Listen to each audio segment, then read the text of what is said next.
Good morning and welcome to beautiful downtown Norwalk, Connecticut for the final qualifying event of the 2024 NHRL season.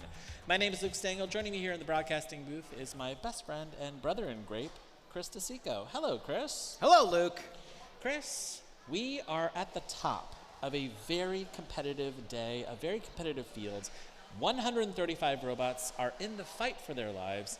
They are fighting for one of 12 spots for the qualifier, at this qualifier for the championship that's going to be happening in December. Let's take a look here up in the pits. Now there are 400 builders, and their pit crew members here up in the pits from across the planet. We have a ton of builders here from the United States, a lot of builders from the West Coast who flew in, also builders from Canada, Mexico, Brazil, and the Netherlands. There is a lot of chat from the British fans, the European fans about this robot from the Netherlands. I got to see it last night. It is incredible. So that is absolutely a robot to watch. Now, we are not going to prevent you from the action any further. We have a fight already queued up and ready to go, and it is a banger.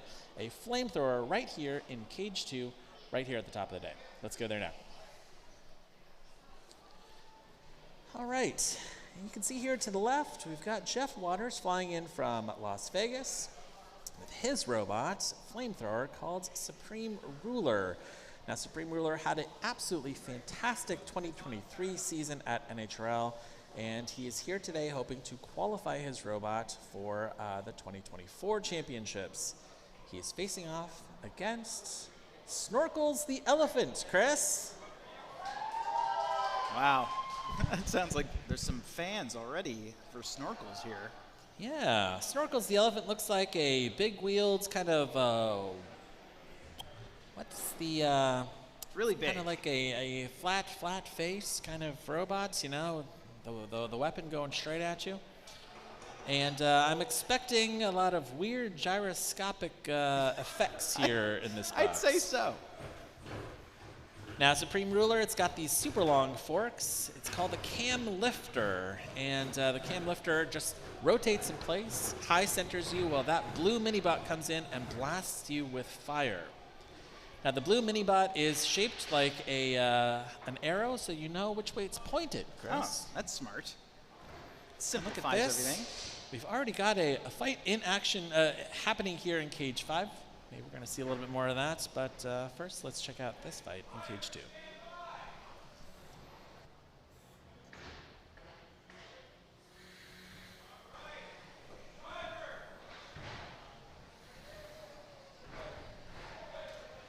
Snorkels the Elephant is a student robot from Brandeis University. It's awesome to see a big-wheeled robot, especially here right at the start of the day. Oh! Whoa! Whoa! Oh my goodness! Supreme Ruler has caught fire itself. Oh, wow. Wow, there are two Okay. flamethrowers in the box. Supreme Ruler's turned into a barbecue pit. I love it, Chris. Things are already off to a very hot start here at NHRL. Wow. Oh my goodness. And Snorkels the Elephant is doing pretty well against this cam lifter. But it looks like wow. the flames are back, Chris. I think they're supposed to come out the front, not emerge from every orifice. Wow. Oh boy. There we go. There's the weapon from Snorkels. It's such a strange design to see, like the orientation on that kind of vertical. Yeah. It's basically a verticalized horizontal spinner. Oh boy. Wow. It's like we got a wheel entangled. Those lifting arms are looking a little haggard here. Now, flames are, oh wow, fully engulfed in flames, the minibot. Now this formula that Supreme Ruler has is, it works really well with bots that are typically better at the ground game. Low bots, wide bots, ones with great armor configurations and stuff. Not really designed against big wheels because there's not a lot to get on. Yeah. Oh my goodness. Oh wow, that's a menacing shot there, Chris. Oh, and there's the heat. Incredible. Oh! Another big hit. That weapon just violently stopped here. I think that just destroyed the left side drive on Supreme Ruler. We got 70 seconds left here in this fight. And you can see Jeff trying to hook one of these wheels with these long forks here. Oh, boy. The judges are going to have their work cut out for them.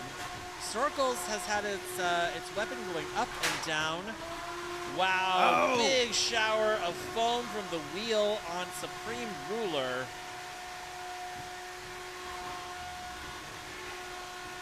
Now Snorkels really needs to take the next 40 seconds very seriously. He needs to rack up more of that damage so that this doesn't end up becoming a question of control. Look at this. Oh, wow. Snorkels is doing the thing. It's done the thing. Maybe spinning up that weapon. All right, they've called for an unstick. There it goes. That is the one unstick that you get from the house spot in a match. You can call for it whenever you'd like. We've entered the last 10 seconds of the match. These two will take it to the judges. Another big hit. We've got impaired driving from Supreme Ruler. Snorkels the Elephant, some so-so weapon reliability. This one will go to the judges. The judges will be deciding who won that fight. Now, in the qualifying rounds, you need to win at least 2 fights to make it into the prime time bracket, or the regular bracket, I should say. You can lose one, and then you have to win the next 2, or you can win the first 2 just right out of the gate and advance to the bracket. You can see a little bit of weapon test here, just to show the judges that the weapon is running. And the mobility as well, so it looks like Snorkels does have still an active weapon and is able to move. The Supreme Ruler just appears to have only one side of the drive down. Snorkels the Elephant, run by Maximilian Ansonoff from Fair Lawn, New Jersey, from Dicey Robotics, from Brandeis University. Brandeis is a rising combat robotics organization here at NHRL. They've brought us some really incredible robots. The best known and most successful Brandeis University robot is Chubby Unicorn. And wow, we're getting a little chance of Snorkels there in the audience, Chris. Is this an attempt to influence the judges? It's like we just opened the doors here, so our very first fans are filtering in. It seems like they all are already on Team Snorkels. Now we've got head referee Jim here, putting back on the referee outfit for this competition. Our typical head referee, Gwen, is in the competition competing with Jackalope. So Jim came out of retirement, drove down here from upstate New York, and I don't think he put that on, though. I think he just wears that constantly. Yeah, well, he has a second one, so he can wash the other one while he's wearing, They're just layers. Yeah, oh, right. Yeah, you just get a new shirt every week. Yeah. Jeff Waters, an incredible builder, the builder of Jackpot on BattleBots, and ran his own combat robotics league out in Las Vegas, traveling pretty far distance to get here, and really serious about this competition, really wants to qualify here today. He needs to get this win, and we'll see who makes it into the bracket. And he's actually in 2 of the weight classes today. So you have Supreme Ruler here, and then additionally in the 30-pound weight class, he is running Pocket Aces. All right. Now, as the judges deliberate, we are going to be queuing up another fight. Now, here in the morning for the Brettzone qualifier stream, we're going to be going fight after fight after fight. So we're going to show you as much of this as you can. Now, of course, if you're waiting for a specific robot or you want to see all of the robots' angles, check out the Brettzone. Look for the link to the Brettzone on NHRL's website. It is an incredible resource. You can see 4K play-by-play, replays of every single camera angle for all of these fights. All right, we're back into Cage 5. Wow. I love the Halloween paint jobs on the house bots. Looks incredible.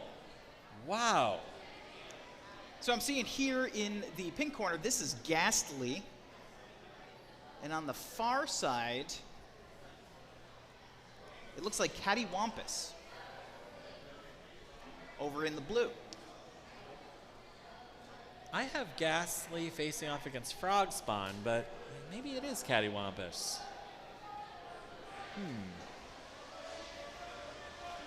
We're gonna wait for production to correct one of us. 4, 3, 2. Either way, we're getting started here in Cage 5. Heck yes, we are, Chris. Wow, what a really interesting like back attachment here. Oh, interesting. So that's like a roller to probably reorient the pod. I've never seen anything like that. Yeah, that's interesting. I wonder if that helps with self-righting, perhaps? Oh!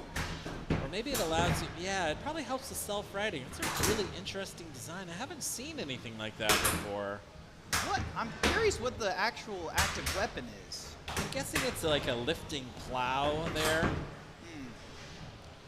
the idea is to stop your opponents, kind of lift them up into the air. Got this horizontal here from Ghastly. Appropriately, you know, a Halloween. Oh my God, it's a fan, Chris. Oh, wow. Okay. Wow.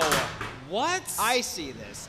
Okay, so Cattywampus's active weapon is Cattywampus in that it can somehow Cirque du Soleil itself into the air, hopefully doing an aerial attack on its opponent.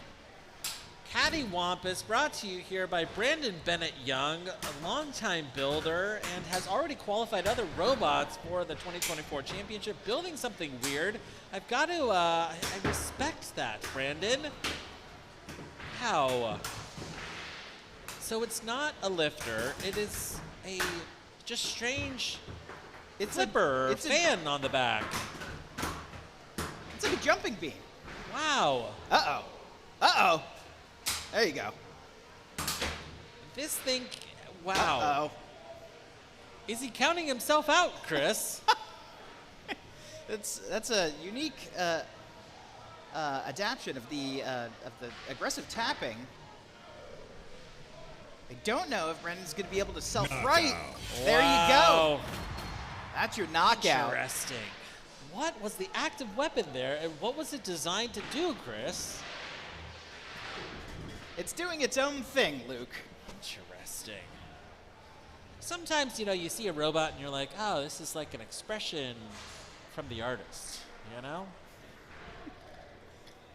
I do appreciate that Brett currently has another robot paint job. Yeah. Is this supposed to be like the Flash, Chris? I don't know. You know, you got the red with the thunderbolts. What do you think? I feel like I've seen that before. I'm gonna implore the YouTube like live chat. You know, let us know like what you Flash. think. What is this the Flash? What's the iconography here on Brett? I'm not like always up on pop culture. You know, like we're pretty old, Chris. I think the Flash might have been around for like 100 years, though. I don't know. But maybe this is something new. Maybe this is like a TikTok thing or something. You know? It's a new thing. Yeah. I don't know. Yeah. So let's see. Today we are all going as foods. All right. That is that's the theme today. There was a theme? Did you get the memo? No. No. Okay. Got it. Okay. I love how these are slowly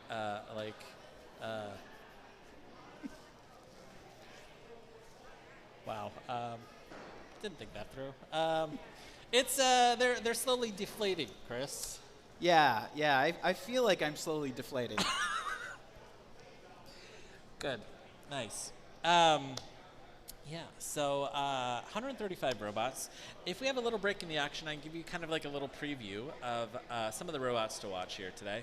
We have 3 robots in the threes, the 3-pounders that have already qualified for the 2024 championships, but we have a ton of really amazing robots here at the top of the roster that are all fighting for one of those 4 spots.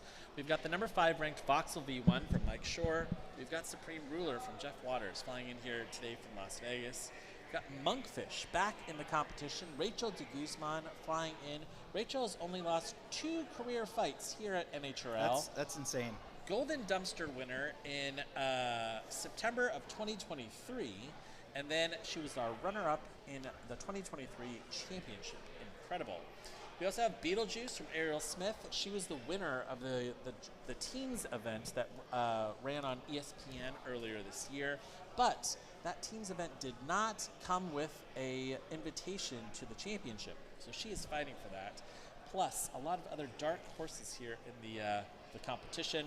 Top-ranked bots include Crush from Chris Monroe, Impact from Lars Elliott, and IDK WTF ID from Kevin Biagini and Team Pandemonium.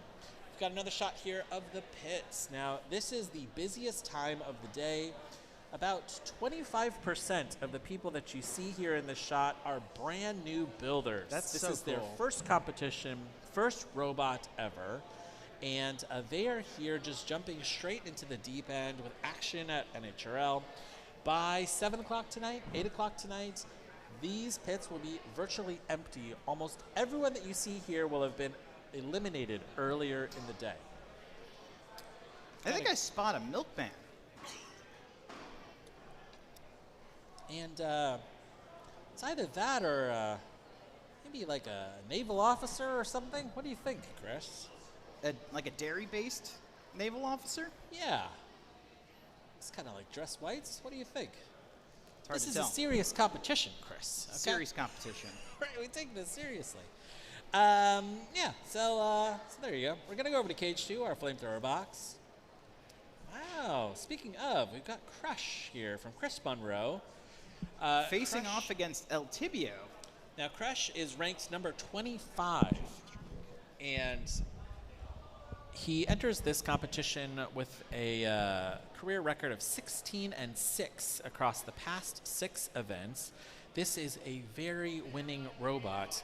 Now, Chris Monroe, really cool story. He got a Facebook ad. He lives here in Norwalk, saying, hey, come on down, check out the action. He's like, oh, I like fighting robots. I'm going to go see.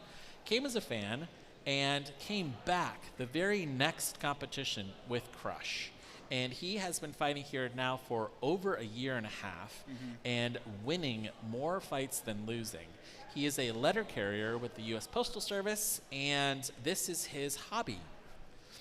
He is a dad to a bunch of young kids, and yeah, this is a really cool hobby for him. All right, and El Tibio. From Carlos Antonio Vega. From Guadalajara, Mexico. So yes. another team that took a long flight to get here. Now, Carlos was telling me last night that his 3D printed flamethrower here, El Tibio, has done pretty well at competitions in Mexico. He's here to test it out against the best of the best. You can see the flame resistant tape here on Crush here in gold. Chris is hoping to go all 3 minutes without melting his robot.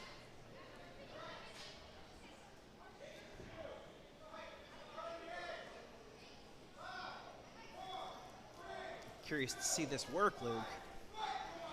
Here we go. Here we go. I can see that butane coming out.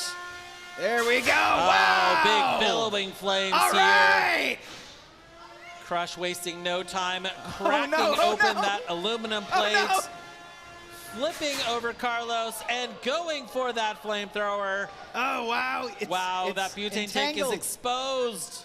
It looks like part of that top armor from El Tibio has been sucked into the weapon of Crush. Yeah, it looks like it might be a wire from El Tibio. Oh, yeah, that's definitely part of the entrails. That's not easy to bounce back from. Wow. El Tibio is being countered out here. Your winner here conclusively is Crush. Chris here, first win of the day, and his journey to qualifying here today starts now.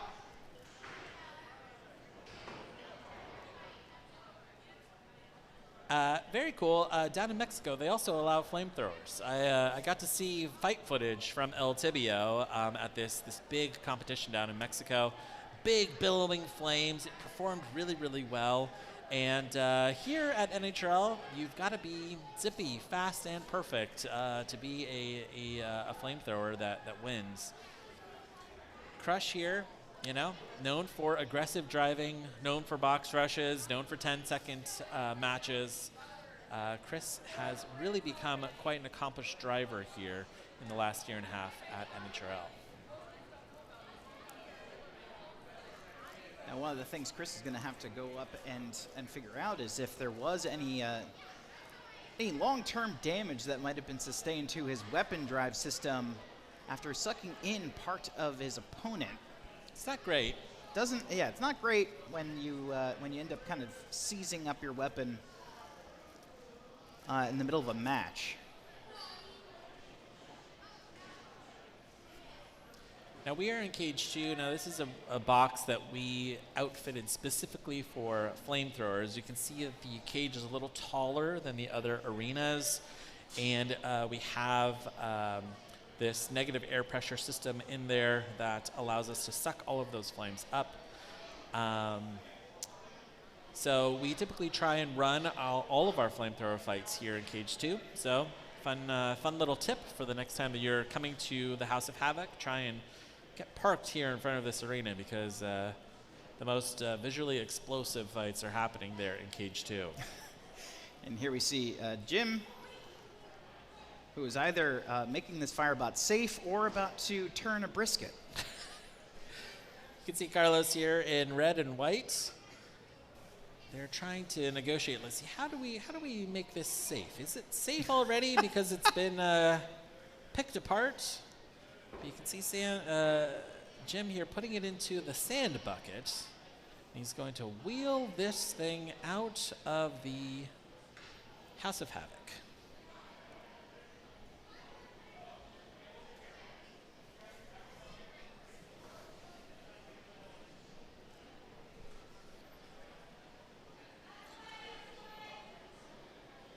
Now Jim is a pretty careful safety officer here, and he is taking a look at this battery that came out. Wants to make sure that that battery is not going to be ruptured. Waiting for another sand bucket. Well done there, Jim. And yeah, they take these scurrying outside. They let it sit outside in the parking lot for a little bit, and then assess whether they're safe to come back into the building. All right, it sounds like we do have a judge's decision for an earlier fight. Okay. And that was between Snorkels and Supreme Ruler. Okay. The judges have ruled it for Supreme Ruler. No surprise there. Yeah, really great control there from Supreme Ruler. Snorkels, I think if their weapon had been going the full 3 minutes, it might have been different, but that weapon going up and down counts against you in the damage category because they have to assume that that Supreme Ruler is affecting the operation of the weapon in some way. But I'll bet you that wasn't a total blowout on the card. Snorkels absolutely picked up some points there in that fight. Yeah, I wouldn't have even been surprised if it was a split decision. You know that some of those damage points certainly went to Snorkels, but it really probably came down to that ground game of the control and aggression. Yeah. So Jeff Waters has won his first fight of the qualifying rounds. He needs to win one more, and then he gets into the bracket. Snorkels has to win the next two, or else they are out. Okay. Still a lot of day left. Yeah, absolutely. Very exciting. Okay, great. We were talking about the threes. Let's go over to the 12s really quick. Now, in the 12s, I'm going to say it is a relatively open field. There are a ton of robots in the 12s that have already qualified. These include Caldera 12, Honeyfied, Battletots, Questionable Choices, Blackjack, Steggy, Minen, and Plusle. And as we go down in the rankings, you know, we're taking a look at Weather Report, Minor Threat 5 from Luke Grell, Downpour, and Budget Boy as top-ranked robots that have fight records here at NHRL that are really eager to qualify. Now, there are still a ton of brand new 12s that are here for the very first time. 22 inches of Monarchy, Bjorn from Brazil, which is an absolutely terrifying robot. The Brazilian team here, Team Troia, is one of the most successful teams in Brazil, and they go head-to-head with the best. We're going to go over here to Cage 6, take a look at another Beataweight fight. All right, now we've got a Melty Brain over here in the pink corner, facing off against a big vert. Wow, shuffle vert here in the blue corner. Now, I wonder if this shuffle vert is the robot that I think it is.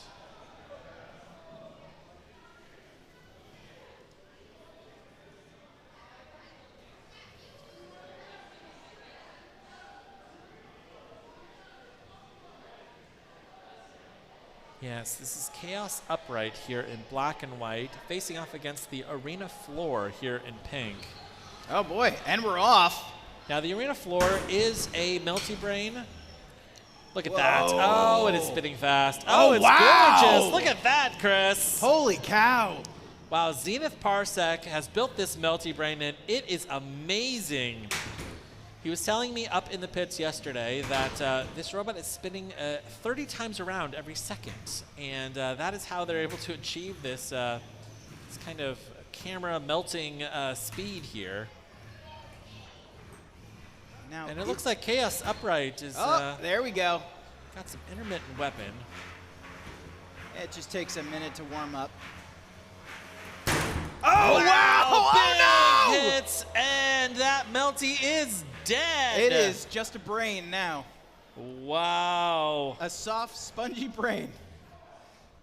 Might not be the worst idea to tap out, but I guess, well, it looks like this other weapon is down again. It's going to have to show some movement, though. Wow, Chaos Upright going for that, that exposed motor here. Let's see if we can rip off another wheel.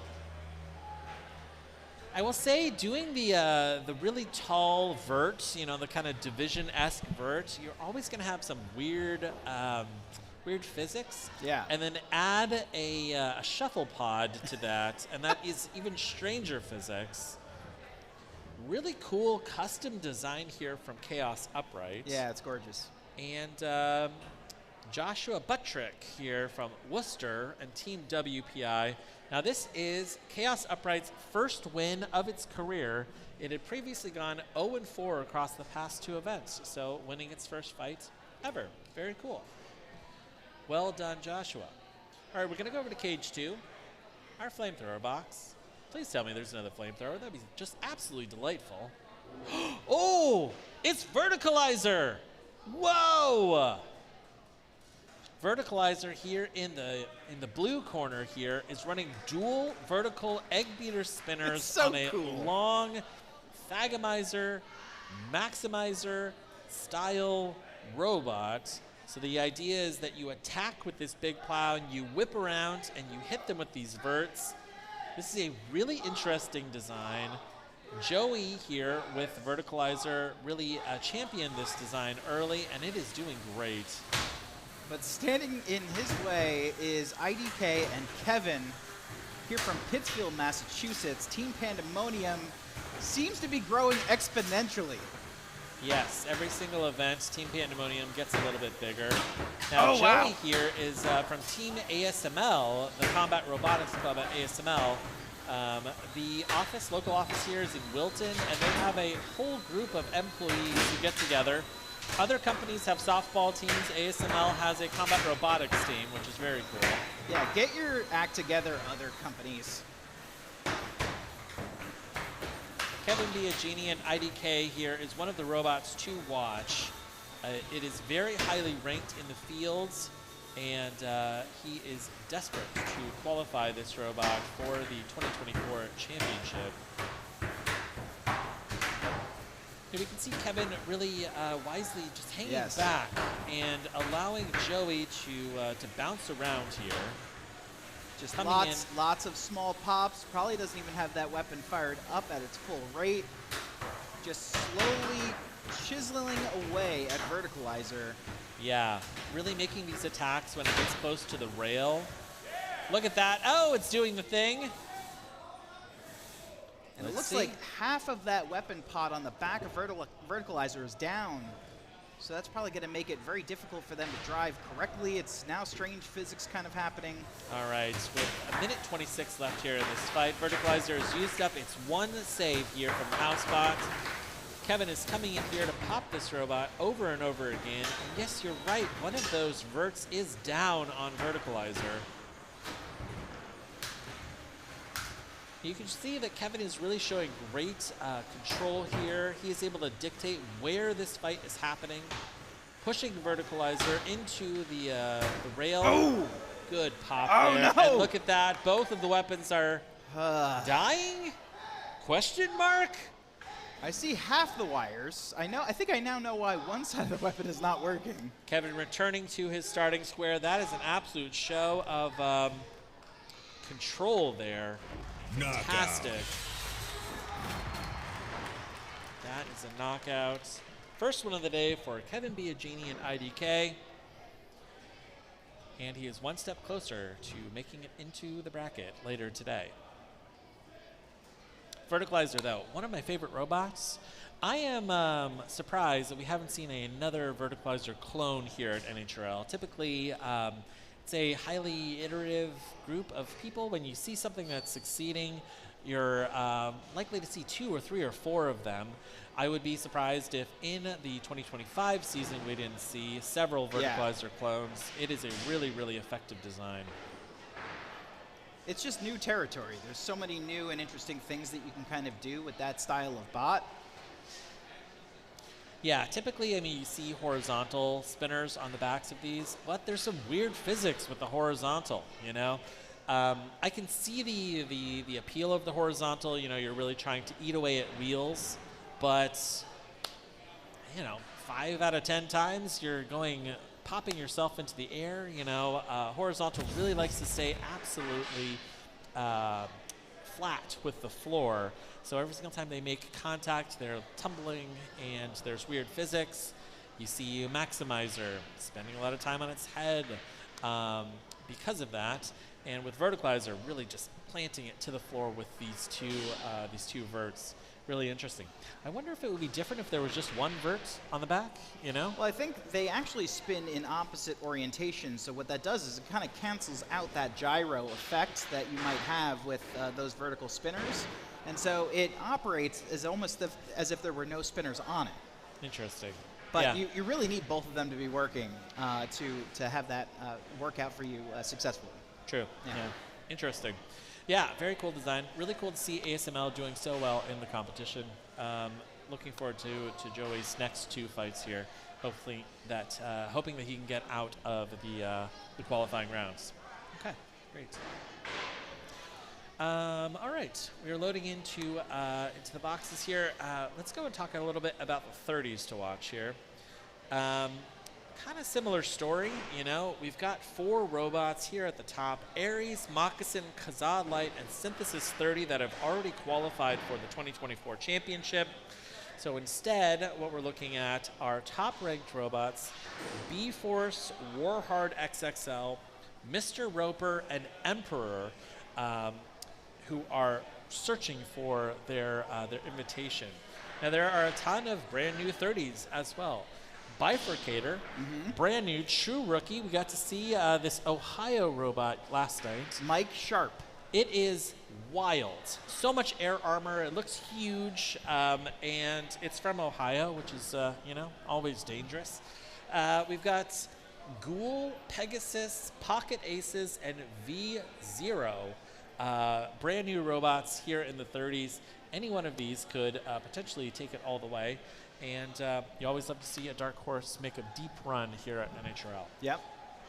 So yeah, 12s and 30s, a little bit of a wider open field. The 3s, absolutely cutthroat here today. The very best robots, both fighting for the golden dumpster, denying one another spots. There's going to be lots of choke points, I think, in the bracket today. And really just desperate for those 4 spots in the Beatles. All right, let's go and check into Cage 2. All right. Oh, my goodness. It is Wayo. This is our robot here from Tim Bowens from the Netherlands. This is the world's thinnest beetle weight here. Tim is here in the blue corner with this robot that is less than 1 inch tall. Now, Tim Bowens, very famous roboteer in Europe, and built Ominous on BattleBots and competes all over the European continent. Wyo here keeps getting shorter and shorter and shorter. We were talking to Tim last night, and he said that he intentionally made this half of a millimeter shorter than Robert Cowan's Lolo Man, just so that he could have the absolute thinnest beetle weight on the planet. This is a ring spinner. Oh, sorry, a full body spinner. And it looks like an airplane when you are standing next to it and taking a look. It is just gorgeous. You could zoom in, and it just gets prettier and prettier. Those 4 little wheels, do you see them? Yes. They look like little Lego wheels. I know. It's. I could not believe when I saw it in the pits. 5, you cannot believe how flat this thing 3, is. Yeah. 2, 1. Fight, robots, fight. Wow. Oh, what a gorgeous spin up here from Wyo. Oh, wow. And it hits. Big, fast spin up. Really trying to take down the weapon on Knee Biter. Wow. The Knee Biter pushed up against the rail. Wow. Oh, good hit on the back of Knee Biter. Knee Biter probably should have brought his ankle biter setup to go up against Wyo here. It's just, it looks like anywhere that weapon would actually hit from Knee Biter might even be a little bit higher than the top of Wyo. Incredible. Wow. Fast tap out here from Knee Biter. Tim Bowens here is your winner, winning that fight in convincing fashion. Wyo, a robot to watch here today. Amazing. Now, typically, if you are coming in from another continent, you've basically killed everyone at home, and you're coming here to test yourself against the Americans. Tim must be very happy with that initial performance. The one thing that he's worried about, though, is being flipped today. There is no way for him to self-right himself if he's flipped. He said in the robot's very long and storied career, it's never been flipped. So that's one thing to watch today. Perhaps we're going to see that. But because it's so thin, robots are not optimized really to fight like that. You know, you've got the these ground scraping blades on drums and things like that. They just are not designed to get under something that is literally micrometers from the floor.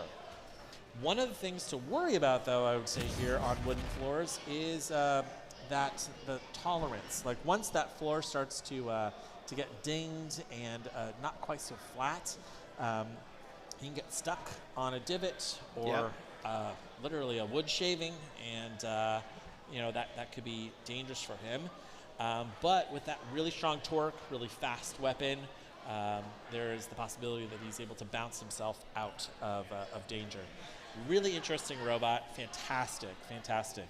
Thank you, Luke, for raising awareness about our floors.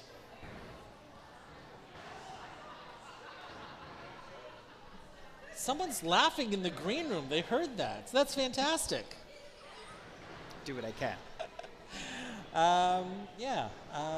That's good. Are you supposed to be grapes, Chris? You look like someone dropped a bag of peas. It's a peas costume. Grapes are my jam. Wow. Okay, literally you used up a ton of these puns. These are brand new. I couldn't believe how many puns you were saying over breakfast. It's incredible. It's going to be a long day. Good. All right. Yeah, I just wish that our fellow co-hosts also got costumes. I think we might be the only ones here, Chris. It's possible. I don't know. All right. Well, this is really exciting. We're seeing a lot of action right here at the top in Cage 2. Now, really quickly, before I forget, I want to wish a very happy 10th birthday to Ward from Minnesota here. There you go. Ward and his family coming all the way out here to NHRL. This was his birthday gift as a 10-year-old, which is really awesome. That's so cool. And Ward is a big super fan, and I'm so stoked to have him in the audience today. So good job, Ward. Nice. Yeah, do you remember what you got for your 10th birthday, Chris? I think I'm certain. I went to Aladdin's Castle for a birthday party. Wow. Which was the arcade in the Hudson Valley Mall. Wow. Yeah, that's a dead mall now, Chris. Well, Aladdin's Castle is not there anymore. Oh, yeah. There you go. There's Ward. Yeah, look, he's got a custom shirt on, too. Yeah. There you go. 10. You can see it. That's awesome. Amazing. Amazing. That is so cool. Like, I just love to meet fans from all over the country, especially when they want to come here and, like, celebrate a big day with us. Like, that's really, really cool. Yeah, so that's awesome. Wow, Aladdin's Castle. Okay, cool. Nice. I got a pocket knife for my 10th birthday. Like a Swiss Army knife? Yeah. With all the different tools and stuff Well, I on wasn't it? allowed to have knives until I was 10. You know, like I feel like 10 is like kind of a big milestone for people. I'm trying to like figure out. Yeah, I think it was just pocket knives. Yeah, I was able to.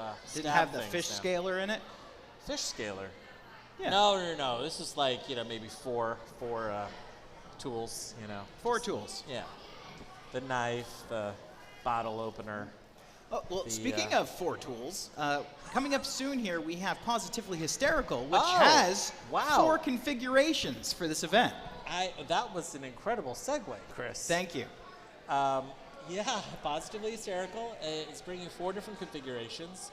And this is probably the most try-hardy Positively Hysterical I think we've ever seen. I think that Tom Farkas is here trying to really stand on top of the mountain today, perhaps win a golden dumpster. So we're going to have to see. Yeah, saw some spinner configurations. I really want to see a flamethrower on Positively Hysterical. That'd be fantastic. I don't know. Is it foreshadowing? Let's hop over to Cage 2. All right, let's go see Cage 2. Oh my God, Chris. Positively Hysterical is back in the building. And look at this. Where is its little arm, Chris? It's on the opposite side. It looks like he's got all of his arm weight. Why is he in the the flamethrower box, Chris? I don't know. I'll give you 3 guesses, Luke. Oh my God. I'll give you 9. You have 9 lives. Tom Farkas? Is Tom Farkas dressed up as Dracula over there? What? Yes, Tom.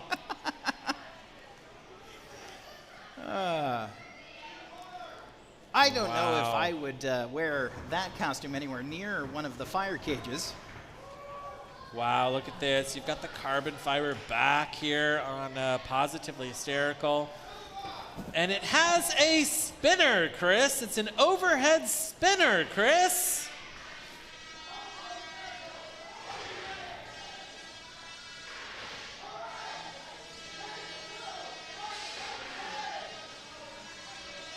Five, 4. All right, we got the count in. Cage 2 action coming at you. Fight, robots, fight.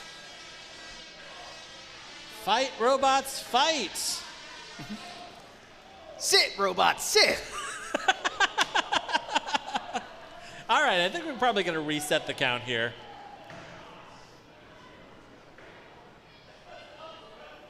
I think Pons is just taking a cat nap.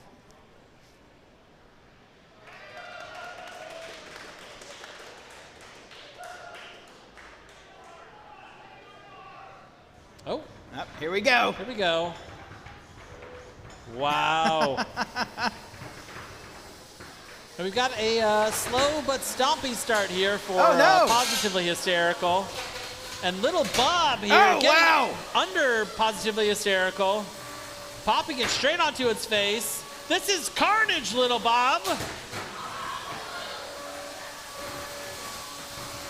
Wow. Little Bob, you got to be careful. This kid is ready to pounce. Now that absolutely devastating sound of the active weapon there, I'm not sure if that's from Paws or from Little Bob, Chris. I don't know what's left of the weapon on Paws. Wow, Little Bob has no chill, Chris. Paws, I think, might have just been declawed. Wow. Oh no! The arm is gone on Paws! Wow! much longer, little Bob. You can see that that weapon is gone here on pause. Oh my goodness. Why? Why would you do that? Little Bob getting some driving practice in here, tearing into this cute little kitty cat. Why, Bob? Tom Farkas now on its head. Positively hysterical, stuck on its head. It's going to go for their 1-1 unstick. It's not a bot that's easy to unstick, though, for any house bot. No, it's shaped like a triangle, Chris. Yeah. Brad has its work cut out for it. Wow, little Bob is just impatient, getting back in, eating away at these little legs here. Will Positively Hysterical take it the full 3 minutes? Or will the referee show mercy, Chris? Not only is pause a triangle, it's a cute one. Ha! Ah, geometry. Love it. I think that this is the count out. I don't think they're going to be taking this to the judges. Little Bob returned pause to the blue corner where this match... Knockout. Oh, all right. Wow. Yeah, the knockout with 2 only minutes seconds and remaining. 59 seconds on that match. Positively Hysterical. Spent its time mostly on its head, Chris. Yeah. So Tom's going to have to bring pause back upstairs and see what can be fixed. Meanwhile, Bob has to go upstairs and really think about what you've done here. Yeah, Bob, why?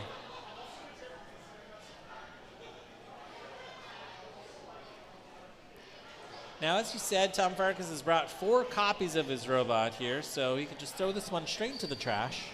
Take out, you know, copy number 2, if he wants.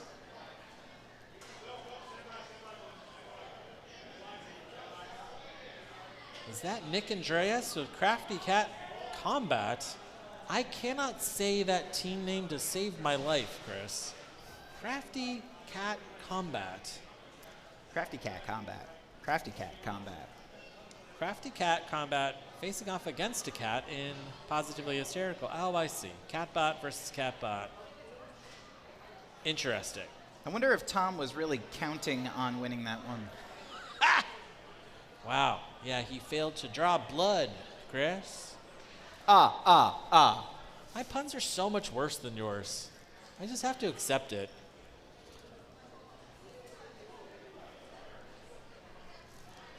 All right, wow.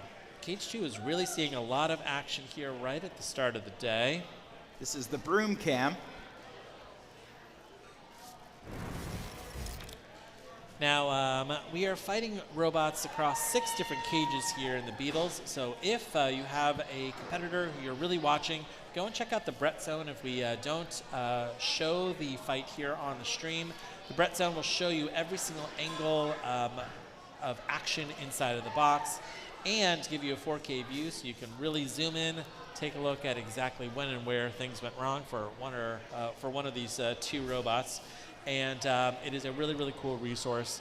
Brettzone kind of like flows through everything that we do here inside of the building, and it's a really interesting technology stack here at the House of Havoc. It's a true choose-your-own-adventure experience. Yeah, I'll give you like kind of my favorite like application of Brettzone.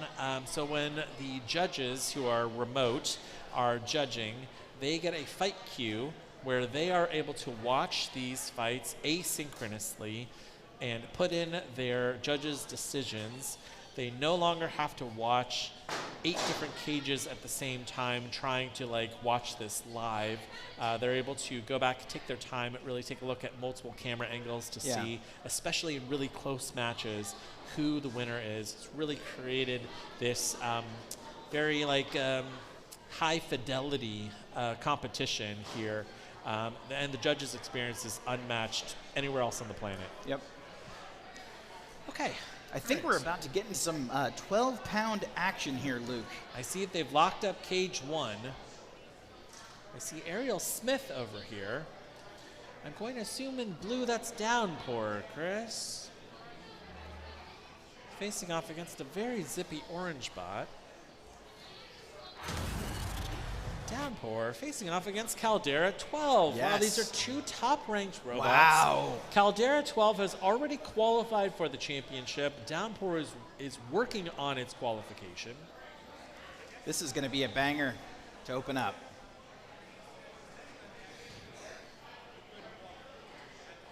I can see Matt Lantry over there wearing his panda outfits from Team Pandemonium. You gotta love that.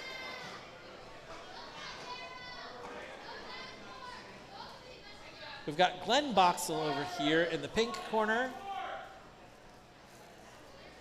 Glenn would 5, love to win 4, another 3, Golden Dumpster. 2, 1. Fight, robots, He has 1 career fight. Golden Dumpster for his Beetleweight Caldera. Love to win one here today. I can hear the spin up, but there's... Oh, they're moving. Oh, they are moving. Yeah, we are frozen here on the stream. Now, Downpour is now inverted, digging into the rail. You can hear that spin up going fast. Oh, wow! Wow! The weapon on Downpour continues to run, but it is not able to make connection with the floor. Caldera is going to see if it can self-right it violently.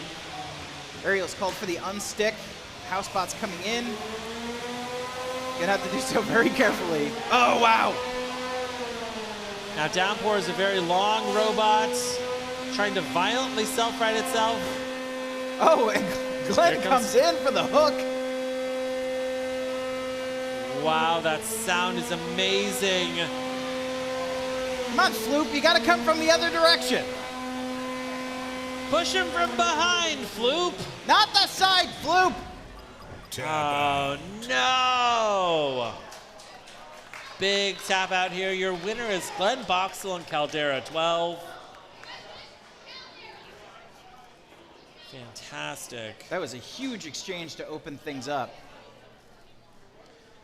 Yeah, Downpour spent most of its time on its head. You could see that its wheels were not making connection to the floor, which is really tough when you have wheels that are so low to the ground.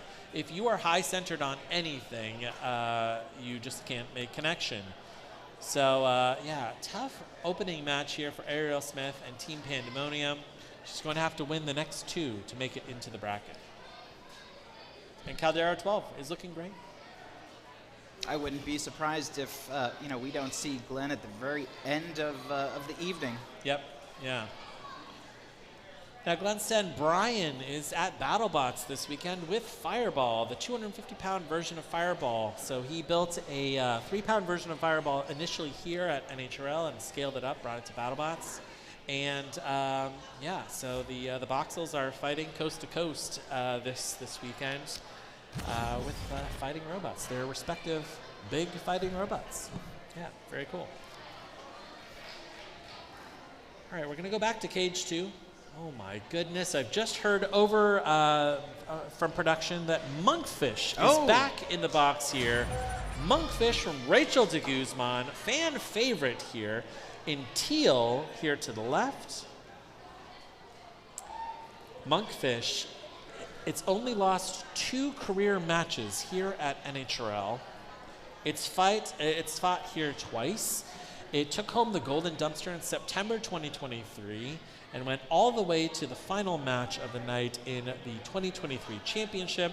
This is Rachel's first time back here at NHRL in almost a year, and she is eager to qualify Monkfish here today. There are a couple of changes that she's made to Monkfish. You're going to see a titanium new face, which is designed to really protect her internals. She had a match earlier where a vert just cut straight into Monkfish's face. Right. So that titanium is designed to prevent that. And some really beautiful blue carbon fiber top armor on top of Monkfish. This is a really cool, shuffling, kind of chaotic, at a glance, horizontal. You would see Monkfish operate. You'd be like, what's kind of going on here? I don't know if this is going to work. It is one of the most impressive bots in the weight class. It is very resilient. The walking mechanism historically is held up really, really well, and it delivers huge hits. Oh yeah, yeah. And, you know, like it had a flamethrower fight where it was just a walking pile of goo, but it stayed alive the full 3 minutes, which is amazing. And facing off against Honey Badger here, our very first Team Honeycracked robot of the day to make it onto the stream from Liam King, who himself won a Golden Dumpster earlier this year. Liam is building now 3-pounders. He has 2 12-pounders that he's already qualified, and this is his first 3-pounder that he is running this year. Brand new robot. He's a great builder, and this is going to be a very interesting choke point here in the competition. It's 2 titans of the sport going head to head.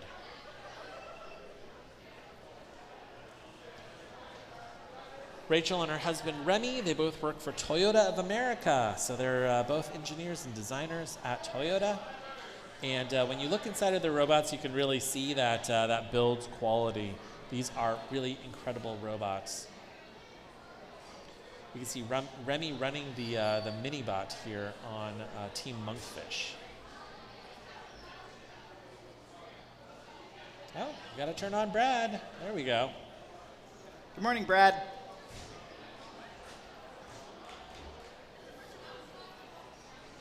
Monkfish has a lot of fans for a good reason.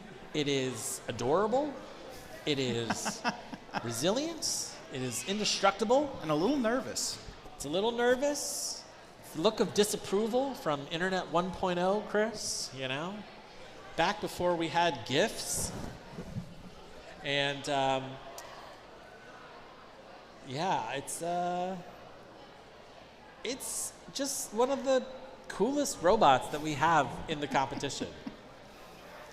I've always said it looks like it kind of has to go to the bathroom. Yeah, it looks a little panicked. Yeah. Yeah, if my anxiety was personified, it would look like Monkfish, you know? Mm.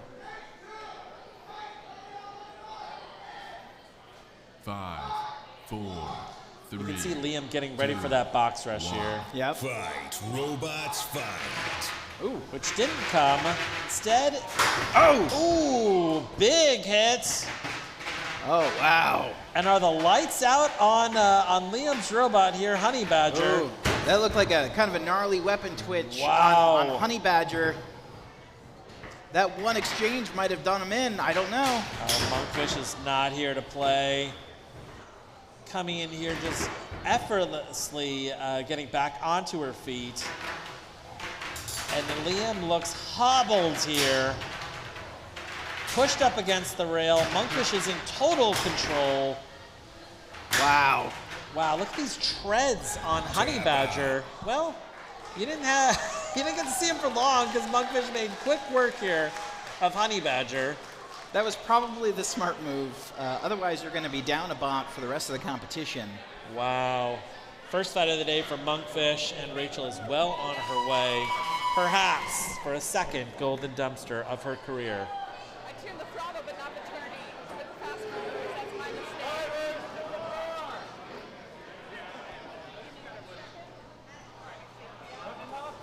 Box ready. Wow, I just love to see that robot.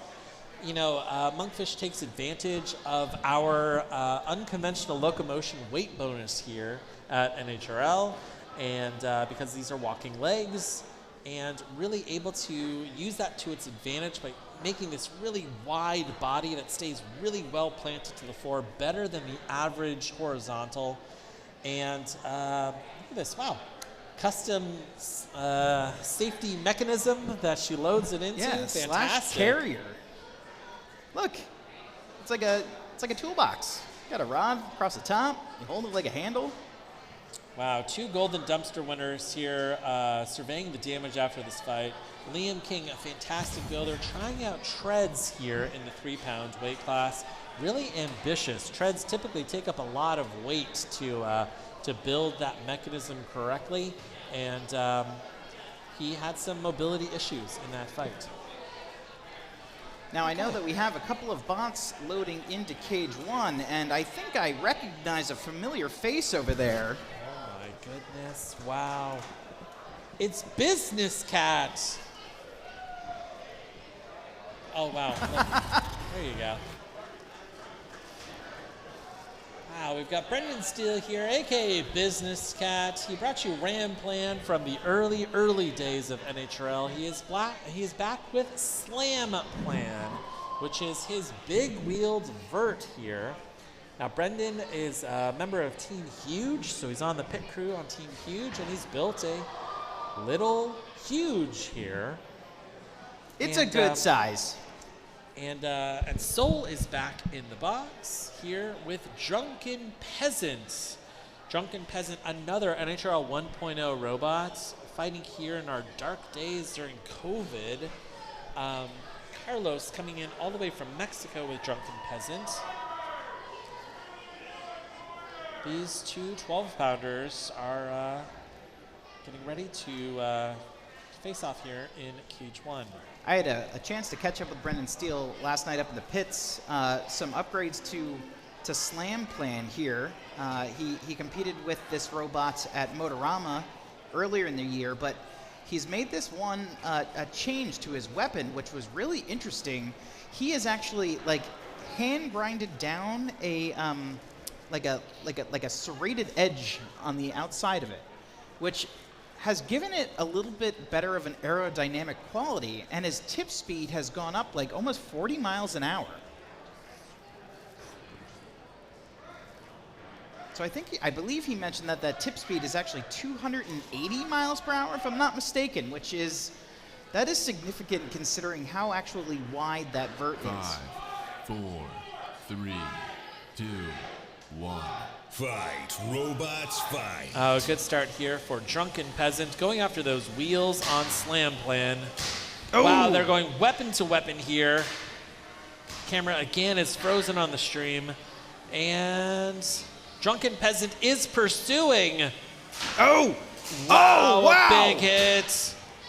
That was part of that side wheel housing off the side of Drunken. That wheel is gone here. That's the foam outside of the wheel. Yes, yeah. And there's the other. That wheel is coming apart.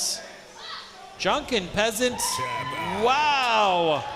Drunken Peasant's going to need a ride home after this. Here comes the DD now. Floop. Wow, Slam Plan getting one of those little legs, those back legs, just smushed into the weapon here. Trying to push them to the door so they can separate these two robots.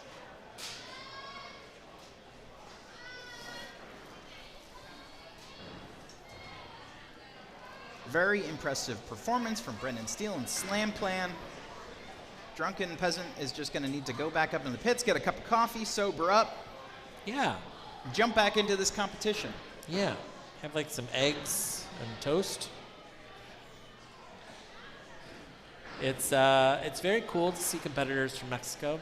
I was talking to Soul last night and asking him about how big the scene is. There's basically 2 competitions in Mexico right now, and he runs one of the 2 major clubs there in Mexico. There's a couple dozen builders total in the country, and he is the number one that's going out and traveling to compete. His robots are semi-autonomous as well, which is really interesting. Oh, really? There's some cool onboard software that he's written for his robots, and I just love to see him competing. He has been competing here since 2020, and just a fantastic builder and a great member of the community.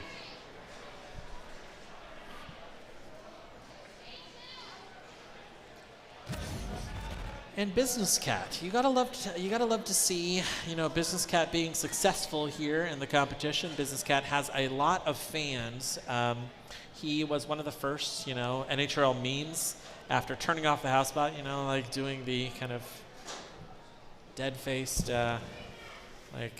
it's hard to do this with all my grapes. like this, yeah. Back to Cage 2. Wow, oh my goodness. Is this the power of friendship here? I'm feeling the power of friendship. Wow, from Kokoto Mane. True multi-bot overhead drill bots. Is that Talos on the other side? I don't know. Yeah. Yes, it is. It's Talos on the other side, but yeah, I feel sorry for whoever's on the other side, Chris. Yeah, this is formidable opponents here. These overhead drill bots. Now, with these robots, Kokoto really wants to puncture the top plate and explode one of those batteries inside of Talos. We've seen him do it, like surgically. Yeah. At other competitions. Yeah. So, you know, you kind of walk over to your opponent's pit table. You're just like, hey, could I see the inside? Okay, got it. I know exactly where I need to hit you. Talos looks like it's got some speed holes as well on the top, which is not great, Chris.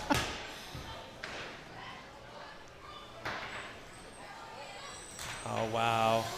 Now, the power of friendship is designed to catch its opponent, pin them up against the rail, and then pick their spot and drill.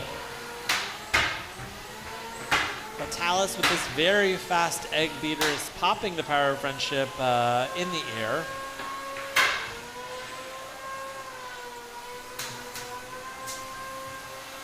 Oh, there's your first scoop.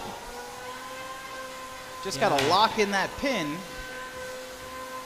Now, the tough thing about the power of friendship is because it doesn't have a plow on the front, you know, those egg beaters will just run straight up and start attacking. Oh, here we go. Wow.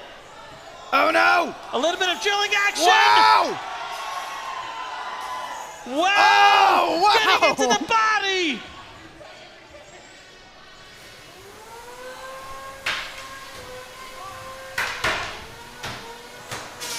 They're going to see if they can repeat that, and there you go. You might have it now. Wow. Oh. The blue side of power of friendship trying to get around to the back. It lost a bit. There we go. Power of friendship is down 1 bit, and it looks like we have a free battery. Talos needs to get on top of that lipo hanging out the back of either power or friendship. Wow. Here we go.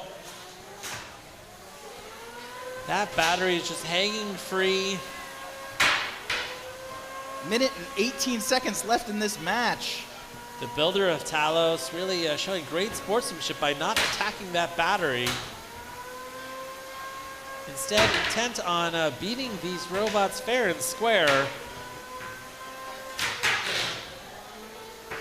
Oh, and that's another drill bit is down and 1 fork. Power Friendship only has 1 fork left in this fight. Kokoto Mane refuses to tap out with 45 seconds left here.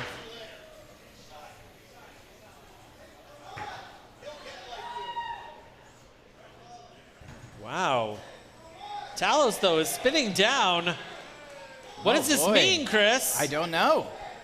Some aggressive tapping here. That drive is gone on Talos. With a googly eye. Wow. Uh-oh. Talos is moving just slightly here. Yeah, we're getting twitching out of the right wheel. And Kokoto is coming in very late in this match, showing aggression. Oh, brutal, brutal! Oh, look away. Wow, that match went the full 3 minutes. This one will go to the judges. Now, I'm sure the judges are going to ask to see a mobility check on Talos. If indeed that drive is down, I think that the outcome of this is now debatable.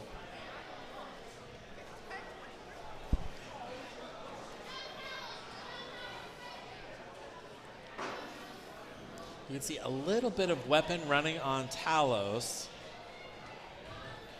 The orange side of Power of Friendship running fairly well, but being pushed back to the door is not a great sign.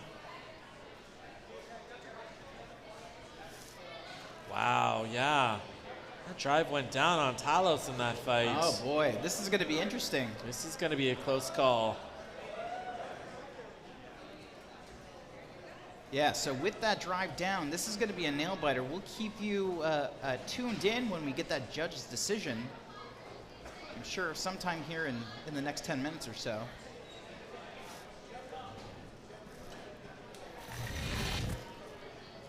All right. Wow, exciting. Let's go to cage 1 here. Let's see another big box fight. Wow. Fantastic. I can see a couple members from Team Honeycracked over here facing off against the University of Florida and Steggy. Steggy built by John Flack, a college student here at the University of Florida. Fight, robots, fight. Versus Paradox, a very interesting, I think, articulating weapon on the front of this. It kind of walks like a dinosaur, and it's able to articulate that vert on the front to be either a horizontal or a vertical. Here we're seeing those cam lifters get under it from Steggy, though. That is fantastic. Yeah, Paradox looks a little bit like Kitten Mittens, wouldn't you say, Chris? Where the motion really comes from the gyroscopic effects of this vert going back and forth. Kitten Mittens is one of the most feared robots here in the competition, just because it is all weapon, virtually nothing else. Steggy here is a modular robot. This is Steggy's undercutter version. Very slowly making that turn to get back into the fight. Yeah. But the mini-bot here, this cam lifter mini-bot from the University of Florida, is really making easy work with the main robot here on Paradox. Now, the way these can-style lifter bots work is they get those long forks under your body, and then two can motors, like they're servo motors that rotate, actually twist those long forks and upright your bot. There's like a tremendous amount of torque in them. And even really small motors can lift almost every robot in this weight class. So yeah, it's a very effective strategy in the rule set here for this season. And we see several bots that implement these in our competition today. You can see Jim there counting to 10. You're able to hold a pin for up to 10 seconds here at NHRL. So the referee will count you in. If you hold the pin for longer than 10 seconds, then that pin no longer counts. Now you can see this is a perfect application of the cam lifter here. Here in the center of the box, high centering the mini-bot from Paradox. And the University of Florida is just doing great here in this fight. 45 seconds left. Ooh. John Flack is a teenager, built a heavyweight on BattleBots, and has been coming now to NHRL for several years. And yeah, with Gator Robotics, he has joined an amazing combat robotics team at his college. University of Florida is a dominant force in the sport here at NHRL and also at competitions in Florida. I think that is the first engagement that we see with Paradox's main weapon, and it was a big hit. Yeah, John is really risking it all, being both inverted and going after a vert. He is pretty confident that that modular piece is not going to get ripped off. Pretty incredible. All right, now the match is over and Paradox continues to run. That is concerning. Well, that weapon looks pretty substantial. It just might take a few seconds to spin down. Okay.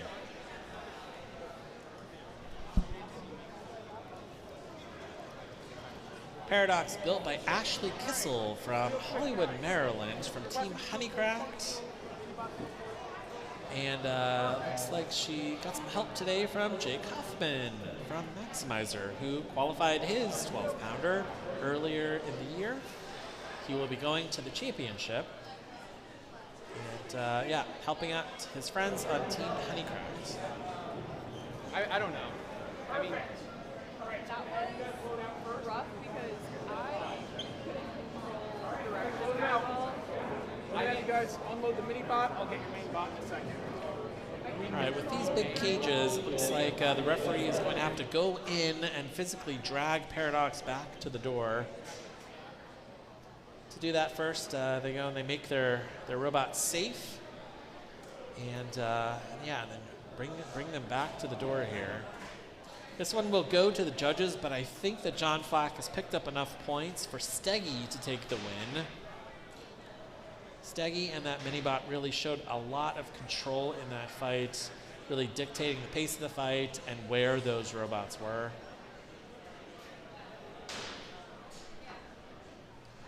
John has got to be happy about that. He would love to qualify his 12-pounder here today.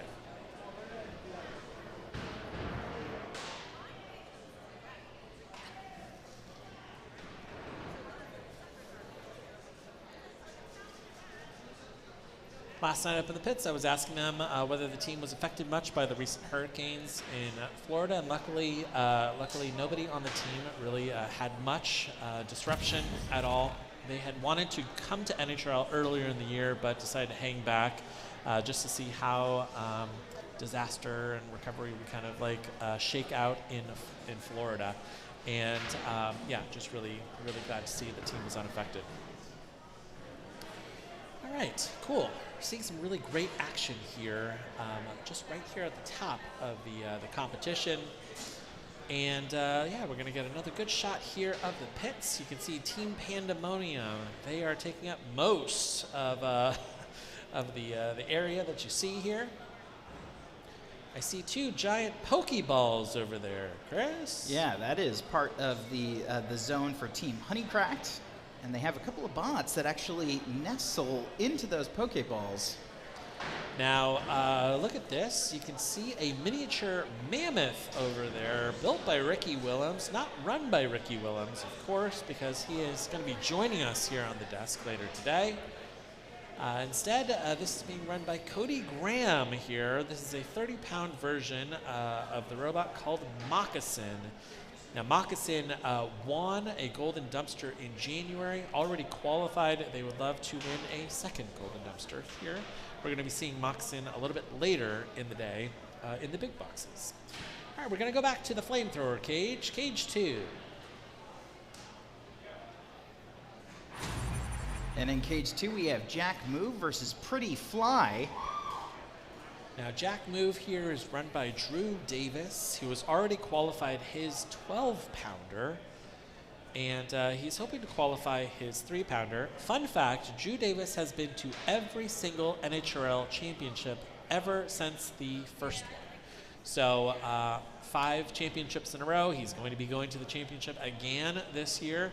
And he told me up in the pits last night that this could be the last run for Jack Move, as he looks to move up into the 12 and 30-pound weight class exclusively. Now, Drew Davis is our 10th grade English teacher from Schenectady, New York. He also runs an after-school combat robotics program at his high school, and his latest crop of builders there at the high school are going to be coming to NHRL in the spring with their mini robots from Schenectady. Facing off against what looks to be a flipper. Delightful, Chris. This is Tim Hebert's horizontal flywheel flipper, Pretty Fly. Wow. I love to see a flipper. Love to see a flywheel flipper. Very similar to Blip. Incredible. 5, 4, 3, 2, 1. Fight, robots, fight. Oh, a good start here from Tim Hebert and Pretty Fly here in white, facing off against Jack Move in black and red. I want to see that big hit, that big pop in the air. Either. Oh. Go. Let's see. Oh, okay. It's a little one. So that little spatula can do a pretty good job of getting under its opponent. Jack Move does have a couple of impressive forks on the front, though. So what we have here is a little bit of a stalemate. Yeah, it's a double pin here. Pretty Fly is not able to flip Jack Move because Jack Move's forks are under the front of Pretty Fly. Pretty Fly would love to get her onto the side of Jack Move and send it. Oh, here we go. Let's go, Tim. Let's go, Tim. She's going to take the pin, maybe the flip at the end of the pin. Tim. And there's your... Oh, Tim. You can see that spatula is now pinning the top of Jack Move. Really want to see just an explosive pop in the air here, Tim. And it looks like these two mini-bots are just out of commission here in the corner. Oh, that was a gnarly sound. Yeah, you can see those grinding sparks. I think that spatula on the front of Pretty Fly might be titanium, and so Jack Move's vertical just rained sparks in this box as they went head-to-head. Good move here from Pretty Fly, getting Jack Move onto its head. Oh, and the mini-bots are back into the fight. Let's go, Tim. Let's see a good pop, Tim.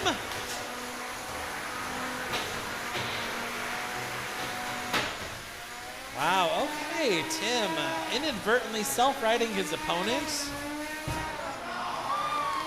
Wow, and again, really showing amazing control here. Getting Jack Move into a compromising position twice. Wow. This is another good 10-second pin. Pretty Fly, although it hasn't shown a lot of explosive flipper action, is showing amazing control in this fight. 30 seconds left. Jude Davis really has to turn on the gas here. We're just not seeing it from this robot. Instead being bullied around here by this flywheel flipper from Tim Hebert and Brandeis University. As we enter the last 10 seconds of this fight, this one will go to the judges, but I think that this will very likely be a win for Pretty Fly and Tim Hebert. I'm sure he was very happy with that performance. I really wanted to see a roofing, Chris. Where are the roofings?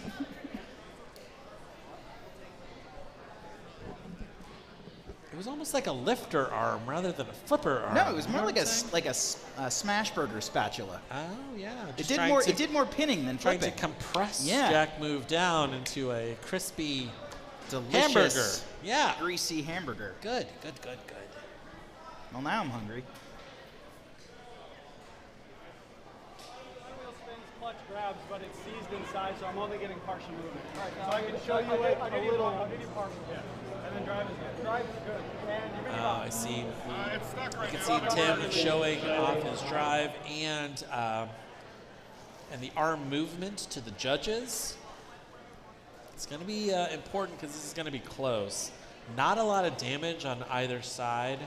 Some aggression on the part of Jack Move because he was attacking with his primary weapon, but a lot of control from Pretty Fly. Jack Move was on its head for most of that fight, which is where a lot of those control points are going to come from. Yeah, this one is going to be a close judge's decision.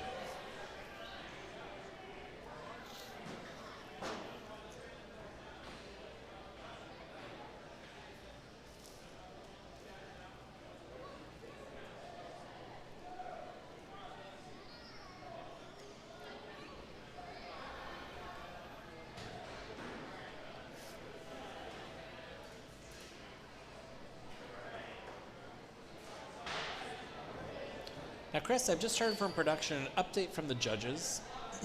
The University of Florida and Steggy have taken it in that judge's decision, defeating their opponents. Paradox. We are still waiting on the result of the Power of Friendship, which probably was closer than we think. So we're still waiting on the results for Kokoto Mane and the Power of Friendship. But yes, John Flack and the University of Florida have taken their first fight of the day. All right. Great, Chris. Chris, you look like you're going to be like an Olympic diver or something. You look very aerodynamic. This is great. Yeah. Not a lot of flexibility in this outfit here, Luke. It's What are you supposed to be? You look like maybe some kind of COVID variant or something, you know? I'm supposed to be just fine and dandy. Fine and dandy. Is that a brand of grapes, Chris? I think it's a brand of underwear. Oh, good. Okay, nice, awesome. Any speculation, I guess, from the YouTube live chat about what other fruits and vegetables and foods we have back there, you know? I don't know, maybe we should poll. Poll, oh yeah, good live poll. That'd be a good one, yeah. I'm supposed to be a pineapple here today, but I look like I'm rotting, Chris. I've heard a few people yell corn at you. Corn, okay, yep. But yeah. they normally do that when you're not in costume anyway. Yeah, exactly. Yeah. The heckling is actually less this time, which is nice. I think it's just because they feel bad. Yeah, it's very hot under this thing. I really want to take it off, but yeah. Anyway, we're going to go to cage 1. I can see more members of Team Honeycraft here standing cage side. We've got 2 cam lifters there in the box. So that looks like Honeyfied. We've got Honeyfied versus Doppelgator. So the University of Florida is back with Doppelgator. Now these are 2 educational combat robotics teams. Team Honeycraft runs a STEM robotics program in Maryland, and the University of Florida has a long-running combat robotics team there at their college. You see so many cam lifters just because they're devastatingly effective. And it's nice to see 2 cam lifters in the box because you really see them both on even footing here, which is great.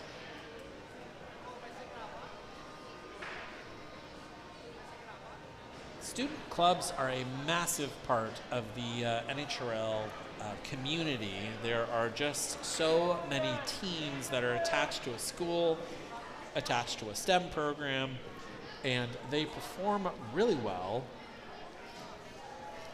winning multiple golden dumpsters. Chances are high that you're going to see at least one student hoisting a golden dumpster here today. They really are the lifeblood of this league.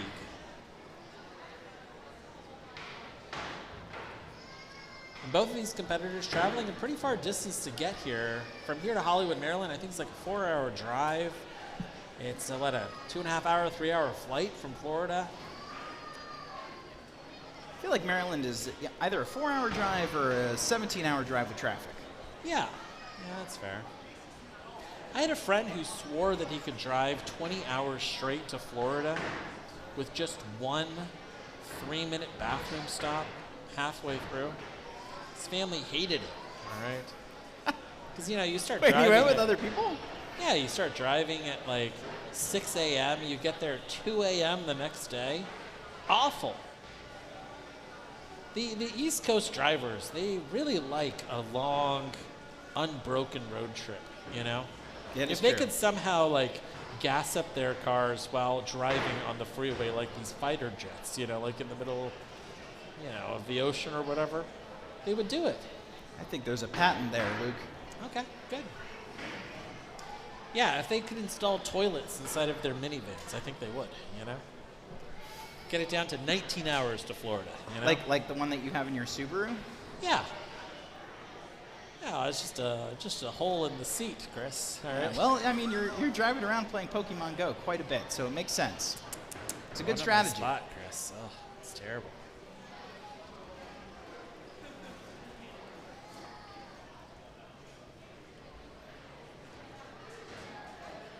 There is a lot of work here on Doppelgator that's happening.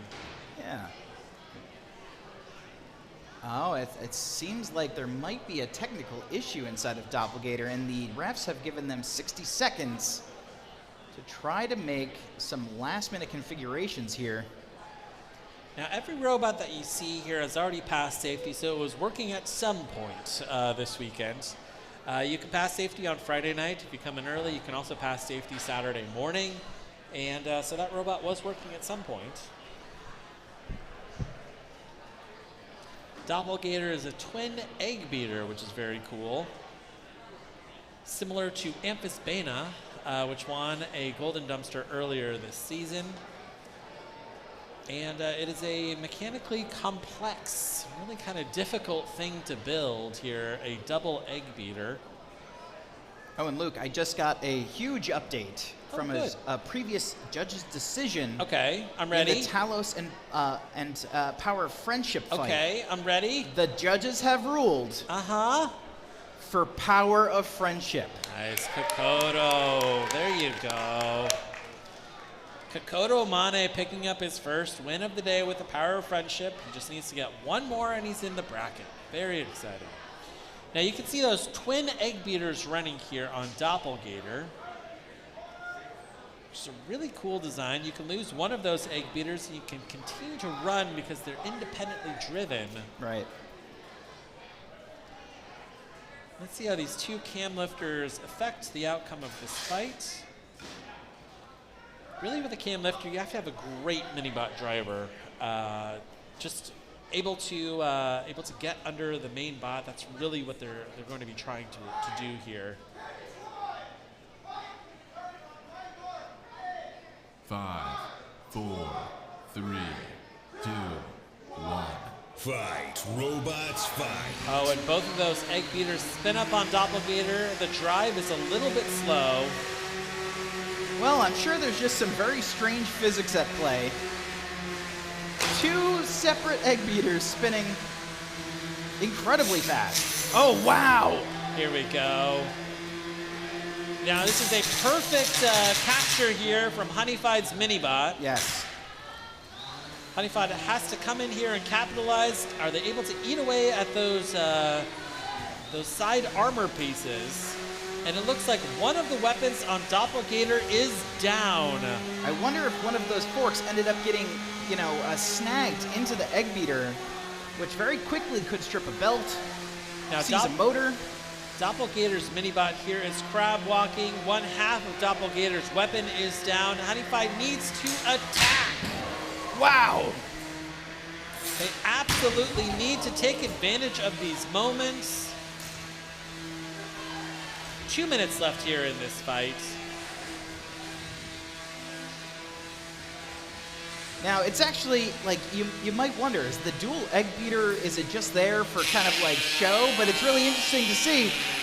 One of them is currently down. One of them is still able to operate. If you had a single egg beater style drum and you lose, whoa! Wow, ripping off one of those forks on the minibot from its own robots. Wow, that was a little bit of friendly fire there from Doppelgator. Oh, and now it's high centered on that fork! Wow, you live by the fork, you die by the fork, Doppelgator. That's what your lower back tattoo says, right, Luke? This is the king of irony here. Getting high centered on your own cam lifter fork.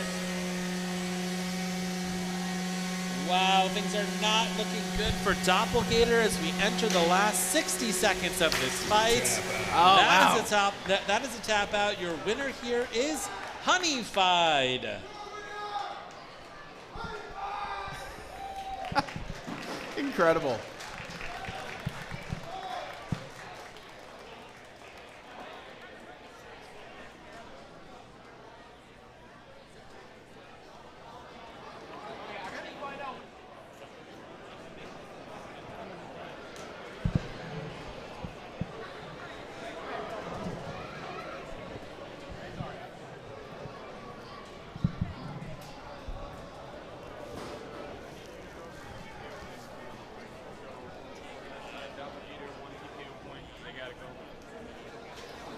The bots are making their way back over to the cage door, where they'll be made safe.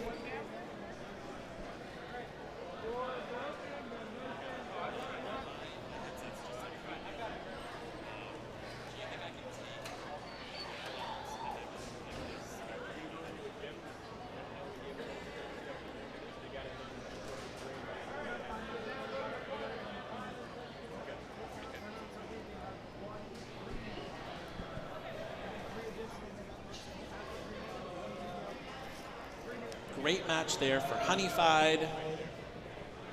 really great showing of aggression and damage there from that robot.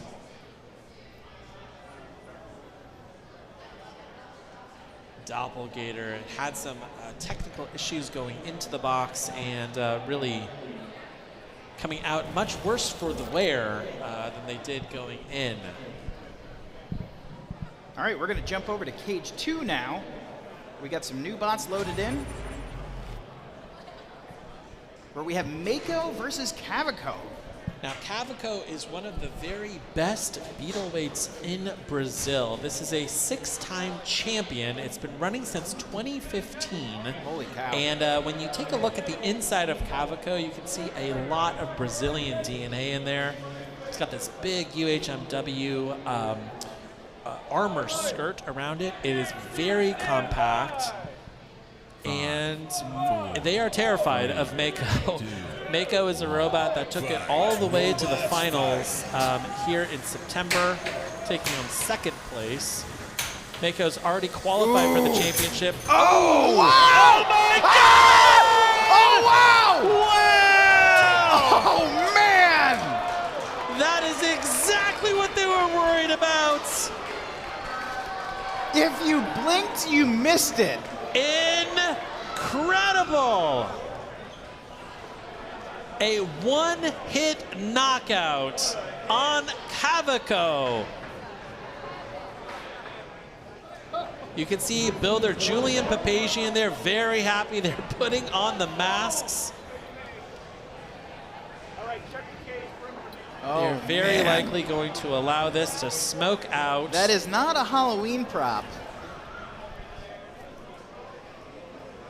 That is a LiPo battery in there, which has been probably sliced open by the weapon of Mako, exposing that inner smoke juice to some fresh oxygen.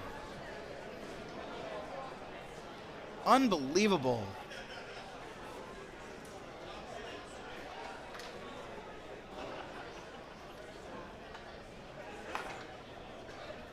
And you see that negative air system inside of the cage. It's doing its job.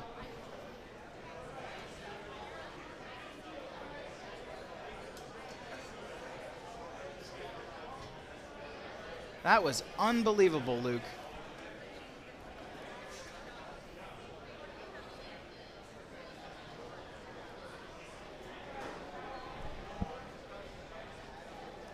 The smoke has settled down now, and now Brad, our house bot, is going to escort the bot over towards the door, where this thing is going to get deposited into a sand bucket if it doesn't get doused with a fire extinguisher first, and then removed from the building. Now, the really interesting thing about the robots from Brazil is that they are optimized to fight Brazilian robots. There are not a lot of overhead saws in Brazil. They don't even have a lot of horizontal spinners in Brazil. So they very likely have not faced many overhead saws, perhaps very few in their career. And this is a career that spanned the last 9 years, 6 championships, and they have lost their first match here at NHRL in the first 20 seconds of that match. Yeah. Incredible.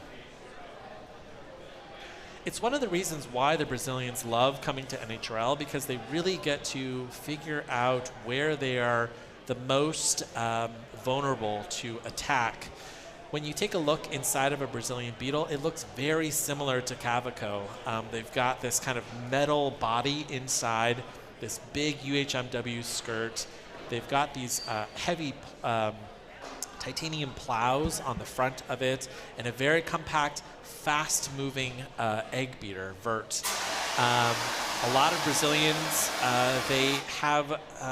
they run tangential drive as well, which saves them a little bit of weight. And the idea is that they are just facing off against other vert egg beaters that are similarly indestructible. And it seems like a big part of the Brazilian combat robotics culture is super aggressive driving, fast-paced action, bringing the hurt to your opponent as quickly as possible. And that's why they are some of the best drivers in the sport.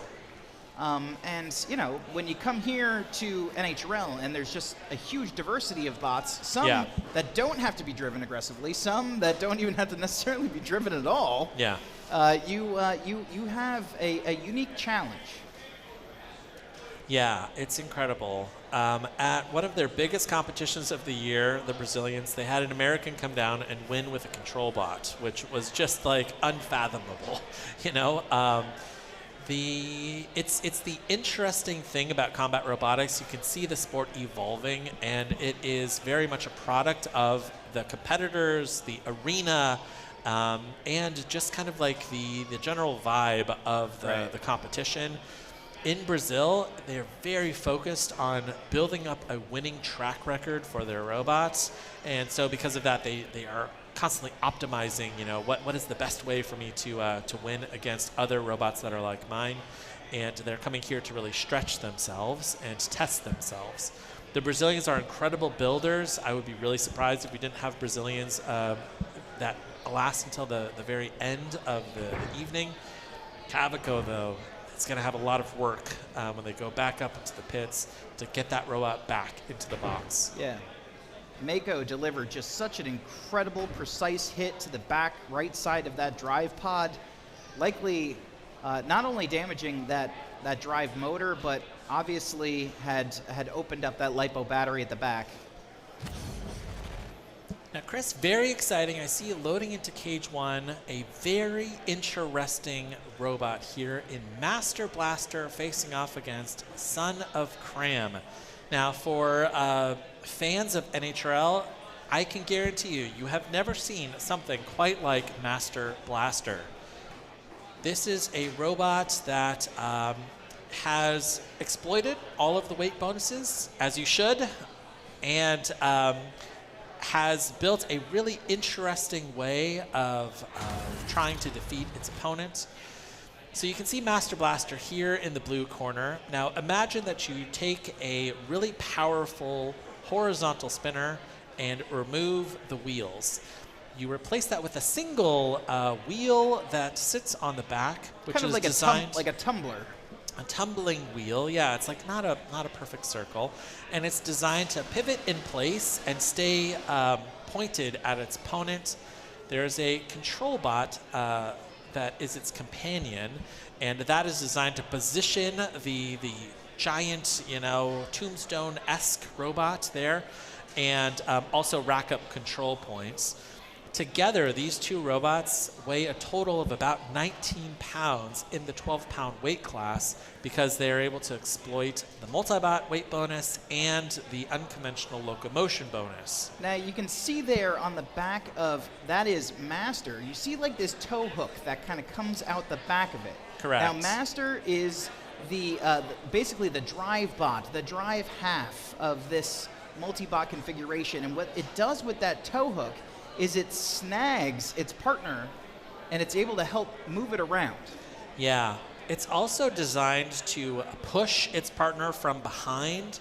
So if this is working the way that the builders designed it to, Master will capture its opponent and push it into this huge horizontal. If for some reason the horizontal gets stuck somewhere weird, they can reposition it. You can see this absolutely gorgeous light bar on the back of Blaster here. It is really neat. This is from the Coakley family, and they are some of the best builders here at NHRL. Their robots are absolutely immaculate.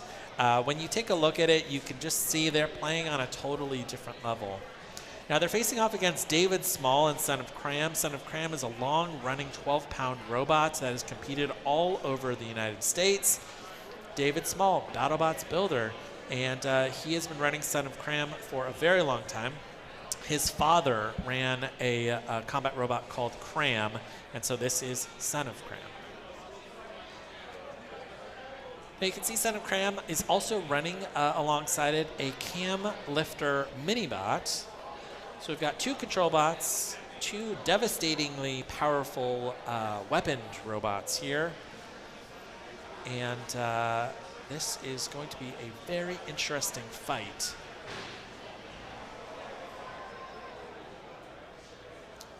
Now, Master, one half of Master Blaster, the control part of the robot, has a Ramplan-style arm here on the left, designed to flip its opponent. That is its active weapon there on that half of the robot. You're going to be seeing a lot of control, I think. Yeah, it probably also comes in handy if your counterpart, Blaster, gets maybe high-centered or stuck on its side. You actually have kind of an articulating arm where you can go prod it, knock it down, and re-engage it in the fight. It's interesting because we always say here in combat robotics that it's a game of rock, paper, scissors. This is a very interesting spread here in Cage 1 because I feel like we have rocks, papers, and scissors all in one fight. Yeah. Yeah. Interesting here. Yeah, this is a configuration that very likely we will not see in 2025 once we have the new design rules coming out. I haven't seen the new design rules, so I'm not telegraphing anything, but I know that they've been discussing a lot about the different weight bonuses and whether they still make sense in 2025. We're going to be getting our new and revised design rules here at NHRL shortly.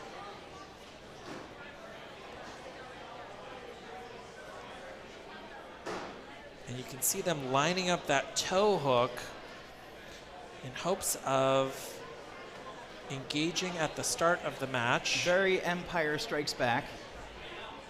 It is such a beautiful robot, Chris. It is absolutely gorgeous.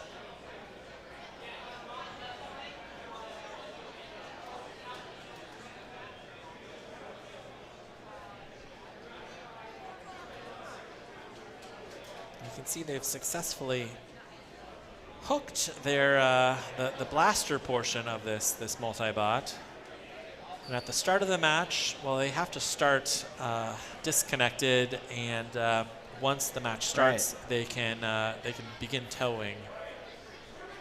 Very interesting robot. 5, 4, 3. Here we go. 2, 1. Fight, robots, fight. There goes that towing action. Oh, that's wild. They're pulling their opponents. Wow, but David Small and Son of Cram attacking Master. Wow, they have put Blaster in the corner. And it's now 2-on-1 action. That sound that you hear in the box is Son of Cram. David Small playing it really smart here. They're doubling up on Master, because without Master, Blaster just looks plastered. Now, also, if they can defeat, well, because the two robots are so similarly weighted, I believe you need to knock out both sides, Master and Blaster, to win the fight by knockout. They are trying desperately to kill Master first here.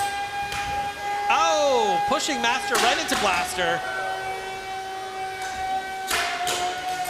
Wow, this cam lifter from Jeff Waters is doing great. Really lining this up so that Son of Cram can come in and attack. Blaster is essentially an arena hazard here. Oh, there we go. I think the control bot from Son of Cram just figured out, oh wait, I can also use Blaster. Interesting, yes, exactly. You see what he's doing, he's going for it. They're trying to push Blaster into Master, which must be very frustrating for the Coakleys. Wow. Wow, Son of Cram is just showing incredible control here in this fight.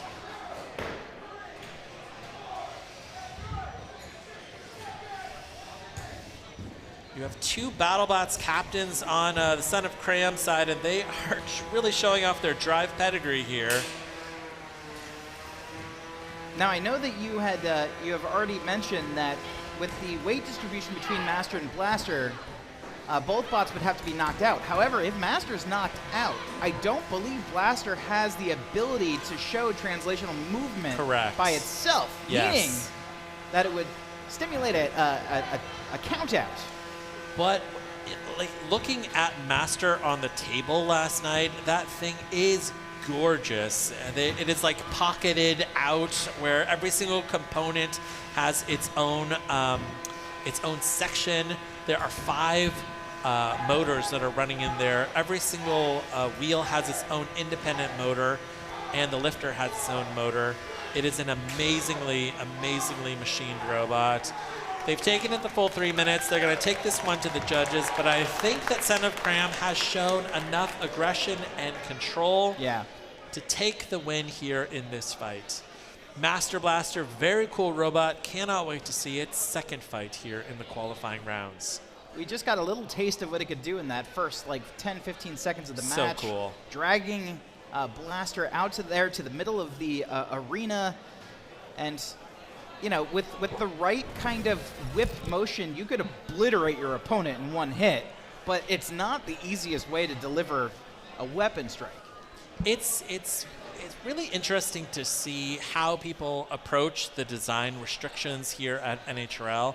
This is a really great example. This is a fully legal robot, and they built it to the edge of the legal rules here, really taking a look at past precedent with robots like Red Rocket, also built by Jeff Waters. And you know, this like tow hook kind of design. I've never seen that before, but that is legal here. Yeah. Really interesting when you see people build, you know, to the edge. Very cool. Well, grape minds think alike. Yes, Chris. Good. All right, we're going to go back to cage 2. Is that Impact over there in the pink corner versus taking suggestions here in the blue? Now, Lars Elliott here, one of the best drivers here at NHRL, and he isn't even out of high school yet. Impact here is in white, facing off against Taking Suggestions here in blue. Oh, there's your roofing, Luke. There we go, Taking Suggestions on its head. Lars Elliott is shredding. Now, with that upward motion, especially with Taking Suggestions inverted, he is able to very easily pop this robot in the air. The geometry already favored Impact, and Impact is really doing great here. Here, these weapons spinning slower and slower. Oof. I love that Lars gets such tunnel vision. Whoa! Oh my God! The weapon's gone! Wow! Wow! Taking Suggestions, not taking the hint. Yeah. Still fighting. Well, anything can happen. Here, with 2 minutes left, Impact could maybe get high centered on that dead weapon. Who knows? But Lars Elliott continues to attack. I just love this this ethos of attack, attack, attack, never tap. Oh, now we're seeing that weapon motor is actually hanging out of the box. There's the inside of that hub. Taking Suggestions can tap out at any moment, and it wants to continue fighting. You've got to ask yourself why. Here we go, Lars. Lars, allow them. Nope, nope. Lars does not want the house bots to come in and save it all. This is the kind of intensity that you see from young drivers, especially here in the sport. They are thinking only about knockouts, knockouts, knockouts. Lars has a very long day ahead of him, and he's just continuing to engage. Why, Lars? Why? 50 seconds left. Look at this. Okay. All right. Allow the house bot to come in and save. Oh, no. No. Lars doesn't want that. He's forced Taking Suggestions to burn up their one save. I think at this point, Lars is just sending a message to all the other drivers here in the weight class. Yeah. Tap out early or else. Yeah. It's almost masochistic here from Taking Suggestions. 15 seconds left in the fight. They're going to take this one to the judges. And if the judges have eyes, it will be a win for Impact. Well done, Lars. Punishing. All right, taking suggestions is going to need a suggestion box to bring all their parts back up to the pit with. Wow, you can see Chris Capps there filming cage side here for Lars. Lars looks very happy about his performance here. Impact, absolutely a robot to watch here in the bracket. Lars would love to qualify Impact for the championship. Coming into this event with a 14-5 record, it's almost surprising that they haven't yet qualified, but this very well could be the competition where they not only qualify, but take home a dumpster.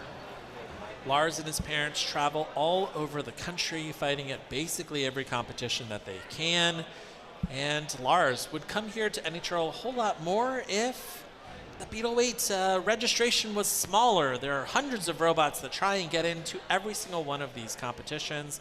Lars often finding himself on the wait list and able here finally to get in with the last chance qualifier here in October.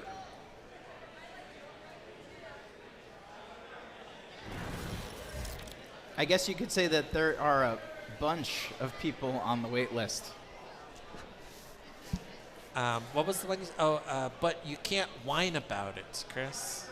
You said that one over for breakfast. That was a good one. I was saving that one. There's a long day left. Okay, good. Lars Elliott, yeah, you know, one of our most aggressive, one of our best drivers. He started off as an RC car racer, like as a kid, and really kind of built up that muscle memory very early, and taken it here to NHRL. This is his second robot. Impact is fully custom. He designed this from the ground up. Previously, he was running a Weta kit and was one of the most successful, probably the most successful Weta kit in America. And he's doing great. So love to see Lars's performance here. First win, convincing. You love to see that for a robot trying to qualify here today. All right, we do have a judges update, Luke. Okay. Son of Cram defeats Master Blaster. Cool. Okay. Yeah, that was a really clear showing of dominance there from Son of Cram. They really showed a lot of control, and that cam lifter really doing great work as the mini-bot there for Son of Cram. Now I can see that we have locked up cage 1 again, and we can see another pair of 12-pounders here in the box. One more judges update real quick, Luke. Good. Pretty Fly has taken it over Jacked Move.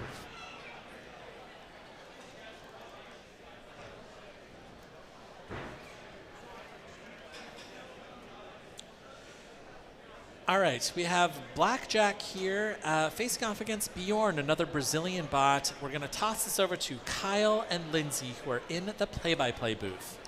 All right, guys, thank you so much. So happy to be back in the play-by-play booth. Lindsay, how you doing? I am similar to you, Kyle. Very happy to be here. Very excited. Oh, we see Alex Pezza and Drew Davis getting ready for Blackjack. And we have the team from Brazil here with Bjorn. It is so nice to be here. I am excited to show you guys this new play-by-play booth action, and we didn't forget the costumes this time. We brought them. I'm tacoed up. You're spammed up. We're ready to go. It's going to be fantastic. 2, 1. Fight, robots, fight. Wow. Whoa. Okay, right out of the gate. Blackjack has already qualified. They came in second in the March event. So they're just testing some stuff for championships in December. What a test against this Brazilian team, and there's parts missing off of Blackjack, but it does seem like the Brazilian team is struggling with their movement on this floor. Blackjack really zipping around. There are some cultural differences in the combat robotics world, right? In much of the combat robotics world, the floors are steel.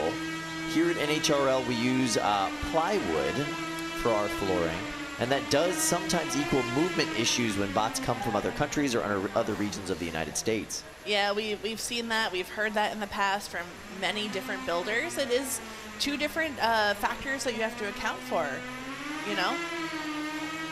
Drew Davis, however, he has been born and bred right here in the plywood floors of NHRL. He fights here constantly, one of the best competitors that we have.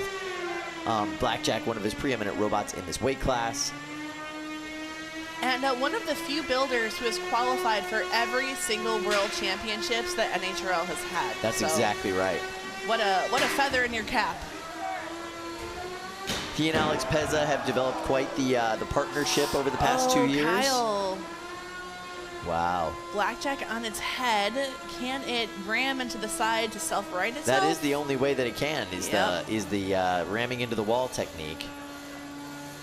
Bjorn did spend a large portion of this matchup on its head, moving slowly, but still translating a little bit better than earlier in the matchup. I wonder if he's trying to use Bjorn perhaps as a ramp. There we saw it didn't quite work, now going for the side rail. Somehow still almost as mobile as Bjorn. Yeah, really struggling upside down. That's rare for Blackjack. Blackjack's normally able to drive pretty well, inverted. I wonder what's changed about the bot that's making this kind of challenge. You can see the wheels are kind of making intermittent contact with the floor. And Bjorn is desperate to take advantage of this situation, but even there, not really able to land an effective hit, just kind of booping it. Booping it is the technical term, I agree. Yeah, so now you can see Blackjack high-centered on Bjorn. Bjorn not moving. 17 seconds left in the matchup. Will Floop be called in? They called an unstrike in the last 15 seconds, it seems like. So we're going to separate these bots from each other, because there we go. Okay, Blackjack is now able to move. Bjorn is able to move. And that's what they show the judges as we get to the end of that matchup. So this will go to the judges. Certainly an interesting one for them to consider. Yeah, both bots had portions of that matchup that were not to their advantage. I feel like the slight edge is given to Blackjack. It had a little bit more control from the get-go. Was able to land some hits in the beginning before it flipped over. Yeah, but once it flipped over, that was a very, very different matchup. Yeah. All right, we're going to go back to Luke and Chris on the desk. How are you guys doing? What a thrilling match. I love to see Brazilian big bots come here. And, you know, this is a robot that has been tested both in South America and here in North America, competing elsewhere. It's awesome to see it here at NHRL. All right, we're going to go back to Cage 2 action here. Now this is Caldera here, which is already qualified. This is our top-ranked Beetle here in the competition today, facing off against Hex Ive. Hex 4, maybe? Do you think it's Hex 4, Chris? Whatever it's called, it is a very mean-looking bot. Oh, no, it's Hexa-Hive. Hexa-Hive. Interesting. Okay. 5. And that is from Bobby 3, Guy. 2, Team Honeycraft. 1. Fight, robots, fight. Bobby Guy, you know, wow, losing a wheel immediately. Wow. Bobby, no. Oh, no. Bobby, no. Caldera. Wow, incredible restraint from Glenn Boxall. Oh, wait, it's a pause? What's going on here? Oh, no, it was a false start. Wow, was it a false start from Caldera or from Hexa-Hive? Wow, okay. Boy. We've heard from production that the false start came from Hexa-Hive, and he paid for it immediately. Caldera ripping off that wheel. And they're going to restart this match. Glenn's always happy to give out a free lesson. Glenn is so precise here. There is no wasted motion. The second that he heard that it was a false start, he immediately stopped engaging. Let's see how many more wheels he can eat here from Hexa-Hive, Chris. Glenn really showing why he is a top-ranked competitor in the Beatles.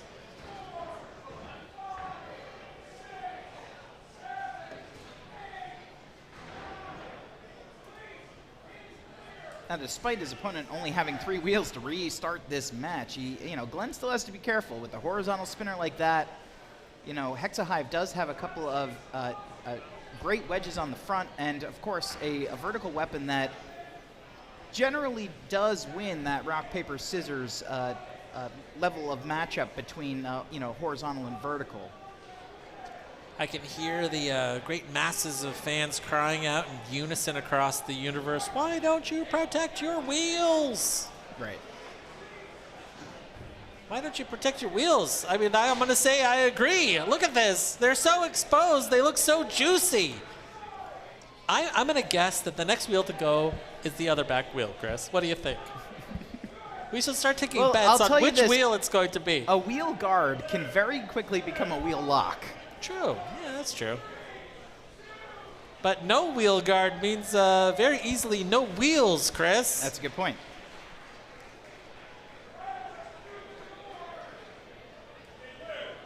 All right, and looks like we're about to get re-engaged here. I was going to say Bobby Guy also sounds like one of these fake names, but Bobby Guy. I'm sure that it's real, just like Max Morningstar. Real person. These are like great names. Bobby Guy. Bobby Guy. That's like a... You could choose to be Bob Guy. You could be Robert Guy. Bobby Guy is great. That's fantastic. I wish I had a cool name like that, Luke Stengel is pretty cool. No, it's not. No, it sounds like someone who wants to do your taxes. Bobby Guy. Now that's a robot fighter, all right?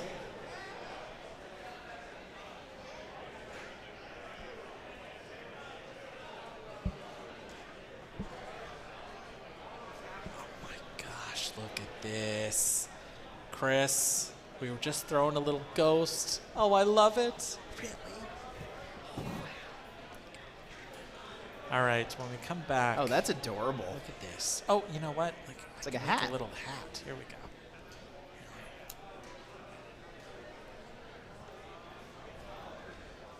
Okay. It's a pumpkin hat, Chris. You get to see it after this fight. Now you can see that they're debating here cage side what to do. I don't think that they're gonna let them have a wheel back, nor could you easily put the wheel back in general. Do you remove the wheel from the arena? Maybe that's what they're wondering. I don't know. Interesting. Production is trying to get an answer as to what they're considering outside of cage 2.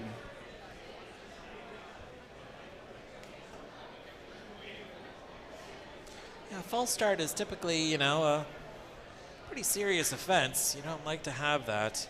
At least the false start didn't result in Caldera being damaged in a big way. That's always tough to see. False start, and then you damage your opponent. Then your opponent really should have the opportunity to go back and fix their robot back to 100%. See Team Honeycracked here, just waiting for word of their fate here.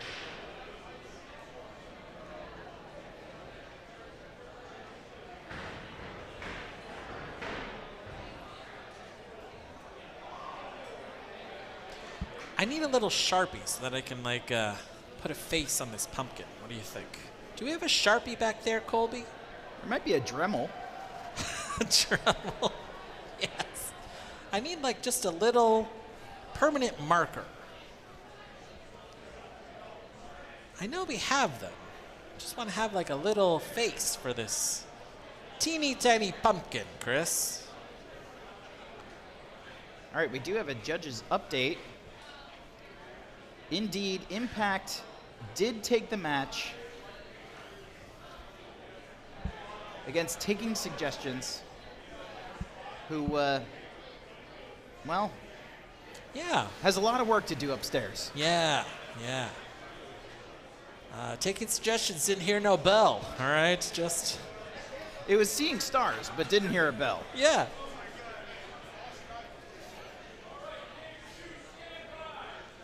Okay, I think we're going to restart this.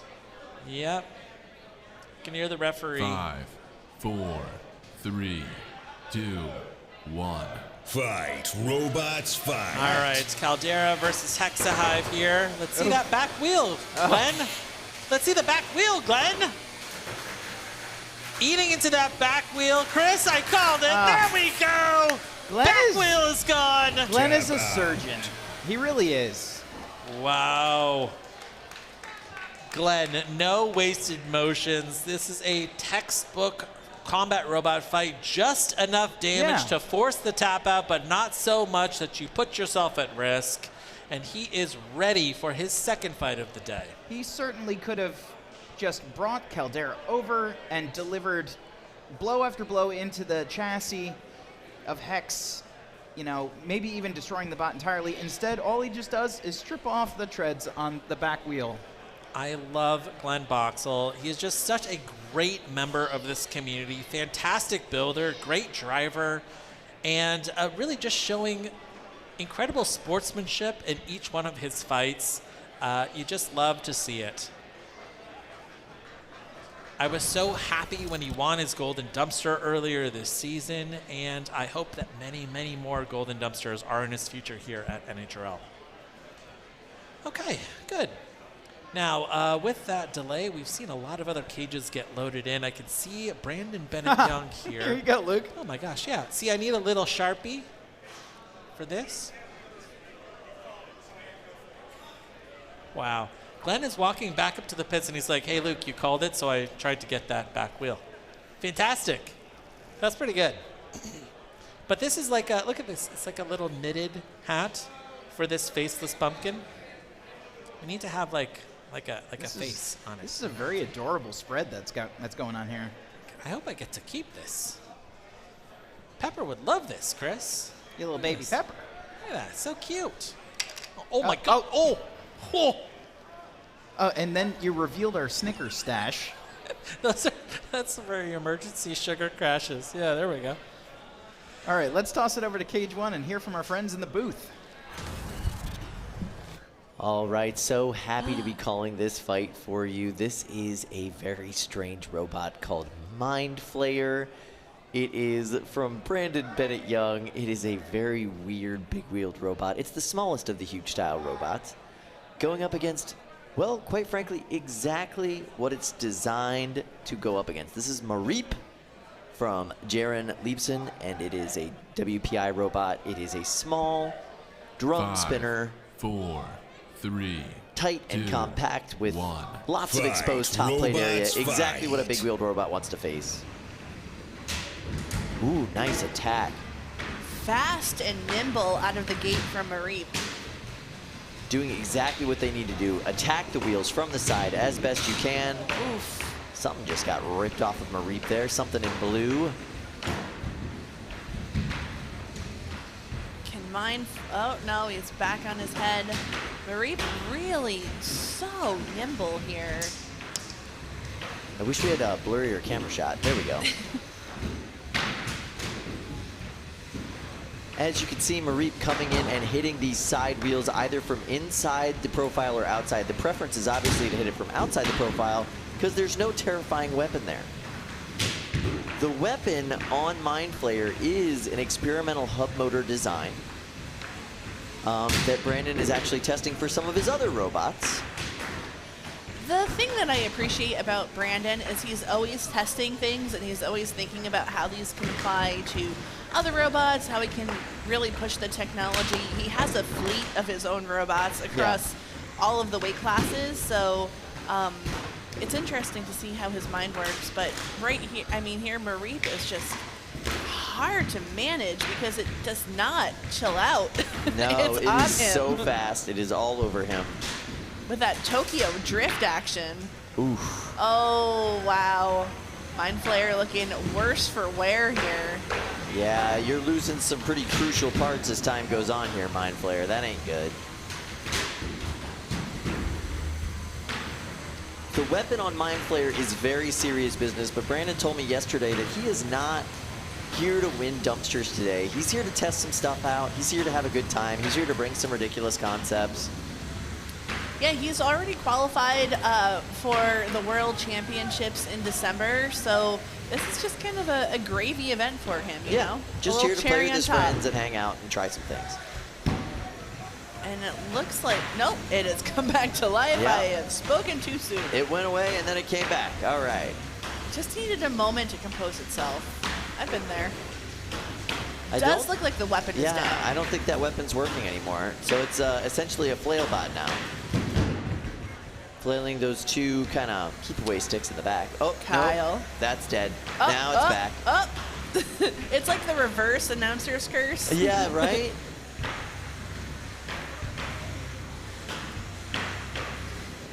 One of the interesting things I asked Brandon about in this robot is there's wood screws in the side of the wheels to be used as kind of keep-away sticks to keep it from landing on the wheel and dying. I asked why wood screws, and he said because it's cheaper than putting a really long threaded bolt off the side and less likely to break. Practical. Yeah. Practical. I love it. And with that, the match is over. It will be going to the judges, but I'd say it's if they have eyeballs, they know that Mareep did a phenomenal job. it really did. Jaren has been having a phenomenal year here at NHRL. Has already won a golden dumpster and then placed second, I believe, the competition after. That's correct. And yeah, now he's here in this weight bracket and looking to maybe qualify this as well. Love to see it. Absolutely love to see it. It's just so small and compact and cute. And still hanging out by the side of the box in any 12-pound fight, it seems like Jake Hoffman. Just kind of standing there watching. He has eyes all over the 12-pound bracket. It's interesting, right? He's just keeping his watchful eye over everything happening in the 12-pound bracket. I wonder what's going on there. All right, let's toss it back to our friends at the desk. How are you guys doing? Fantastic. What a great fight there. Love to see Brandon Bennett-Young here. And it looks like Mind Flayer went with a conventional vert there in that fight. Yeah. Interesting.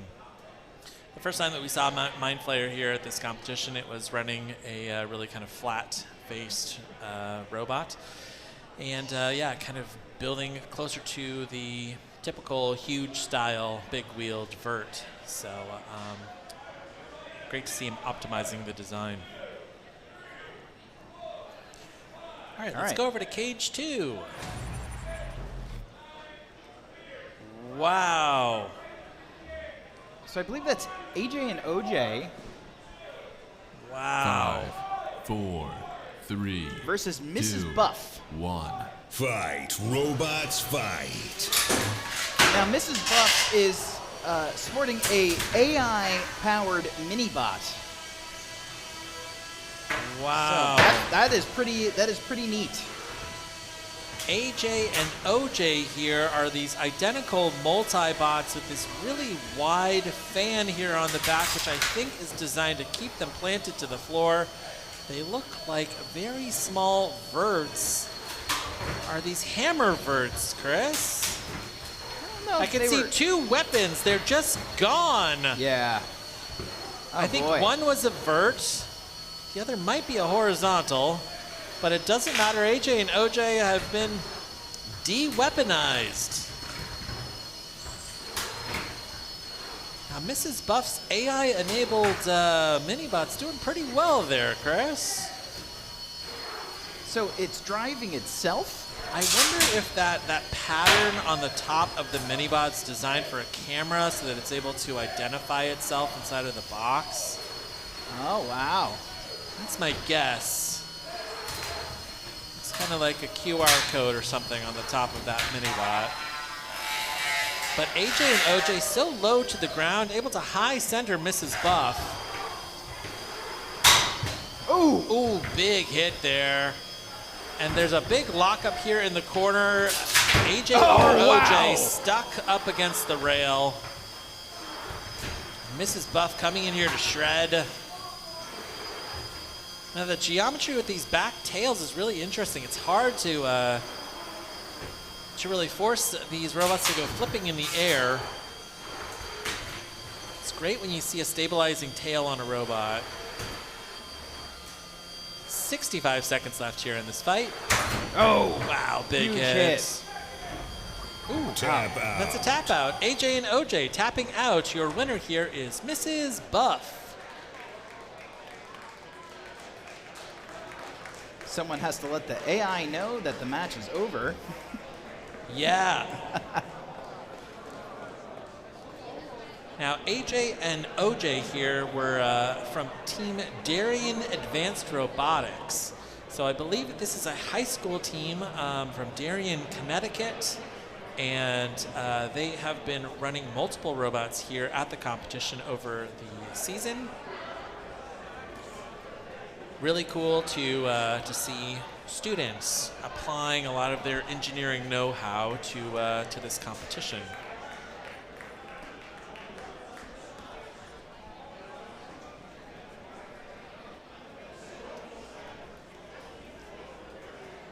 I heard a really good description of like kind of the difference between non-combat STEM robotics and combat STEM robotics, where it's like with non-combat, the kind of like FIRST Robotics, VEX, you can get away with a lot of kind of like edge design, kind of like there's a lot of lawyer ball, like trying to kind of figure out how to make your robots do interesting things that are unexpected.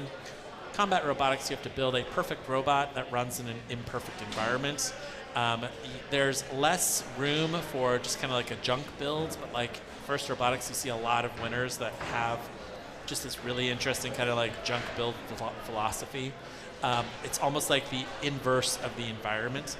And so it's cool to see students really kind of practicing that other side of robotics.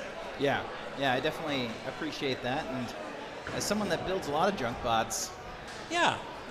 I'd say that probably yeah. you could win FIRST Robotics, you know? Just go for the world finals, you know? I knew I should have taken this stuff more seriously. Every time that it goes to you and you're just sitting here with the grave costume, I absolutely love it. I love that you've totally committed to the cap as well, you know? It really bottles in the heat. I bet. Yeah, exactly. I'm going to take this thing off in an hour, and my hair is going to be completely melted off. Yeah. Yeah. Microplastics just leaching into your skin, Chris. Yeah, it's great. That's good. We're starting to see now our event space here is filling up quick with folks coming in for a long day of competition. We're going to go over to Cage 1, and we're going to be sending this over to our friends in the booth, Kyle and Lindsay. All right, guys, thank you so much. I am very excited about this fight. We are going to have some questionable choices, giving us a little weather report. Now, Kyle, important to remind everyone watching at home, Questionable Choices is the winner of January's event this year. They took home the Golden Dumpster for the new bot event. They've actually gone 6-2 across 2 events this year. That's great. Really good record coming into it. But Weather Report also 5-3 across 2 events. So I'd say they've got some even match records, more or less, going into this. Yeah, this is Carrie Weaver's bot from the Bot Brothers. Really amazing design and a pretty darn good driver, too. And it is a shuffler with a weapon that spins over 300 miles an 2, hour, so I would be shaking in my boots here. Only an NHRL, baby. All right. And we see Nate Franklin, the Minibot driver for Questionable Choices. The Minibot assassin. Absolutely. Some of the best Minibot driving you'll see usually comes from Nate Franklin and or Peter Garnache, depending on what event you're at. But the main event right now is that little tango between Questionable Choices and Weather Report. They've disengaged, but ooh. Oh, that's nasty. Both those weapons grinding away. There's a fork. A fork is gone off of Questionable Choices. But, Weather Report self-righted. It's all good. It was doing the thing there for a second. Those shuffler pods not able to get it back onto its feet. This bot moves exceptionally well for a shuffle robot. It really does. And Questionable Choices is having some mobility issues now after that last do-si-do. Yeah, I wonder what's going on, but you're right. It looks like the wheel is still functional. Yeah. Oh. Maybe not. Maybe not. As you say that, you see a wheel on the floor. There it goes. That's, I believe that's the multi-bots wheel, though, see? Oh, yes, you're right, you're right. Yeah, the mini-bot for Questionable Choices was getting a good pin under Weather Report, but maybe in that exchange lost its tire. Ooh, good hit there. Nice pin there. These are very polite hits. Yeah. Just kind of grinding away at the most dense part of the armor. I like it.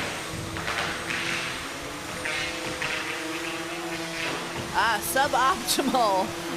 You see on the undercarriage there of Questionable Choices. Not where it wants to be, but it was able to self-right, so making it work. Trying to gyro their way out of this corner. You can see that wheel just unspooled itself. Yeah, that's all gone in the left-hand side drive there. I am really impressed with how well Questionable Choices is still able to be in this match despite losing a wheel and a fork.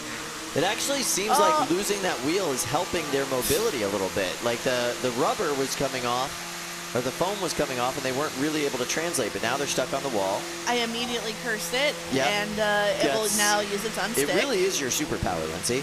And then oh, Floop, come on, don't.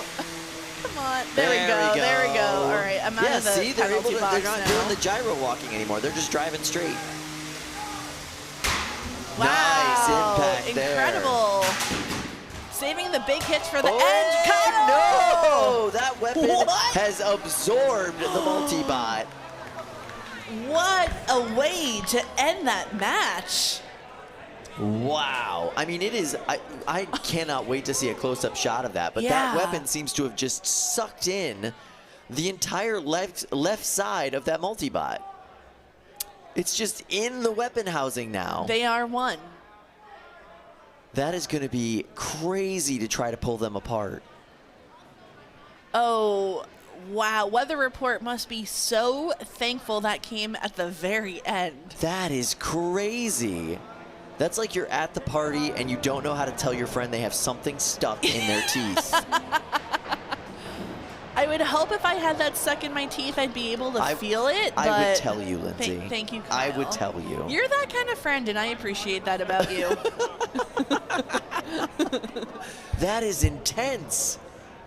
Wow, what a showing for the judges at the very end of that fight. Yeah, look at the twitch. Little twitch. Oh, no. Let me go. It's graphic. It's graphic. It's like a Venus flytrap when it has a bug, and it's like the bug is trying to get out, but it's a little hopeless effort there. Yeah, the entire fork is just like sucked inside the weapon. I know you're trying to get them apart, Floop, but I have my doubts, man. Yeah, especially from that angle on Floop. Oh my goodness. I can't wait to see a little closer up shot of like how that occurred, but that's absurd looking. I don't even know what, did it like just spear it? Yeah. Like, I don't understand. It looks like a glitch in like a video game. I just want to like pinch the screen and zoom in, you know? All right, let's go back to the desk and figure out what's going on here. All right, we've got Cage 2 loaded in. We are going to go to that fight now. Supreme Ruler facing off against Buffalo Wings. Now, these are two very hot robots, Chris. Yeah. We've got a flamethrower here from Jeff Waters here in the pink corner, facing off against Eli Davis and his diesel glow plugs that are these top-mounted diesel glow plugs. Very interesting design here from Buffalo Wings. This is one of my all-time favorite bots, one of my all-time favorite builders.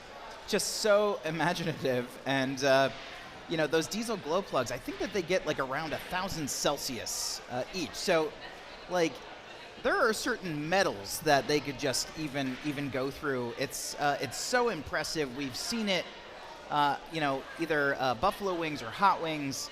really use those to great effect. You're seeing part of Buffalo Wings now covered in gold foil tape, but that is because Supreme Ruler and that arrow-shaped mini-bot are both able to deliver a little heat of their own. Now, both of these opponents here are taking advantage of NHRL's unique weight bonuses. Buffalo Wings is a shuffle drive, so it's able to get a bit more weight there. And Supreme Ruler here is a multi-bot. Wow, 2 flames here from Supreme Ruler, incredible. And Buffalo Wings trying to attack from above. Wow. The left wing on Buffalo Wings is going great. Oh no. But these are barbecued wings, Chris! Eli's going to have to show a little bit more movement. There's some kind of gremlins going on inside of these wings. A shuffle pod has very little, wow, being doubly burned here. Oh, there's our thermal cam. Wow, Buffalo Wings is white hot. Oh, wow. No, Chris. Wow. The back of Buffalo Wings is now brown, Chris. Incredible. Yeah, it looks like that one of those arms is starting to get a little soggy. So I guess Eli knew it was time to call it. Wow, amazing. Now with 2 wins in a row here, Supreme Ruler has made it into the bracket. One of the first beetle weights to make it into the bracket. Buffalo Wings, though, is going to need to potentially win a second fight. I know that they fought earlier today. This may have been an elimination match here for Buffalo Wings. But Jeff Waters flying in here from Vegas. That robot is looking great.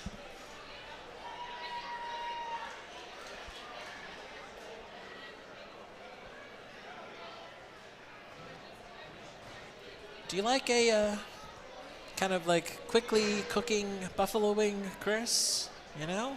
This was a deep-fried buffalo wing here. I mean, this is one, like, it might still be a little raw on the inside. Right. But that, yeah, that outer crispy skin is probably delicious. Yeah.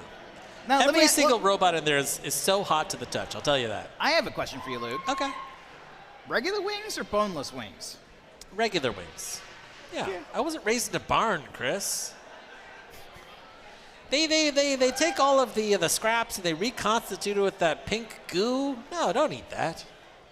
You know what I'm saying? I like pink goo.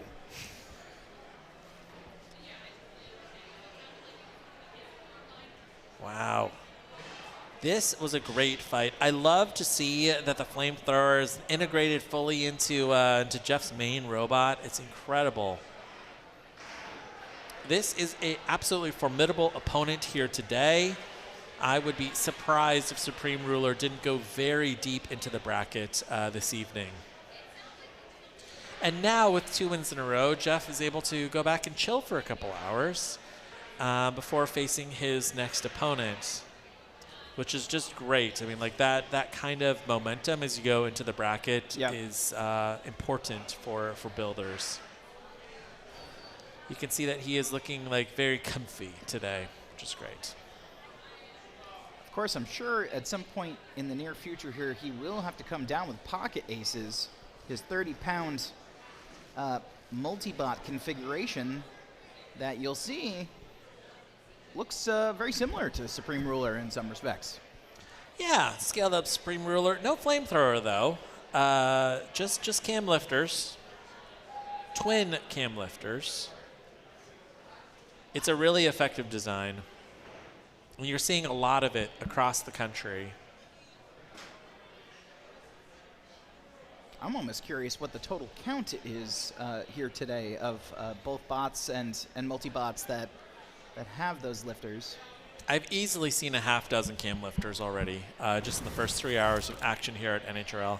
And I expect to see probably a dozen robots are running cam lifters here today. Mm-hmm. It's a great design, really highly effective, especially when you take a look at a control bot as a mini bot. Really, really great. You need to have a great driver, though. They are hard to drive well.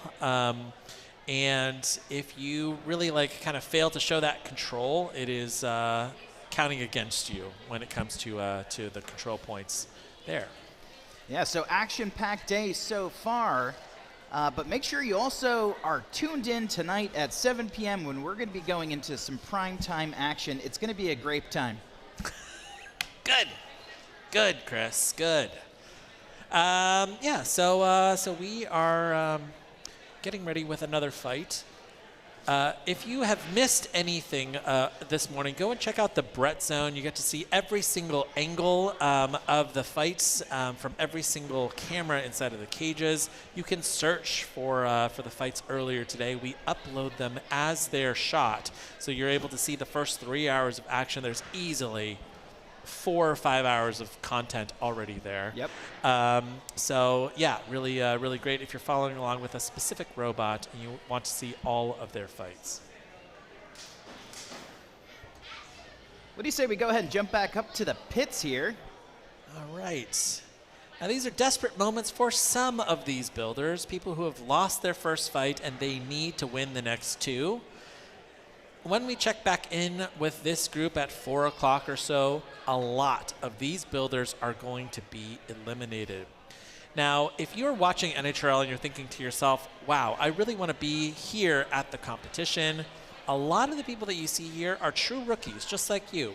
First robot, first competition, first build ever. And they come to NHRL just because they want to be immersed in the most competitive combat robotics league in the world. Don't be intimidated. A lot of people here are brand new. There's a lot of resources for you to learn how to build robots online.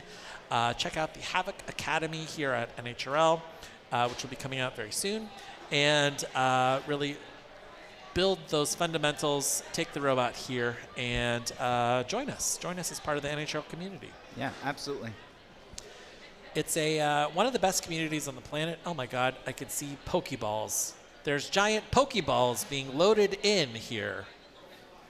What? Before we get to the Pokeballs, I think we have a couple of judges' decisions that have come in. Chris, there's giant Pokeballs here. I know, but first, Bjorn has defeated Blackjack. Okay. And Mareep has defeated Mind Flayer.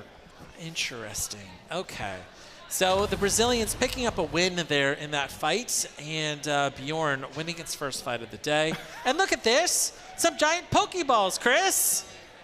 Oh, my goodness. Chris, this is Minen and Plessel from Team Honeycracked. Minen and Plessel, I choose you. Look at this. Wow. That is so awesome. Oh, I love it. Zoe Lambert here, dressing up as Minen or Plessel, I'm not sure which.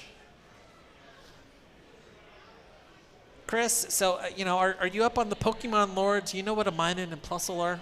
It's okay if you don't. I remember. I get that you were Charizard? dating as a teenager. Okay? Yeah. I wasn't building automated Star Wars dioramas inside of fish tanks, Luke. I was dating. Yeah. All right. Well, I wasn't. So Minen and Plessel, they listen. With every single new generation of Pokemon, they initially just promised that there was just going to be 151 or whatever, right? But every single new generation, now there's like 1,000 Pokemon plus. Right. They have to make a new Pikachu stand-in. Okay. So Minen and Plessel are kind of like little electric mice. All right. Mm-hmm. So they are the Pikachu stand-ins. Well, what I do know here is that Minen is the blue one and Plessel is the red one. Okay. Wow, facing off against Team MIT here. Wow, they look great. Yes. Oh, my goodness. I just love the juxtaposition of the very serious faces on very silly outfits, Chris. Now, Plessel looks like it's got a little bit of a wonky drive situation going on. They look like these are treads here, Chris. Yeah, but it looks like maybe that left tread is not behaving the way it should be.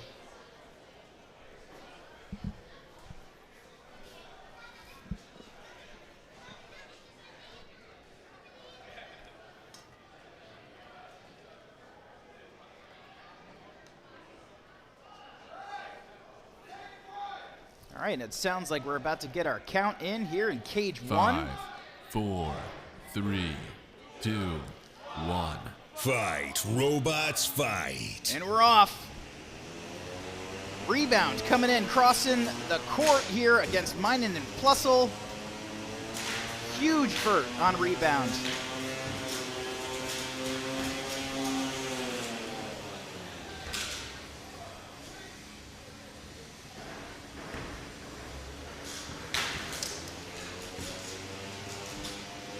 Minen coming in with a good angle, has given Rebound a few good shoves thus far.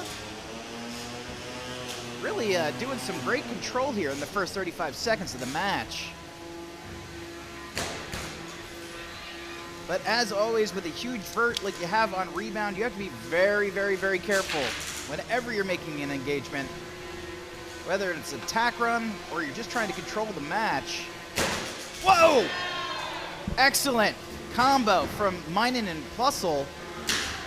Scooped up Rebound and tossed it twice now. Rebound is missing its left wheel. Tap out. Wow. And so Rebound is tapped out, giving Minen and Plusle their first gym badge.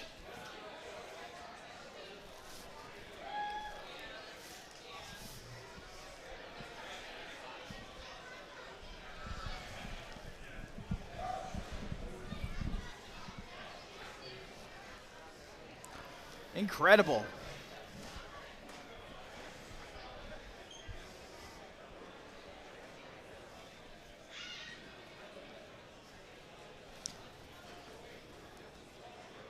I mean, this is like next level. The costuming, the actual like carryouts for the bots. This is what happens when you give this team too much time between events. I love it.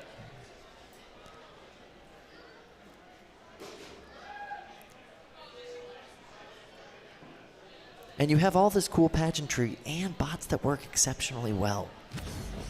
What cool pageantry? Just, you know, the costuming and everything they were doing on, you know. Yeah, I guess that makes sense. It's nice. Hi, Kyle. Hi, Chris. How you doing? You look great. Oh, thanks, buddy. I'm feeling really nice, you know? Yeah. I'm happy to be here. Did some play-by-play booth action back there with Lindsay. That was really fun. And now I'm out here on the desk with you, and I'm really happy to be here. Yeah, it's great in the play-by-play booth. No slips to report. No slip-ups. It all worked out really smoothly. Yeah, it was great. I enjoyed it quite a bit. But yeah, here we are at the Halloween edition of the NHRL. It's a fantastic day. And, you know, so far, really great fights. Yeah, absolutely. I think we already have some more action lined up here. I think we're going to jump into another cage here momentarily. I'd be really excited about that. You look great, by the way. Oh, thank you. Yeah. Oh, I'm very excited about this fight. We have Stag Beetlebot versus Cattywampus. I watched Cattywampus' first fight of the day. What a strange design. 5, 4, It's 3, an interesting concept. 2, It would be hard to plan 1. for. Fight, Yeah, robots, fight. That tumbler is so interesting, which it looks like this is a different configuration than they had in their first match of the day. It looks like now there might be some kind of grabby mechanism on the front. I think that's just the roll cage. I don't know if it actually does any of that. Nice hit there. That was beautiful. Oh, you're right. It does grab. Look at that. It's like a little claw action. It's Catty and Wampus, accurately named.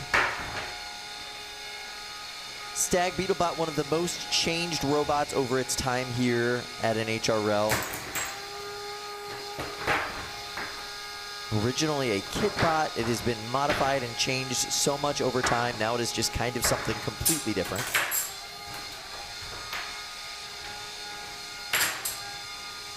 But I absolutely love the design. It's so smart.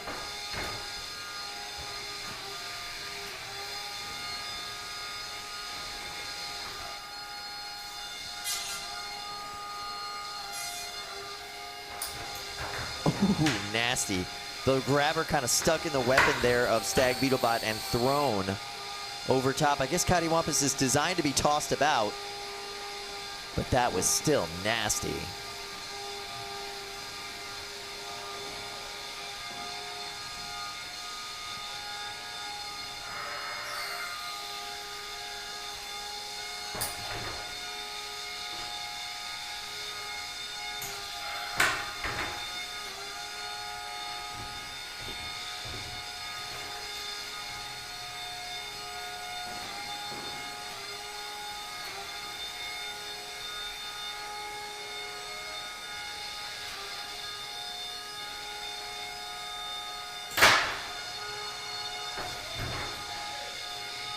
You could see Michael with Stag Beetlebot just taking it cautiously. He's doing a little bit slower.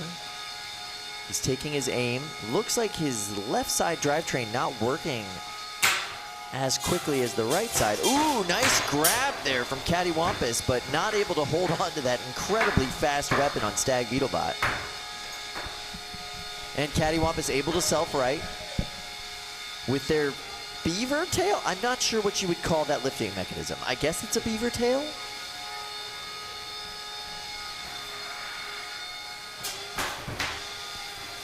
Yeah, every time he grabs down onto that weapon, he is tossed about. And there he goes, back up into a self-righted position.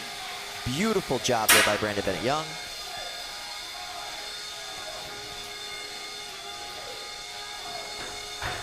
And this will go to the judges, a true testament to the durability of both robots. But especially Cattywampus taking all of those hits and also flailing itself all over the place and yet still functioning by the end. There you see Michael Cross, Team Pandemonium, and Stag Beetlebot.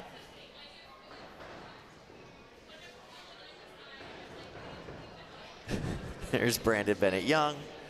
I think he's going to be happy with any performance Cattywampus puts out today, but especially if Cattywampus lasts the entire matchup.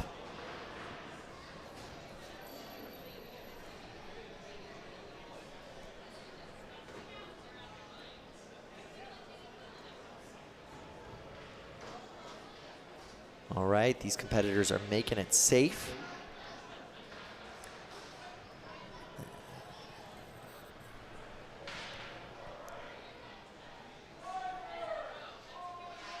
What kind of a safety mechanism does Brandon have for this beaver tail of a weapon? I'm very curious.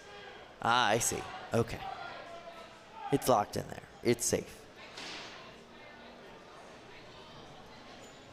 Oh, okay.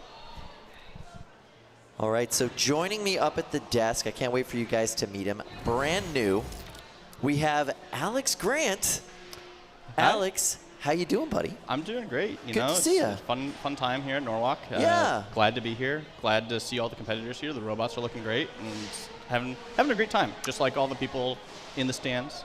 I am so glad to hear that you were able to come join us on the desk for a little bit today. I was like, oh, they asked me if I could hang out with you on the desk for a little bit. And I was like, yeah, he's a great guy. I'll hang out with him on the desk for a little bit. I think you're a great guy, too. Oh, thanks, man. I appreciate that. Yeah, no problem. So, yeah, we're going to call some fights for you today and kind of take you through the action on this Halloween edition.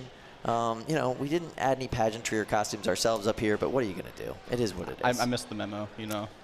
I got my Sunday best on, you know. So. You do look nice, yeah. Thank you. Yeah, like kind of 80s synthwave thing going on. A little bit, yeah. You got a potassium thing going on. I am very up on my potassium today. Yeah, I like it. I like it. No slip ups. We're just gonna keep it all, you know, straight, peeled forward.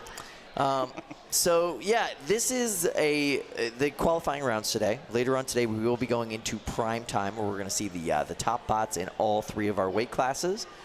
So right now we're just qualifying them. We're moving them all forward through these brackets and trying to get them into the main part of the competition. Some of these bots are on the bubble. If you've lost your first matchup today, you have to win those second 2 to guarantee yourself a position in the full tournament. So quite a few of those bots are upstairs in the pits right now, desperately trying to get their bots functional for those second fights. We have seen some massive destruction already today. Some bots just completely eviscerated in their first fights and not able to continue on. If you want to check out any of those fights, go to the Brettzone, Scroll on through, look for your favorite robots, look for your favorite competitors. It is a really cool interface where you can check out any part of the event that you want to watch. It is all there and available for your clicking pleasure. And if you're a competitor, you can go back and look at every single one of your fights from different angles. It's so smart. I absolutely love that aspect of what we do. And then tune in tonight for the fully produced Prime Time production, where we're going to show you all of the championship fights in each weight class. This is the last chance for so many of these competitors to qualify for the World Championships at the end of the year. It's a lot of stress. It's a lot of stress. A lot of people who have not qualified, I mean, obviously it's the last chance. So inherently, it's going to be difficult. Everyone, is going to be putting their A game in, and the people who are here that are qualified, those are the ones that you have to really watch out for, because they're dialed in already. They're just here to test out the new stuff. There is big names here that haven't qualified, by the way, and I'm really interested to see if they're able to kind of withstand that pressure and move through and get themselves into those top 4 spots, or in some cases, if there's bots already here that have qualified, maybe those top 6 spots, maybe those top 7 spots. What are one or two of those that have not qualified that you're on the lookout for? So the main one that I'm really looking forward to is Monkfish has yet to qualify. Monkfish hasn't qualified. And then the other one that is Beetlejuice in that weight class has yet to qualify. Won a gold dumpster, but not in a main tournament event, right? It was a separate event, so they haven't qualified. It's weird to have a dumpster for the season and not a qualification. That is weird. That is strange. And then what about like Impact? Have you looked at that? I love Impact. First of all, one of the best drivers in the game. Yep. Absolutely amazing robot. And he is clearly not here to play around. If you saw his first matchup today, it was vicious driving. I mean, he was not letting up. He was juggling his opponent in the air the entire time period. Really? Yeah, it was fantastic. So yeah, Lars, in any competition that Lars is in, he has a chance of winning the entire thing. Yeah. He's just that good as far as his driving capability goes. Yep. His bot is looking dialed in. We've only seen it in one fight so far, but it's looking really dialed in. I'm excited to see it. I'm really excited to see it. Yeah, Lars is a really good kid, too. He always brings his family here. They're the nicest people in the entire world. His dad is so sweet. He's, like, very supportive of his son, but he's not very competitive. Right. So he's definitely, like, sitting there like, oh, I hope everybody has a nice time. Meanwhile, the robot carnage is unfolding before him. Yeah, his son's Do you think they had a good time? Apart. And he's like, oh, no, I hope they're going to be able to fix that. No, probably not. No. That's going home in a bag. Yeah, that's not going to work out And everybody well. loves that, including the people, the bag holders. Yes, exactly. Right? All right, so we are loading into Cage 1 right now for some big robot action. Let's see what we've got loading in. Oh, okay. Wow, we do have some big robot action. So this on the left-hand side in yellow is B-Force, and on the right-hand side, that big old blade is Synthesis 30. Probably the scariest weapon here today, like overall, is Synthesis 30. I think I agree with that. Like Synthesis in any incarnation, having fought it at the 3-pound weight, the goal with Dutch Oven fighting Synthesis was don't get hit.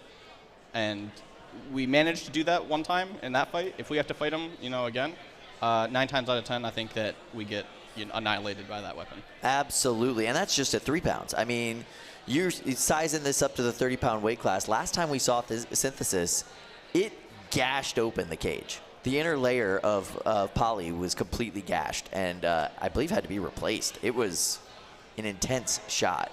Yeah. And it's still safe, that happens. Well, that's what the inner layer is for. That's what the inner layer is for, sacrificial, and from there you have the second layer. And it's exciting when a robot manages to do that. Absolutely. Absolutely. Exciting for everybody but the technical cage staff who have to replace the panels.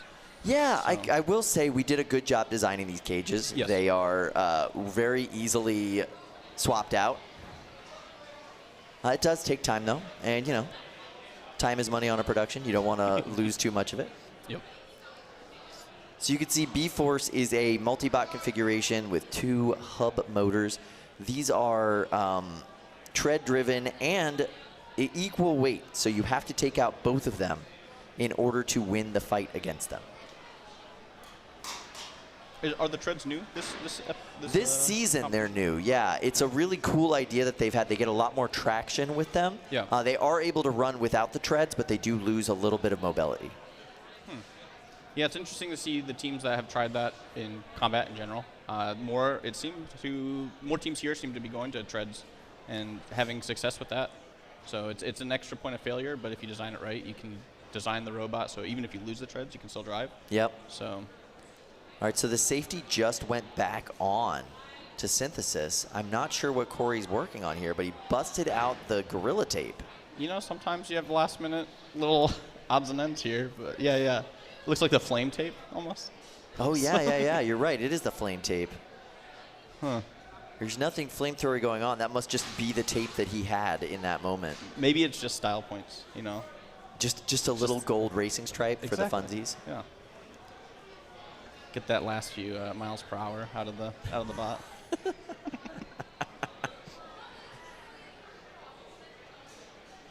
Corey looking serious as always. Michael Cross is driving the mini bot for him. I believe a version of Stag Beetlebot there.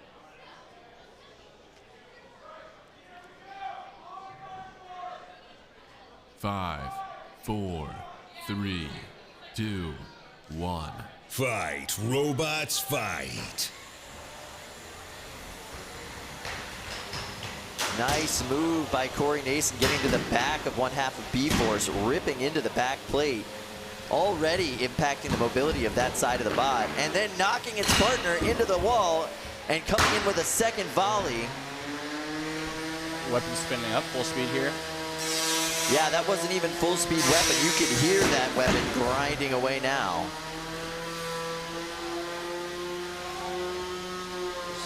One of the B-Force is having some issues here, self-righting. Does not appear to have... They appear to have a null zone, is like what we like to call it when we're designing our robots, where you have an area in which you can land upside down and not be able to drive, self-right, weapon touch the ground, nothing. But hopefully now they'll be able to hit the wall here and self-right themselves. Unfortunately, Synthesis doesn't seem to be moving. No, yeah, we've got lots of weapon movement, but no drive movement on Synthesis at all. So there we go, a little bit of an unstick from Fluffy. But the wheels do appear to be moving. Yeah, what are they? Are they high-centered on something? What's preventing them from going? Huh. Fascinating. Okay, well, that got them off whatever that is. Yeah. And the fight back on. That they just needed to be hit a little bit harder.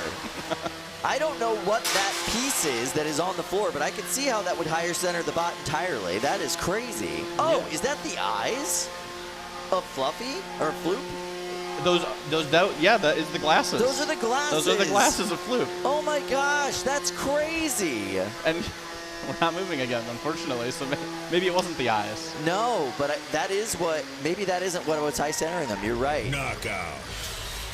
They were counted out. Wow. What a weird match.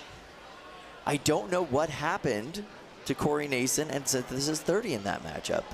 Yeah, so the glasses must have came off when that impact, yeah, exactly. So I don't know what they were high centered on, but they seem to have gotten caught up on it again, or something was just preventing them from moving. Corey clearly upset with that outcome. And that's always disappointing. Yeah. When you can see everything working, and it's just not going where you want it to. Getting high centered is very frustrating. So definitely sympathize for Corey there. And there's the Honeycrack team. I mean, B-Force did exactly what it was designed to do out there, was moving well. Yeah, and it's really tricky. You see a lot of robots here with a primary and secondary multi-bot configuration, like mini-bots. But if you have two equally rated robots, it's very, very difficult to coordinate. You'll often hit your own robot, and figuring out a strategy is key. And I think that Honeycrack did that here. Yeah, they did a beautiful job. Yeah. And both bots able to take some hits from that big weapon and still be mostly functional throughout the matchup.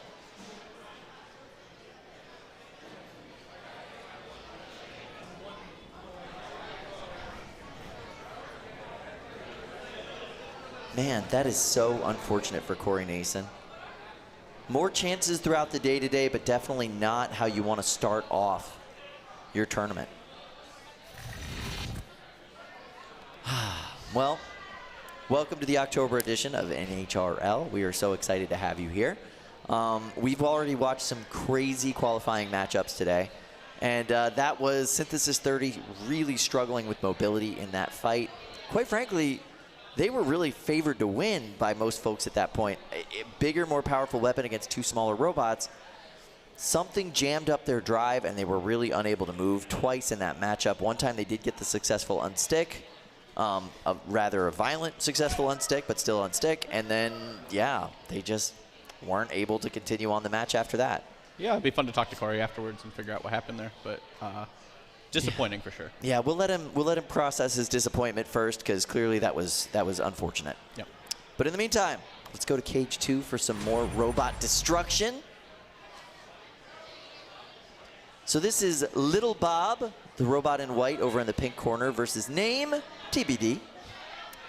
That means that they applied for a spot, they got the spot, and they never actually named their robot. I kind of appreciate that. You know, sometimes you have to finish the robot first before you can come up with the name. You gotta really let the name sink in. Is the that name like, of the robots themselves. Is that like those weird parents that don't name the kid until the kid is actually like born? You know, I think it's just like that. Yeah, yeah. I gotcha. You gotta see the face smiling back at you. Right. Yeah, you gotta. He looks like a Michael. Oh. Okay, I guess. Yeah, Michael. We're gonna name it Forky. That would be a good name for this. Right? You know, name TBD. Yes, barbecue fork. I could go with that. Huh.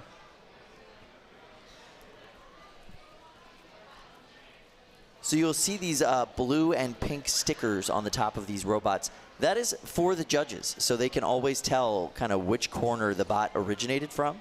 So you put those on before each matchup. Often it's very hectic in there with multi-bot configurations. So especially with all these multi-bots. Yeah. There you see those glasses that got knocked off of this robot's larger kind of brother in the last matchup, Floop. Who knew? Oh, there we go. And Floop. So Floop's glasses are quite heavy, actually. I was not expecting that. I was figuring they'd be like 3D printed, but this is proper steel. Yeah. Steel glasses. It looks like, you know, we got Synthesis right here. Yeah, that looks like a Synthesis tooth to me. That's crazy. That's almost, you know, a lot of builders, they will give battle damage parts to each other after a fight. So I don't know if an unsuccessful, or sorry, in this case successful, followed by getting high centered again, would warrant a glasses going to Mr. Corey Mason. And it looks like it was bolted on. Yeah. And those bolts are just sheared off.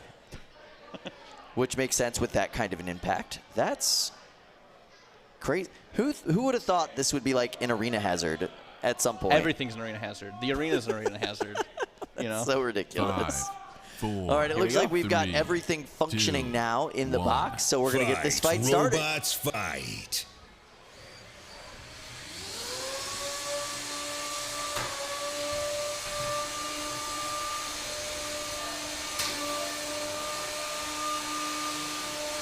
Looks like we're having some mobility issues, but Name TBD coming in, trying to control the match by virtue of being a control bot. So Name TBD brought to you by Jackson Min. 0 and 3 across one event, so this is their second event. They still haven't named the bot. I think that's on the builder at that point. At that point, yeah. Quite frankly, you can only call it baby for so long. Right. You know? You said the weird parents are the ones who name the child on birth, but the weird ones are the ones that wait 5 years and then name it. We're gonna let the child decide their own name. Exactly. Yeah, I get it. Nice control there from Name TBD and a lift. Wonderful. The judges are gonna love that. Ooh, a little bit of a comeback from Bob, knocking him into the wall. And then another slam into the wall from Name TBD. Great control matchup for them at this point. Jackson driving the bot beautifully. Little Bob getting some hits there. it'd be opportune times when they're in that position to go in and follow up on some hits, but it looks like they're having some mobility issues.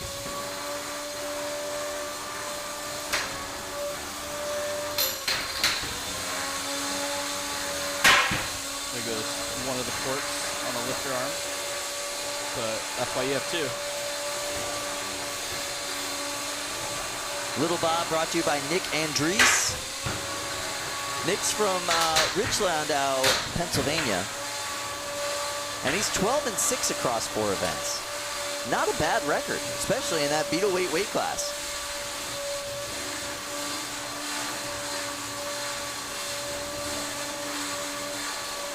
But really struggling with mobility this entire matchup. And name TBD taking full advantage. Yeah, I'm surprised the mini bot of Little Bob isn't doing a little more to line up for the heavier robot. Yeah, little purple guy just being a bit of a nuisance more than anything else. And there he is, pinned up against the wall, doing the thing. 27 seconds left in this matchup. Not a great look for the judges. Did they use their unstick already? Yeah, oh, it seems like they've called for it. There we go. Oh, wow, they were kind of vibrating off the wall before that unstick happened. Might not have needed it, but with only 9 seconds left. Yeah. It's also dangerous sometimes. You can bind up your weapon if you're in an uncompromised position. Yeah, and that is the end of this matchup. This will be going to the judges. Both bots able to make it to the door. That bodes well. Both bots showing some weapon and drive functionality. Yeah. There's no catastrophic losses on any system, so it will be a very difficult one to judge, but... Look at those t-shirts, Crafty Cat. Combat. I love it. A lot of personality on there.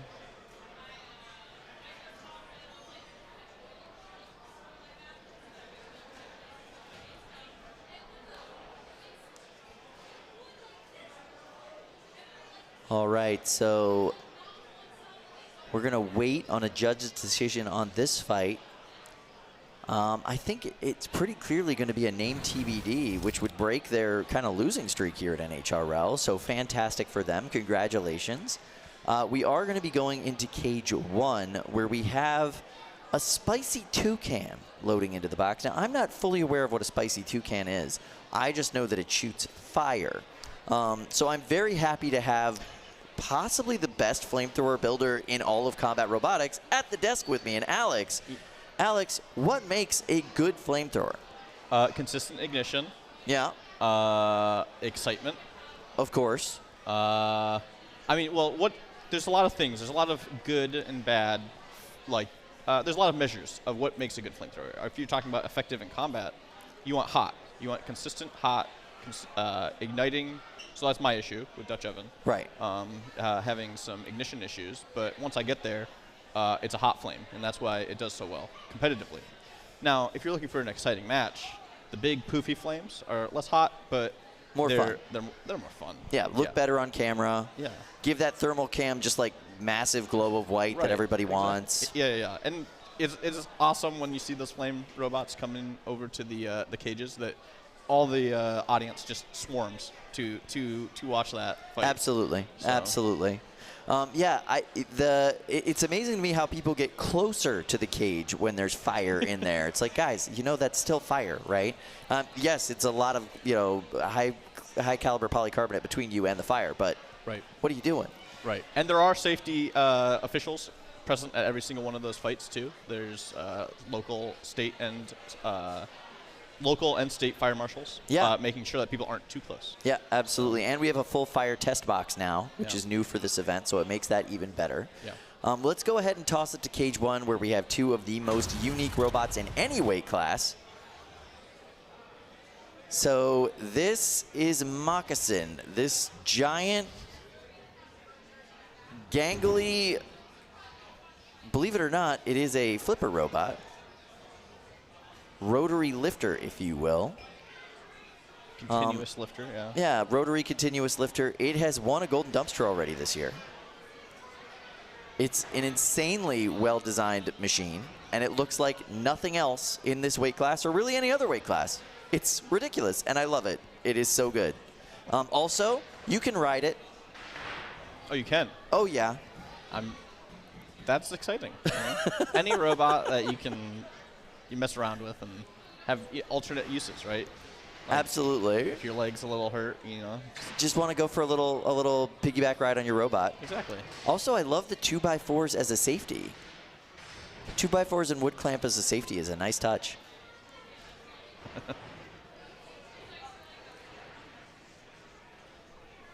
So I don't know what they have to work on this robot. But as you can see, the procedure is make your robot safe before you do any work on it. And it seems like they might be struggling with the switch. It does appear that way. The switches are often easy to over-tighten or strip out as well. Ah, so yes. Hopefully they can get that worked out. It looks like they do. Safety's coming off.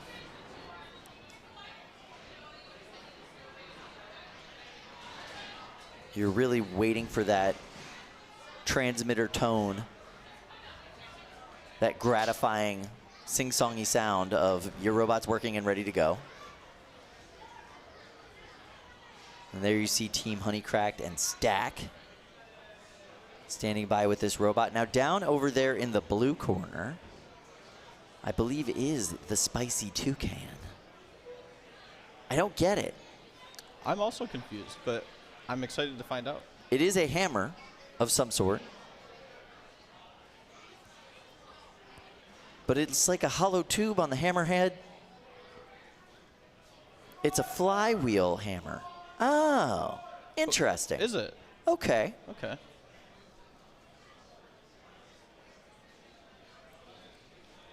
I'm excited to see this. Flywheel weapons are very difficult to get to run correctly with the amount of force that you would see otherwise. Yeah, you'd have to be real smart to make that work, like 4, from Carnegie 3, Mellon smart or something. 2, 1. Fight, robots, fight. All right, so these bots positioning, and you could see already Moccasin bullying Spicy Toucan into the corner, but that weapon not engaging at all. And sometimes you just want to get the control points from grabbing them. They had articulating cords. Nice throw there from Moccasin. Spicy Toucan not phased, coming right back at him, and now what's going on with Spicy Toucan? They're trying to It's a little too spicy, I think. Yeah, they're slamming themselves into the wall.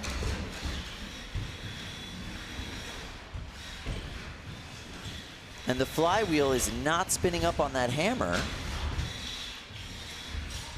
One of the hardest parts about fighting a bot like Moccasin is like, what do you hit?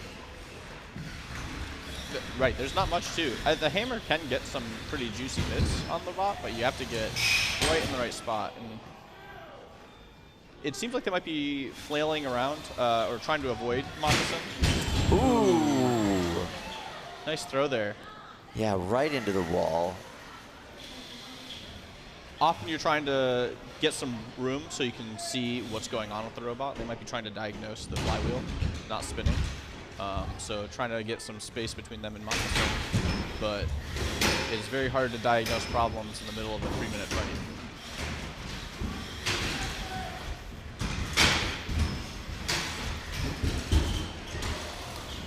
Ooh, Moccasin on his back. Let's see if they can get the flywheel up to self-right. Yeah, that is Ooh, smoke fire! There it is. And that does not look like fire that's coming from the flamethrower in Spicy Toucan. That looks like a component has burned up. Indeed it is. Earlier I mentioned that you can get into a compromised position, and in this case they may have just overcurrented one of their motors trying to self-right.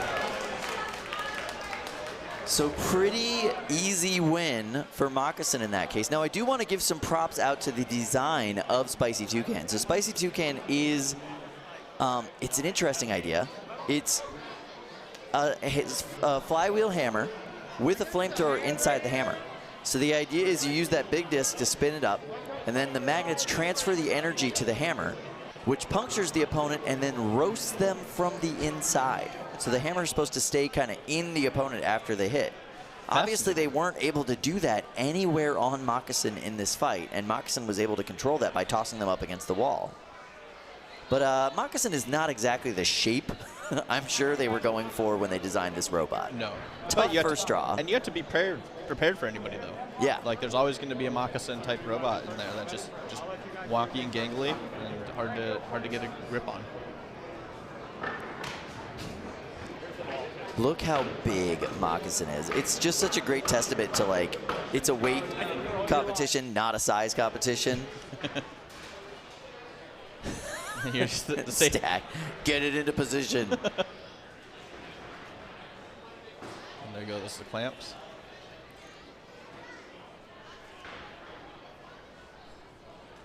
Making it safe, Stack. Making it safe. And then you put the ball on the other end to protect that spiky bit from everybody. I love it. So first win of the day for Moccasin. Nice job. What a cool robot. I think it was the fork safeties. Yeah, they do have those cam rotary lifter forks, which is different from any other version of this type of design. This design made famous by Ricky Willems, came up with the original version of this. I believe it was called Stiletto? Or Baby Shoes. Baby Shoes was the first. Yeah. I saw Ricky cage side for this match. I think he has a little bit of love for this design. You know. Absolutely. He was captaining this team when they won their Golden Dumpster before. Oh, yeah. He is not doing that today. He decided that day that being in charge of safety, having announcer duties, and captaining a robot was a little bit too much, even for someone as multi-talented and sleep-deprived as Ricky Willems. Right. And you know, they did a great job. Maybe they don't need Ricky. They did a great job. They did a great job. You know, sans Ricky, they did a really good job. I know he did a lot of work on the robot before it came out for this event, but he is definitely handing off the captaining and driving duties to the rest of Team Honeycrack, the rest of his kind of Maryland brethren. Yes. Which is the right move for Ricky. He has a lot to do. Yeah, managing the safety is an entire job in of itself. So. Especially because so many people keep bringing flamethrowers to this event. Like, it's... You know, I don't make the rules. I just fit within those rules right at the edge. You know. All right, let's toss it over to Cage 2 for some more robot action. Let's see who we've got loaded in. Ooh, Voxel. Oh my gosh, this is going to be so much fun. All right, so this is Puka versus Voxel V1. These are like two of the best drum spinners in the entire country.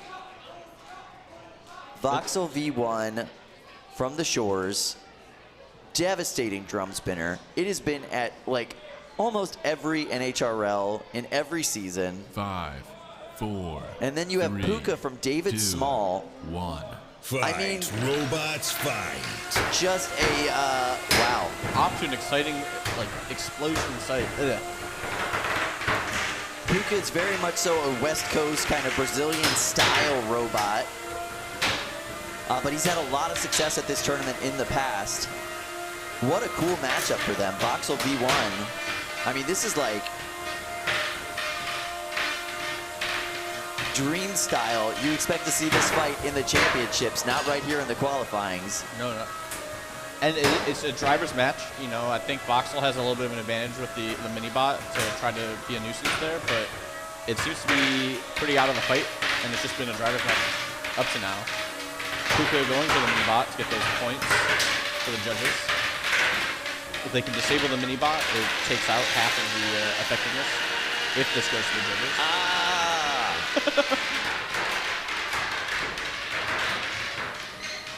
Puka just grinding away at the bottom plate on Voxel. It's like nails on a chalkboard at like 300 miles per hour. This is great driving. You're seeing a lot of like combo moves almost. Once you get somebody up. Yeah, the volleys don't stop. Once Mr. Shore gets you in the air, he's going to keep coming after you. But it is hard to get Puka off the ground for very long. Just glued to the floor. No, I don't know what just flew off there, but that's supposed to be attached to the robot. Oh, that's part of the weapon. Yeah, the weapon you're is right. shattered. That weapon just slowed down. Fascinating. So they probably lost the bearing support there, so it might still be able to spin, but not as well as it used to. Suboptimal. Most definitely. Ow. Voxel also spinning a little slower than normal. That might be intentional, though. Yeah, they could just be taking it easy. They know they've got like a minute left. They don't want to break anything before the end of the fight. Yep. Nice hit there from Puka. They are not out of this matchup yet. No, not at all. I mean, two of the best drivers in the game. David Small is just legendary on the West Coast. It's always wonderful when he can come out here and compete.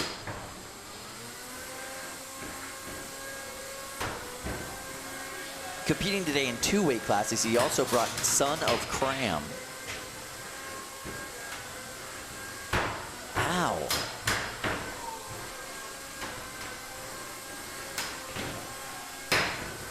I was not expecting this matchup to stay so close here at the end with one of the weapons down, but these drivers are just phenomenal. Nice control. And even though the weapon's down, he's just feeding it right into Voxel. So getting a lot of those control points in this match. Oh, and it does still spin. He does. He's showing some weapon motion at the end. So even with that support gone. Yep. So it won't be a full loss to the judges. It will be partial judges' decision. I gotta say, ending that matchup, pushing Voxel around almost in a full circle around the box, like demonstrating that I've got control, and then showing that weapon spin up at the end, that bodes extremely well for David. Just showing... That bodes extremely well for David. All right, David. All right. He's just showing off now. Well, there it is. That's just experience on display right there. You gotta love that. Wow.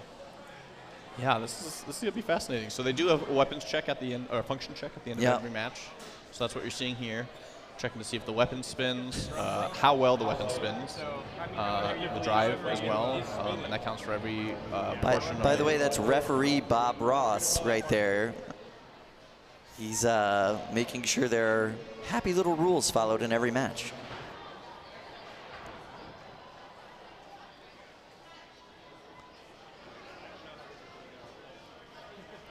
I'm sure both drivers are nervous, anticipating a judge's decision quickly here. Absolutely, but I think David's got to feel pretty confident, especially with just that last impression on the judges there. Right. What was that? Oh. By the way, fun fact about David Small, also one of the best meme makers in all of combat robotics.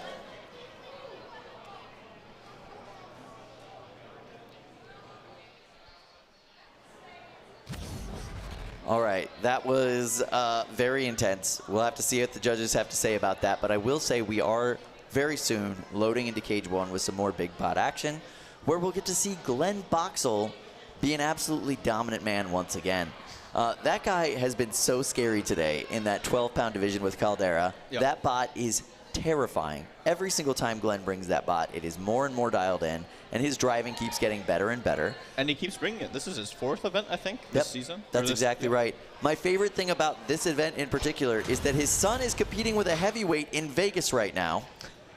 Glenn could be there helping out his son, but no, he has a record to take care of. He has his own bot that he needs to be managing. You have to dial in your own robot. He got into this sport to just spend more time with his son, Brian, and it's now become such a big part of his life. He's like, no, Brian, you go do your thing. I'm busy. I have this other thing to do on the East Coast. Thank you. Sometimes you got to let the birds leave the nest, right? Absolutely. I love that. It's just so funny to me. And there you see the business cat himself.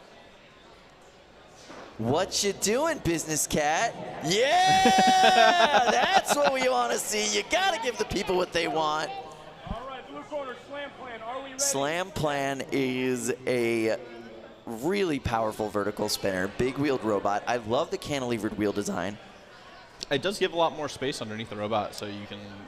Apparently, the turning ratio is significantly better too. He can really pivot into his opponent with that weapon. Yep, and it's going to help the gyro forces as well. But the armor on Slam Plan is tape. Is it now? Robots fight. You know, pluses and minuses to every part of your design. Ooh, huge hit. No! The wheel looks pretty damaged already from that first interaction. Caldera's strategy here is going to be doing exactly what it's doing. Look at the Damage wheel wheels. gone on Caldera, though, Oh, entirely. wow. But not how I'd expect this match to go. No, horizontals. Oh, nasty And shot. Caldera hits the ceiling. Weapon down. That's a tap out. That, I believe, is a tap out. Slam Plan making a statement. Wow.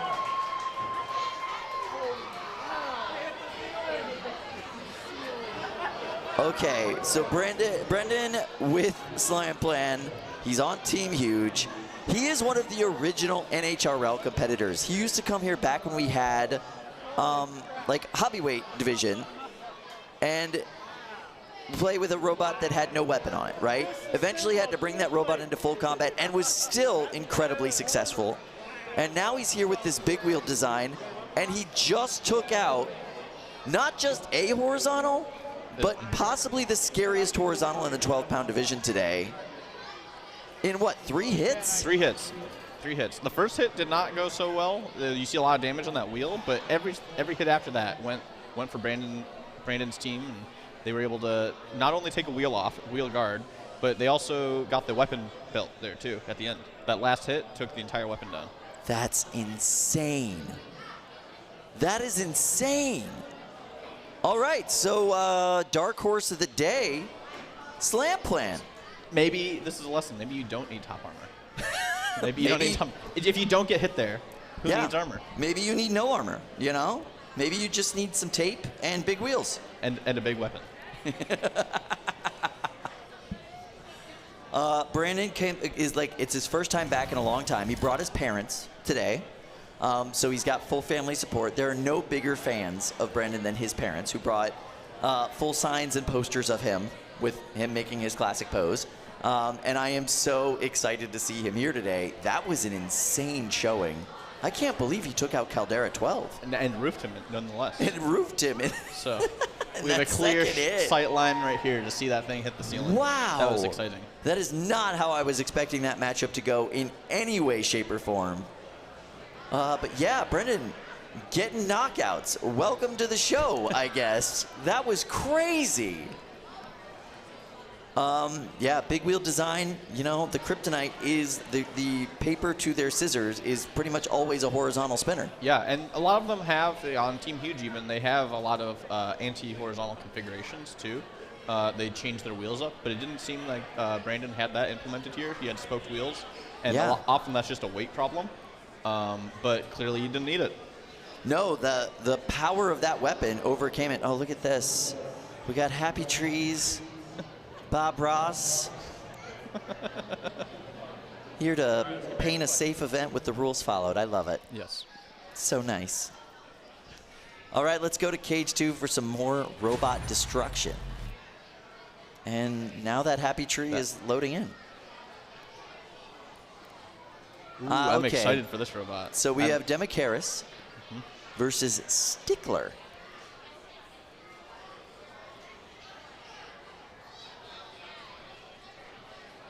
Stickler is a full-body drum shuffler similar to Pepe Sylvia, but without the creepy vibes and in a different weight class.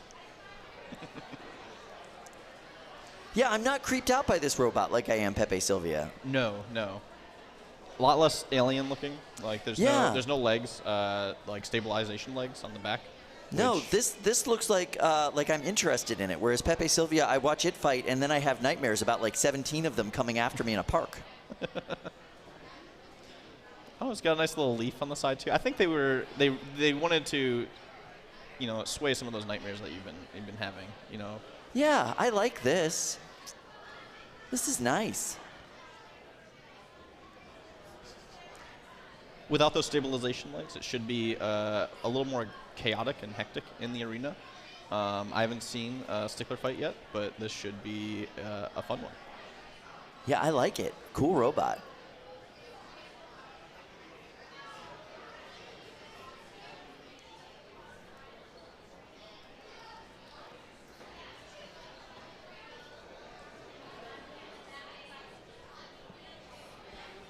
Here they are getting ready for the match.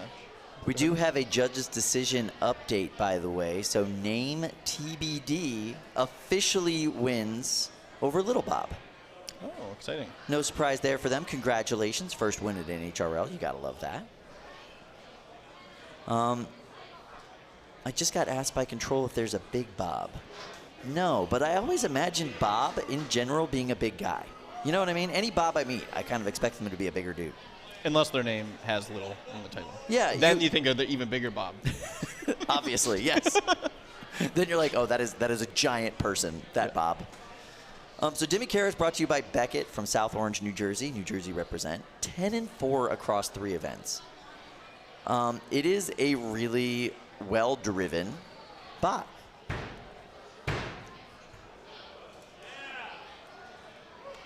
It's a type of Roman gladiator that fought with 2 swords.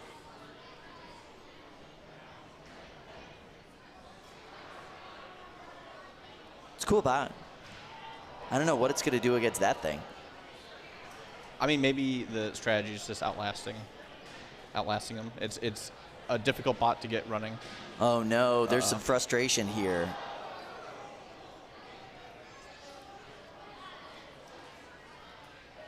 Not looking good for Stickler coming out of the box. It's clearly not able to get on. Yeah, I think that might have to be a forfeit. That's unfortunate. That's always disappointing because every bot often is tested right before each fight, before they come down. So less than 5 minutes ago, they were probably in another cage testing it out, and sometimes you tighten something the wrong way, and it just won't come on how you want afterwards. Yeah. This robot is so cursed. Oh no. He said this robot is so cursed.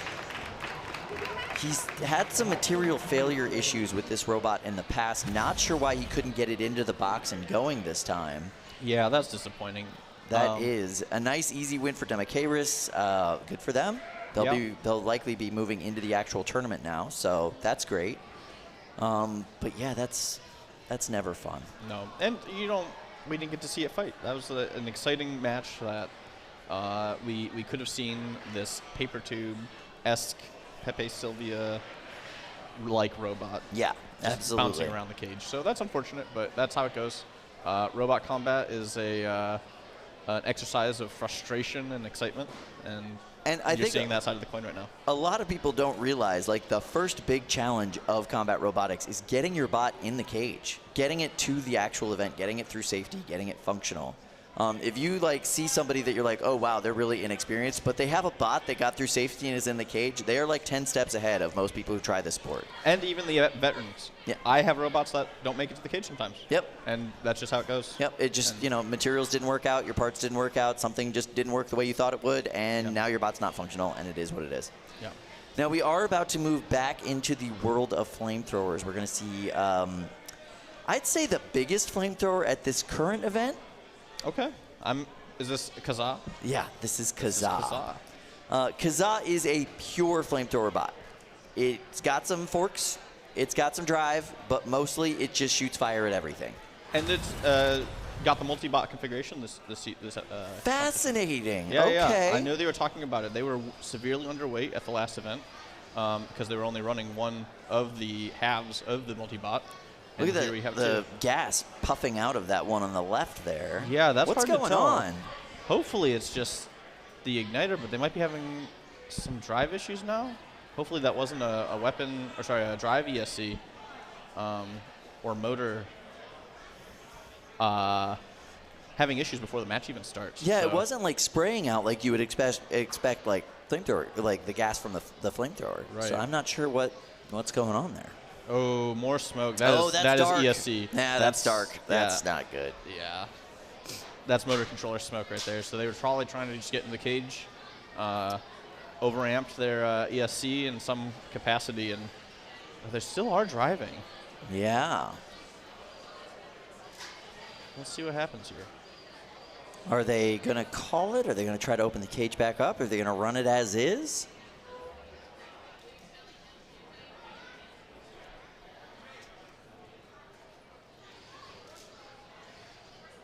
Still trying to make it into that square. I see the builders diagnosing it on the side from outside the box. Maybe they'll have the other robot push it in.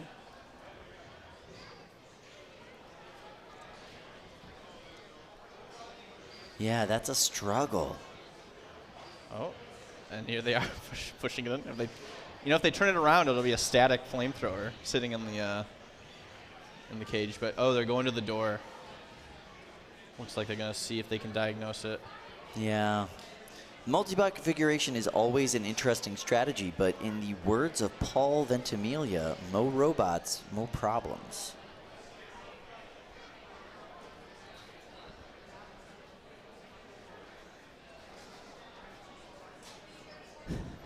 It even says Alex on his jersey.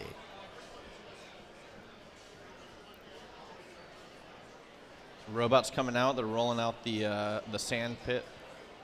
So having that motor fire, they're not quite sure what's going to be causing the smoke, so they have to take the utmost precaution, especially with the flame robot. Yep. So this one's going to go right into the sand and right outside the doors, make sure that they can safety it properly under the purview of the fire staff here. It's not currently flaming, so that's good. That bodes well. And he's putting the safety on.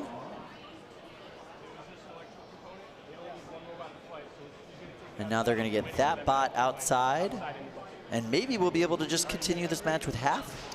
He made a deep run with half of a robot in the last event. So I think that is likely what's going to happen. It seems like a decent idea. Okay, yeah, seems like that's what we're going to do. So there you see Paul Tortorici. He is the builder of Ghoul. You might recognize him from Smacko Lantern. 5. Paul 4, is, 3, I would say, over the 2, course of this season, 1. the most improved builder that we have seen. Fight. He showed up the first event with a bot from Home Depot. And now he's taking fire to the face. With a custom milled drum weapon and a bot that looks super legit. Nice pin here from Kazaa. That's what you want to see with a fire robot. By the way, my favorite part about this fight, we asked Paul last night if he was going to put flame tape or do any kind of flame precautions on his robot, and he said, no, I worked too hard on the aesthetics to cover it and make it look like a potato. And we'll see if that, he's getting some good hits here. He maybe not need that fire tape. So, did last that big pin in the corner. Absolutely, but the damage from flamethrowers is cumulative, right? That stuff is starting to just get looser. Stuff is starting to get a little bit less consistent. The belts that were nice and tight aren't so tight anymore by the time you get halfway through those fights. Right, and you saw Kazaa Light, they toasted one of their own robots' speed controls. If you have something helping toast a speed control, that accelerates the process. And so you really have to pay attention to how you have your motor controllers tuned so that you're not going to run into thermal limits as a result of fighting a flame robot. Nice lock up here. The geometry of Kazaa Light. Look at the weapon awesome. eating the flame. I love that. That was sick. Oh, did the weapon stop? Oh, okay, it's still going. It's been intermittent. He's had it on and off throughout this fight. Nice shot there. Beautiful pin by Ghoul and grinding away on that back plastic plate. chunks flying. And now they are stuck up in the corner. No way to get themselves down. They are going to have to call for an unstick. And there it is. In comes the house robot. Floop. The now glasses-less Floop. Will they be able to see well enough to actually accomplish this self-right? I'm not sure. Coming in from the other direction. Just smash the wall. Yeah, there it is. Yep. Hey! Fight on. The secondary drama of the unstick completed, and now we are on to do the fight. 33 seconds left in this matchup, and Kazaa's not moving. They have no unsticks left, and they are not moving. And I don't think the wheels are spinning at all. I think that might be it. I think you're right. Let's see if they get saved by the clock here. At least on this side, the wheels aren't moving. They might be moving on the other side. Hard to tell with that focus. It is, yeah. knockout. There it is. And Ghoul doing a celebratory gyro dance over there in the corner. That was big fire, though. I was very excited by that. That was a lot of fire. So that was awesome. The flames were licking up about 8 feet up the wall in this big cage. By the way, I have to point out, Paul is a championship Halloween decorator in his town. It really? In his town in Massachusetts, he wins the town competition for the best Halloween decorations literally every year. This month that's the funnest fun fact I've heard of. And he's doing that while building the most complex and best looking robot he has ever put together. Where does this man find the energy? Like, this is really impressive stuff from him. What a great month. Yeah. Champion. I wish him luck, in his competition here at NHRL, as well as the competition of however you judge Halloween decorations. So it's his team member Nelson who has the Halloween decorations. That's interesting. That's a dynamic duo right there. That is a dynamic duo right there.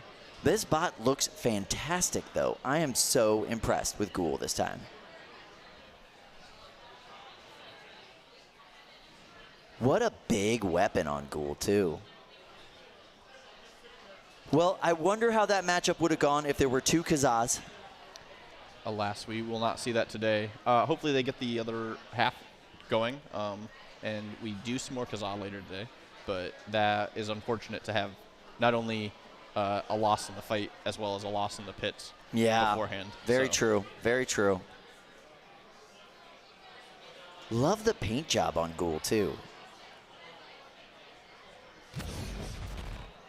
There you see we have the eyepieces of Floop. And it got, what did you call it, synthesis? It got synthesis, yeah. Nice little karate chop right in there. That's so nasty. Yeah, I mean, and that's good 1/4 inch steel right there. Yeah, that's thick. I mean, that is a thick boy. These are much heavier than you would have thought until they put them on our desk. But yeah, that's crazy, and that's why Floop had such a hard time doing the self-ready there. We're gonna need to see him. An optometrist. That was the word I was looking for. So they can get back out there and do their job more properly. Yeah, we'll have to see how that goes. But that was a really nice fight. I wish that we could have seen both halves of Kazaa in the matchup, but they did pretty well. Just at the end of the day, Ghoul did a little bit more damage and was able to keep them from moving. Right. Look at that. He collects parts. They both do. They're competing for you.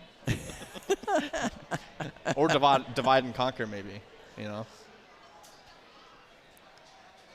Yeah, by the way, if you are here, go check out our poster making station. We have stencils, we've got spray paint, we've got markers. You could make as many posters as you want. Pretty cool, right? Very cool. And I saw pumpkin decorating, too. And local Norwalk artist 5 is here facilitating the table today, so that's really cool. You gotta love getting the local talent involved in that. This is a really fun event to come to. If you can come to the House of Havoc during one of our competition days, it's an insane experience. We have food trucks, we have a full merch area, we have a really cool museum set up. There's skee ball. It's skee ball and a claw machine. And a claw machine, yeah. This is one of the most entertaining events I go to, because after you lose as a competitor, you just get to come and enjoy the fight. Like, it's a wonderful experience, not only for the people watching, but like as a builder too. I've had a blast. And we bring so much local flavor to it, right? So much many local food trucks. And, shout out to local artist 5, Monster Studios, absolutely amazing, talented guy. And we're so happy that they're here facilitating our table today and helping bring really awesome art to our fans. So that's really cool. Really, really cool. All right, so we have more robot destruction heading your way. But in the meantime, let's check out the pits.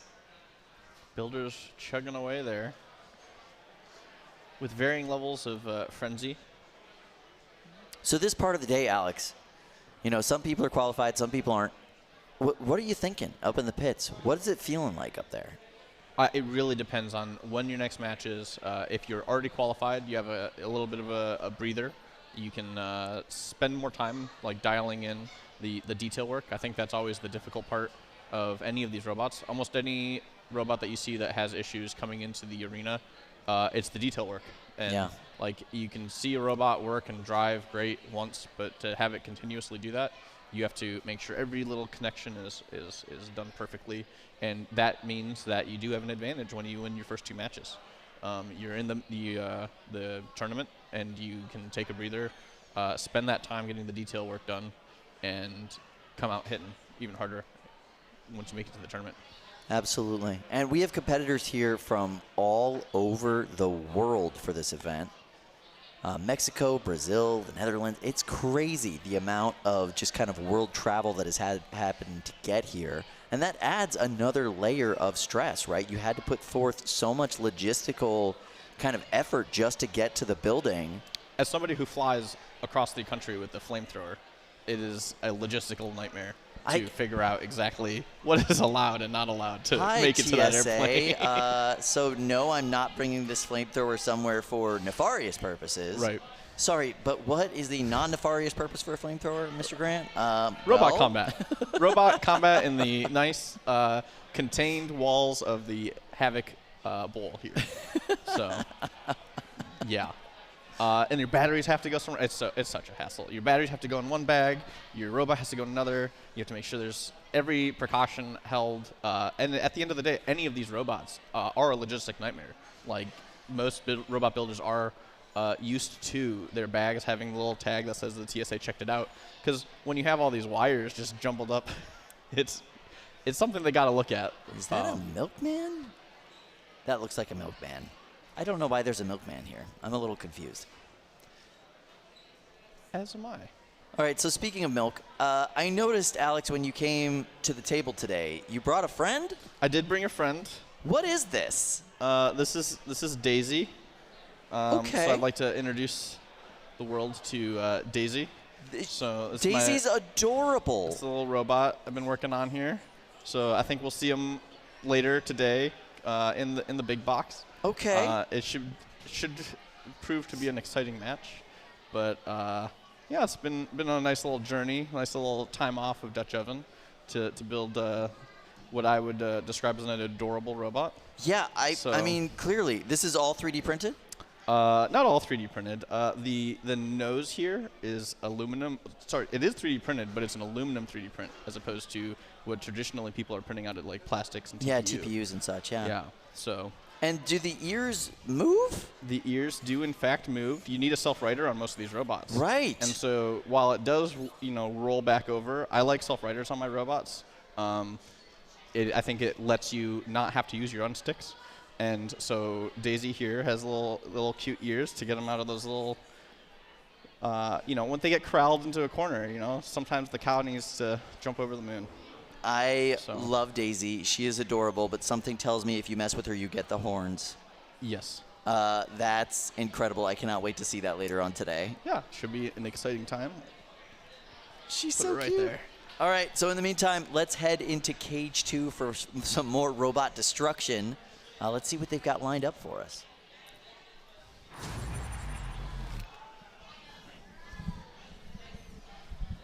All right. So as you can see, we have the next iteration of Pause versus Annihilation. And this is why we love NHRL. You have Pause, you have Annihilation in the same arena. Because why not? And it looks like that spinner claw is back on Pause. And is Pause wearing glasses? What's going on with their eyes?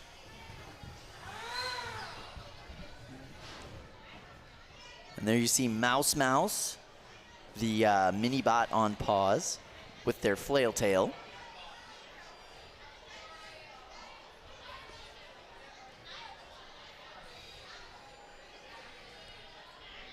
I'm a little confused. It looks like Annihilation is ready for flame. They've got that fire tape on them.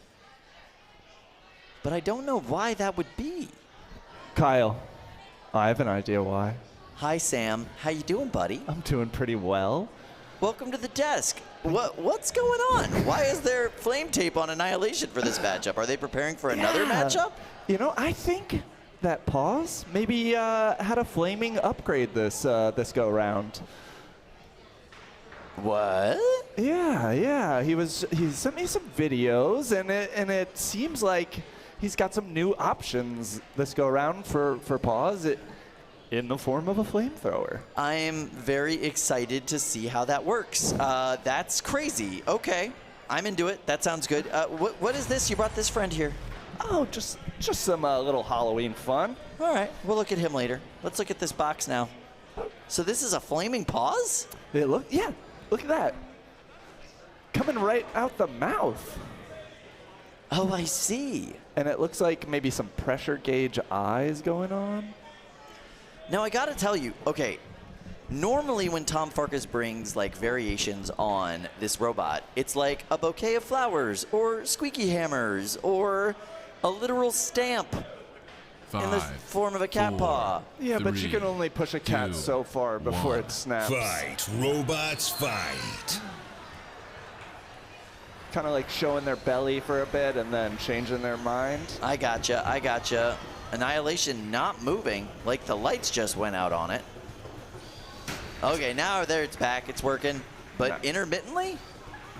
And looks like poor sweet Mouse got turned upside down pretty fast. Ooh, there's the weapon spit up on Annihilation. And there is flame. Oh, wow. You could see that intensely hot blue flame coming out of Paws right there in the front. And they are going right for Annihilation with that thing. Now, it's not as flashy. It's not as cool as the giant flames that like get you lots of camera shots, but those tight, concentrated, really hot blue flames, that does so much damage, especially if you can get a pin and a hold and just burn away at a certain part of the opponent. You can melt away wheels, you can melt away belts, entire wheel brackets. Oh, no, just like that, like that. Your flame tape is irrelevant at that point. It is too much concentrated heat in one area. That right back on wheel belt. is on fire. Yes. That's what we like to see. Okay. I see you, Flame Paws. I see you. You can see that claw arm on that Flame Paws as well. That could be holding Annihilation in place if it needed to. Unnecessary right now. They just have them pinned. And by the way, the multi-bot on Annihilation not helping. They're just kind of holding Paws, so they're burning at a different angle. Wow. Oh, look at the goop that tire left. There's flame on both sides, the front and back of that drivetrain on that side of Annihilation. I would say it is probably guaranteed that side of the drive is cooked. Yeah. The flames are still lingering over there. Look at that. I think it melted off part of the belt. Maybe that's what's flaming on the ground in a puddle there. And it looks like the plastic, the TPU of the armor's gone. Yeah, it's just melting away at the armor now. The side armor is just melting. And the undercarriage is on fire. It is not the big flames that do the most damage. It is the tight, compact little flames that can really mess up your bot. The big flames do cumulative damage, right, over the course of the fight. But you could end the fight with one of these tight little compacted flames. It is so weird to see Tom Farkas with, shall we say it, an effective weapon. This is not a squeaky hammer. This is not a bouquet of flowers. This is a robot melting device. And it's Look still at the fire inside the weapon. Ooh. Props to Annihilation for not tapping out with that one while they were flaming. Still had that weapon spinning at the end. And there you see the claw holding Annihilation close to Paws so that Paws can deliver that flame, but that weapon spin up did seem to put the fire out. This is a cool version of Paws. Steampunk flame-throwing Paws. I love it. Normally, Paws clawing toward you like that, you want to like be encouraging. You want to say, yeah, Paws, you could do it, bud. Yeah, running in for a hug, maybe. You could do it, buddy. But this version of Paws is terrifying. Weapon still functions at the end. Claw arm still functions. Good showing. I mean, legit damage done against Annihilation there. Amazing work. That robot is definitely going to be stinking after that fight. Burning rubber, never something you want. Watch your pit table, in the car on the ride home. Yeah, that was crazy. I think that flame tape, in all actuality, just turned them into a baked potato on that one. You know, cooking on the inside. I think I find that offensive, Kyle. By the way, I wanted to show this guy off. Look at how cute this is. It's a little Lego skeleton. Maybe a big Lego skeleton even. I love it. Yeah, that it's was even all. got the little Lego feet. Look at that. So you can place it on studs for your display. It's so good. Thanks for bringing him up here. I like the color palette on him, too. Yeah. He stands really well. There's a few of them hidden all over the building today. Nice. Amongst so many great Halloween decorations, it's really cool in the facility today. People in costumes all over. We got cobwebs here and there, some spooky ghouls. I love it. I love it. All right, so we are loaded into Cage 1 for some big robot action. Let's see what we have loaded in. I am very excited to see it. I think it's going to be a little weird, but I'm excited to see Cage 1. All right. So this is Downpour versus Drunken Peasant. Drunken Peasant all the way from Mexico City. This is what, their like third or fourth time here? Yeah, it's been a while since we've seen them, though. I don't recall seeing them last year at all. And maybe it was 2021? Oh, wow, so they were not here last year at all. We got Ariel Smith on Downpour.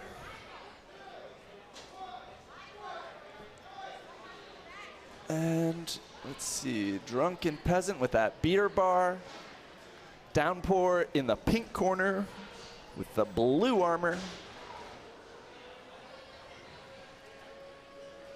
Everyone is poised and ready for this match to get going. Poor Floop can probably barely see a thing now. I know you don't wear glasses, Kyle, but that was devastating for me as a glasses wearer. It was quite insane to watch. I didn't even know what happened. I was like, what is that on the floor? Oh, that's nasty.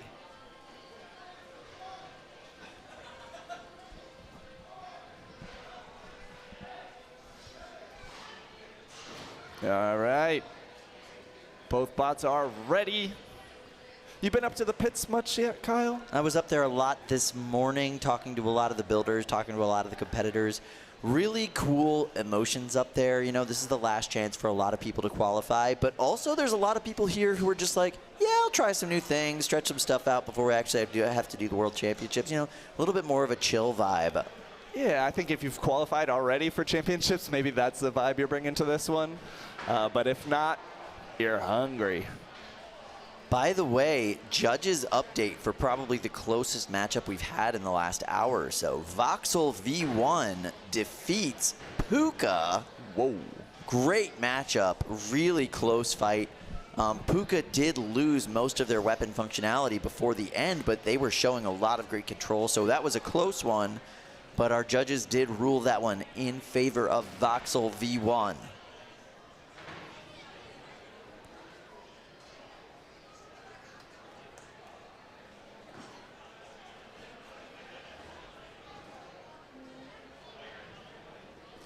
And also, this is a quicker judge's decision coming back. That's right, Positively Hysterical defeats Annihilation by judge's decision. Probably because of all that weapon damage, which is crazy to say. That's so cool. Who'd have thunk it? Who'd have thunk it? Tom Farkas famously built Pause because he doesn't want to damage his opponents, and something changed. That kitty's got claws now. A hot temper. All right, it seems like the ref is ready for this match to start in Cage 1. 5, I'm ready. 4, 3, 2, 1. Fight, robots, fight. Weapon to weapon right off the bat. Drunken Peasant getting tumbled in the first 3 exchanges. Wow. Downpour is now inverted, looking to get a self-right off on the wall. They might be getting a little self-righting help from Drunken Peasant onto their backplate if they're not careful. Whoa, that was something. The wheel cover just peeled up of Drunken Peasant. It's just peeling away. That's not good. They've got no traction now on that side. It looks like the cast element of the wheel just maybe too soft. Peeled right off. Downpour still inverted and back on their feet. Nice.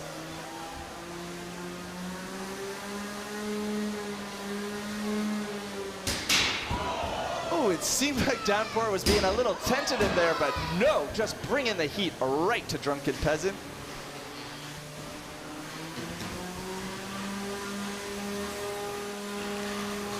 Both bots still functioning for the most part. Weapons are spinning.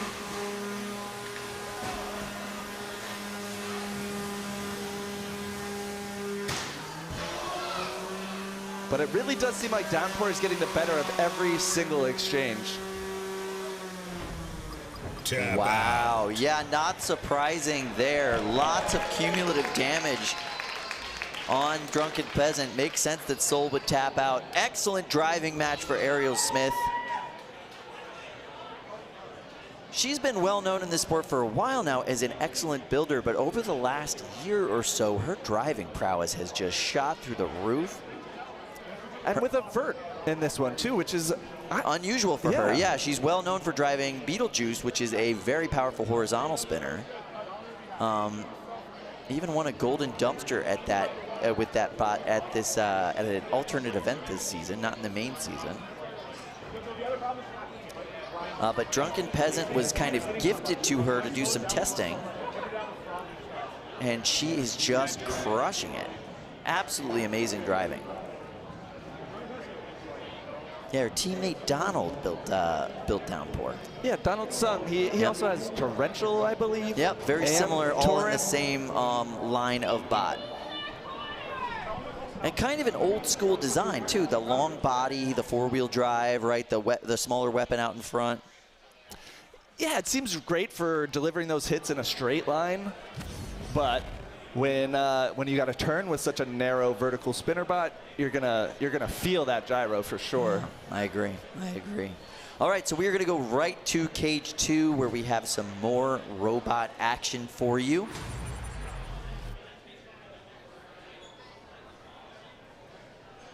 And this is gonna be a fun one. This is Honey Badger versus Drumderchild.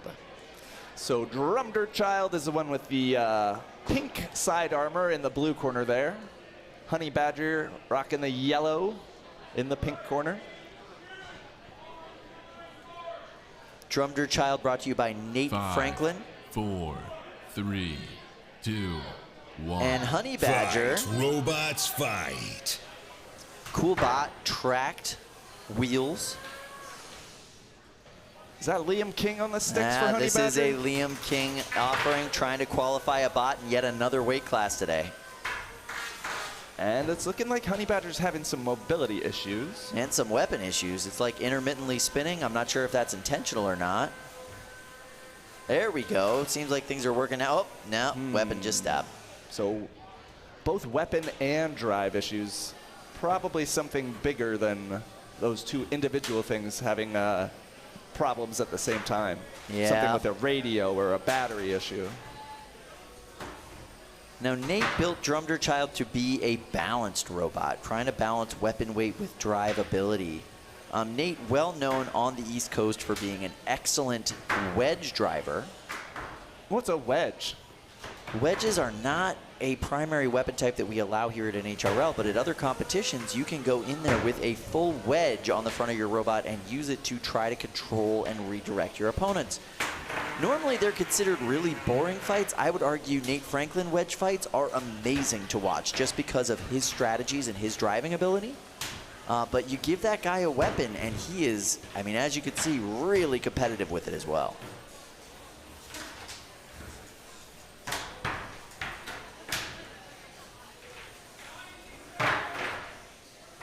Nice job by Liam getting underneath Drumderchild, but still those intermittent power issues really plaguing them. Any advantage he's able to get is just taken away when the bot kind of shuts off. You can see Honey Badger, part of the Honey Crack line. They're all working with these treads lately, incorporating them into their designs.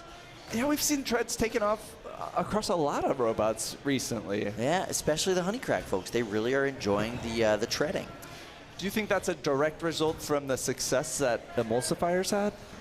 I do believe Emulsifier is the kind of design inspiration for that. Because on paper, it seems like it would be more of a risk to run more treads. of a liability, yeah. But you get so much more ground engagement with it. And I guess that's the sport, you know, weighing the risks and the benefits of every different component or drive style or just so many different aspects to these robots. You have to look at the totality of them when making those considerations. Yeah, you're just trying to find the best way to stick to plywood at the end of the day, right? You got to find those plywood magnets somewhere.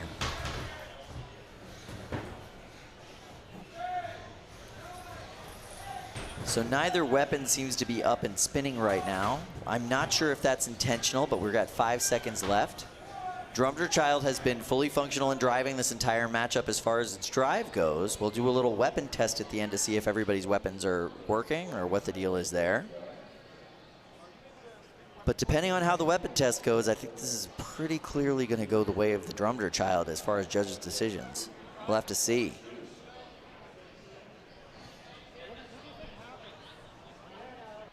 Yeah, it's going to be tough to win this one when you would turn off so frequently.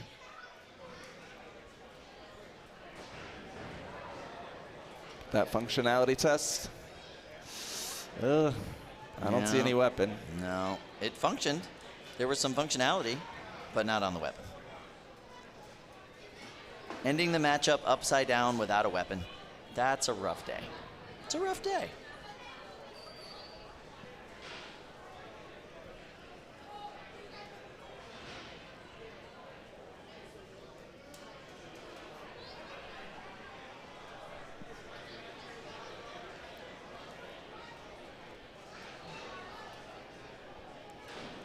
The builders are deactivating their robots and headed back up to the pits. They're going to be waiting on that judge's decision just like we are. Maybe even more eagerly than we are. Probably, yeah. But that was a pretty clear advantage, I think, for Drumderchild at that point. Just because their drive worked the whole time. And they were able to get a little bit more control and aggression with that. But yeah, that was a rough one for Liam. Yeah, sometimes just working the whole time is all it takes to win the fight. Yeah, absolutely. Now, I have to tell you something really funny. Okay. So I'm hoping my son is watching right now. My son has often used the language where if he's feeling like he can't do much in that day, he's a potato. Oh. But if he has a lot of extra energy that day and he's feeling really confident, he will call himself a banana boy. So we have both aspects of my son's like moods and personality on the desk right now, and I think that's really funny. Yeah, I think I should slouch a little more and He's maybe. Like, you'll go into his room and you'll say, "Hey man, it's time to get eyes. ready for school," and he'll be like, "Dad, I'm a potato. I can't right now. Can you give me like 10 more minutes?" And you're like, "Yeah, dude, I got you. I'll be back." That's great. How old is he? He's 9. Okay, that's a great potato age. Yeah, right. Or even better, banana age. Right, and he'll say when he comes home from school, he'll be like, "Hey, what are you doing right now? You ready to do some other stuff?" He's like, "I'm a banana boy. I can do anything. Let's go." All right, son. I'm with it. Let's go. Oh, now I'm a bit envious of your costume. Well, I wore this specifically for him. I was hoping he would watch the stream today and watch it. His Halloween costume this year is a banana. Oh. So he does not know that I am also banana-ing about. Okay, that should probably help him with his trick-or-treating, you know, keeping that hustle up. That's exactly what he was thinking. Yeah, we went to the Halloween store to like buy a costume, and he saw the banana, and he was like, clearly, that's what I need. I need that. I need the energy of the banana boy. And I was like, you got it, bud. We're on it. All right, so we are loaded into Cage 1 with some really interesting designs. So let's check that out right now. Yes. All right, so glowing in that blue corner, we have Master Blaster. Yes, indeed. Who runs Bartertown? That's right, it's Master Blaster. Master Blaster is such a unique design. It is 2 different parts, and both parts serve a completely different function. You have the Master, which is the kind of drive bot, and then you have Blaster, which is the weapon bot. Blaster has limited mobility. It is able to kind of pivot around. Yeah, it's kind of using the depth charge off balance wobble to a degree. Maybe catching breeze in the cage to move around a bit. But Master is a very, very drivable robot, and its job is to either push and or drag, kind of tow Blaster around and put it into position for big hits. So we saw a concept not dissimilar to this in the 3-pound class with Steel Mountain, where they tried to magnet their mini-bot to the main spinning weapon robot. That's exactly right. Cool 4, idea. 3. Magnets are 2, tough in the cage. 1. I wonder if this hook system is a bit better. Oh no, that was not good. You almost ran yourself directly into the weapon of your own robot there, Master. Certainly a risk of this design. Doppelgator's got 2 weapons, but they are all on the same robot. And they're using that green mini-bot to try and disrupt either Master or Blaster. Yeah, see, you could see that Blaster is able to kind of pivot themselves towards their opponent, but they're not really able to move in any translatable way. And Doppelgator is a dual drum spinner, kind of like Amphisbaena, so it's got multiple kind of weapon options on the front. Oh, nasty sparks flying off of that wedge, or that plow in the front of Master. Nice shot into the back armor plate. Not a lot of action coming from the Blaster side of Master Blaster. No, Blaster needs Master to move around. It can pivot on that little back wheel, but that's all it can really do. That's a lot of smoke or dust or something coming out of the back of Doppelgator. I'm not sure what's going on there, but that's that is coming out fast. Yeah, it's coming out real fast on that left-hand side. Perhaps just that left weapon. Yeah, that left weapon is not functioning at this point. Looks like the left drive's not doing so great either. Half a bot. And now Master getting behind Blaster, hopefully, I guess, to get them into a better position. But are they stuck against the wall? What's happening right now? You know, Kyle, I see a great opportunity for the mini-bot on Doppelgator to use their cam lifter on Blaster and have a big old weapon.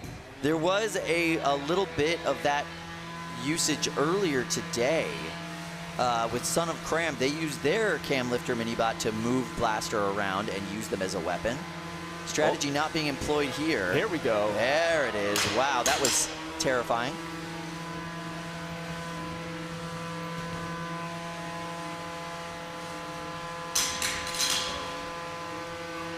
Yeah, this has been all Master's fight thus far. Not a whole lot of Blaster getting involved. And not much out of Doppelgator since that first hit so long ago. That weapon is still functioning on the right side of Doppelgator. It's good to see. Oh no. Yeah, there we go, throwing some chaos out there. And now we have Blaster as an arena hazard right in the middle of the box. Oh, this fight's almost over. Yeah, we're coming really close to the end there. We'll have to see what the judges have to say about this one. That's tough. Yeah, that was very tough. So it seemed like the only damage that was sustained in that fight was on the Doppelgator side?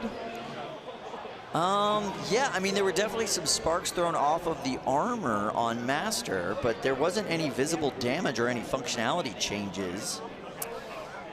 And it wouldn't be like a full functionality hit to Doppelganger because they still had a spinning weapon at the end of that fight. Yeah, that is the nice part about having kind of a redundant weapon system. But yeah, the functionality test happening right now, everybody showing that their bots can still do what they're designed to do. Not a bad showing for Doppelganger, but at the end of the day, they did lose kind of half their drive and half their weapon system. So doesn't really bode well. No, when it comes to JD's, like that's the first place you look in making your decision. Yeah. At least when you're sitting at the desk thinking about what a judge would be thinking about. Yeah, and at the end of the day, when you're looking at how a fight ended, the guy that looks like he lost the fight probably lost the fight. Yeah. That was a pretty rough look for Doppelganger at the end. They definitely have more work to do when they go back into the pits. Meanwhile, Master Blaster, interesting concept, didn't really see it used to kind of its potential in this matchup. No, it's a new idea. There's a lot of kinks to work out. It's a brand new bot as well, so there's kinks on that side as also. Yeah. It's tough. It's tough bringing a new bot, new design, and there's 2 of them too, so that doubles your problems to solve. But let's head to cage 2. Yeah, really excited about this matchup. So this is Turbo Fiend. Turbo Fiend, and in the blue corner, who do we have I believe that's here? Heracross? That sounds right. Looks like a modified SSP kit, if I'm 5, correct. 4, There's no better kind 3, of SSP 2, kit than a modified 1. SSP kit. Fight, robots, fight.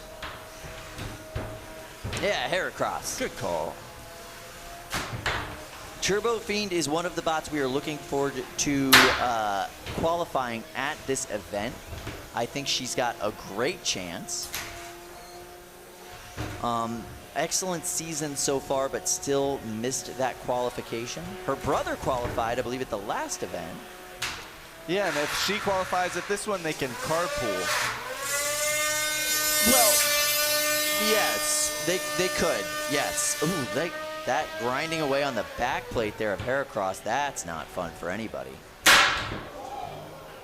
Nice shot there. So the kind of the front lifter knocking the weapon on Turbo Fiend back, putting them into that position. Ooh. Now easily able to self-right though. That was smooth. That was a snappy gyro self-right.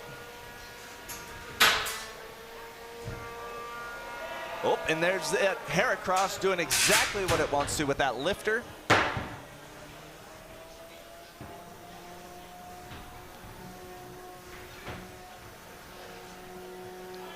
Kind of lining up the shot. Heracross giving it Turbo Fiend their broadside there.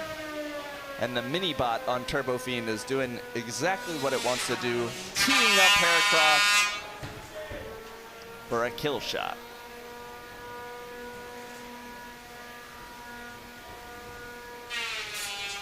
But it sounds like Turbo Fiend is struggling with some bite issues.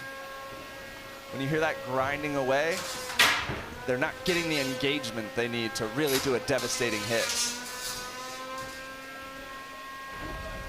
Tap out. It was enough for a tap out from Heracross, though. And Turbo Fiend is moving on one step closer to qualifying for the World Championships on December 7th, right here at the House of Havoc.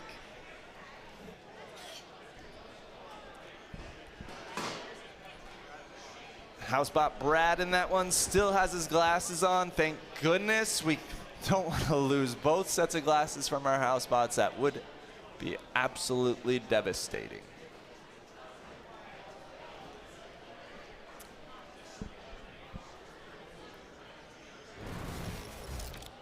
Hello, Ricky. Hello. How are you doing? Oh, I'm doing great. How are you doing, Sam? I'm just loafing around, you know. Little bit of a couch potato? Yeah, thank you. I was trying to spud up a pun real quick, but what are you going to do? I don't know. I just don't have the eyes for a great pun. I've never heard anything so silly. Thank you. How you doing? How's the fights been today? You know, I've seen a few. Yeah? And they've been okay. They've been fights? Yeah, you know, it was really great to see Positively Hysterical do something with its weapon. It's fun for a change, isn't it? It caught a fire. That was exciting. Yeah, no, Positively Hysterical has gone from not just a winner in our hearts to potentially a winner in the box, which is the trajectory we want to see everything eventually take. He's been talking about that for a while. He may seem like he's joking about being in the finals or qualifying for world championships, but I think he is actually hungry for it. There's that glimmer in his eye, that little twinkle. Yeah. Speaking of a twinkle in one's eye, I love what you've got going on today. Thank you. Yeah, it's my own thing, you know? Like, yeah, I guess. I'm so happy that NHRL said, yes, you're allowed to lean into the holiday season. Yeah, and it was great that the whole announcing team was like, we're going to do food, we're going to do food.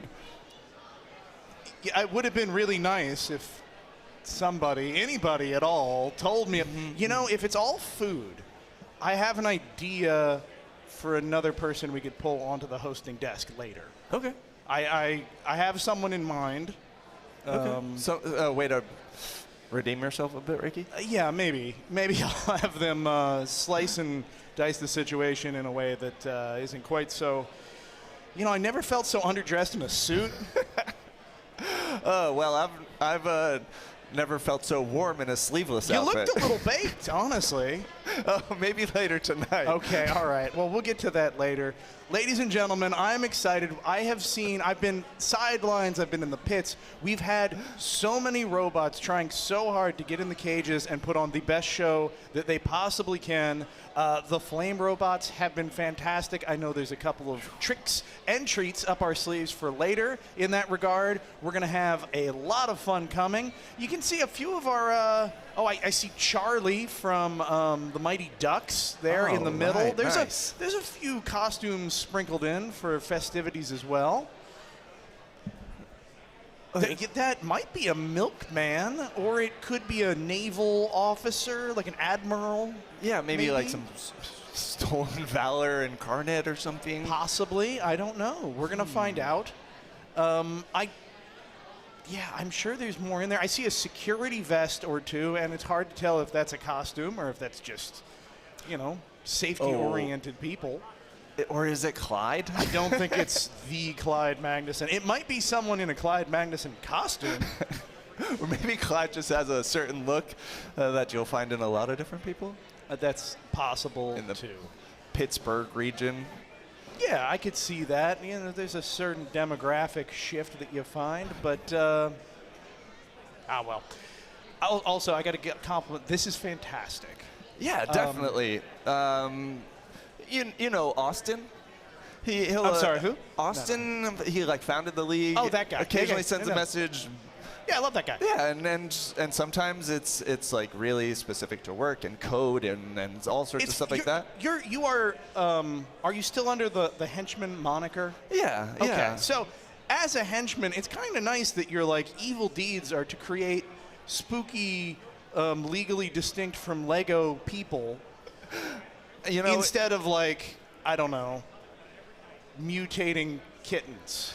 And the mutating kittens stuff is not as fulfilling as making small toys the week of a large competition, you know? I think that's kind of wonderful. But it's fun. You get all sorts of asks, and sometimes they're whimsical, and sometimes they're not. Well, we're here. We're ready to go. I know we've got some more fights coming. Do you have a favorite fight that you've seen so far or that you are looking forward to coming up? Oh, man, I want to see the flywheel, fire wheel, hammer robot. I have not seen that one yet. Spicy Toucan, I would love to see that. You know who might have some good insight on this is Luke and Lindsay. We're going to jump over to you guys. What can you tell us? Hello. Dear God, I think that might be David S. Pumpkins over there. Is he from a local commercial or something? He's his own thing. Thank you. Yeah, I mean, it's we've got the potato. You know, we've got a couple of terrifying costumes. Luke, we're both in black and white. Yeah. We could be the skeleton B-boys behind David S. Pumpkins, you know? He's his own thing. No, you guys could be part of it. Part of it.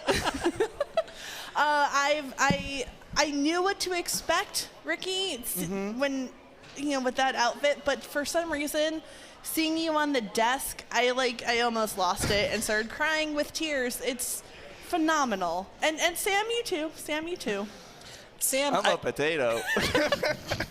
I'm trying to are you like a French mime potato? Like what is? I think Chris described it well as a pomme de terre. Good. That's a phrase that's gonna haunt me, Sam. Always with the puns, that Chris. I'm not gonna get those eyes out of my mind. I like it. Me too. This is fun. How many potato costumes do you think they sold this year? Like one. I think we have it. We have the one and only shirtless potato. You could have been a waffle. You could have been a pancake.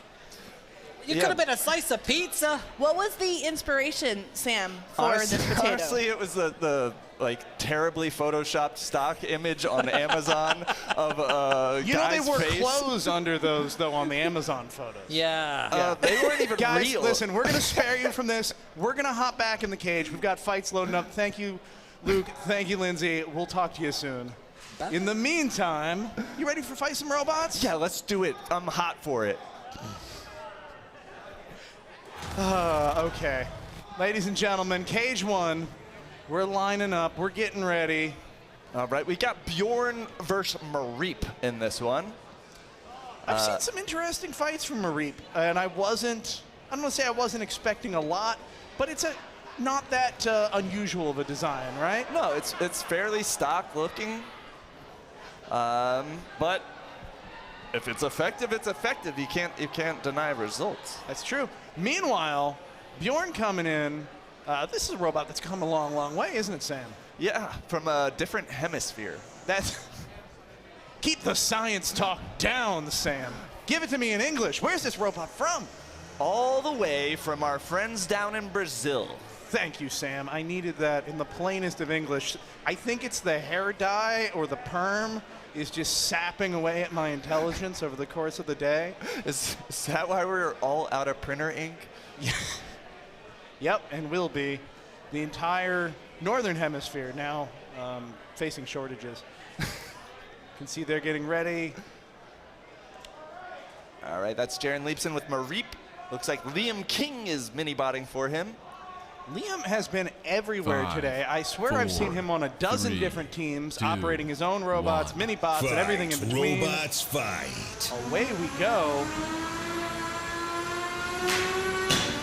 Ooh, a good hit from Bjorn on Mareep. Really won that. Oh, huge hit.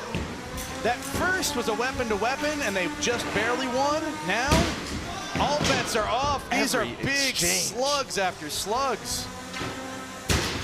Oh, that had to hurt. Mareep is struggling to stabilize after these blows.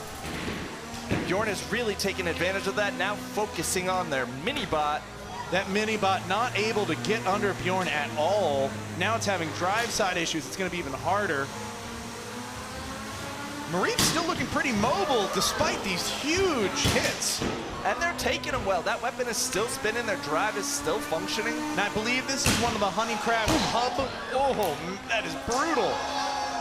I can't even finish a sentence. These hits are so hard.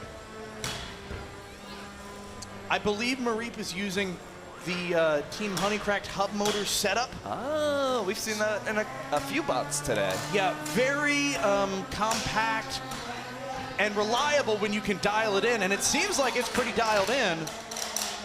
They're just not able to deliver it to the opponent.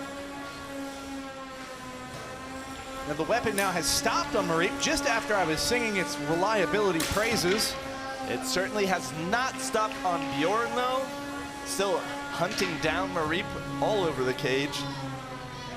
Oh, this is a good pin from Mareep. They're going to score a little bit of aggression and control points here. Mostly control. You can hear the referee counting down in the background. They can hold that pin for 10 seconds, and then they have to let free. If they don't, that pin was not added to their score whatsoever. It's a good little hit on the mini-bot. Yeah, Bjorn's still dishing out hits. The hack the drag side is down on the mini bot for Mareep now. Oh, big piece coming off the side. Yeah. Bigger piece coming off the side. And yet still Mareep is driving around. That bot is tough. Yeah, those 3D printed parts, they get pieces knocked off, chunks, if you will. But, you know, structurally, they're still there. They're still serving their purpose. Oh, that is a bad spot for Mareep. They're going to need to use an unstick, and they've called for it. Floop doing its best. I know he's struggling to see at this point. Yeah, not exactly working with 20/20 vision anymore. That's one way to do it, though. Yeah, it is no longer stuck. Mareep is able to move, but that is not the unstick they wanted. However, look, Bjorn is not moving. Are they cammed up? Yeah, they were. That was an effective cam lift from Mareep's mini-bot. That's the end of the match. I got so caught up. That was a Sam. good match. Those bots Kept are you tough. guessing right till the end. Listen, I don't think it's any secret Mareep was on the ropes for the majority of that match, but you leave a match coming off a pin like that from your mini-bot, that's going to look good in the judges' eyes. Yeah. That's going to count for a lot. Even if it was while you were getting unstuck by the house bot. Yeah, you know. Sometimes that's a factor that plays into these multi-bots, Sam, is where are the judges going to look? Now, they do have the ability to go back and watch on replays, but those first impressions make a big difference. And where your eye goes to in the arena, That's a great point. It can, you know, influence how you've judged the fight. Yeah, yeah. So we'll see. We're going to have to wait. You can see they're doing their post-fight functional tests now. But Bjorn's team looking pretty happy. I think they're pleased. I think they're confident. They had the hardest hits in that fight, and that'll make you happy. It feels good to hit someone really hard. We were speaking earlier. They were having all sorts of electronics problems. They didn't have everything that they needed to get things set up. It seemed like some specific programmer they were trying to find all day yesterday. Let's take a moment. Do we have a moment to go down a little bit of history here? Where I'm going to say yes, and we're going to deal with it. In the olden days of combat robotics, when we were mostly using RC car parts, and we still use some RC car parts, but not every RC car part would plug into a computer, you had these things called programming cards. You'd plug them in, you plug an ESC into them, you'd poke a lot of buttons, and it would change the settings on the ESC, right? You lose them, you don't have them, well, the ESC will still work, but you can't set it up to work just the way you want.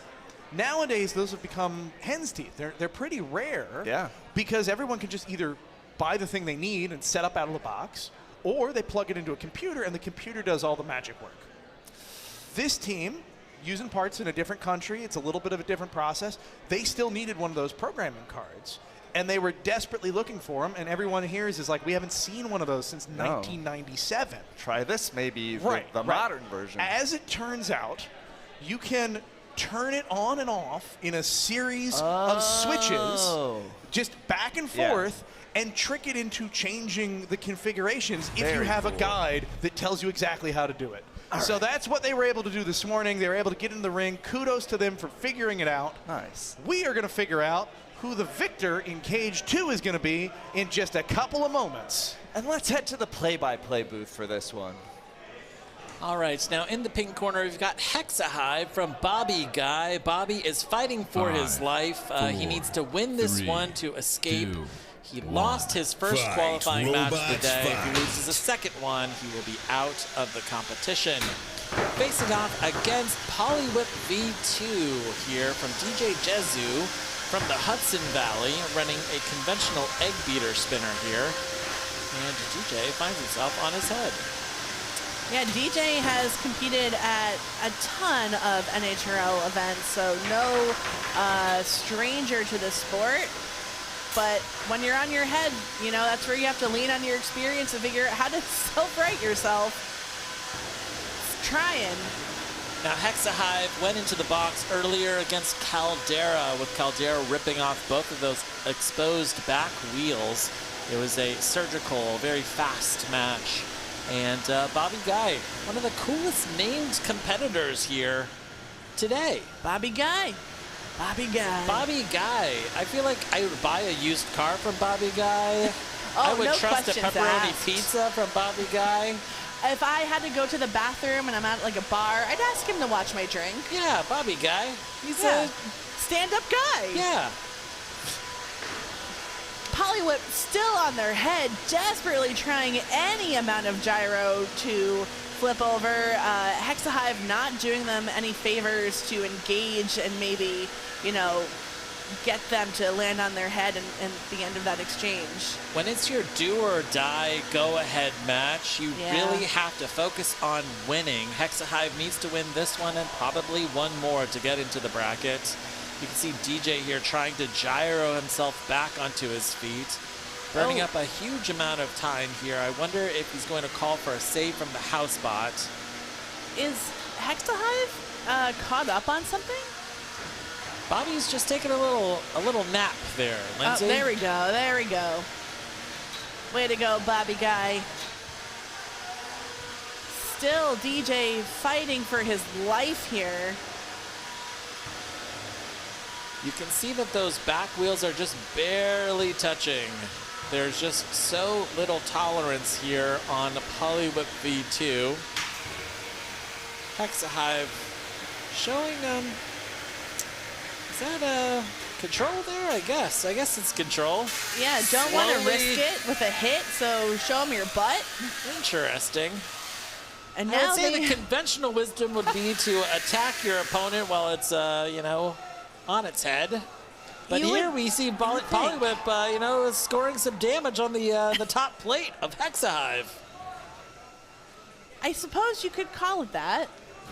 Okay, here we go. All right. Last we got 10 seconds. Yeah, we're going to take this one to the judges, and I'm just going to apologize in advance. I was going to say, if he is able to flip himself in the last 2 seconds. Unfortunately, it was not in the cards for Polywhip, and this is a very unusual match where Hexahive really did not engage with its opponent very much after it landed on its head. I think a lot of the control points, though, go to Hexahive because Hexahive's opponent was not able to really dictate where that fight was happening inside of the box. Not a huge amount of damage, I think, here. But yeah, an interesting match here from Bobby Guy. Bobby Guy, what a good guy. And yeah, I guess they're doing like Adam's Family. I think that this is an Adam's Family outfit here. I love that. Very well themed. DJ and Dee Dee, you know, like they're willing to dress up. That's fantastic for the Halloween event. There we go. They can hear us. Dee Dee, who is also the builder of Anamusha, also very well known for her pickle business. Yeah. She makes incredible pickles. Fantastic. Yeah. I've got some pickles in my my fridge. It's great. I love when people are multi-interest, like if they have interests in different realms. Yeah. Like robots and pickles. You know, the Love Venn it. diagram there is not very yeah, doesn't but it overlap. exists. Yeah. Sure. We're going to send it back to our friends on the desk. I think Ricky and I are just looking at each other, cracking up. So thank you for coming right back to us. Yes, thank you. Appreciate so that. We take our job save us seriously. from ourselves. Okay. I didn't recognize either of those honey crack builders. Is that team just constantly expanding? They're absorbing most of the state of Maryland and moving into the Delmarva Peninsula. Oh my goodness. Deeper and deeper. It's frightening what they've been able to build if you're another builder. It's wonderful if you're a spectator or NHRL. They have an incredible facility down in Maryland. Oh, are we getting word of something? Yeah, we got a JD update. Oh boy, let's go right to that. And it was a Doppelganger over Master Blaster. So Doppelganger, the dual spinner, beat Master Blaster. That would be the end of Master Blaster's run for the day, right? I believe that's two so, losses. yes.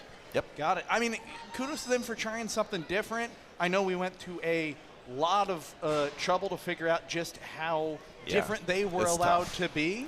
And they put us through the paces, but they listened to feedback. They adhered to the rules and regulations that we gave them.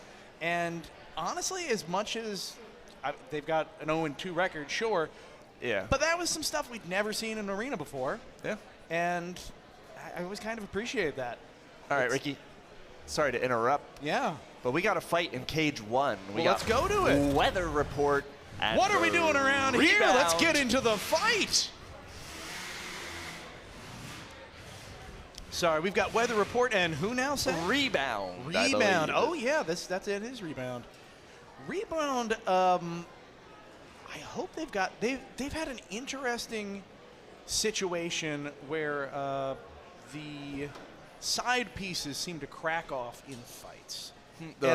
Is that the PVC that's sticking out the side of the weapon axle? So this is a delicate balancing act. When you have pieces that are both structural and functional, but also somewhat ablative, you don't want to add a component to your robot and have it break, but still be stuck on your robot limping along as dead weight. I think we saw something like that with Maximizer where he pre-scored his forks.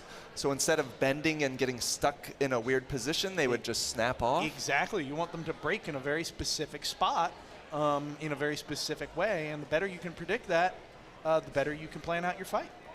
But would you say the outriggers that are coming out of the axle are more important than a fork? In this case, yeah. I mean, this is a robot that is very energetic. It's very prone to get up on its side or on its back or what have you. And so without an outrigger, the chances of doing the thing and getting stuck in a place you don't want to be go up dramatically. So typically forks, you don't have them, well, you're not going to engage quite as well. Maybe you don't. Maybe you have to drive better to get a good hit in. No matter how well this robot drives, it's going to go flying if it hits someone, and there's a pretty good chance that it's going to get stuck. So these are needed for them to reliably do their job, regardless of how well they drive. So that's an even harder balance to strike. Right. To get those just right. Frankly, I'm surprised. I'm sure they've done the work to figure this out, but I'm surprised they're still going with the PVC and not something like carbon fiber or... Of course, those cost more money too, and that's a factor. Yeah. But there are other materials that you could use there that might be a little more durable, that might still break off, but only on harder hits. Right. So. Well, we got the results of Drumderchild and the one that they fought. Who little results fairy over here, Sam. Yeah, I know. I just keep getting them whispered in my ear, and unfortunately, they whisper right out the other side. It's funny too because your headset is off. Yeah, I'm. These are just voices. Spud thoughts, you know. Yeah. Well, my spud thought, and I think the judges agree that Drumderchild took that one in their fight there. Now, I wasn't there for that fight. I assume that was Nate driving for that fight. Yeah. Is he on his A game today? He usually is. It seemed like his weapon, both weapons had stopped functioning during the fight, and that kind of turned Drumderchild into a wedge. Well. That's where Nate is most, comfortable and familiar. Sometimes that turn of fate is like, okay, well, now you're locked in here with me moment. Yeah. Okay, this looks weird in the cage, Ricky, but I believe Weather Report needs to do a quick power cycle, so they're turning it off and then back on again, and if that doesn't do it for them, I'd expect they get pulled out of the cage. We do allow that. You can turn your robot off, turn it back on again. And I believe we also have a clause in there where you get 10 or 20 seconds, a very short period of time to fiddle with something, although it does give you what's called a TKO point, which you can only get so many of those. You only get 3 of those in a day before you are out. But basically, you kind of get effectively one chance to tweak your robot in the smallest, most quick to do ways. And when would that help you? Usually it's towards the end of the day. You've got a robot that perhaps it's more tape and wire than it is steel anymore, and a wiggle or a smack on the head whatever that is, or even the power cycling that we were talking about earlier. You turn it off, turn it on again. That's sometimes most helpful when your electronics are overheated, or there's a wonky connection, there's a battery that's not quite in the right voltage range, whatever it is, that's when that's going to be most helpful. If it happens to everybody, but if at the beginning of the day you're power cycling your robot to get it to work, your robot was probably not top form, ready to go. And in this cage, I think that was the case. They did the power cycle. It did not do it, so Weather Report is forfeiting this match. You have to work when you get into the cage. You do. To do the fight. So if you don't, then you forfeit. No, and we hate to see forfeits, but hopefully, I don't know if that is their first loss or not of the day. Hopefully they can get it worked out and get back in the cage. Yeah, one way or another. Weather Report is not a new robot. They've been here in the past. They've Ricky, I have bad news. Yeah? They're out now. That was their second loss. Well, they'll be back again next year, I believe. I don't believe they're a qualified robot, but Correct. We'll have more events in 2025. That's for sure. We certainly will. So, anyway, it is so good to be back up here, and it's so good to see the festive spirit in the air. I can't tell you just how many builders I've seen see another builder, see me, see you, see other hosts, and their faces just light up. Yeah, it's fun to goof The off. atmosphere is jovial and good-natured and, dare I say, spooky. Ooh, all at the same time. Yeah. But I'm hungry for some fights. So let's head to cage 2. We have Jack Move going up against AJ and OJ. Jack Move, of course, is a Drew Davis creation. AJ and OJ, I'm less familiar with their history. I think AJ stands for apple juice. I believe you are right. Yep. And OJ is orange juice. Yes, yeah. I do, in fact, think you nailed that one, Sam. No, for the builder, or at least the captain, for AJ and OJ is Charlie Raskoff, coming from Darien, Connecticut. So he's relatively local, all things considered. Yeah, that's one of our neighbors. We have people from all over the world. It's almost a nice change sometime to have someone coming in from down the street. It's kind of amazing to me to see the impact NHRL has had on Connecticut. We used to say that it was amazing to see the impact it's had on Norwalk, Connecticut. Now, it's the whole state, and then some is starting to get pulled into our clutches. So it's spreading. Fight, robots, fight. Away we go. Speaking of spreading, they're spreading about the arena. That's interesting. Just the mini-bot coming into play of AJ and OJ off the bat.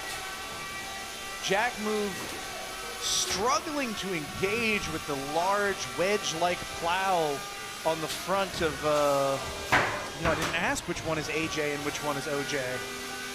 Oh boy, yellow segment. I'm going to guess that is AJ. They are struggling now.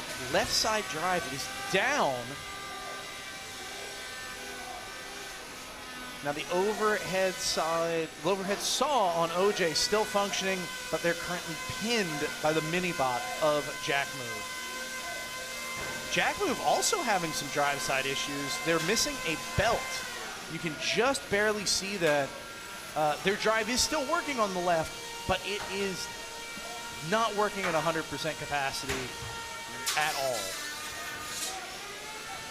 Man, the weapon completely beheaded from AJ. Oh, I can just make it out, the labeling. That I was correct. OJ is the red, black, with white speckled robot. And AJ coming in with the yellow and red look. Kind of a Granny Smith and, Red Delicious, maybe. Ooh, I'm getting hungry. Yeah, it's really interesting, these designs. I don't think I've ever seen a dustpan wedge quite like that before, especially on what is assumed to be the back of the robot. So it seems like it's working out for them pretty well in this match. Yeah, I am Impressed. Jack Move, of course, as the mobility gets worse, right, and the playing field is leveled a little bit in terms of multi-bot segments, the weapon on Jack Move is going to come more and more into play. That's a heavy-duty weapon compared to everything else in this arena. That's the source of the most damage. It's just a question of how well that can be delivered. Yeah, I mean, he has about 45 seconds left in this match. I know he really wants to get a convincing hit. It looks like there are, you know, lots of little pieces. I see a fork off of one of the AJ/OJ robots, but, oh, that's, yeah, sawing into that wedge there. That's satisfying.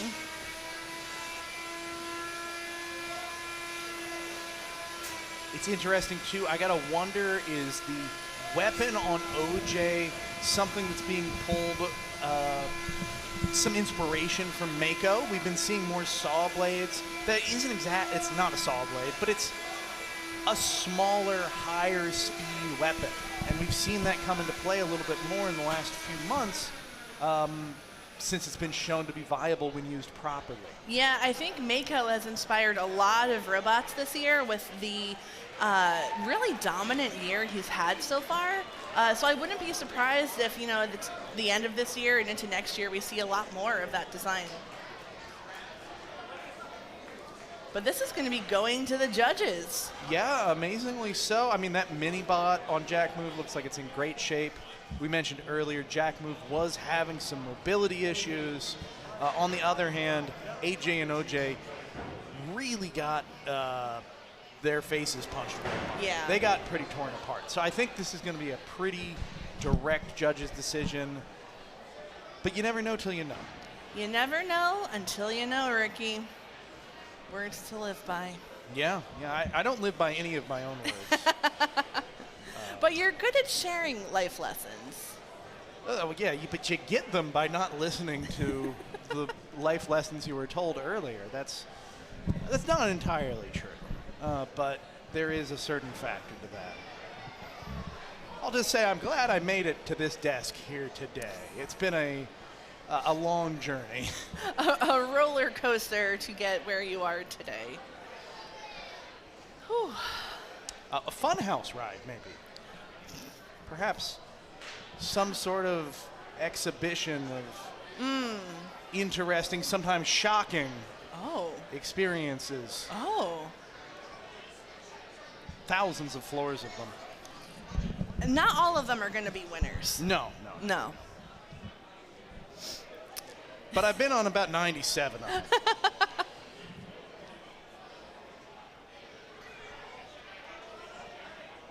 All right, well, this is how the sausage is made after a match, but we're going to move on over to Cage 1.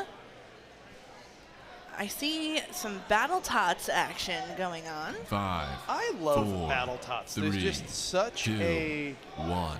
Fight, robots, good fight. nature to them somehow. And yeah, I agree. And Killer Whale, who made wow, that was incredible, and it's smoking. It's on fire. Oh no! Look at it! Oh, the now whole it's on his front. head. Look at the whole front. It is just curled up like an old lady's toenail, Lindsay. It was. William. That was my.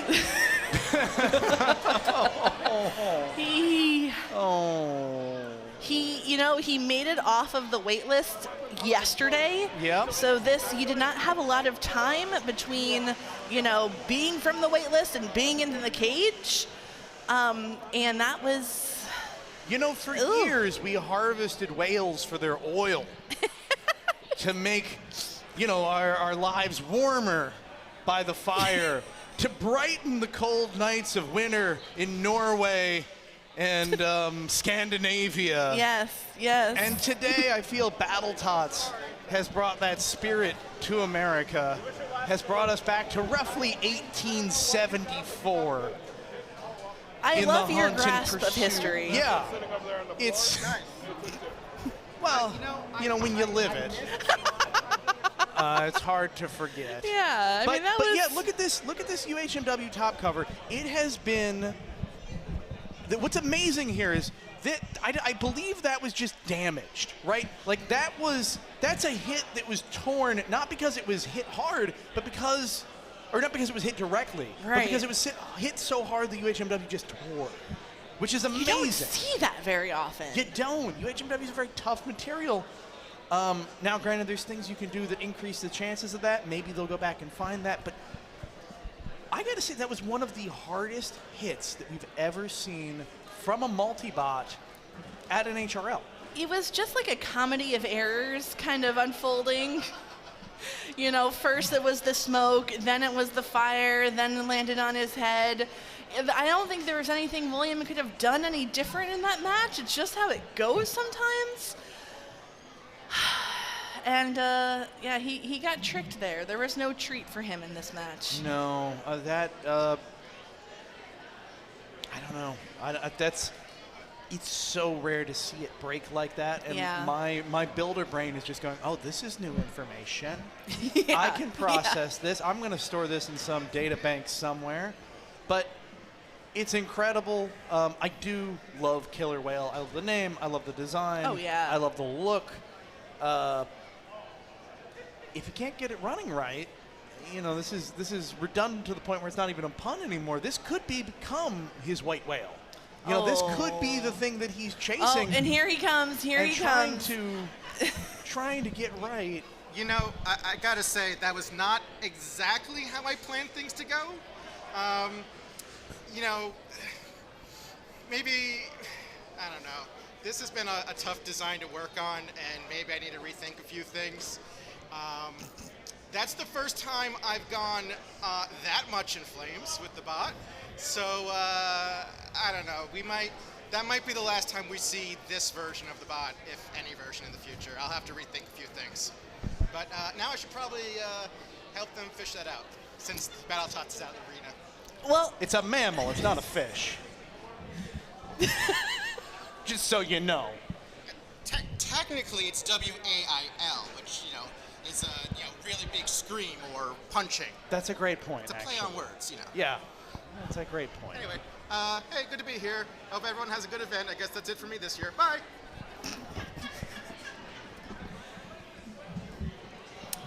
Ricky, we have some judges' decisions. Let's not even segue. Let's just go right to them. Lindsay, tell me about these judges' decisions. All right. So, Ricky, the first one we have, Bjorn has defeated Mareep. All right. I think that was about what we expected, Yes. but good to get the confirmation. Keep them coming. All right. I'd love to hear the next one from you. Okay, let's see. I'm going to get it beamed into my brain. Polywhip V2 came out over Hexahive. Any questions? One last one, Lindsay. Let's go. I'm going to take this one, Ricky, because you can't be trusted. I can't. All right, get ready. Jack Move has defeated AJOJ. I think that's the right call. I think Glad so, too. to hear it. Thank you, Lindsay. Wow. I think we're all caught up. Jinx. Ouch.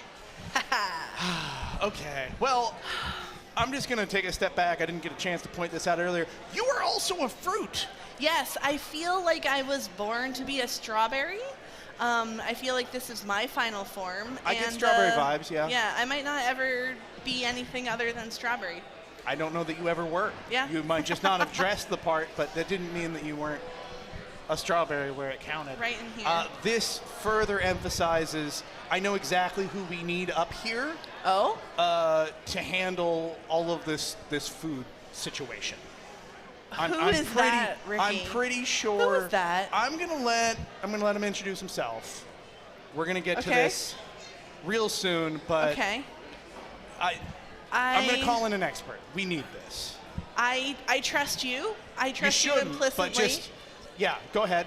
So whoever you're going to introduce to me, I'm sure, is an upstanding citizen, a fine person, and I'm open in my heart to meet them. Yeah, I gotta say that the good vibes that I've gotten off this guy over the years, the best I've ever felt. Okay.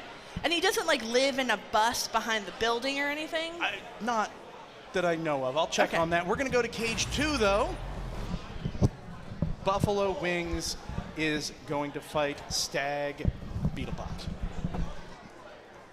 Lindsay, if you can handle this just for a minute while I check in here and see if I can get a little bit of help on this whole food situation. Oh boy, okay. All right, there we go. Yeah, we are geared up.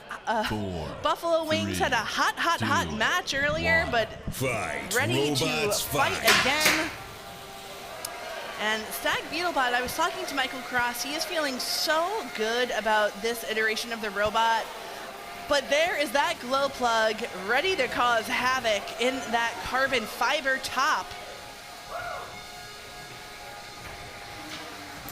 Yeah, Michael was saying, you know, he has replaced. Oh, okay, he's back on his head. But yeah, Michael said he has replaced everything in that robot with repeat robotics, electronics, custom everything. He's feeling really, really good. But how do you go against such an unconventional robot like Buffalo Wings? That rear end on Buffalo Wings still looking a little crispy from his last match. Where he was basically put in an air fryer. Stag getting a good pin here, but you know, there is that danger whenever you pin Buffalo Wings. If he can reach you with his weapon, you are gonna be in trouble.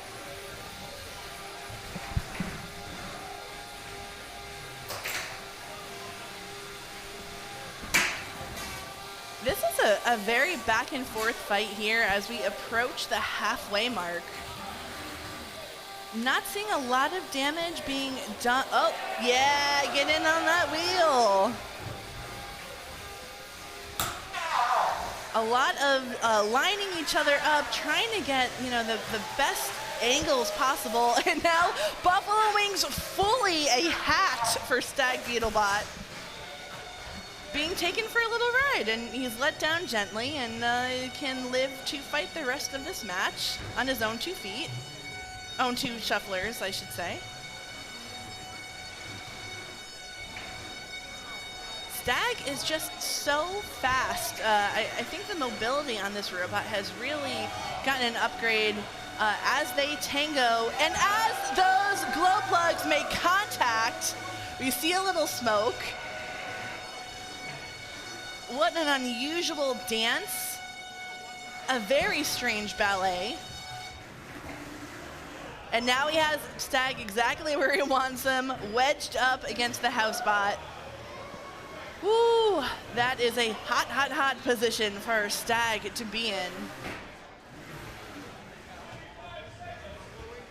And this is going into the last 20 seconds here. Buffalo Wings has really been able to, I think, get control of this last half of the match. But this is a very interesting fight.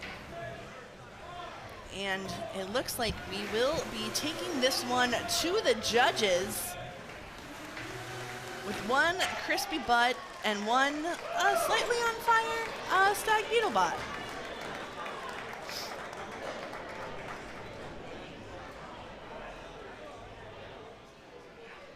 A lot for these judges to take into consideration.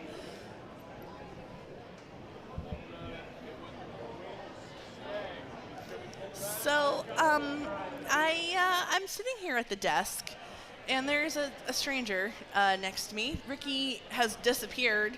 Normally I like to be introduced to a stranger, but no, Ricky is gone, and I'm just sitting here with a chef. Excuse me, guys. That might sound like my Swedish cousin, you know. Welcome here to NHRL. I'm Pasquale. I do the fights. I saw there's a lot of fruit. There's a lot of food. Fruit everywhere. Too much. Pasquale. Yes. Correct. You are throwing things at me. We're going to watch the fights today. And we're going to see what are the fruits that I maybe can chop some pumpkins. Chop the pumpkins, and we all together. Sound good to you? How about you guys? Pasquale, you are a chef, I presume. Have you ever watched robot fights before? I make the robot fights all the time. I fight my pizza butt, the lasagna butt. Okay. The KitchenAid butt. Oh, very dangerous. Good. Yeah, I very experienced. How did you meet Ricky? I feel like you come from very different areas of life. Listen, we go way back. Oh. We were in a band together. We both worked at Chuck E. Cheese. The drummer at Chuck E. Cheese. Yeah, that's correct. We worked there. He makes some money. I work with his brother Nicky. Long time. It's good story. Wow. I heard Ricky telling you the story. He's pretty good at telling stories. Yeah, Ricky is a really good storyteller, and Pasquale, I just don't know about you. There's something about you I don't trust, and I am very uncomfortable. Yeah, no one screams I'm very trustworthy and so have it be trustworthy, Nancy.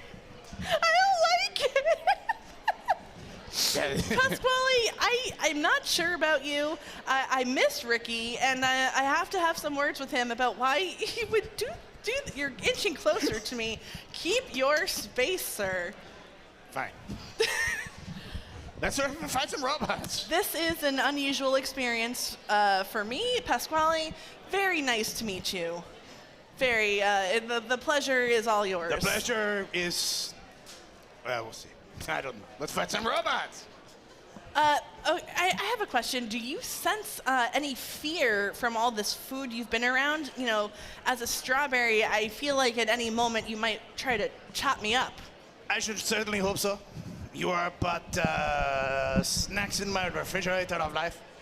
I will chop you into tiny pieces and put you into my food. This seems like a and threat. Serve it to those wonderful people, wonderful people who are watching today at home and in the stands.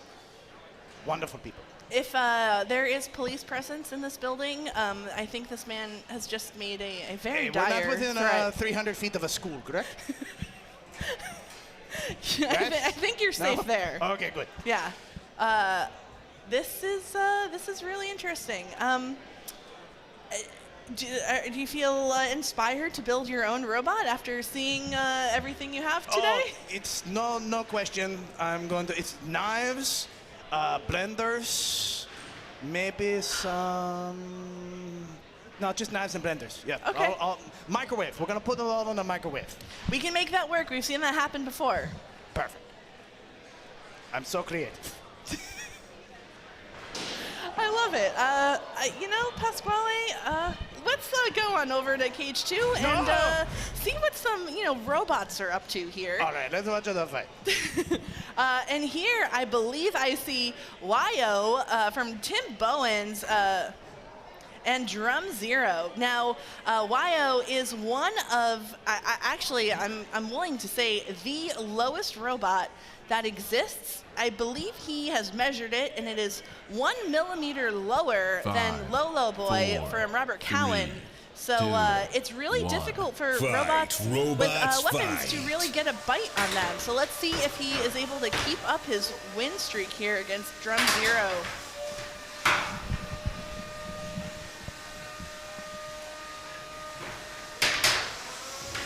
Huge hits here. I am so impressed by the mobility of Wyo.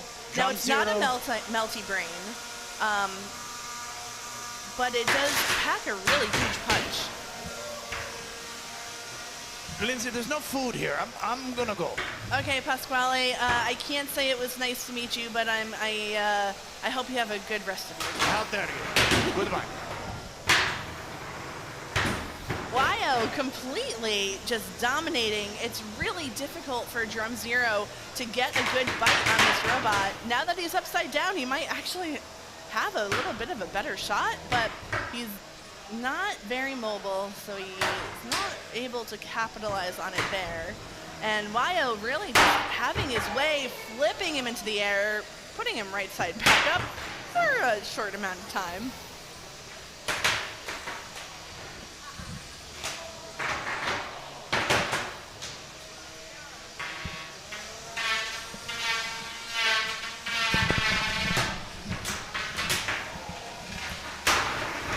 Just huge hit after huge hit. I think Tim has to be really pleased with the performance of this robot here today. That strategy of being so low is really working out well for him.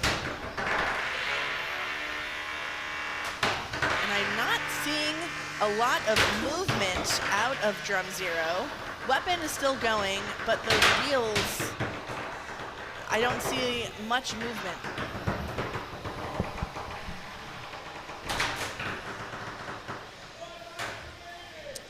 1 minute left here, and Drum Zero appears to be dead in the water. See him trying to jostle that transmitter, but no life is being injected into his robot.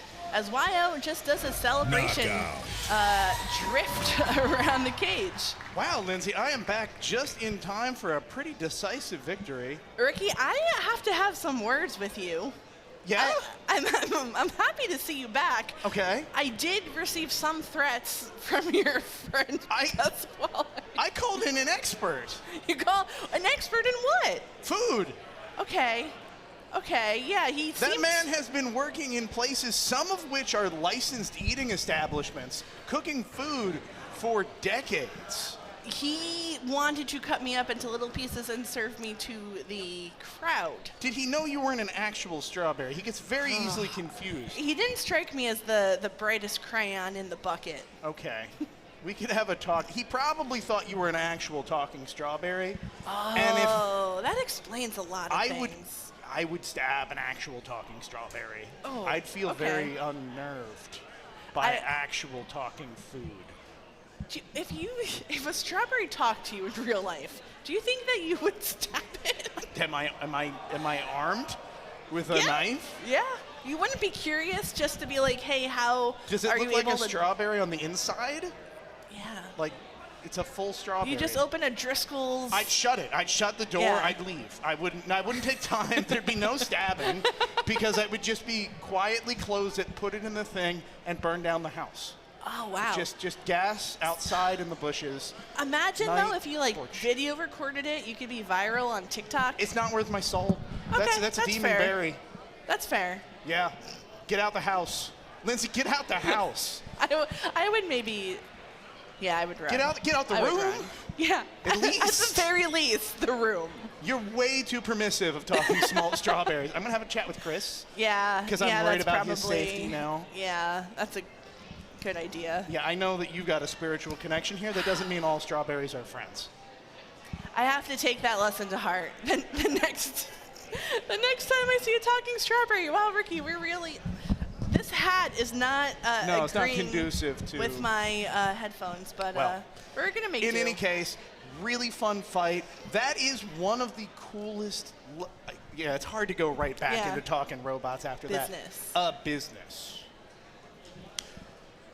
I love the low design aspect there, and it's so hard to pull that off well, because when you make something thin, it also tends to bend much more easily. Yeah. And so you got to make it super tough. You got to do a really good job making sure that that's strong in addition to being low, and clearly they did a good job with that. So it's amazing to see in the ring. It really is. You're seeing that strategy work out so flawlessly here.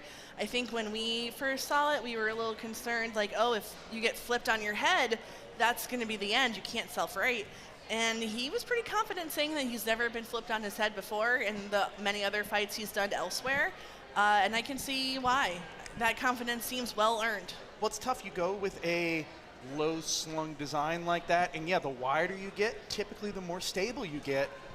But boy, when you do get thrown off, you go everywhere. Yeah. So it's a tough balance. I'm glad they pulled it off. I can't wait to see what it does the rest of the day. And we'll find out. Yeah. Ladies and gentlemen, how'd that get over there? Pasquale just threw it in my direction. That's, strawberries are one thing. Yeah. But our whole, Lego compatriots, our Lego brothers and sisters. Yeah. That's violence against toys. If he started talking to you, would you step? Just the violence here today. It would. What's the thing in Toy Story where he turns his head around and comes back and just we're going to go to cage 2. Let's get away from the talking toys, talking strawberries, and let's go to the fighting robots. Ladies and gentlemen, Chris and Luke are going to take us away. All right, here in cage 2 in the pink corner, we've got David Small and Puka, his compact vertical drum spinner, facing off against Joey Chua and Verticalizer from Team ASML Combat Robotics. ASML, they run a corporate team, kind of like a softball team, but they build combat robots after work, which is very cool. And Joey runs one of the most successful robots from that club. It is a Thagomizer Maximizer style long robot with twin vertical egg beaters on the back. Now, production has told me that this is an elimination fight. One or both of these builders are standing on the precipice of elimination. The loser here will be going home. Fight, robots, fight. And we're off.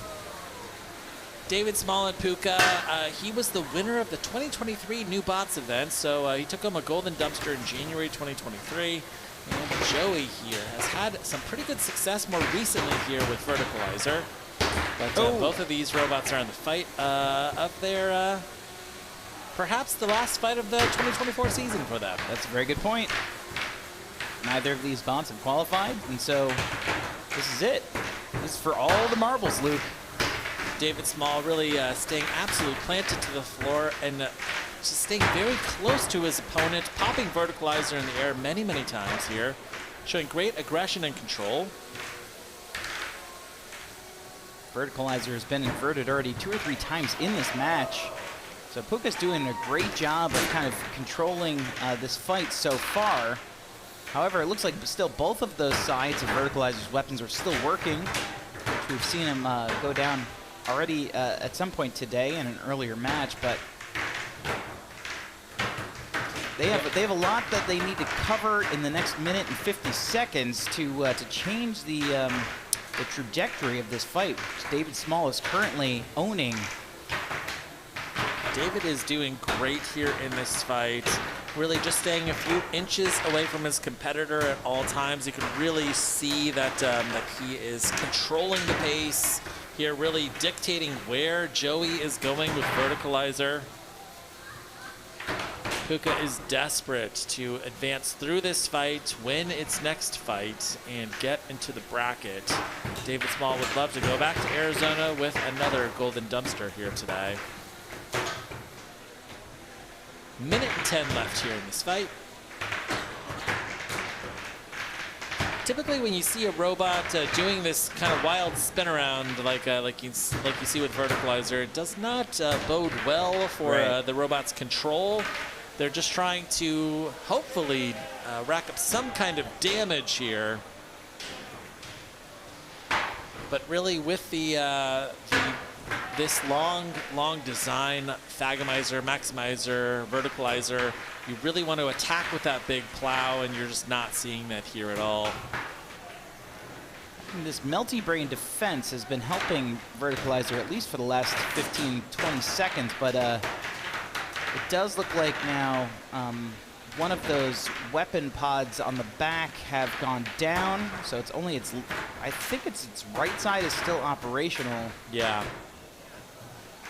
Yeah, and we saw that in that earlier fight here with Verticalizer where it lost one of its weapons.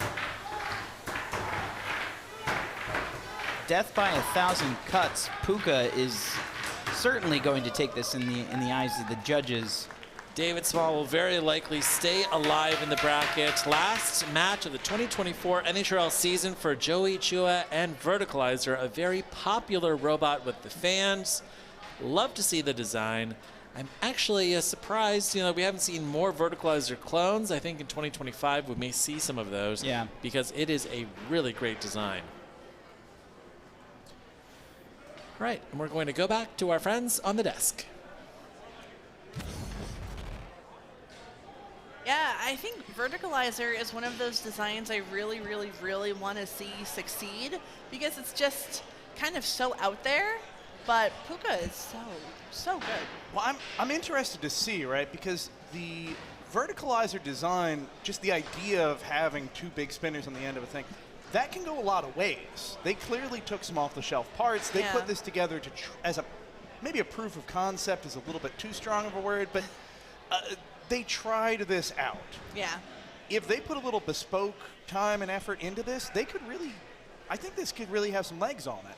I absolutely think so, but now we're going to take a look over at cage 1 and see what's going on in there. I see some very large wheels, and I see some regal-looking capes, and that can only mean one thing. It is Emperor versus, is that Mind Flayer? Grandor. 5, 4, 3, 2, 1. Fight, robots, fight. Minor Threat 5 and Grandeur. Lucas Grell has had so much historical success with Minor Threat 5, but he is still looking to qualify it for this year's World Championships, where he has been times before. But this is just such a huge bot from Grandeur. Wow, it's just, woo. Man, look at the physics that go on in Grandeur. That is exactly what a big wheel wants to do, that kind of tripoding. Oh, but that's a bad Ricky, spot. no! I've jinxed them, ladies and gentlemen. Now they can get out of it. That is, that's some pro driving right there. Oh, woo! Big hit right on the wheel. Those are some durable wheels, Lindsay. Oh, that was a bad spot for Minor Threat 5 to have hit.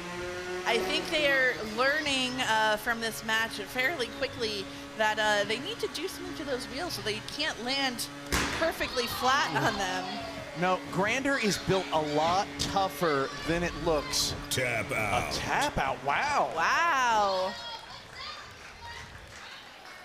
I assume that was Grandeur tapping out because their weapon went down? I think so. Wow. Yeah, that is what happened. Grandeur tapped out. That is an incredibly quick tap out. I got to think that they saw a belt pop off even faster than we did. And they were just not getting the better of those exchanges. Minor Threat 5 is really doing such a good job of dominating that match, throwing them into the air, getting those big hits. I'm not sure exactly the reason for the tap out. Take a look at that shot. Man, if we could go back there, you can see the damage that those wheels took. They are only kind of wheel-shaped now. But ooh, a lot of broken parts in there. But despite that, that robot seemed to be driving just fine. They took hits from almost every angle and kept spinning. It was only when that weapon went down, they said, it's not worth it anymore. Yeah, I'm sure, those designs are very intentionally designed where they can lose some spokes, they can, get some tears in there and still be able to function. And, that part of it worked out for them.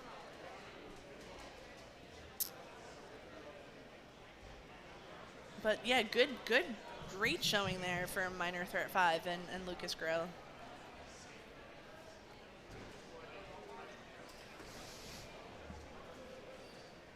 Man, it's I really like to see that. There's something I've noticed all day with the big wheel robots. We've got a few of them here today. We really do. It feels as though these builders have started to crack the code on how to get these things to punch in their weight class. Yes. For several reasons. Over the years, the big wheel robots, they have big defensive strategy. They start hitting areas that are less armored. They've got that going for them. But the actual hits they're delivering have never been that intense. Right. And part of that's the flex of the chassis, part of that's other things going on. Today, they feel like they're punching just as hard as any other robot in their weight class. It's really a difficult style of robot to plan for and to beat because of these advancements, and some of the weaknesses that you used to see are now getting stronger. Yeah, sure, yeah. People know weak. what to plan for. Yeah. This isn't a surprise on the meta. This is starting to be baked into the equation, right? Yeah. So people look ahead. Here's another thing that happens. We talk about the whole equal and opposite reactive force of these big hits. Well, if you start armoring the top of your robot, and suddenly that hit, instead of going into soft plastic, is going into a big piece of armor, well, suddenly you're taking a big hit back yourself because you're punching a brick wall instead of pushing a pillow into your bed. So it's a whole different ball game for both the people that are being attacked by these robots, and then they shift, and the people who are building the big wheel robots have to shift. And it's this, what's the word? Arms race. It is an arms race. It's an everlasting tango between materials and ideas and, evolutions. And, what's working today will be iterated on and might not work in 6 months from now. And that is one of the really cool things. You can't really count on any meta or any successful strategy for too long because someone's going to catch on and learn how to there's a very narrow window of ripeness. Yes. For certain designs. And certain berries. Right. And you got to be careful, and when you decide to jump on things. It's a whole... The time isn't always right for robot design.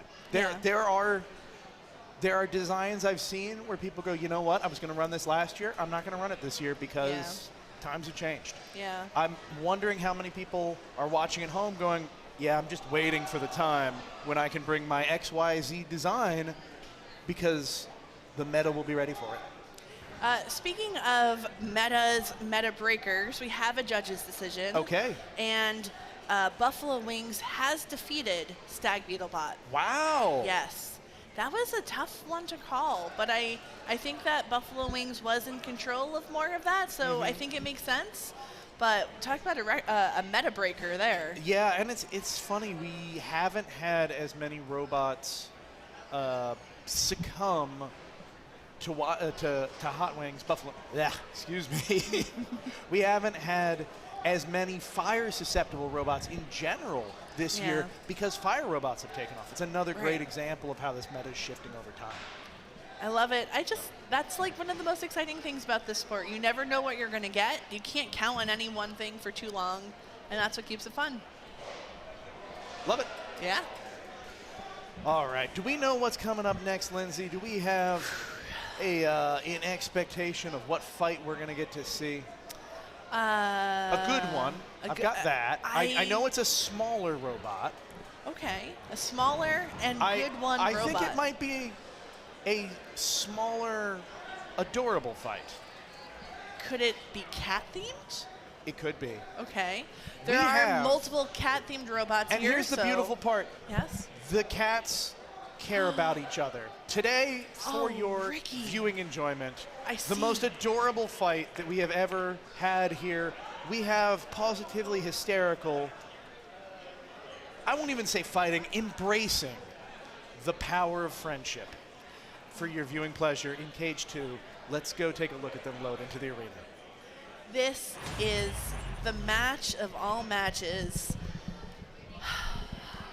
This is what peak performance looks like. This is what peak friendship looks like. You may not like it, but the only thing I regret is that one of these robots will lose. Yeah, we don't have any accommodations for a push or a tie, I don't believe. How can you choose one to root for? It's a good question. I'm going to take a moment. Yeah, the flame-throwing cat robot. that wasn't difficult, Lindsay. I'm going to go with the flamethrower cat. And the cat with the mohawk.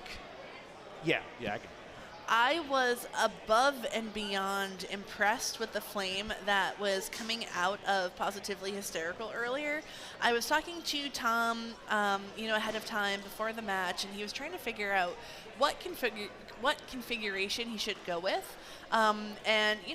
Being a chaos agent that I am, I was, as we encourage you to be. It's kind of my job. I was encouraging him pretty hard to go with the flame, and he's like, I don't know if it's going to work, I don't know. I'm so happy he did, because the intensity of that incredibly direct flame, the results were instantaneous. We've talked about this before, Lindsay, but people see the big orange fireball and they think hot. Right. When you see that blue, like really solid flame, that's a much hotter flame. It's a much more effective flame as long as you can keep it pinpointed where you want to keep it.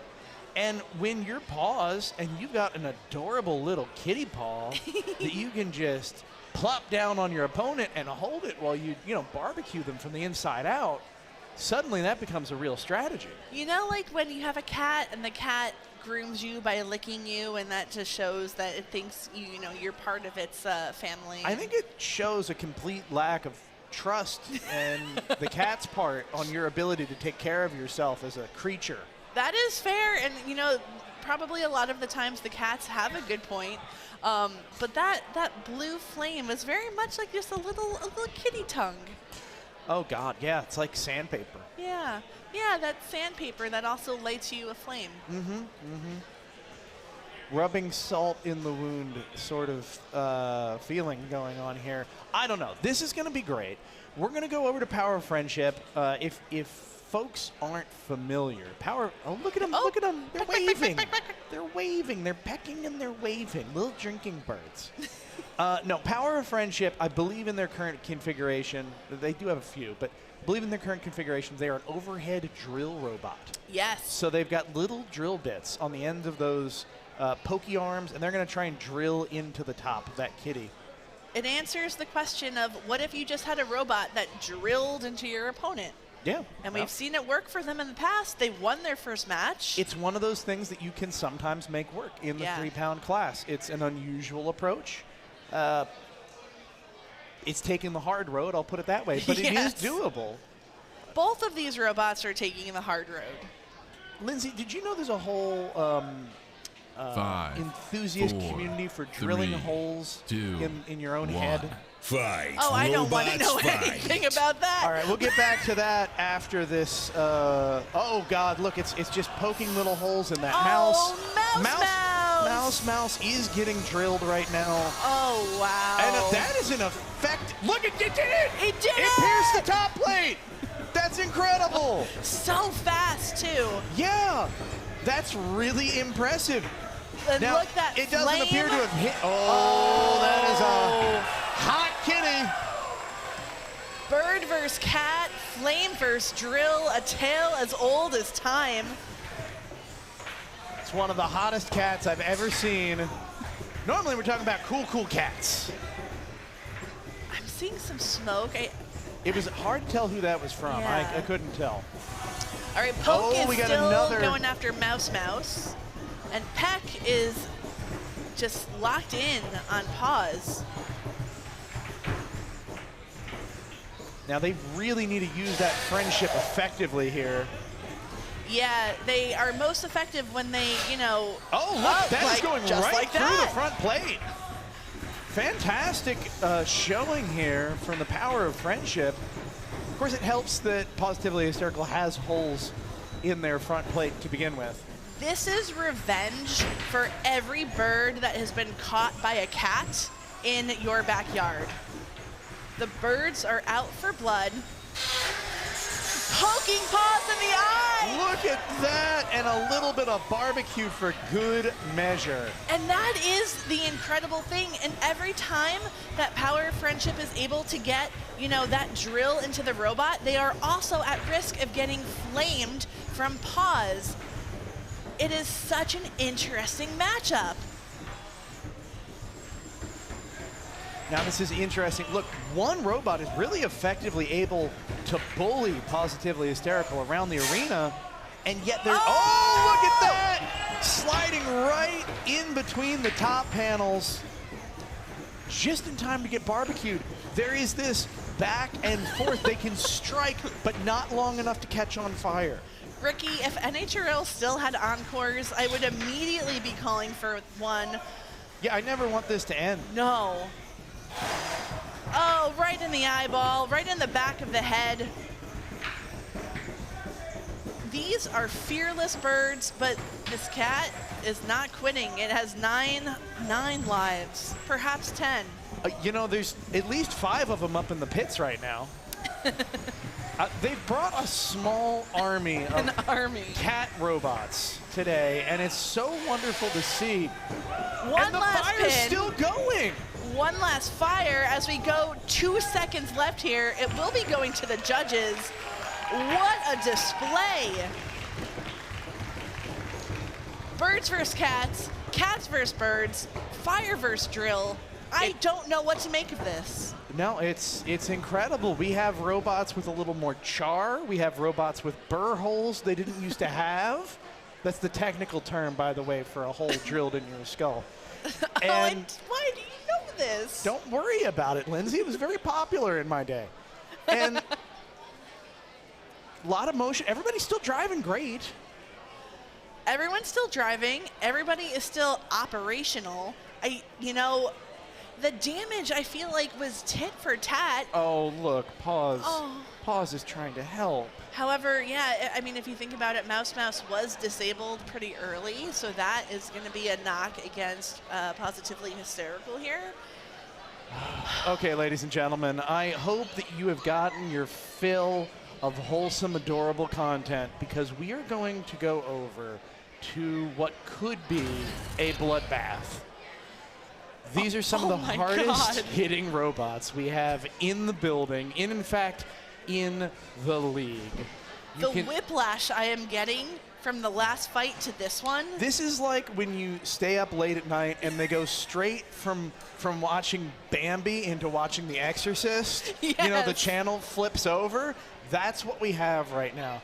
We have Eldritch horrors loading into each corner of Cage 1, and we're going to get to watch them do battle. I am terrified. What a wonderful holiday celebration. It doesn't get spookier than this. 5. All right, 4, here we go. Countdown 3, is beginning. 2, Floop is primed. 1. Refs are ready. Away we go. Oh my God, Lindsay. Both robots. I see smoke. I see. Oh my I think God. that's belt smoke coming off of Warhard. Oh they were able to spin back out. That is an immense hit. Sparks flying everywhere. Smoke pouring out of the top of Ares. Hard to tell if that is a belt. Warhard is taking no chances, dismantling Ares. They are healed like a Sam Hansen potato. My God, Lindsay, that was violence. That was so much violence packed into such a tiny amount of time. That was one of the most graphic, gruesome fights I have seen. Jonathan Juarez is here. He has not yet qualified Warhard XXL. He is here on a mission to get qualified for the championships, perhaps get a dumpster. And Ares has already been there, done that this year. He was showing no fear, no hesitation. Ares has never, I don't think, received this much damage. The team from MIT, who has been so dominant this year, Warhard XXL completely demolishing them in quick work. Listen, every now and then you have a robot that is incredibly well dialed in, incredibly well driven, well thought out, checks all the boxes, and then they go up against a giant sledgehammer of an opponent, and it all goes out the window. And suddenly you're thinking back, I think it was Mike Tyson who goes like, you gotta plan until you get punched in the face. Yep. Everyone has a plan until they get punched in the face, I believe. Everybody has a plan. But they were both punched in the face. These were, I mean, but just Jonathan Warhard XXL really being able to continue with his plan despite the punches. And you know what? Bob Ross is here to weapon locks first, please. Make sure everything is safe. You know, I had some tough times in college. I was real stressed out. I was having trouble working on things. And I just totally, legally, definitely not from the dark side of the internet, downloaded all of Joy of Painting. And it just made things better. It just helped me get through class after class after class. I think it was like the third time I went to college, and it just saved the day. Unfortunately, I didn't hear the first thing that you said, what saved the day. I'm assuming you're talking about getting the drills in your head? No, that might have been why I needed the day to be saved, but I'm not sure. Fair. We'll find out. No, joy of painting, Lindsay. Oh, the joy of painting. The joy of painting has gotten me through some stuff, too. Yeah, it's gotten me through some stuff. Yeah. And it's going to need to get me through what I'm about to tell you. Oh. We have a judge's decision. Is it controversial? I don't think it's controversial. It's just whatever the judges decided in this case, someone was going to be upset. Someone was going to be sad. I know what judge's decision you have for us, Lindsay. Yes. Tell us. Break me the news. The power of friendship has defeated Positively Hysterical. Tragic. Positively Hysterical has been eliminated It's from the the most competition. upset I've been since they canceled the joy of painting. R.I.P. Bob Ross. Yeah, that was a really memorable fight. I mean, no matter who won, who lost, that one I think is going in the history books. But we won. We won. The fans won. The audience at home. But unfortunately, who didn't win is Tom Farkas because he's going home. Oh. And we love you, Tom. Thank you for bringing out such a wonderful crowd of feisty felines. I know you'll be back. Maybe we'll find a little place for you here and there. Yeah. I feel like there could be some fun during finals. Right? I would love to see something of that sort. Yeah, championship is right around the corner. Yes, December 7th, Ricky. December 7th? December 7th of this year. I'm right excited. around the corner. We're going to go to Cage 2. I'm excited for more fights over there, too. Let's do it. Oh, boy. We have Scrambled, our wonderful egg-themed robot, offered to you in trying times, going up against Beetlejuice. Beetlejuice has had a meteoric rise here at NHRL. This is a robot that was, just before we get to that, we see some drive issues here. If I'm not mistaken, I don't know if we're going to get a reset or a little fidgeting, but that is not where that robot wants to be. One might call their drive there a little scrambled. We're going to deal with that. But yes, Beetlejuice, we'll see if they had to put it to the test, but they have gotten so talented 4, so quickly. 3, 2, for a robot that was brought kind of on a whim originally, Robots fight. Maybe not a whim, but lightheartedly. Oh, Scrambled really struggling with drive, and Beetlejuice taking full advantage, ripping the armor off the side, taking a wheel. Incredibly limited mobility now. They were already struggling, able to get a weapon-to-weapon hit and send Beetlejuice into the corner of the arena, so that's a good start.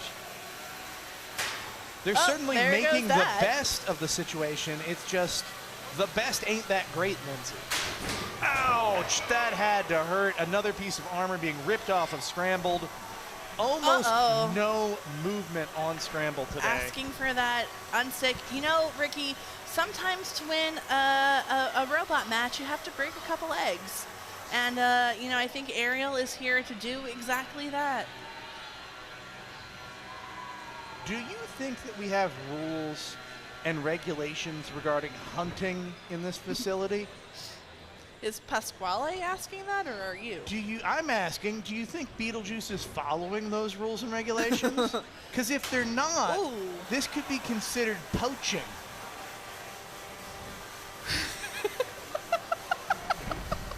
Tap out. Just saying. Wow, okay, I like where you're going with that. Beetlejuice looking really yoked during that fight, and Scrambled is going to have to go back to the mixing bowl and figure out what's going on with their bot there. Yeah, you know, I heard that they were, you know, afraid, but they look a little more white than they do yellow. That's all I got to say about that.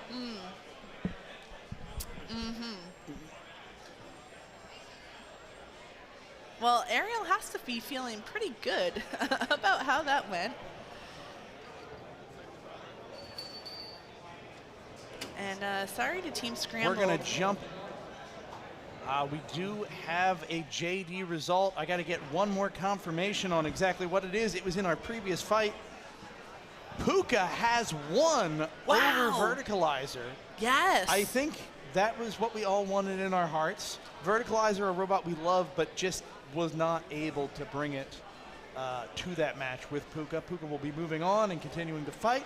That was Verticalizer's second loss of the day, was it not? So they will be marching home.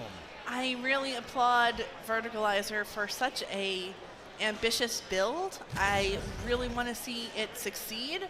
But you know, going up against a robot like Puka, it's very dialed in. It has won a lot before. David Small is a very well-versed driver, builder, a veteran of the sport. As an expert on Davids, yes. I agree. Yeah.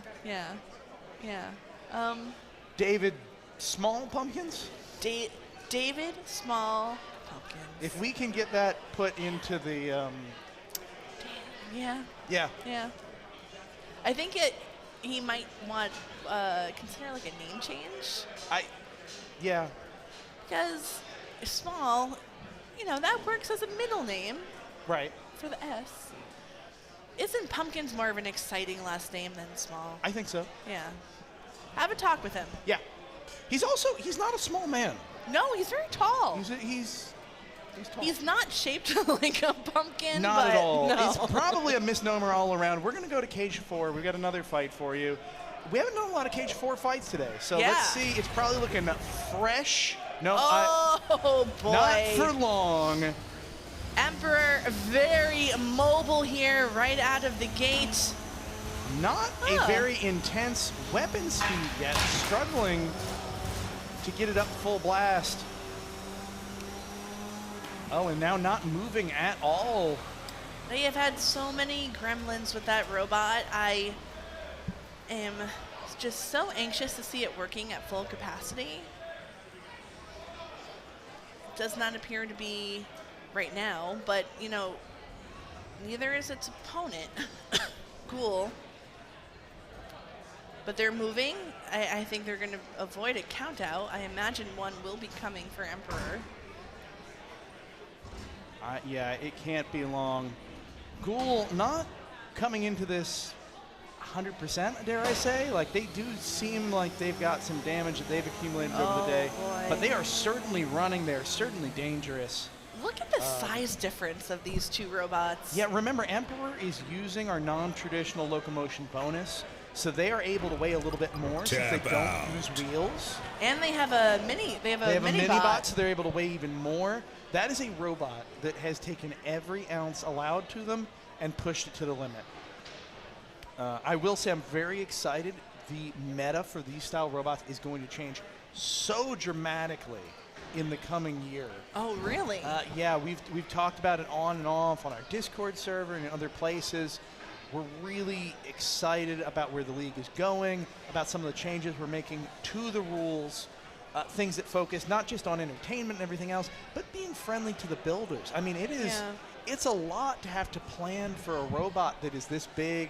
It's extra expense, it's everything else. So we're going to try and narrow it down, get a more, concrete focus on the competition here, while also having encouragement towards the really wild and wonderful stuff that we love so much.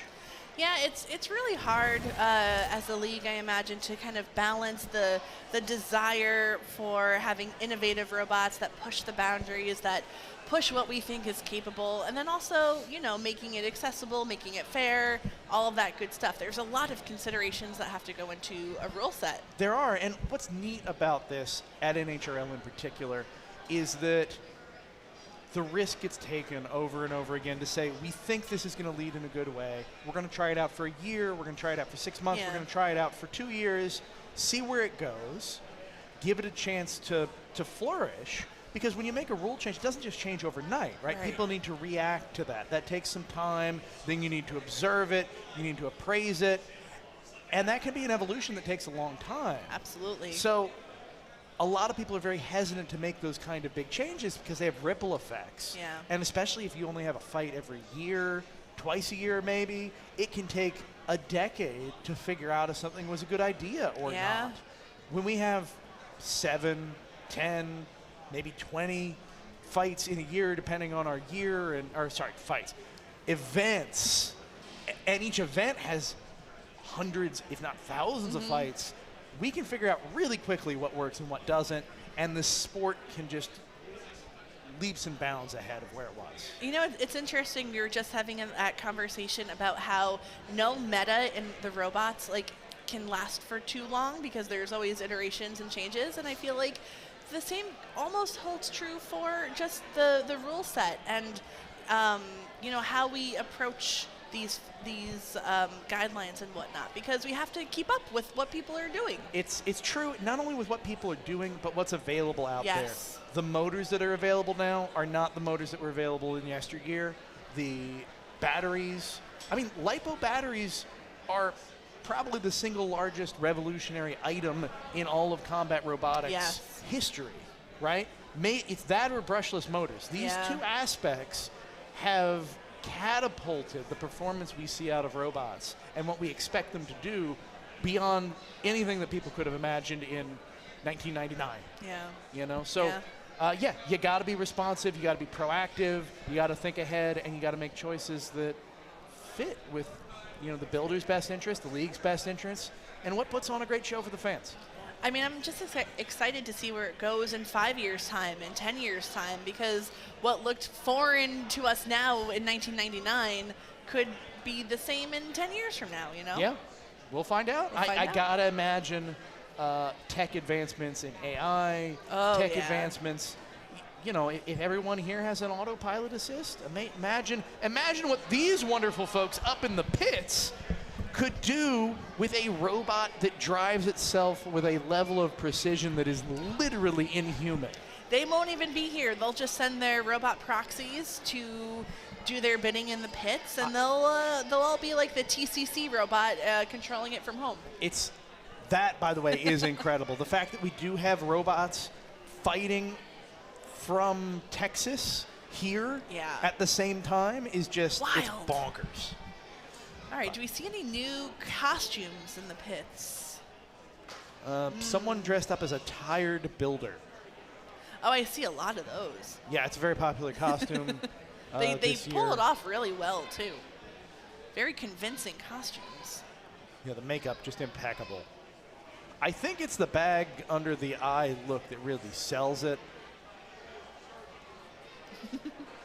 Yeah, a real smoky eye effect. The dried tears mixed with lipo smoke that have congealed on your cheek. We're going to go to a fight. Where are we headed, Lindsay? We're going right over to Cage 1. Cage 1 it is. Oh, would you look at this? This is exciting for me. Very exciting for me. So for those that don't know, I have some experience building very large robots, and I have a wonderful team of people that have helped me build these giant robots. For a special event earlier this year, I built a very large robot that's very similar to the very large robot in the arena right now. Yeah. That robot is named Moccasin. It's a scaled down version of my heavyweight robot, but it became very apparent very quickly that trying to do my job here, and trying to do my other job here, and trying to do my other job here, while also competing is just completely infeasible. And so my wonderful team has taken up the mantle. I have washed my hands of the robot more or less, and occasionally I will advise on something they are doing, but they are taking this and running with it. They had a wonderful win earlier today. I'm not even going to pretend to be impartial. I would love to see some yeeting in this fight. Just do what it was born to do here. Yeah, so far, Moccasin seems to be able to do this pretty well. This is going to be a really interesting matchup. Pegasus is a drum spinner multi-bot, and by design intent, Moccasin should have a pretty good time with a drum spinner as long as the driving is on point. Now, this secondary aspect, I'm not really sure what the second half of Pegasus does. Is it just a wedge? Is it a lifter? Lifts? Yeah. I can't tell. So we'll see how much that comes into play. Moccasin is a tough robot to pilot when you have a second robot hassling you while you do it. So now the mini-bot on Moccasin may have to come into play and help out to keep the distractions at bay. You build really large robots, A, why, and B, is it hard to drive such a large robot in a not very large arena like this? Yeah, it's difficult. I mean, it really takes some getting used to. It's also just hard, even if you have all the space in the world. Yeah. It's incredibly different driving dynamics from driving other combat robots. It's just different. So that is certainly a challenge. And as for why, because it's great. 4, 3. I love it. 2, Good enough for me. 1. Fight, robots, fight. Away we go. Slow start out of Moccasin. Slow They are and being steady. very careful. Oh, interesting. I think there was that a was a false start. start. Yeah. Now, I don't think any contact was made, at least certainly not any. Oh, look at that. It's glow in the dark, Lindsay. What? That looks so good. That's really neat. It's got fluorescent paint. But yeah, I believe that was a false start.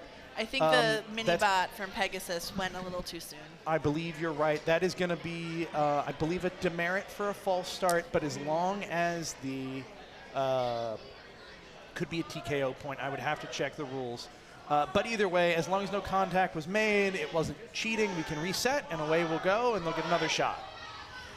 All right, they gave it a good amount of time there before they went. Oh, that is a bad hit.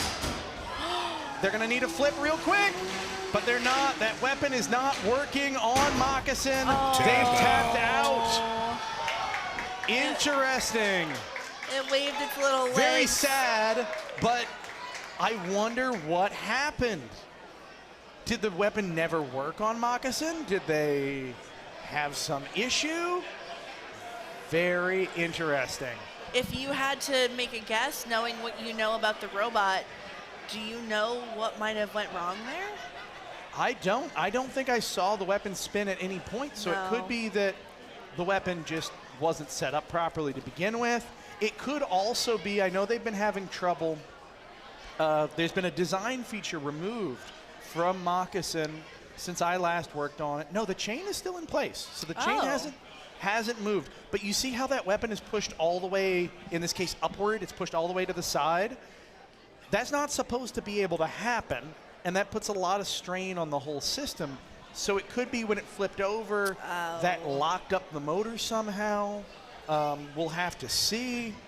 They're going to do some work in the pits and see what happens, but boy, that was really only the one explosive hit is all it took. Wow. I'm really interested to know. I'm mostly in a self-interested, how do I learn from this when I build my next big robot? Of course, of course. But, man, that was decisive. And that was just a big hit. I don't want to take anything away from Pegasus. I mean, that was a really massive launch from the team from Brazil, and they might have what it takes to go deep in this competition.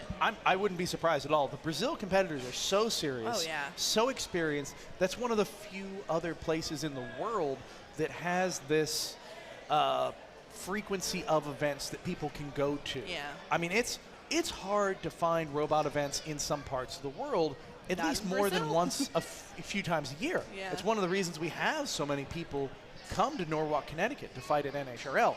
And so Brazil, to my knowledge, doesn't have that problem. They're out there fighting, Friday nights. Come on over and let's fight. So it's a very different world, very experienced builders, and it shows in the arena match after match after match. We definitely see that time after time. Right now, we're going to go over to Cage 2 and take a look at what this next fight is in store. Oh my God. Morningstar is going to be going up against Black Beans. Look at the size difference between these robots. Look at the weapon that's on Black Beans. So that's the spinner that's hanging out towards the middle of the arena. I don't know if that's a saw blade or a cut impact, a weapon that's intended to be impact driven. I believe it's a Ninja Star. Oh, well, of course it's a Ninja Star. Why? How silly of me, Lindsay, to not know that that was. Whew. Okay. It looks like it's held on by almost nothing. I have design concerns? Yeah, we're going to find out what happens, but I don't think that Black Beans is long for this world. I see a lot of duct tape. When you're well, 5, is 4, this an No, is this like a thwackbot, like a Star Child-esque? Fight design? Robots It doesn't Fight. have to thwack to do the job, but it is definitely intended to thwack. Yes. Okay. Okay. I like that we've reinvented what a thwackbot means here at NHRL. The wheel is gone. I think they're just shedding Lindsay. I'm not sure that was even from a hit. I think it just they didn't want to participate anymore. It was and just flew off. tired of lugging that wheel around. It was so much work. Morningstar, interestingly, seems to be running almost no weapon. Like, it's an incredibly small blade, which is a really interesting design choice. Now, Black Beans, this interesting design is brought to you by Justin Greenwood, who is an alumni team from the Brooklyn School for Math and Research. You love to see high school teams. I would love to have sat in the class as they came up with the design for this robot. I feel like I have a lot to learn. Tell me about your robot. Well, it's got wheels, and it's got a thing that goes spin, spin, spin, spin on the front. And it's got some duct tape, so it should be good. Yeah. It's real solid. All I think bases that's how covered. that meeting. I think that's how that meeting went. That's a little tink, little hit. I see some smoke in the arena, and I don't know what it's from. It doesn't appear from Black Beans. And it But what on doesn't earth on appear from Morningstar would be Morningstar. smoking? It could just be belt slip, maybe. Yeah, I'm seeing some loose wires as well. I'm seeing some loose many things. Just unidentifiable things that I don't know what purpose they once served. Oh, that's such a satisfying clink. Yeah. Let me get a little technical nerdery here for you. Yeah, please do. That tink is often how you test if something has been successfully hardened. Oh. So when you cut the metal, usually the heat from the cutting softens it, right? And so when you hit something soft, like a pillow, it doesn't exactly make a clanking noise, right? But when you hit something hard, Ricky, I don't think think it's doing things No. anymore. the it could beans clink have again. spilled on the floor. They're not going back in the bowl. No.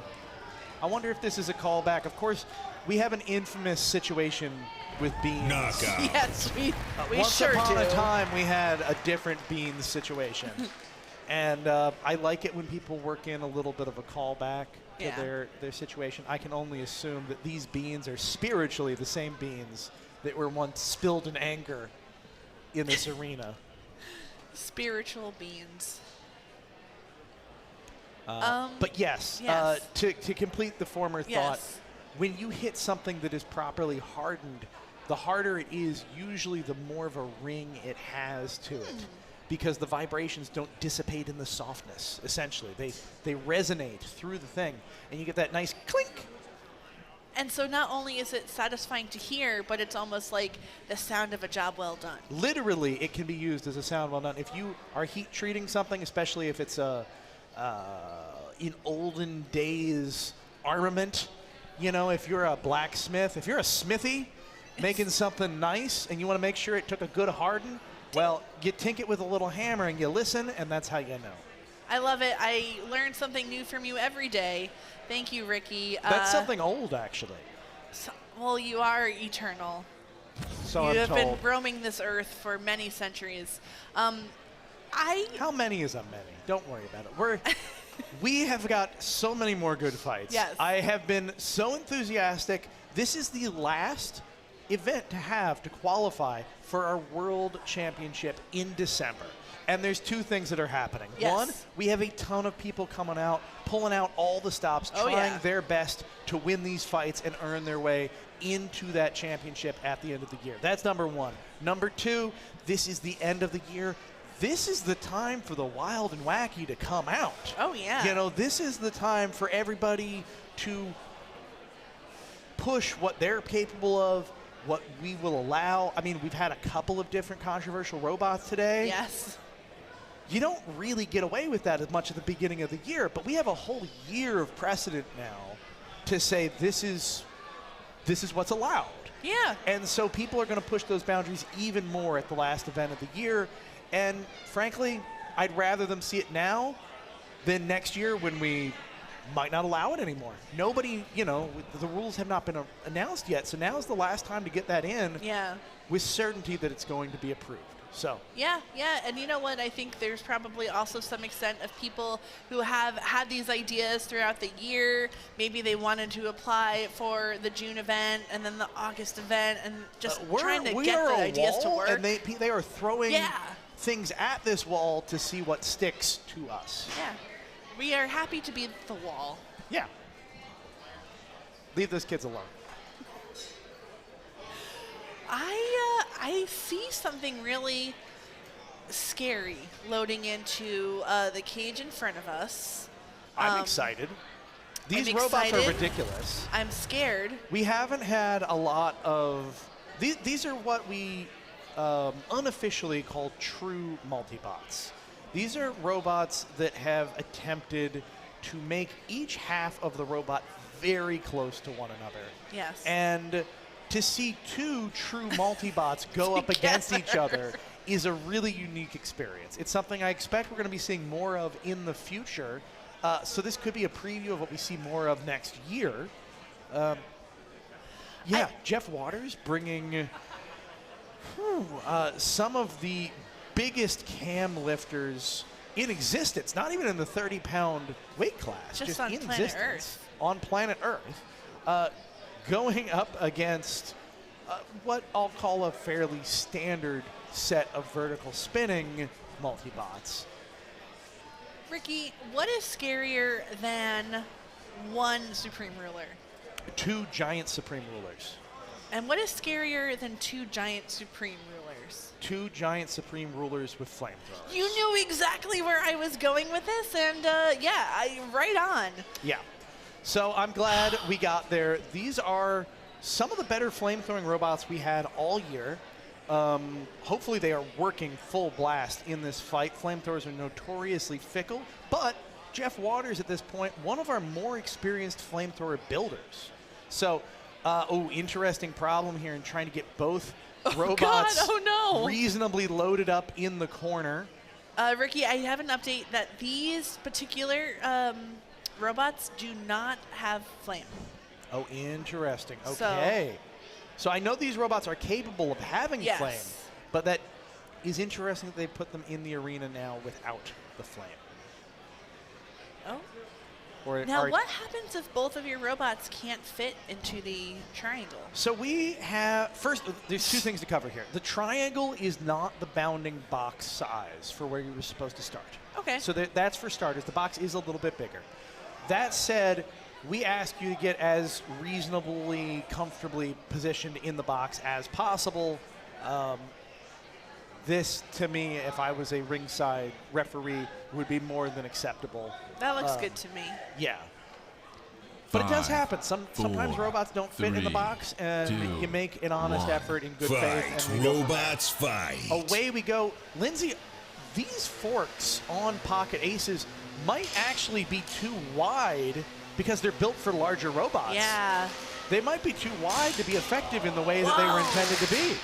What an interesting matchup. This is not a situation that Pocket Aces or the Supreme Ruler type robot has found itself in.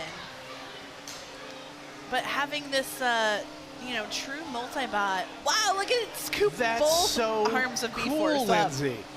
Half of today has just been me nerding. I just want to see cool things, and we've seen so many examples. Now, I talked to Jeff earlier. He was having trouble with his servo motors, causing problems with his with his receivers.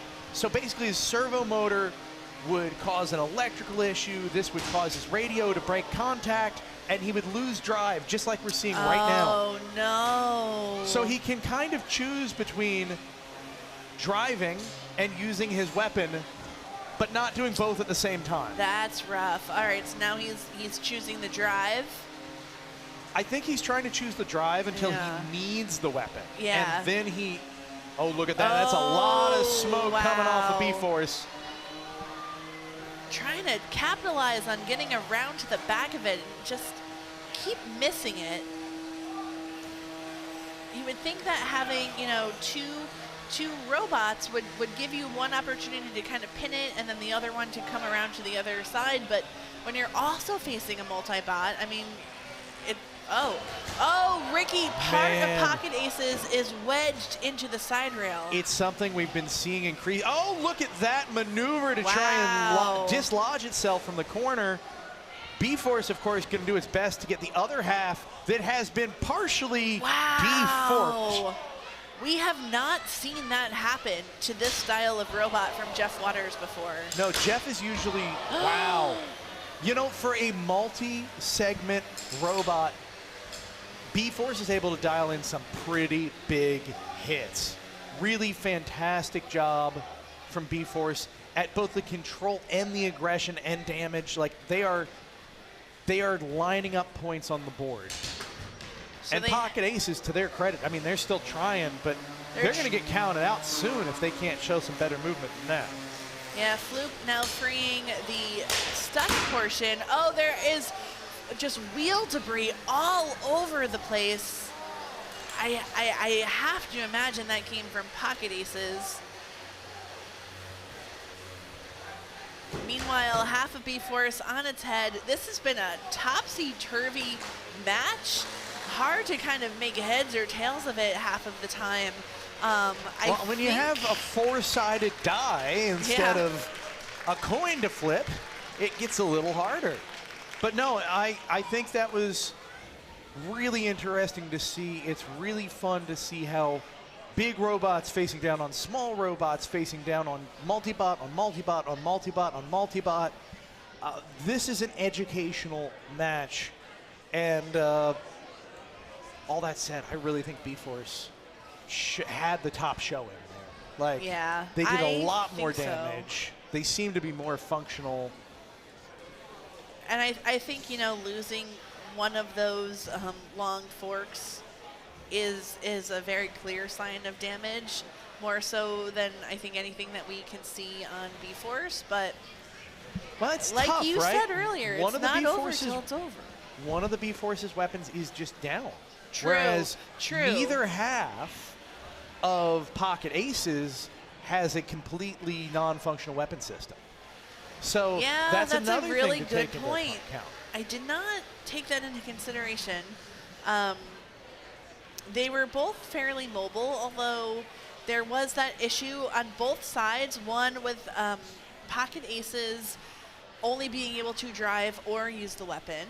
And then on B-Force, often they were up on their head and not really able to move. So there's a lot to take into account. It really is. This is one of those things where I don't think the judges are going to sit back and say, man, I don't know what decision to make. Yeah. I think it's a thing where they're going to get out their little golf pencils. They're going to look at our rubric. They're going to watch the fight bit by bit and say, okay, this happened, this happened, this happened. Yep. This moment happened, and this is what we have at the end, and this is how we score it, and this makes sense. I think it's going to be very solid and direct. It's just going to take maybe more of an instant replay than we have available to us here at the announcer's desk. Yeah. And remember, too, the judges and you folks at home have access to the Brettzone, which means you can look from every angle in the arena for every fight and figure out exactly what happened. The Brettzone, the new and improved Brettzone, is not only so cool for fans, but I have to imagine that every builder who now competes at one of these events studies every angle to see every hit, every reaction, every little minuscule detail that they can take information from and then make improvements on. I know it's been really helpful already. What I hear the most often is that overhead view looking down, that's just a consistent, this is what's happening, and you always have a view of everything. That's your basic strategy. That's what you watch to figure out what happened, what went wrong, what went right. Yeah. From there, you need details. You need to say, oh, my wheel tweaked 15 degrees out after this hit. Was it this hit? Was it that hit? What caused it? Now I'm going to zoom in with this second camera. I'm going to zoom in with this third camera. So I love that this strategy has evolved where it's all useful, but there's clearly a hierarchy for like, thank goodness we have this, and boy, that is nice. Yeah. Really, really cool. Again, like a great iteration on something that we had a while ago, iterated on, made it better, and pretty cool to see the state that it's in today.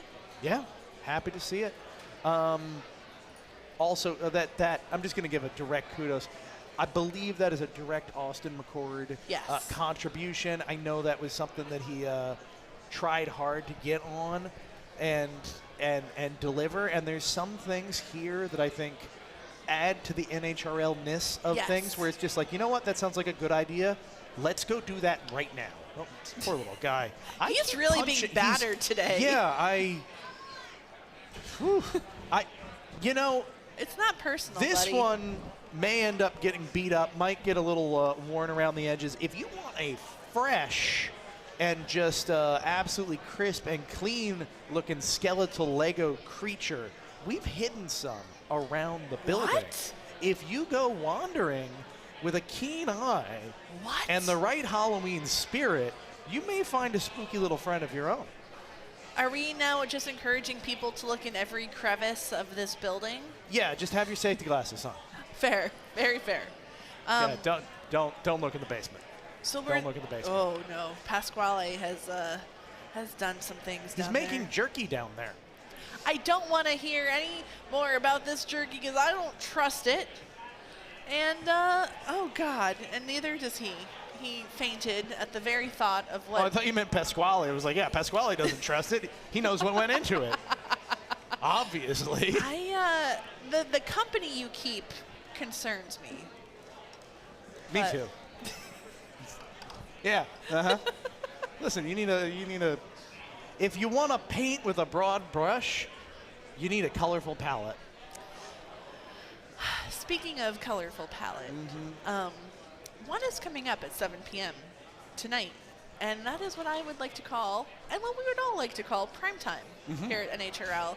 That is when the best of today's robots will be fighting in the bracket for a chance at the Golden Dumpster, and of course the top 4 robots in each weight class that make it to the top 4 will then qualify for the World Championships in December. And what is so amazing about this particular shot at qualifying, Lindsay?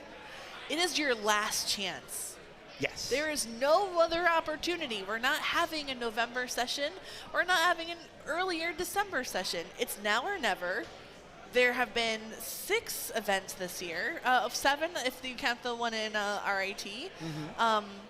You've had your opportunities, and it has come down to this, and it is literally well, not literally do or die, but like it's literally do and figuratively die. Yeah, exactly.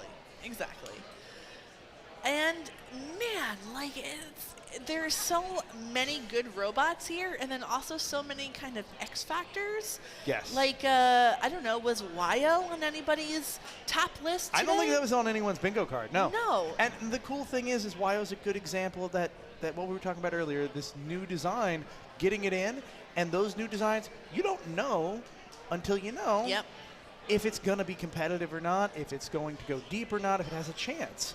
Not only that, but the matchups they have could mean the difference. If it's a truly new design, we don't know how that factors in to the rock, paper, scissors that is matchups between different archetypes, right? So there's a lot to process. It's pure chaos, which is why the last qualifying event of the year is always so much fun. Yeah, and I mean, everybody is bringing their A game. They are bringing every last drop and ounce of competitiveness, of effort. Like, they're leaving it all on the floor today, and I cannot wait to see what primetime holds. We will find out right about 7 o'clock. That's only 3.5 hours from now. Oh man, time flies. I get up here. I go out for one break, and I have one friend come on the desk, and suddenly it's like 3 hours later. Yeah, we are in a time warp, but so is everybody with us in the pits here, doing their own form of time warp. And And hey, that's our control room. Look at that. All those folks doing the good work that keeps us looking good and on screen. Hey, Colby. Hey, Gil. Oh. Hi. I think Gil has enjoyed this new move over. Oh, look at how they're jumping in. They want a little soaking in the camera there, Lindsay. They deserve it. You know, being in the control room is really, really hard, demanding, just I feel like mentally taxing work, and so they get to have a little camera time every now and then. They've earned it. That's a They treat. do a good job. Little treat. Yeah. This whole day has been a little bit of a treat. Very few tricks so far, but I think we might have some more coming. Oh, thank you. Speaking of treat. Oh, almonds. Hopefully you're not allergic to nuts. I'm not. No, I every time I have an almond candy though, I'm just like, why isn't this almond ice cream? That's all. It's a little bar of disappointment. Yeah. Disappointment? Yeah.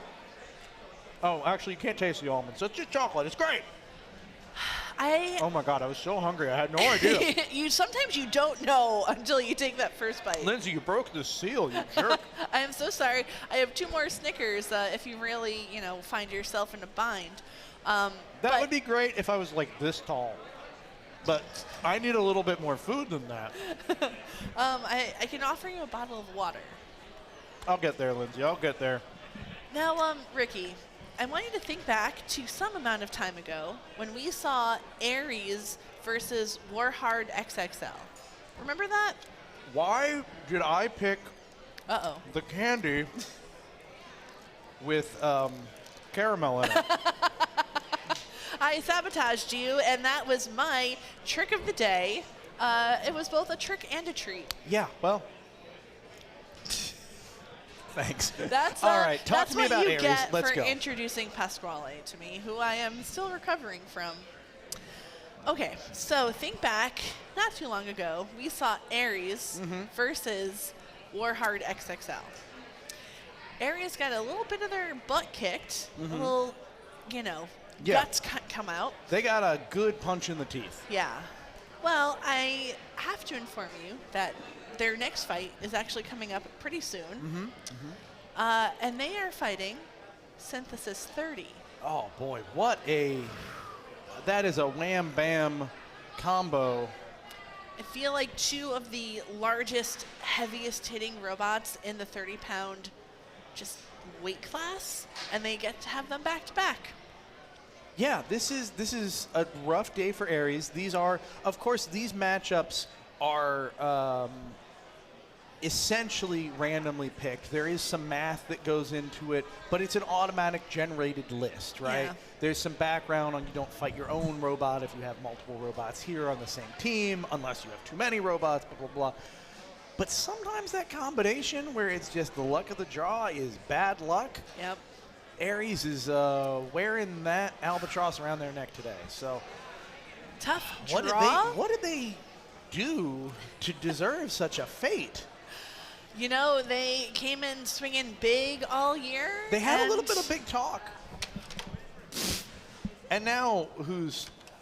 I'm going to just keep him here. Yeah. It's okay. It's a danger to tiny people. Yeah. Okay. You are drunk and need a timeout. We're just going to put you there. Oh, thank goodness. We're going over to Cage 1. He can get a little bit of a rest. We are going to see Caldera 12 versus Paradox. I love Paradox. It's such a neat robot. It, of course, has this ability to spin its spinner. I don't know if it's true infinite amount of turns, but it can go 360 degrees. And it can use that to kind of process around the arena, but also to change from different weapon styles, between different weapon styles. So if they want to run as a horizontal, they can do it. If they want to run as a vertical, they can do it. I love that. Really cool. However, a tried and true, hard-hitting, reliable robot in Caldera will be their opponent. And that's a tough one to prepare for. I love that, you know, Glenn, his son, is out in Vegas fighting with his heavyweight robot this weekend. And Glenn's like, you know what? Good for you, Brian. I got my own competition to worry about. I got to fight again. And here he is, zipping over to the pink square. Now, Ashley Kissel is the captain for Paradox, at least for this event. This is another Honeycracked competitor, part of the team. They are the builder of Pickle Rick as well, which I believe you can see hiding there behind it. Really cool robot, really nice builder. A little on the quiet side for social media stuff, but we are for, not social, but whatever we call what we do, our interviews and whatnot. Lets the robot speak for herself, or speak for itself, which I think I appreciate that. It's kind of a fun take. Builds the mystery. Yeah, you want to have a mystique. Her minibot driver is Jake Hoffman, who is on Team Defective, but I've heard that Honeycracked and Team Defective often have quite the collaboration. So while they may be opposing teams, they still help each other out. They still, you know, collaborate, root for each other, and in this case, minibot for each other.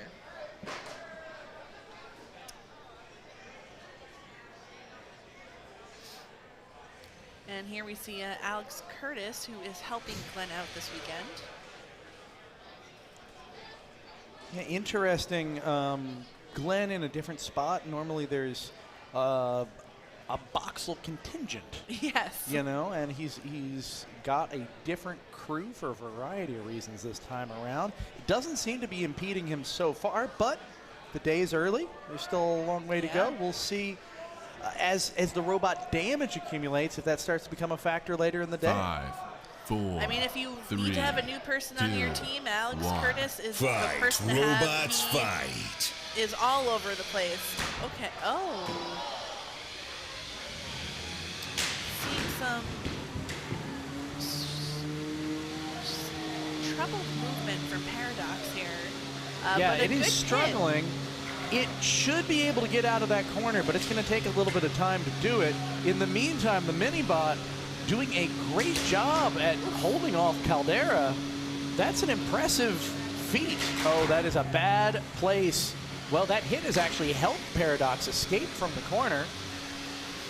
Interesting to see, you know, I feel like Caldera is really getting tripped up on the Minibot. Oh, Caldera has lodged itself in the kick plate of the arena.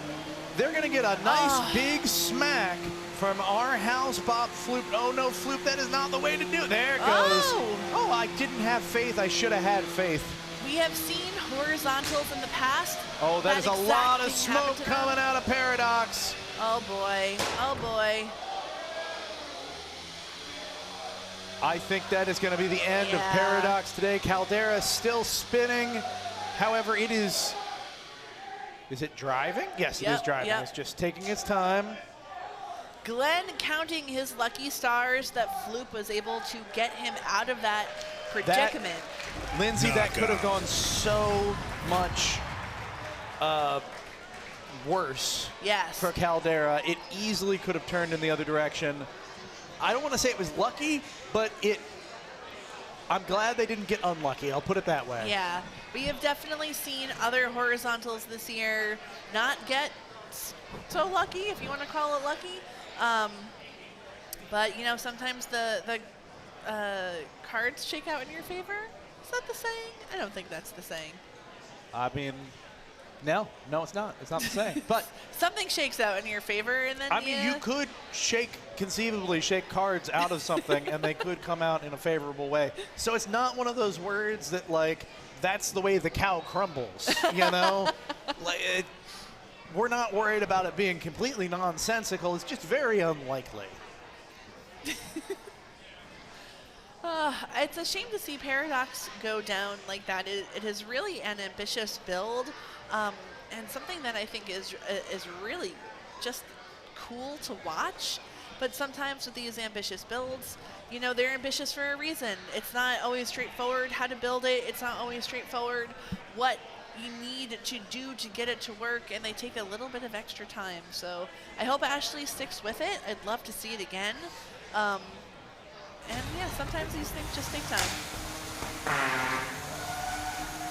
Multi-bot versus multi-bot action yet again. We have Minnan and Plusle versus the Battle Tots.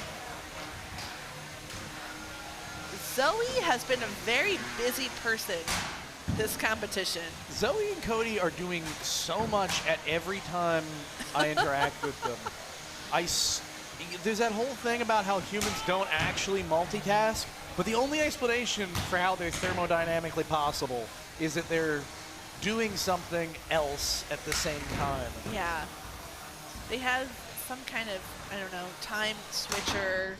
Yeah, time they've got like a reverser. spooky bot situation Yeah. where there's just many of them doing many things in different places. I'm not sure. That said, it looks like, yeah, Minnan and Plusle both seem to be running full blast. Half of Battle Tots is in a bad spot, and I don't think going to be able to recover. Half of the plow on the, Oh. Okay, the other half of Battle Tots has been freed up. That's nice, at least. The pin is being counted. Oh no, it's the end of the match being counted. this is it. I wonder if they can get out of that pin? Are they stuck?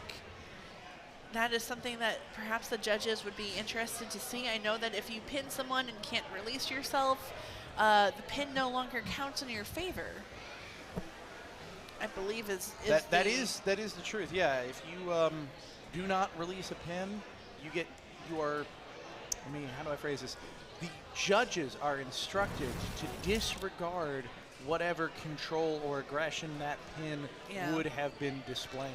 And that is kind of the lasting impression that you're giving the judges. That is what they ended on. Right. So an interesting place to end. I know we came into that match a little bit halfway through.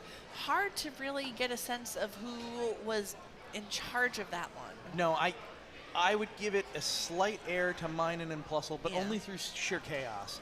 Right. It was bad luck on the part of Battle Tots that they got stuck in a spot.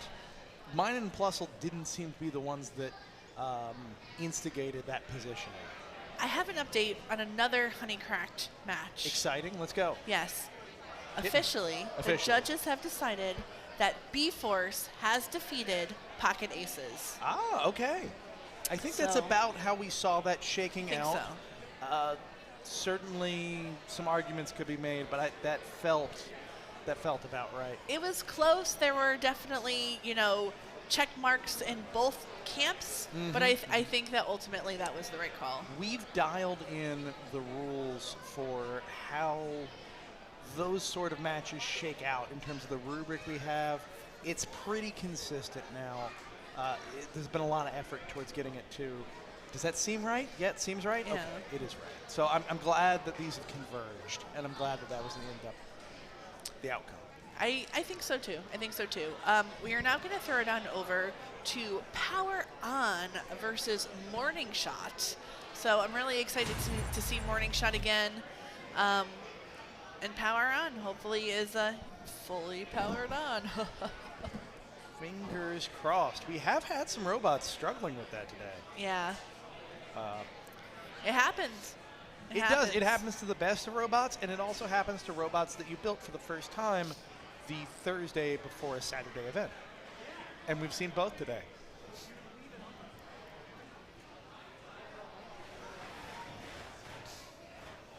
So Morning Shot, built by Rex Demers. Originally, this robot was a sportsman, and now he has kind of scaled it to be a kinetic weapon fighting robot. You can see that's a Team Lucky sticker. Lucky Canucky, I believe was the full name.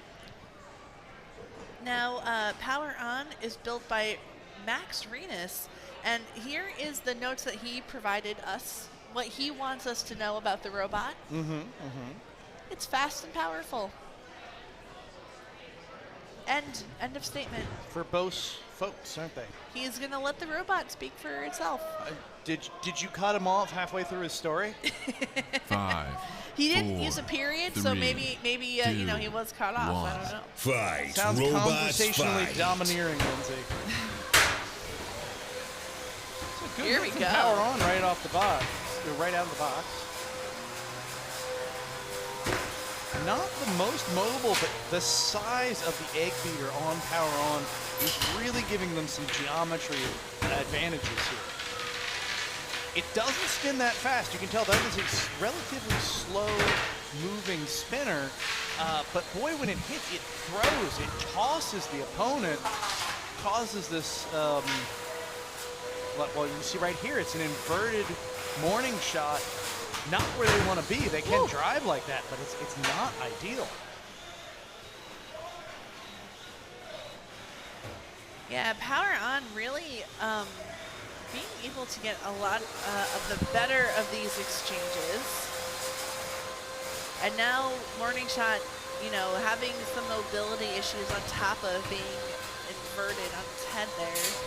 But still trying to do what it can to get some hits. Unfortunately, power on is just a little more mobile, but onto its head it goes. Oh, and it almost did the thing.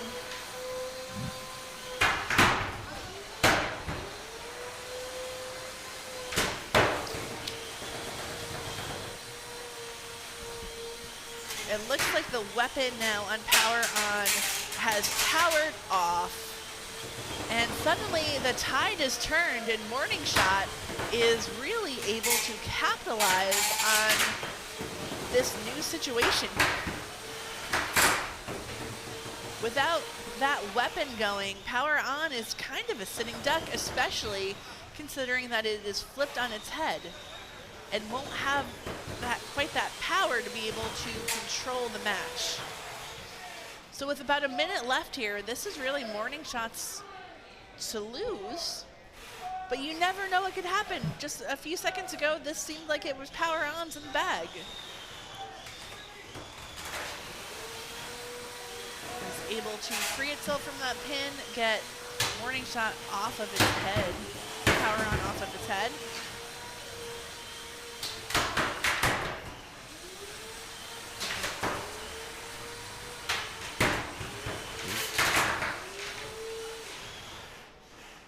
And really, power on is just not looking like the robot it was when it entered this match. And this is, you know, going into the last 10 seconds here, the judges are going to have to take that into consideration. Morning Shot really able to rally and make the most of the last half of this match, and it is officially going to the judges. And there you have it.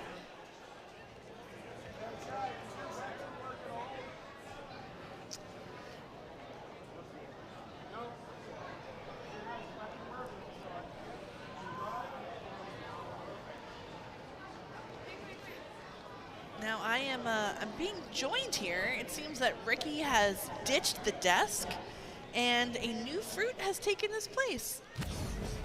That's really weird that you called Ricky a fruit. It's a little strange, Lindsay.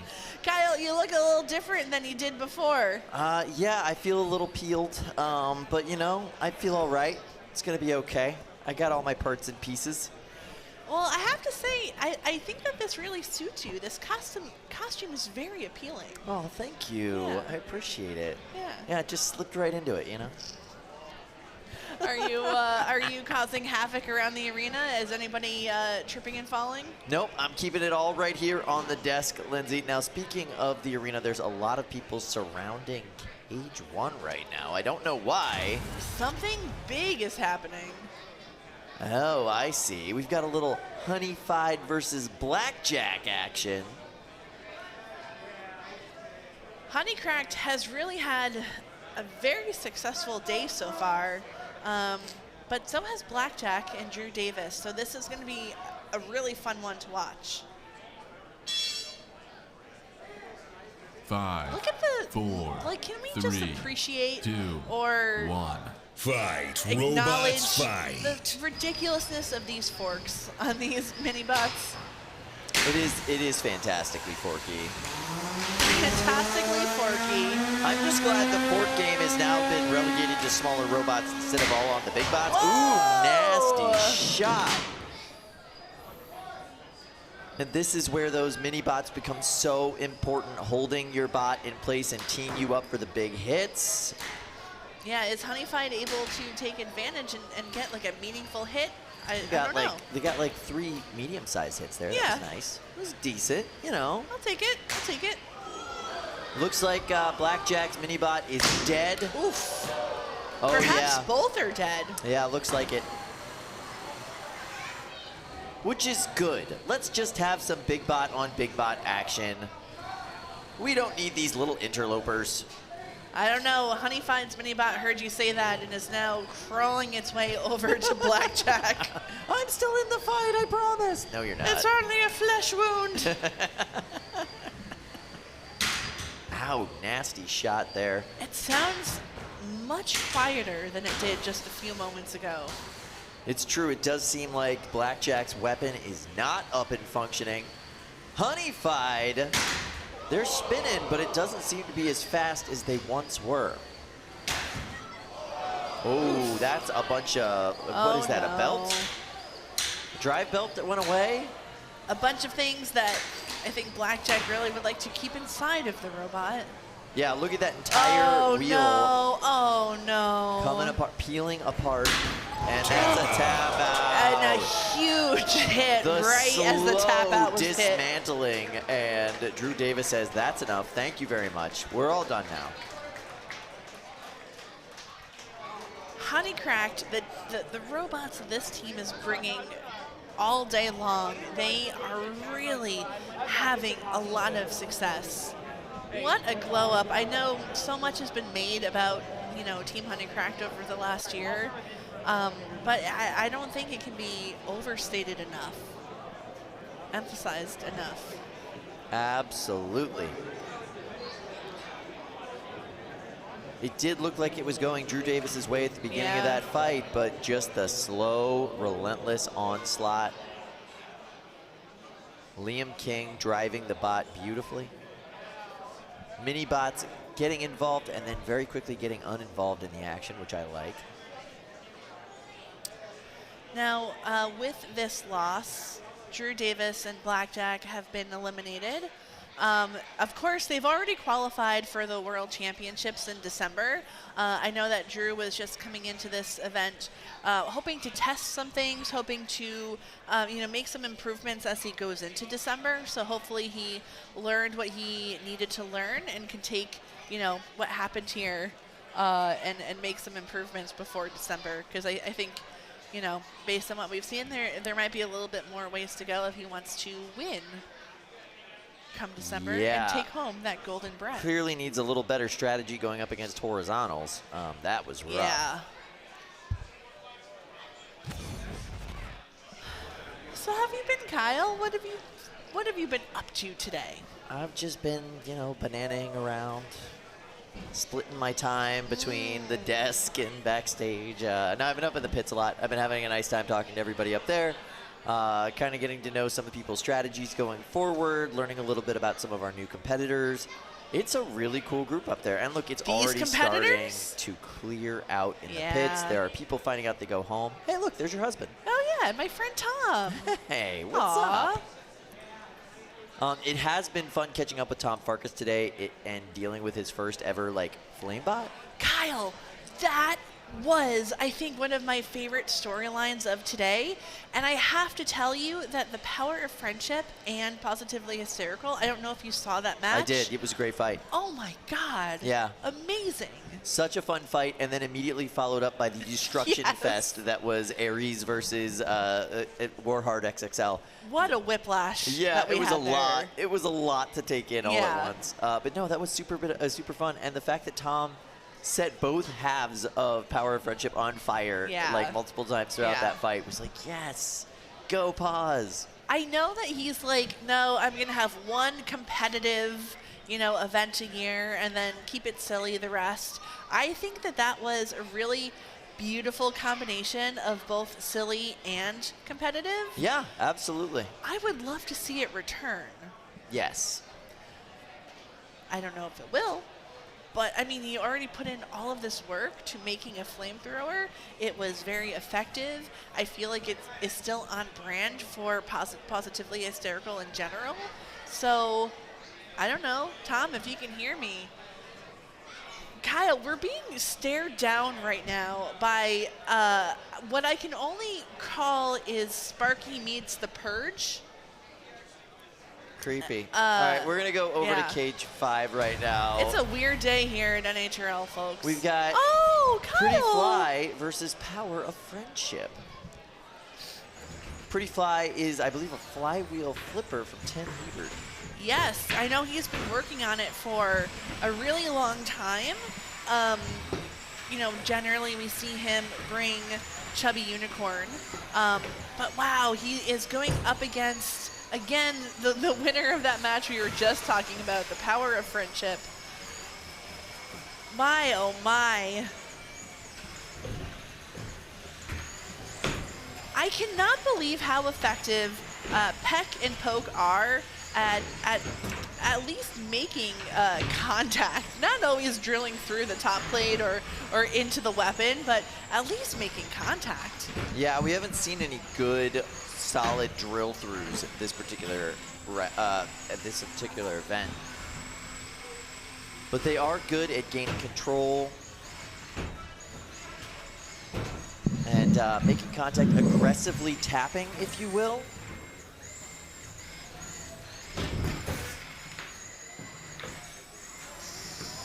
Yeah, there we go. Look at this double team. Both sides of Pretty Fly getting charged into. Beautiful work.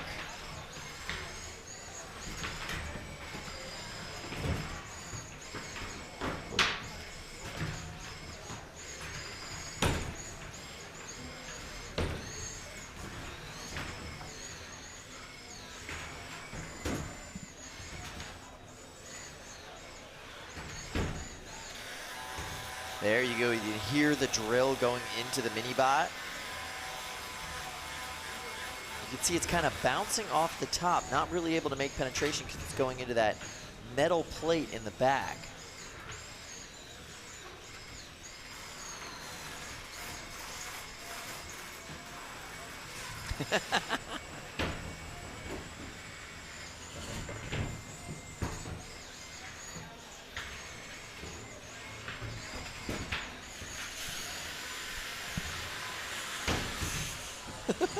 The drill bit just slipping off of the wedge, not fully penetrating or going through.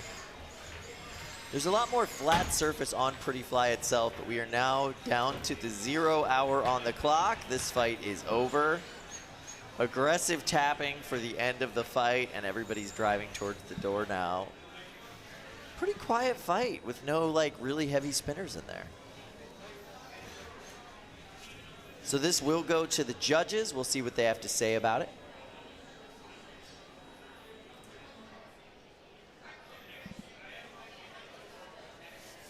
I would say it was a good fight. Not a great fight, but a good fight.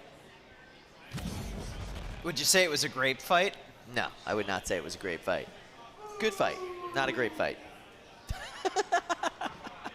I thought it was appealing. Aw, thanks.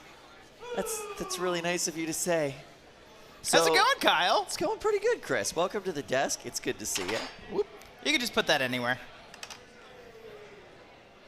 But yeah, we are collecting a lot of nonsense up at the desk today. We're also collecting a lot of broken robots here today. It has been a very destructive tournament so far. Ooh, what is this? That was Floop's glasses. Kyle, you wouldn't hit a guy with glasses, would you? You know, it happened. It happened today. Synthesis 30 hit Floop, and that came off. These are for my special eyes. Your robot eyes? My robot eyes. Ah, yes, absolutely. So, Chris, what have you been up to on the break? I was up in the pits. Got to check in with Positively Hysterical, Tom Farkas. Yeah. Jonathan Juarez and Warhard XXL, just kind of getting a gauge of how he's feeling about how the tournament is progressing, if he's going to be in the World Championships or not. He's looking pretty confident. The bot looks great. Bot looks fantastic. Drive issues that they had in the past seem to be gone. That thing hits like a ton of bricks, and it looks beautiful. My goodness, that fight against Aries was, I was in a different part of the building, and you could still feel it in your teeth. Yeah, all the metal being shredded off the bottom plate of Aries was insane. Absolutely wild. Yeah, great showing in the 30-pound weight class today so far. I am very excited to see how that progresses. But in the meantime, we're fixing our big arena right now. There's some lights that have come down. Some just really? general damage. Yeah. What did I miss? We had some roofings in there. Okay, that'll happen. Yeah, we had some big roofings in there. So they're getting things kind of fixed. You can see our ref bot crew in there cleaning up after getting their lights put back up in. But yeah, we had some pretty big roofings in this arena. That's a lot of height, by the way. It's about 8 feet up in the air, 9 feet up in the air that you have to launch a robot in order to knock those lights off. And that's I mean, that obviously requires a lot of heft to get a 30-pound or sometimes a 30-plus pound robot that high up into the ceiling. And I think that they're prepping Cage 1 now for another big fight that is going to make its way down.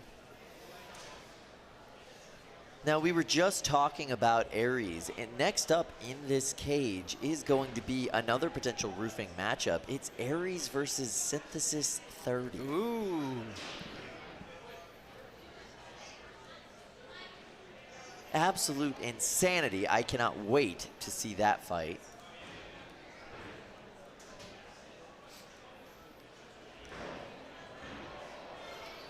Yeah, rough day in this box. I've seen the floors in worse condition at this hour, but there's still a lot of night left. Yeah, there's still plenty. There is still plenty, but yeah, it's been pretty rough in here. Floop lost their glasses. Synthesis 30 got defeated by 2 smaller robots. They bullied him. They ganged up on him. And it sounds like we just had a judge's decision come in. Battle Tots has taken it over Min and Plusle. All right. And Morning Shot over Power On. So 2 big judges' decisions coming in. Can't say I'm too surprised about that last one. I love that it was multi-bot versus multi-bot action. Congratulations to the Battle Tots. Battle Tots have, what is it, 3 separate robots that they are now bringing to these tournaments? And they're all the same weight, so they can swap either 2 in for any fight that they want to do. It's kind of the Swiss Army knife approach. It's cool, yeah. It's nice. And you never know who you're going to face off with. They were toying with the idea of just showing up to the arena with all 3 bots every single time, just to confuse their opponents. You never know who they're actually going to put in and turn on. And there we see Synthesis 30 on the right. What an absolutely mind-blowing vertical on that bot. It's like the size of a personal pizza. Maybe even slightly bigger. I was going to say, that would be a really generous personal pan pizza right there.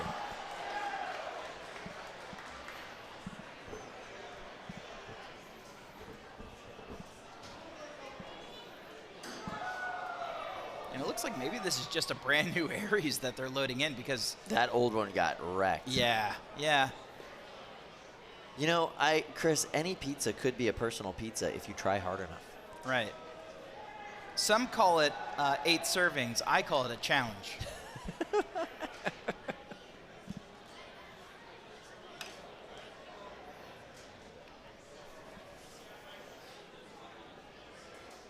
All right, we're locking in.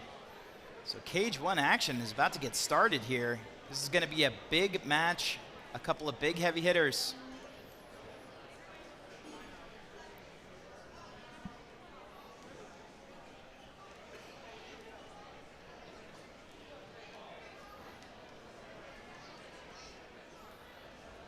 The bots are going to take their corners now. So Aries is making his way over to the pink corner.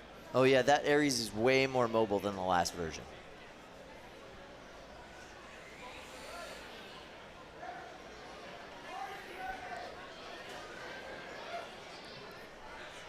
So Synthesis 30 there has a bot from Michael and part of his Stag Beetle Brigade. And these little wedgelets that are on the front, I got a close look at last night. He has a large paddle version. He has these two. They're like solid printed TPU. They are so dense and so heavy. I couldn't believe Robots fight. That's cool. Oh! Oh, nasty.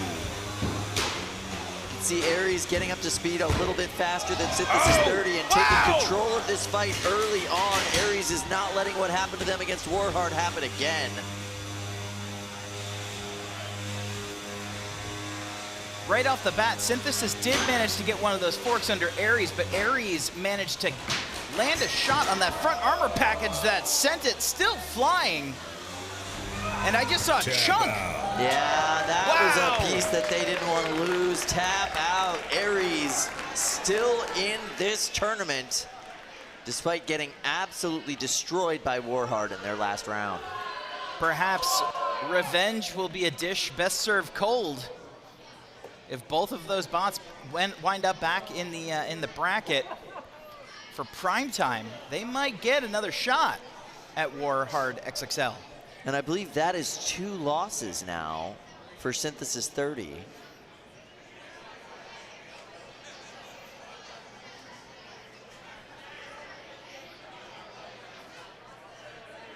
Yeah, so officially Synthesis 30 is eliminated, done for the day. Man, rough fight for them. Beautiful job by the Ares team.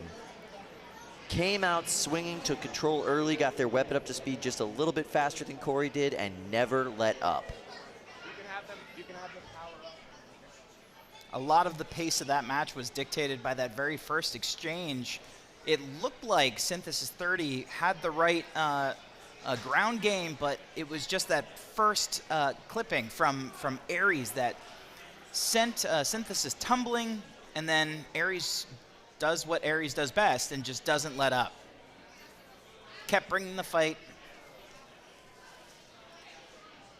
Synthesis 30 has qualified for the World Championships in December, so we will see Corey and Synthesis 30 at that time. But for today, that is the end of the day for him.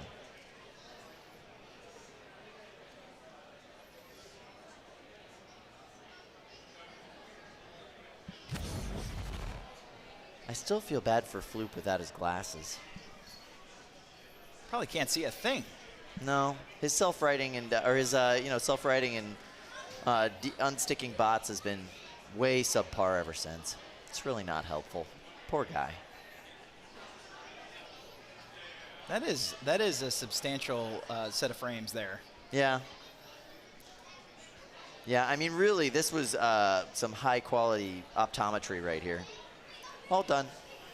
And it was actually Synthesis that had done that to the house bot. Yep, all done. And that's a Synthesis hit right there. Nice little Synthesis just chunk. Yikes. Just 1/4-inch steel that looks a little bit like, fruit by the foot. It's insane to think about the sheer energy that it would take to cause something like that to happen. Yep, that weapon is scary when it gets up to speed. That is why Ares did not let it get up to speed. All right, we are going to go over to Cage 2 where we have some more robot carnage for you. Oh, I am so happy that this match is happening. Okay, so over in the pink quarter, you have David Small and Puka. 5. And down there in the blue corner, you have 3, Tim Bowens and 2, 1. Wyo. Fight, robots, fight. Nice shot. Wyo is the thinnest beetle on Earth. It is so skinny and so tiny that it makes it almost impossible for these drum bots to get under it and actually gain any purchase. It's something that we've seen throughout the day. Most of Wyo's opponents today have been drum spinners, And it's so interesting, you know, these jump centers, they're designed to go head-to-head with, you know, most other opponents in the field, but it's just like that area of attack from Wyo is so short. Yeah, and their spin-up time is so fast, too. I was looking at Wyo last night. The entire top of that bot is just windings for the motor on that weapon. Yeah. It is a giant custom motor. Almost the entire interior ring of that bot is a custom motor for that weapon. Ow. Huge hit. Testament to the durability of Puka. Another big weapon-to-weapon exchange. Puka's got to start figuring out this ground game.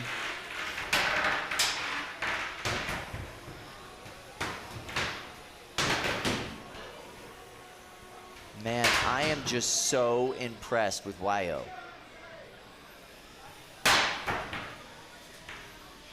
We're always impressed with David Small and Puka. Every time he brings it, that bot does phenomenally. But this is a tough matchup for him. Oh, wow! No! Oh. Something just flew off, and it could be that weapon bearing that we saw Puka lose goodness. today. Some yeah, that pinball weapon's action down. going on here. No weapon on Puka, none at all. If they lose this, I believe that is their second loss of the day. Yikes. At this point, 50 seconds left, their only shot is to try to figure out how to invert Wyo, which does not have a self-righting mechanism. Yeah, and David does not believe in the ground game. He does not have a secondary way of getting under them, aside from that weapon, which is down. David Small doesn't believe in the ground game, but the ground game believes in David Small.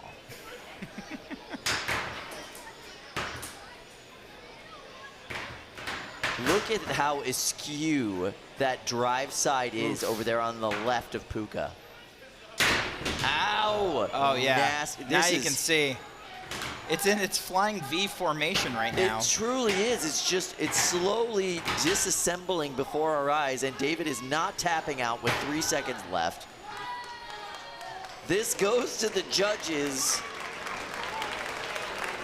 But one bot looks fine.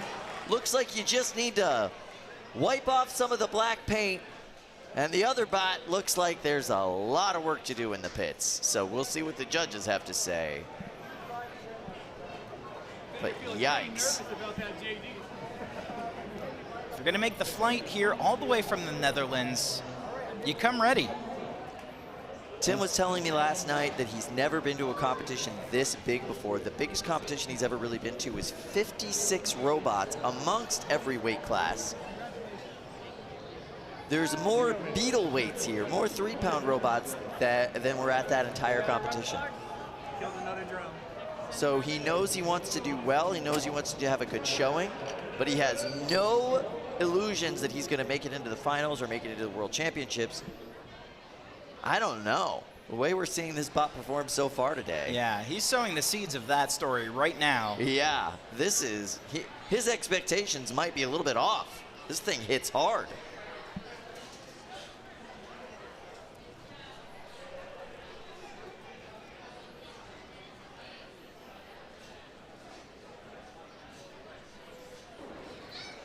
Wow, Puka had a rough matchup there. Ay, that was tough. I am very impressed with Wyo. That is a cool robot. I think you just saw it all in David Small's face when he was taking a close look.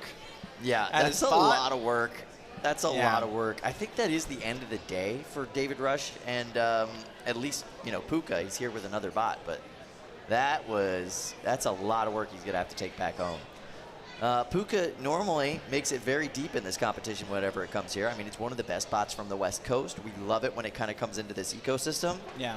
Ooh, 2 tough draws for them, and that weapon bearing going out twice in 2 different matches today. That's hard. That is a hard thing to come back from. So yeah, Tim, nice bot. Thanks for bringing it over. It's done very well in a lot of other tournaments, and it's really cool to see you bringing that all the way here to NHRL. The international scene here is quite dense today. Tim being bringing a bot all the way from the Netherlands. Have we even had a team from the Netherlands before? That's a great question. Yeah. I don't think so. It's cool. It is really cool to see. But yeah, he's usually in the Dutch Robo games. We'll see his work in, we've seen him in the BattleBots tournament. He's all over the place. Yeah. So, yeah, really big name in this sport. It's great to see him come all the way out here to NHRL. And it would certainly be great to add that extra flavor of diversity in a world championship setting here in December. So good luck, Tim. Absolutely. All right, we are loading into Cage 1 right now, and I see some of the nonsense that's been loaded into there. This is going to be awesome. Oh, boy. Now, if you are feeling a little bit like marching right now, maybe a waddle, that's because there is an Imperial force hanging out. So check this out. We have the biggest horizontal spinner in the game. And they're going up against one of the weirdest designs I think I have ever seen. It is a flywheel flamethrower hammerbot. Smash and burn, Kyle. It's so cool. I got a close look in the pits. Only about an hour ago at the flywheel mechanism in this hammer, and it's it's very robust. The motor in it is it's pretty chunky. It's got this heavy flywheel in there that it gets up to speed and then transmits that energy into that hammer. So you're actually delivering way more energy into your opponent than you would be from any other type of hammer attack, whether it's like a pneumatic or some kind of gear system. You have this flywheel that is just cranking, and then with the clamp down, it diverts all of that energy into the hammer to bring down like one huge hit. And then it injects flame essentially into its opponent. Cool idea. Haven't seen it fully function yet today. But, you have to be really smart to make something like this work. You have to be from like some kind of school like Carnegie Mellon or something. That is true.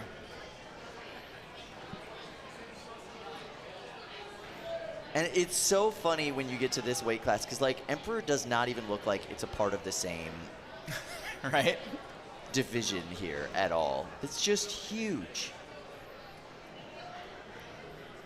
It looks like the type of cart you would put an actual 30-pounder on to wheel it down here. Wheel it out in there. They take advantage of several weight bonuses, right? You got your multi-bot weight bonus, you got your shuffler weight bonus, non-conventional locomotion, and that weapon is just massive.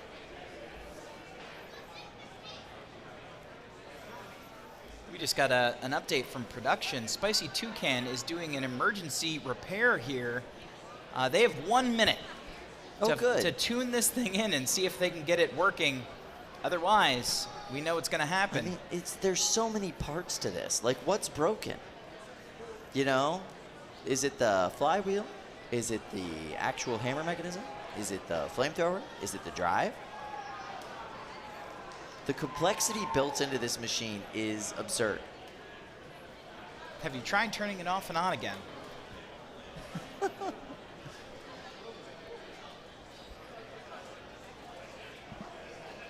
almost makes Emperor feel simple with just a little shuffle, shuffle, and a spin, spin.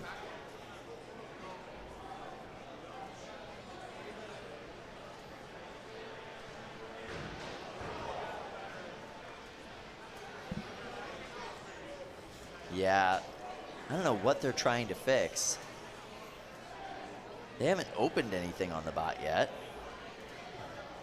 Looks like they were just disconnecting some of the X260 connectors in there, putting them back, maybe resetting some of the hardware components, the electronics components. And they are removing the safeties now, so it looks like maybe they're ready to go.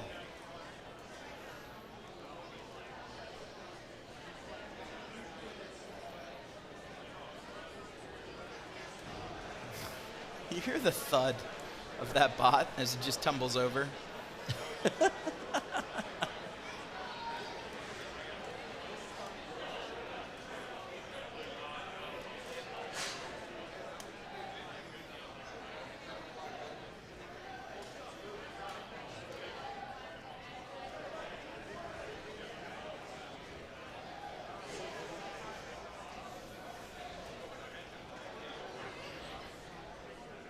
Okay. Well, there we go. Little spin on the flywheel. That's good.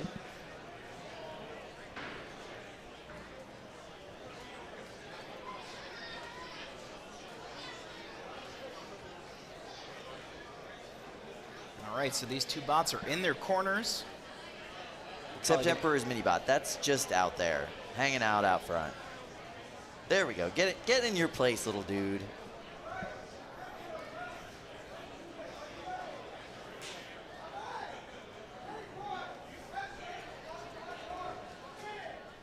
Five, four. Here we go, Kyle. 2, 1. I'm excited. I'm excited. Fight. And that weapon getting up to speed on Emperor. That thing is so scary. Oh, that's so nasty.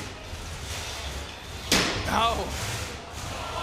3 hits from Emperor so far on Spicy Toucan, and that whole weapon housing has been removed. Oh! Wow! Wow! All right, Emperor. Yeah. Oh, look at this top. That flywheel is doing a little dance for us. You gotta love it. We hear that this is the count out. Wow! Kyle! Emperor is drawing a crowd around this box. That was insane.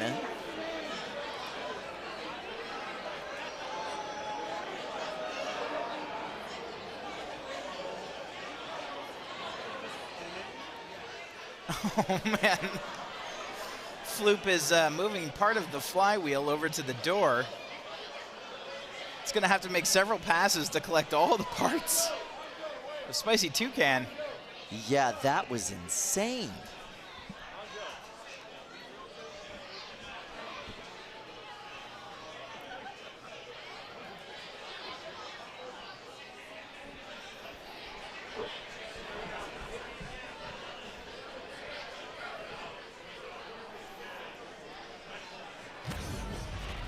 Let's see this again, Kyle. So we already saw the weapon housing getting torn off, and then he went in for another hit. Nobody told him not to, you know? Wow. And that set the flywheel spinning.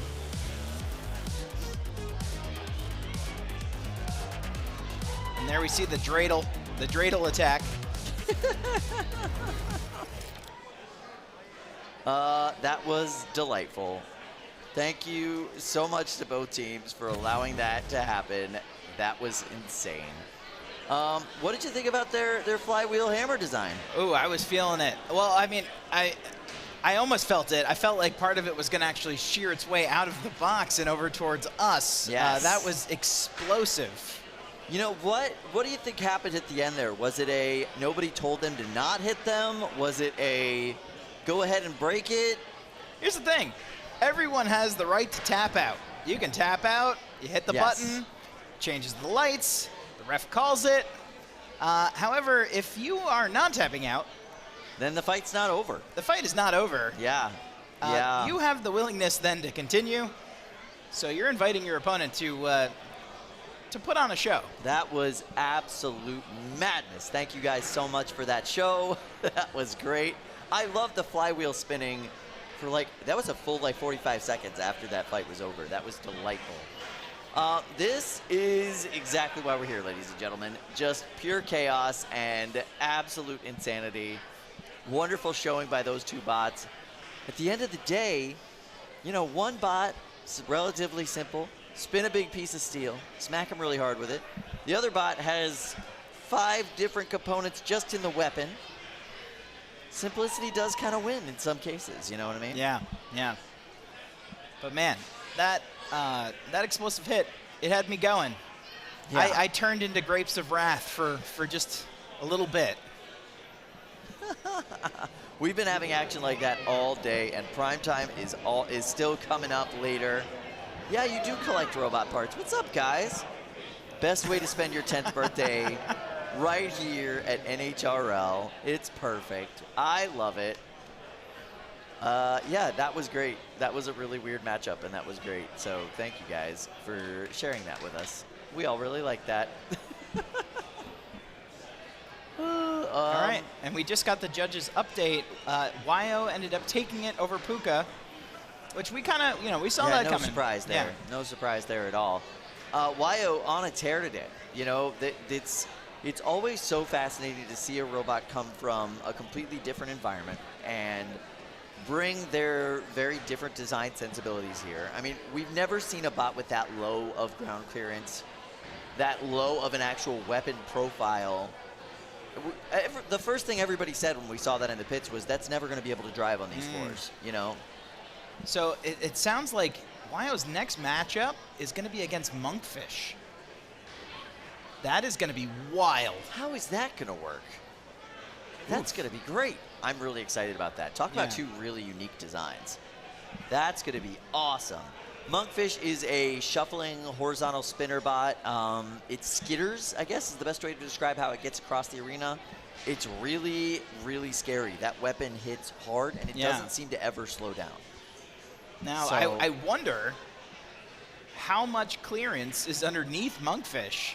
Yeah, are they even going to be able to hit YO? I suppose, like, when they kind of start to tumble a little bit, that, that horizontal blade underneath Monkfish does... It pivots, yeah. It does have a little pivot. So, like, if they get that right angle of attack, they might be the first bot that YO has faced today that has a chance to, kind of get into some of that headspace at the top of the bot, and that could actually really change the formula. And, also Monkfish built so well. Yeah. Very robust. Can take a lot of hits. Absolutely. All right, so we do have some more unique bot designs coming your way at Cage 2. Let's just go over there right now. So, yeah, I love it. So this is Jot versus Hot Wings. Oh, sorry, Buffalo Wings. Yep. Buffalo Wings is the evolution of Hot Wings. It's the next level of Digimon, if you will. The following match is brought to you by Thermal Tape. Thermal Tape, protect your guts from glow plugs. For a few seconds, anyway. Yes. It doesn't really last that long, all things considered. 5, 4, 3, 2, 1. Fight, robots, fight. So this is a pretty interesting matchup. Is it interesting in the sense that sometimes you do need to have a refreshing glass of milk after you have some buffalo wings?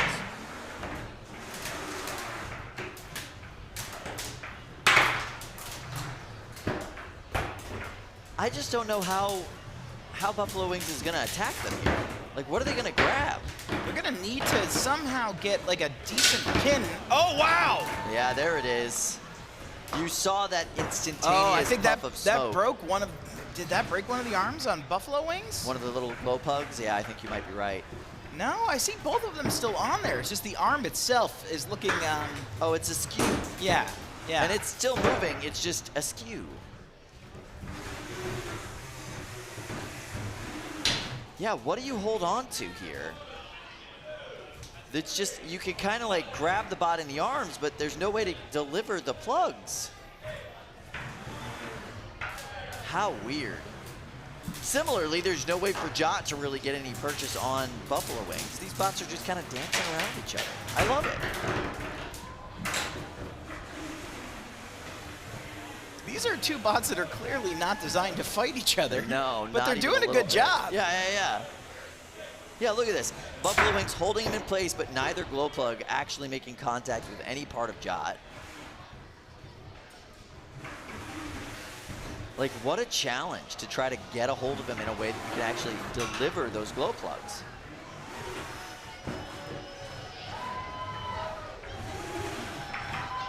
I'd say Buffalo Wings has been doing a pretty good job so far in these first 2 minutes of corralling Jot. Yeah, controlling the pace of the match. There's a little bit of smoky smoke, but I think that's coming from the wood. Yeah, it might be coming from the actual arena.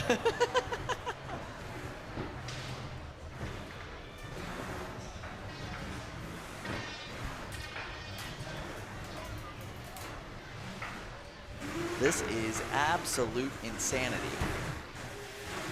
Oh. And yeah, burning the bottom wheel there. You can see a little bit of smoke coming out. That was a way to make some contact. 30 seconds left in this matchup. Jot hasn't really done any damage. Buffalo Wings has gotten a little bit of smoke off of Jot on 2 occasions that I can remember.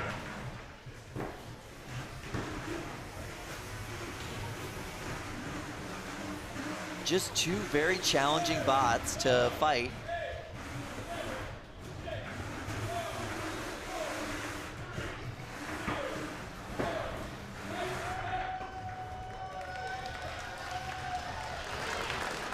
Jot doing a little dance. Everybody's functional. Everybody's doing just fine. Now I'm really curious how, in particular, the damage points will break down in the spread across these 2 bots. I would say that as far as like the control goes, obviously that is going to go to Wings. Now aggression is tabulated by how aggressive you are with your primary weapon. Again, that's another kind of question that it's really not easy to pick apart this fight from the judge's perspective. No way. Yeah, this is a tough one. This is one I don't even think I would I'd really be able to venture a guess.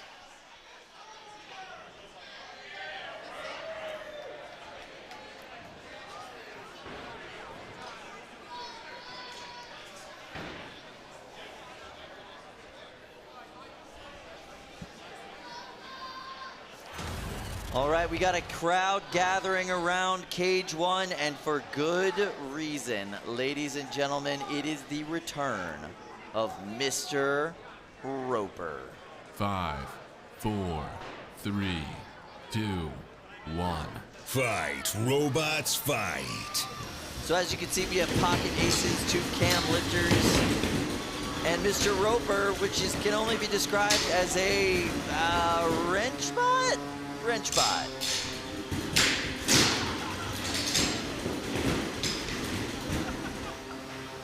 Mr. Roper suffered a nasty knockout earlier today. He seems to be faring quite well now. Honestly, I don't know what these 2 cam lifters, these 2 rotary lifters are going to be able to do to Mr. Roper. Considering he doesn't really need his wheels to get around. He can get around just by smashing his wrenches on the ground.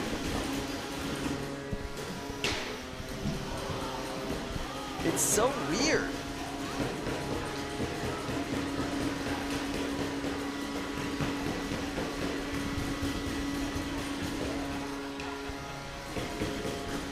All right, so it sounds like Sam Hansen is joining me at the desk. Hello, and it looks like I came in just in time for a temper tantrum.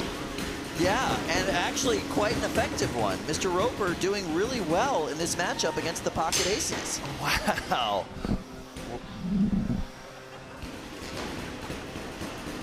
Look at those smacks.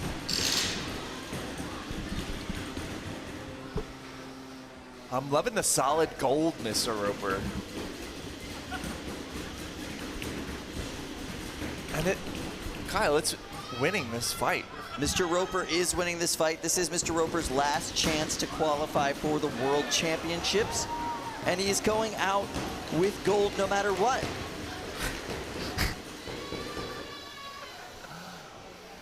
Not a lot of movement out of the pocket aces. Their mini-bot's doing a lot of work. That mini-bot is doing a ton of work. That mini-bot, by the way, is Mr. Roper's mini-bot. Okay, that makes a lot more sense after they just hit the pocket aces a few times. Yeah, absolutely. And you might recognize that mini-bot. That's Pete Covert's. Yeah, there we go. That looks a little Nightcrawler-y. It's very much so a Nightcrawler. Came to the competition just in case somebody dropped out of the 12s, but nobody did, so he's mini-botting for Mr. Roper. It's the most serious mini-bot that you'll ever see. Well, they seem to make a good team. They do, yeah. It's a really weird combination of styles, but it works. They seem to coexist really well.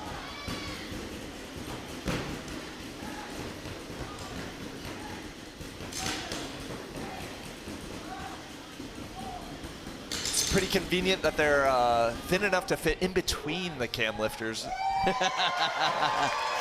right. So obviously that goes to the judges, but if I was judging that fight, yeah, I'd be going Roper on that one. Oh, and Pete's on theme too. Love it. Of course, yeah. They're both, you know, world famous performers. Just of slightly different genres, you know, but they're both musicians and robot combatants. So what are you gonna do? Bring your A game. Yeah, you gotta bring your A game. That was awesome. Congratulations to Mr. Roper. I mean, presumably. Yeah, but presumably. But that was really nicely done. Yeah, if Mr. Roper makes it into the tournament today, they actually have a pretty decent chance of qualifying for the World Championships. Wild. Isn't that great? That's so crazy. All right. In Cage 2, we've got Beetlejuice and Drumderchild. Two fantastic performers. Now, this is another bot that has not qualified for the World Championships yet. Beetlejuice is actually won a golden dumpster this year and not qualified for World Championships. Pretty wild how that works out. How does that work out, Kyle? Well, they won a golden dumpster at the teams event, which does not count as a main tournament event. So even though she beat some of the best competition ever, Ariel does not qualify for the World Championships yet. This is her last chance to do so with Beetlejuice. And she's taking some hits right now from Drumderchild. Yeah, Nate Franklin and Drumderchild. Nate, an amazingly talented driver. Drumderchild, his first real attempt at a 3-pound robot with a weapon. Normally, he's a wedge driver, so it is interesting to see him trying new things. Both robots seem to be experimenting with how they react, hitting the wall.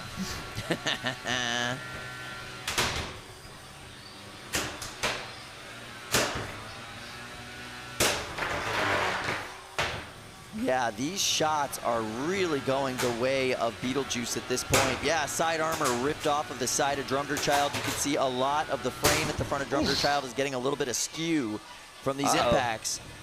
The weapon is still spinning on Drumderchild, and the drive is still working, and I don't see the weapon spinning on Beetlejuice right now. That could be big trouble. I wonder if that blade got bent in that last hit, and now it's unable to spin a full circle, or something internal? Well, yeah, not good, especially considering Beetlejuice is not exactly a push bot. Hard for them to get control. There's really nowhere on the bot they can use to gain control of their opponent without that weapon.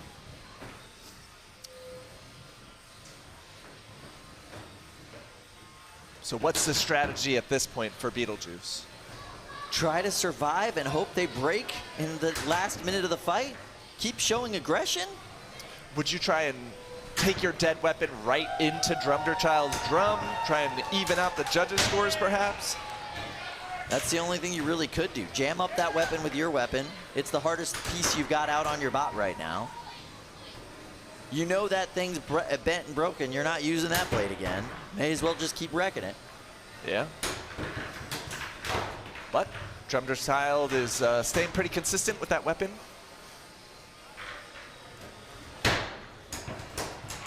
They probably know they don't have to run it full bore at this point. No, take it easy. Run it at a slower speed. Minimize that risk. Just survive.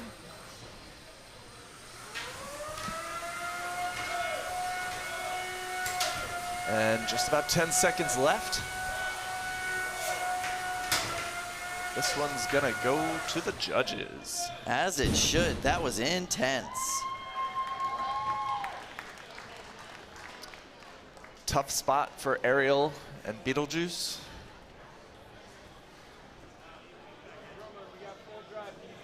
Nate Franklin probably feeling pretty good about that one.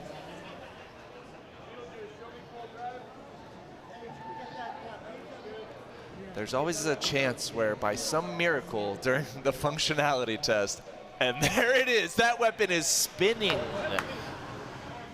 That on Beetlejuice. Is amazing. I wonder why she wasn't spinning it during the fight.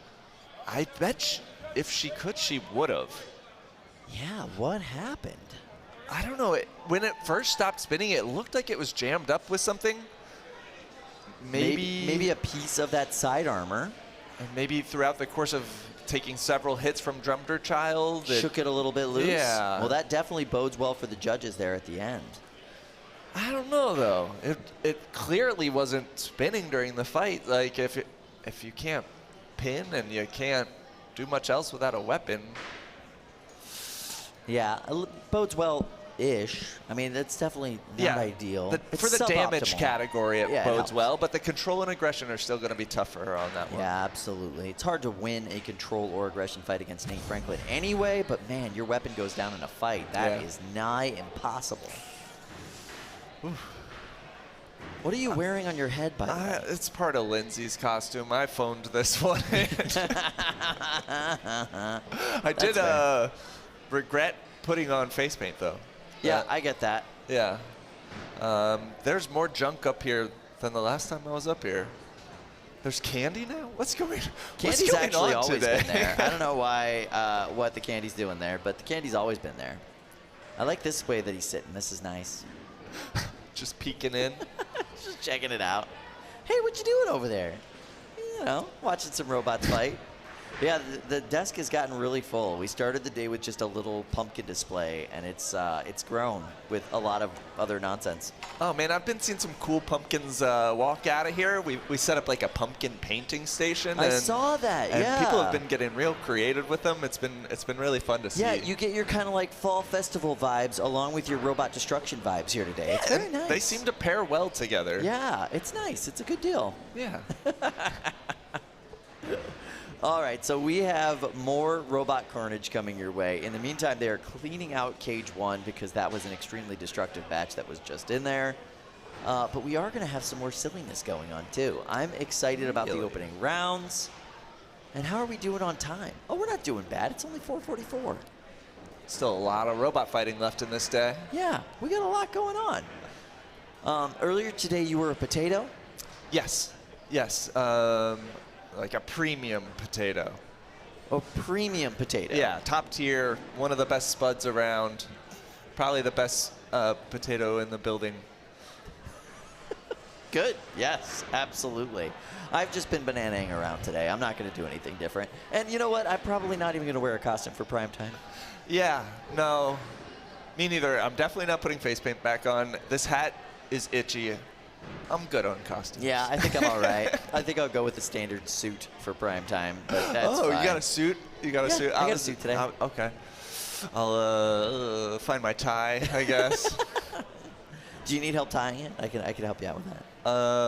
Yes, please. Thank you, Kyle. We'll take care Are you of a that. dad, Kyle? I am definitely a dad. Yes, absolutely. Yeah, it's been a good day today. I've been really enjoying these fights. There have been a lot of destruction and some fun favorite names coming back. I have been so happy to see the Business Cat come back with Slam Plan. That bot is phenomenal. His mom and dad are here today. To support him and his. I saw them wearing the caution stripes. The full caution stripes. Yeah, it's wonderful. I love that it's like a ref costume, but dangerous. Yeah. Right. We do have like refs that kind of specialize in the dangerous side, working our hazard area where robots have to refuel their flamethrowers and if they've caught on fire in the course of a match. We have a judge's decision, Let's ladies hear and gentlemen. And to nobody's surprise, but no one's predictions, Mr. Roper defeats Pocket Aces. Wow. Where did that come from? Tony Clifton and Mr. Roper win a match today. Absolutely amazing performance. Functioning beautifully at the end and ripping those forks off of Pocket Aces. One of the forks off Pocket Aces, stopping the movement on Pocket Aces. I mean, that was a pretty definitive win for Mr. Roper. It really seemed like the only damage he took was from Nightcrawler, his own teammate. Yeah, which is understandable. That was a very devastating weapon in that arena. I don't care what weight class. All right, so here we are in Cage 5, little bonus coverage action. So we've got Crush taking on the Power of Friendship. The Power of Friendship. Obviously, the overhead drill bots. Crush rocking that light blue side armor with the classic sort of Peter Bar kit vertical spinner. Power of Friendship looking to just smother Crush and drop those drills.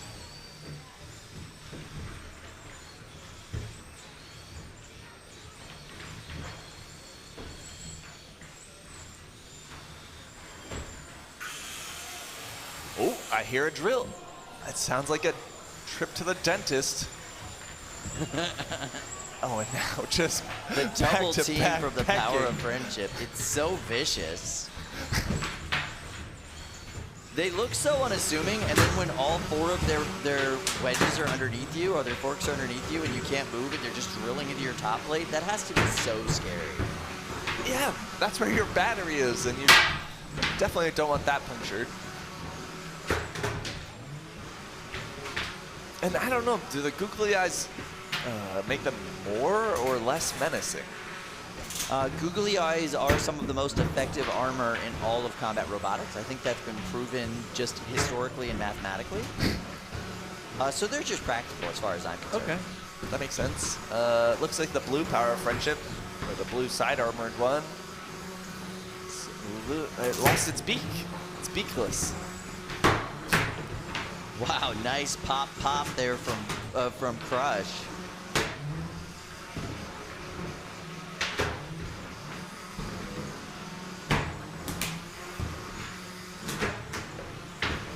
Oh, Poke and Peck.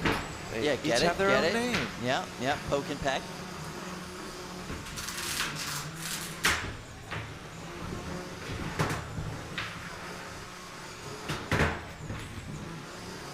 Peck still able to drop that drill. Poke lacks their drill at this point. But Crush still spinning, still getting pops in on Power of Friendship. Their mini-bots still functioning, looking to prop up the Power of Friendship. Yeah, one side of Poke doesn't seem to be working at all. And now they're just stopped driving. That is the end of that matchup. All right. Crush looking fantastic in that fight.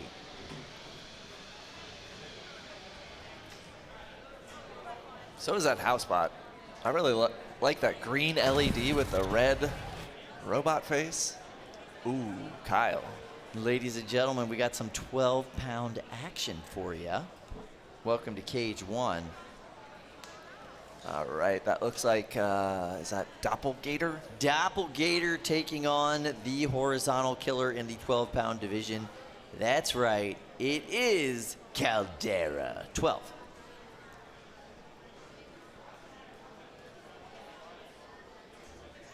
Caldera 12 coming back from a huge upset facing off against Slam Plan earlier today. Man, I'm sad I missed that fight. Did you see it, Kyle? Yeah, it was insane. Slam Plan. All right, so Slam Plan is a big-wheeled robot. Uh-huh. Their kryptonite, right? The paper to their scissors is in fact a horizontal robot. Yeah. So going into that fight, you're thinking, okay, well, this is going to be a lovely end to Slam Plan. 4, no, 3 hits. 2, rips off the side 1. wheel, rips into the top plate, fight over. Wow. Okay, so the cam lift around Doppelgator instantly caught up Caldera 12. Looks like Glenn and Caldera 12 have recovered decently. Ooh. Doppelgator taking control of this fight. Weapon speed is high on that one. Gotta love that volley of hits, really juggling Caldera around the arena. And now Glenn seems to be stuck into the side rail. That's always the challenge with a horizontal robot. Oh, yeah, you can get your blade stuck into that wood of the side rail pretty easily. Looks pretty deep in there, too. I see his wheels spinning on the left side, but it's not. All right. Really nice of Doppelgator to come help, but Fluke had to do the actual unstick there. I had the lowest expectations for Fluke there. All right, I guess Caldera's up to speed. That was a big weapon-to-weapon impact, and now is Caldera stuck in the wall again? But Doppelgator's looks a bit crooked upside down there. Yeah, there's definitely a little warp to that body now. Something is askew in that robot. Tap out. Tap out, but who from? Well, Glenn was out of unsticks and stuck in the wall. I'm assuming it was Glenn Boxall. Yeah. Yeah, they're celebrating on the Doppelganger team. I got to tell you, I don't know if they won that so much as they survived that fight, but that was intense. In the end, like, when you look at your record for the day, it's a win. It's a win.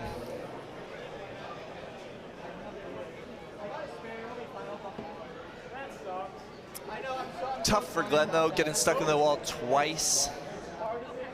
His blade isn't particularly thin either. No, but I think especially at this point in the day, the wood has been split open and it's kind of porous now. Yeah. It's a little bit easier to get jammed in between those fibers of the wood. That makes sense. How about Floop with that unstick, though? Yeah, that was some smooth work by Floop. Nice job to that housepot driver.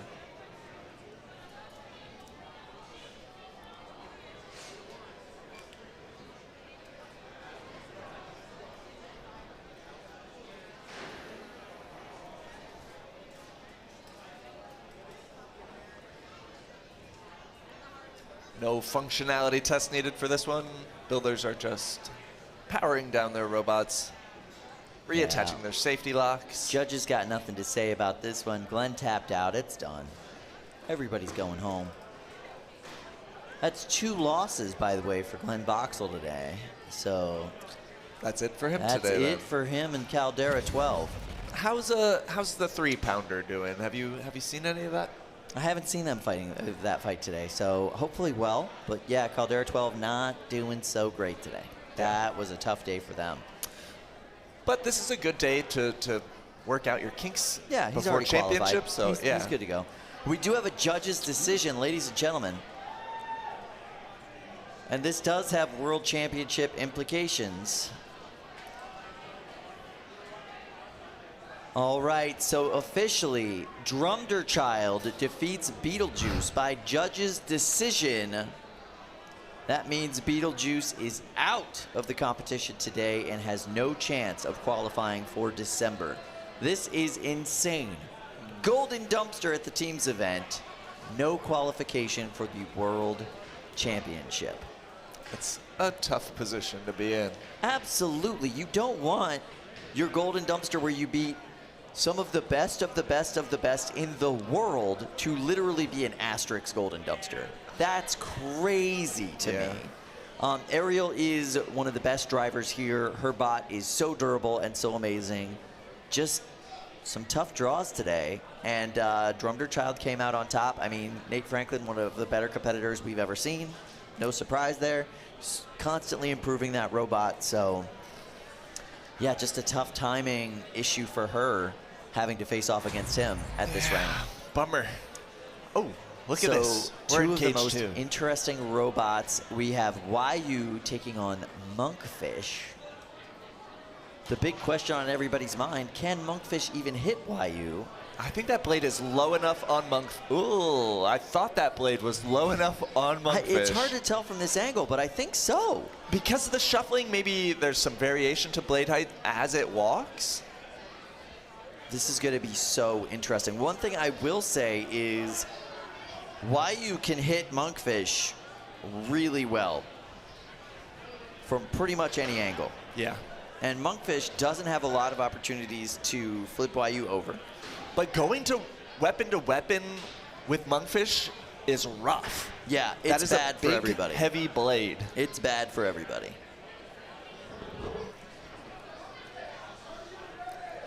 So I think Rachel and Monkfish she's just gonna do her best to keep those little legs safe. Those terrifying, skittering little legs. Monkfish is equal parts adorable 5, and scary. 4, 3, 2. Not unlike 1. a real Monkfish. Fight. Minus the Robots adorable fight. part. Weapon to weapon right off the bat. And there you just saw Monkfish walk right over Wyo.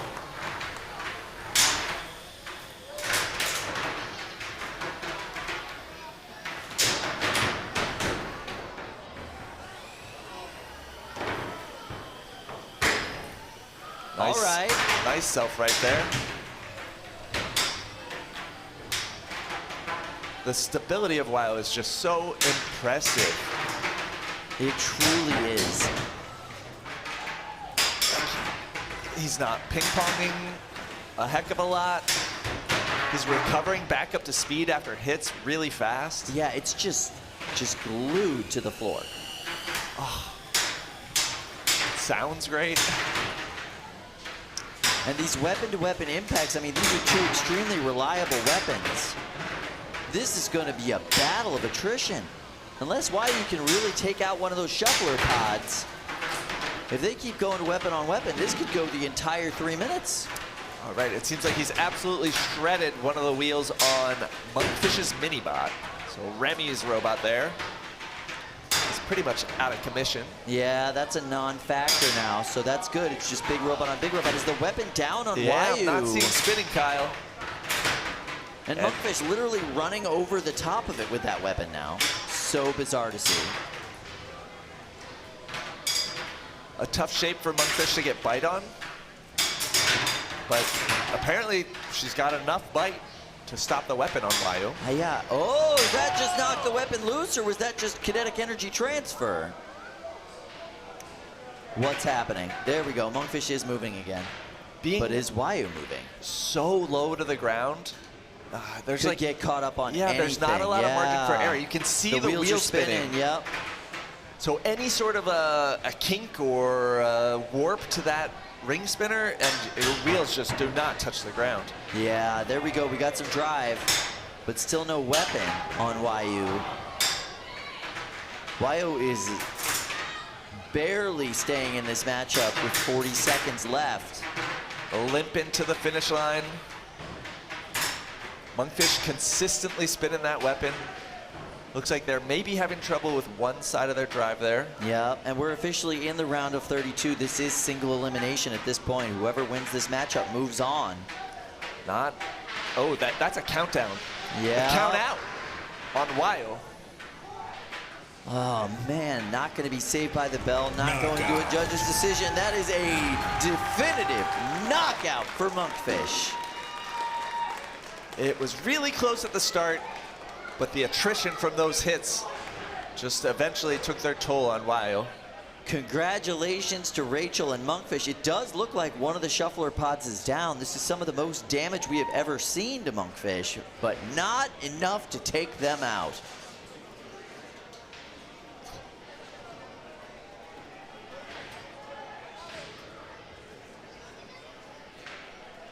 That was a good fight. Yeah, that was a great fight. I wanted both of them to win.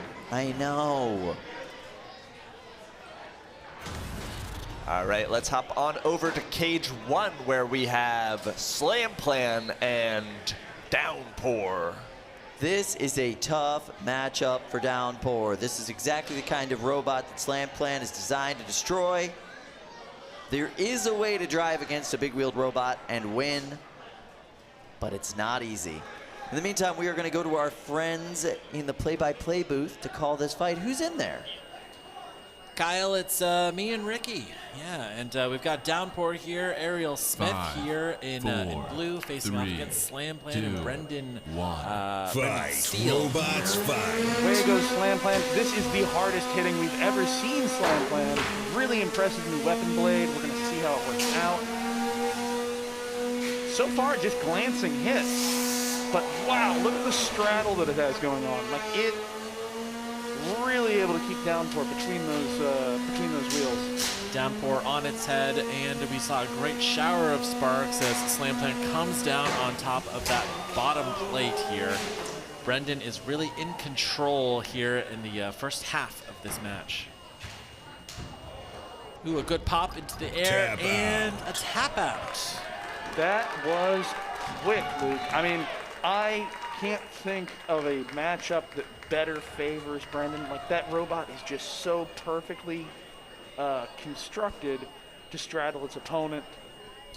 The big-wheeled vert is designed to kill verts. So really come over the top, try and snipe a belt, really eat away at the top of its opponent, and protect its wheels just because they're so weird and floppy.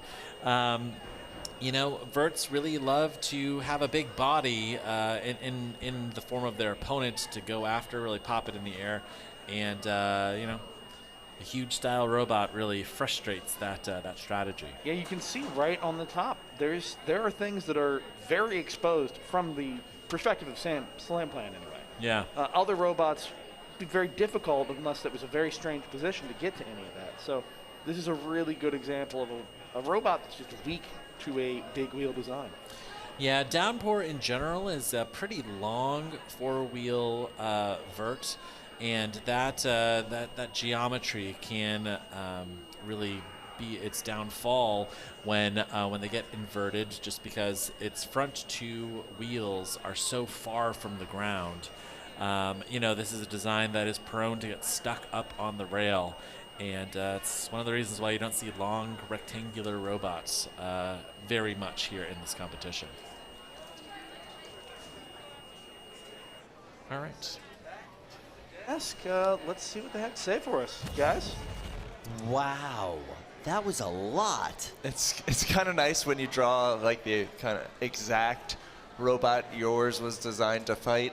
Yeah, I mean, especially after seeing Slam Plan take out a robot that was its kryptonite earlier today. Seeing it go after what it's literally designed for was insane. Slam Plan looking vicious today.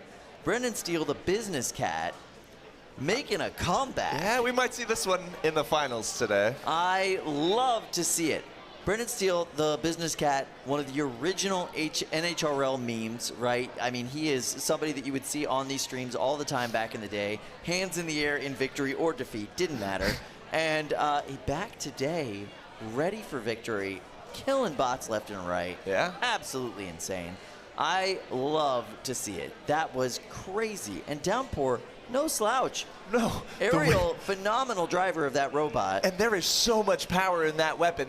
They just needed a good connection on one of Slam Plan's wheels, and it could have been a different story, but they couldn't connect. No connection made. Beautiful driving by Brendan there. That was great. And yeah, Slam Plan, somebody to watch in this tournament going forward. That was insane.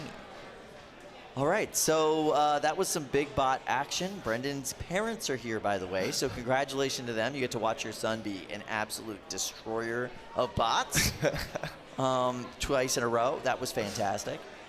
Yeah, I'd say definitely has a chance of making it into the top 4 today.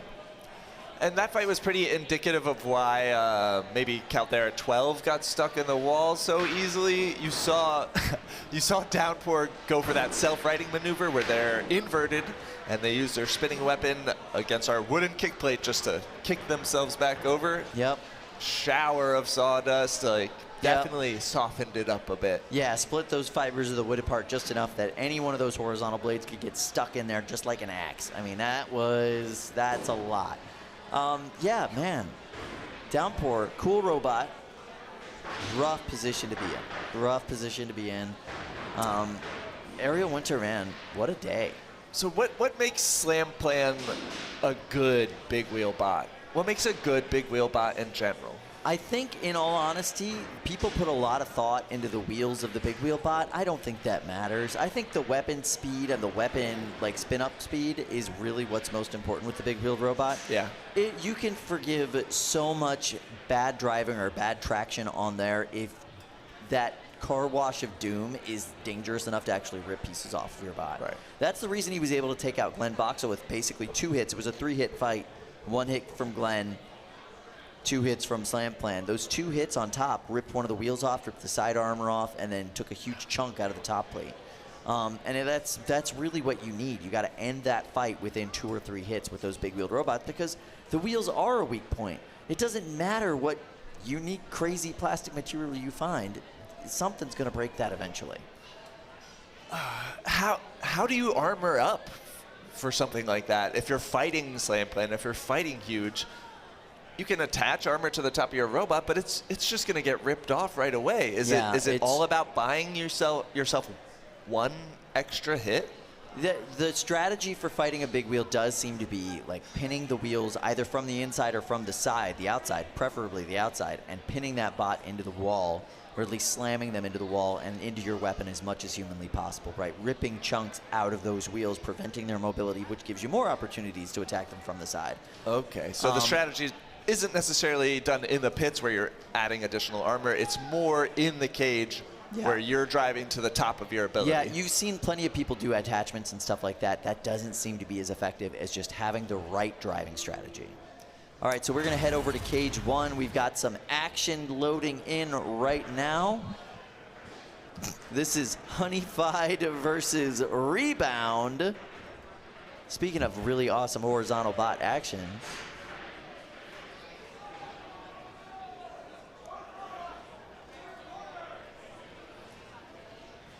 All right, and we're going to send this to our friends in the play-by-play booth to call this fight for us. Ricky and Luke, how you doing in there? Doing great here. Honeyfied here in the blue corner is from Team Honeycracked. Rebound here in the pink corner. Now, Rebound has these really interesting, almost like BMX, like... How are you going to do a wheelie without a wheelie bar style situation? Yeah, you know, I got it. These are... pegs is what they used to call them, where you could just have your friends ride on the front, back, side. You could have like 5 children on one bicycle if you didn't have a lot of money. Fight, robots, away we go. Rebound off to a little bit of a slow start there. Ricky, are these designed to prevent you from doing the thing? They are. Generally speaking, for a robot, do you see how much torque gyro that robot has? Yeah. It's really prone to going on its side. Wow, that was a big hit. You can see a weapon belt. We'll go back and examine that. Maybe we can see in slow-mo as it's missing, but that robot is stuck. They can call for an unstick, but I don't even know if it's worth it because they don't have a way to attack their opponent anymore, and Honeyfied is a lethal machine. Yeah, Rebound, they're stuck on its head, and it looks like that that weapon belt got stripped away in that match. That is clinical precision from Honeyfied. Absolutely. That is a very thinged robot. Very, it's like mounted the way you would on a, you know, right in your living room. Big trophy hunt. Now, self-righting for Rebound really requires we're going to jump into this replay. Look, I think this is the big match. You're going to have this big hit coming in here. Bam! And you can see this belt coming right off, immediately stuck in place. Honeyfied over here just waiting, looking for another strike, but didn't matter. Once this belt was gone, it was all over. They can't self-right. They can't get back on their head. Doesn't matter if they've got those BMX forks. It is all over. Back to the desk. Ooh, all That's right. fun. I'm so jealous of Ricky. He gets to draw over the matches. I got to play with that one a little bit when I was in the booth before. I really enjoyed that toy. That was a lot of fun. I would probably be a risk as a heavy doodler. I was having a little bit of fun with it. I did draw some extra pineapple leaves on top of Luke's head at one point. You know, like you gotta have a little bit of fun. Yeah. So yeah, of course. No, it's a good tool. I'm glad that we've added it to our production arsenal here for sure. Yeah, a tool, not a toy. Yes, tool, not a toy. Absolutely. There is a very thin line between those two things, especially here at NHRL, but that is a tool. Yeah, I kind of feel like my job is to blur that line a bit. That is your job. Like, that's pretty much in your job description, actually. Yeah. You've got a nice job. It can be fun. All right, so we just watched, you know, some really weird robot fighting. I liked it. What do you think about that Honeyfied? I think the whole Honeycrack team is really good now. Yeah. When I first started here a couple of years ago, they were really nice people. Really sweet people, yes, who tried hard. And they still are really nice and really sweet, and now they're also really good at robot fighting. So good at it. All right, we do have a judge's decision coming your way. This is no surprise. Crush defeats Power of Friendship. Beautiful driving match for them. Lots of damage on Power of Friendship. That hurts to be Kokoto, but it is what it is. Yeah. That was a tough fight. Tough matchup. I mean, Kokoto knows he's got almost exclusively tough matches ahead for him when he's fighting with Power of Friendship. It's an off-meta design. It's weird. It's not something you see all the time. All right, in the meantime, let's go to Cage 2. We got some action teed up. Ooh.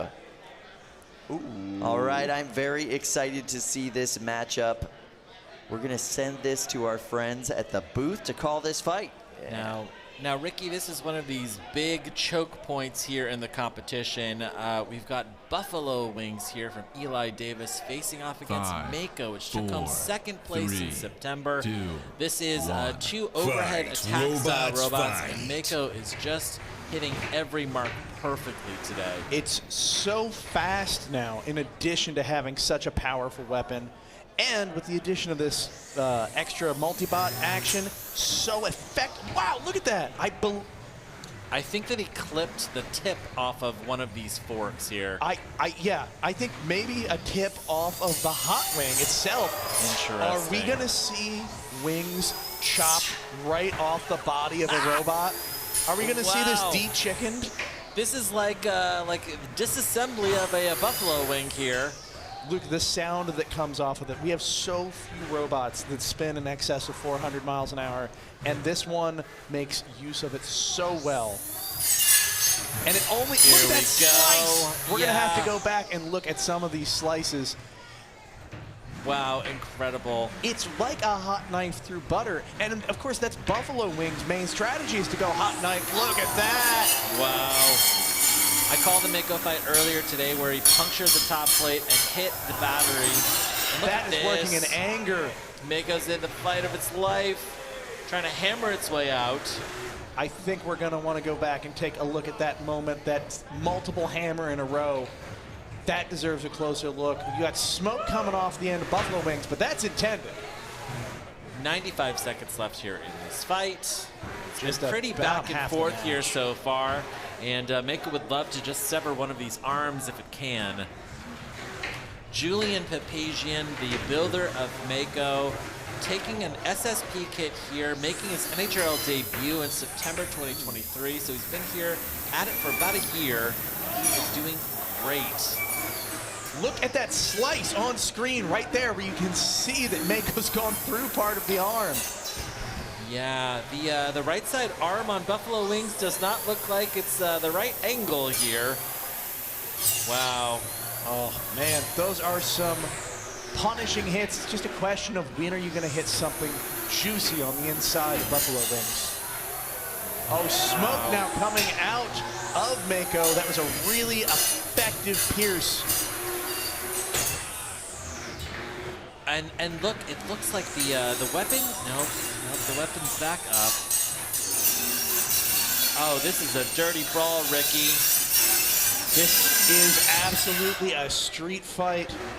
Look at the gash in the top of Buffalo Wings that is developing. Talk about death by 1,000 cuts. Mako is doing its best here. There we go! That's a big hit on top of a nice burn. And Buffalo Wings coming in for the attack with 7 seconds left here in this fight. Man, wow. Overhead on top of overhead on top of overhead. And that is the match. It went the full 3 minutes. They're going to take it to the judges. This was incredible. What a fight. Back and forth, over and over again. There's so much to dig in here, Luke. Both of the drivers, surgical in their application, very careful, very precise. I'm very impressed. Locked up here in death, just as they were in life.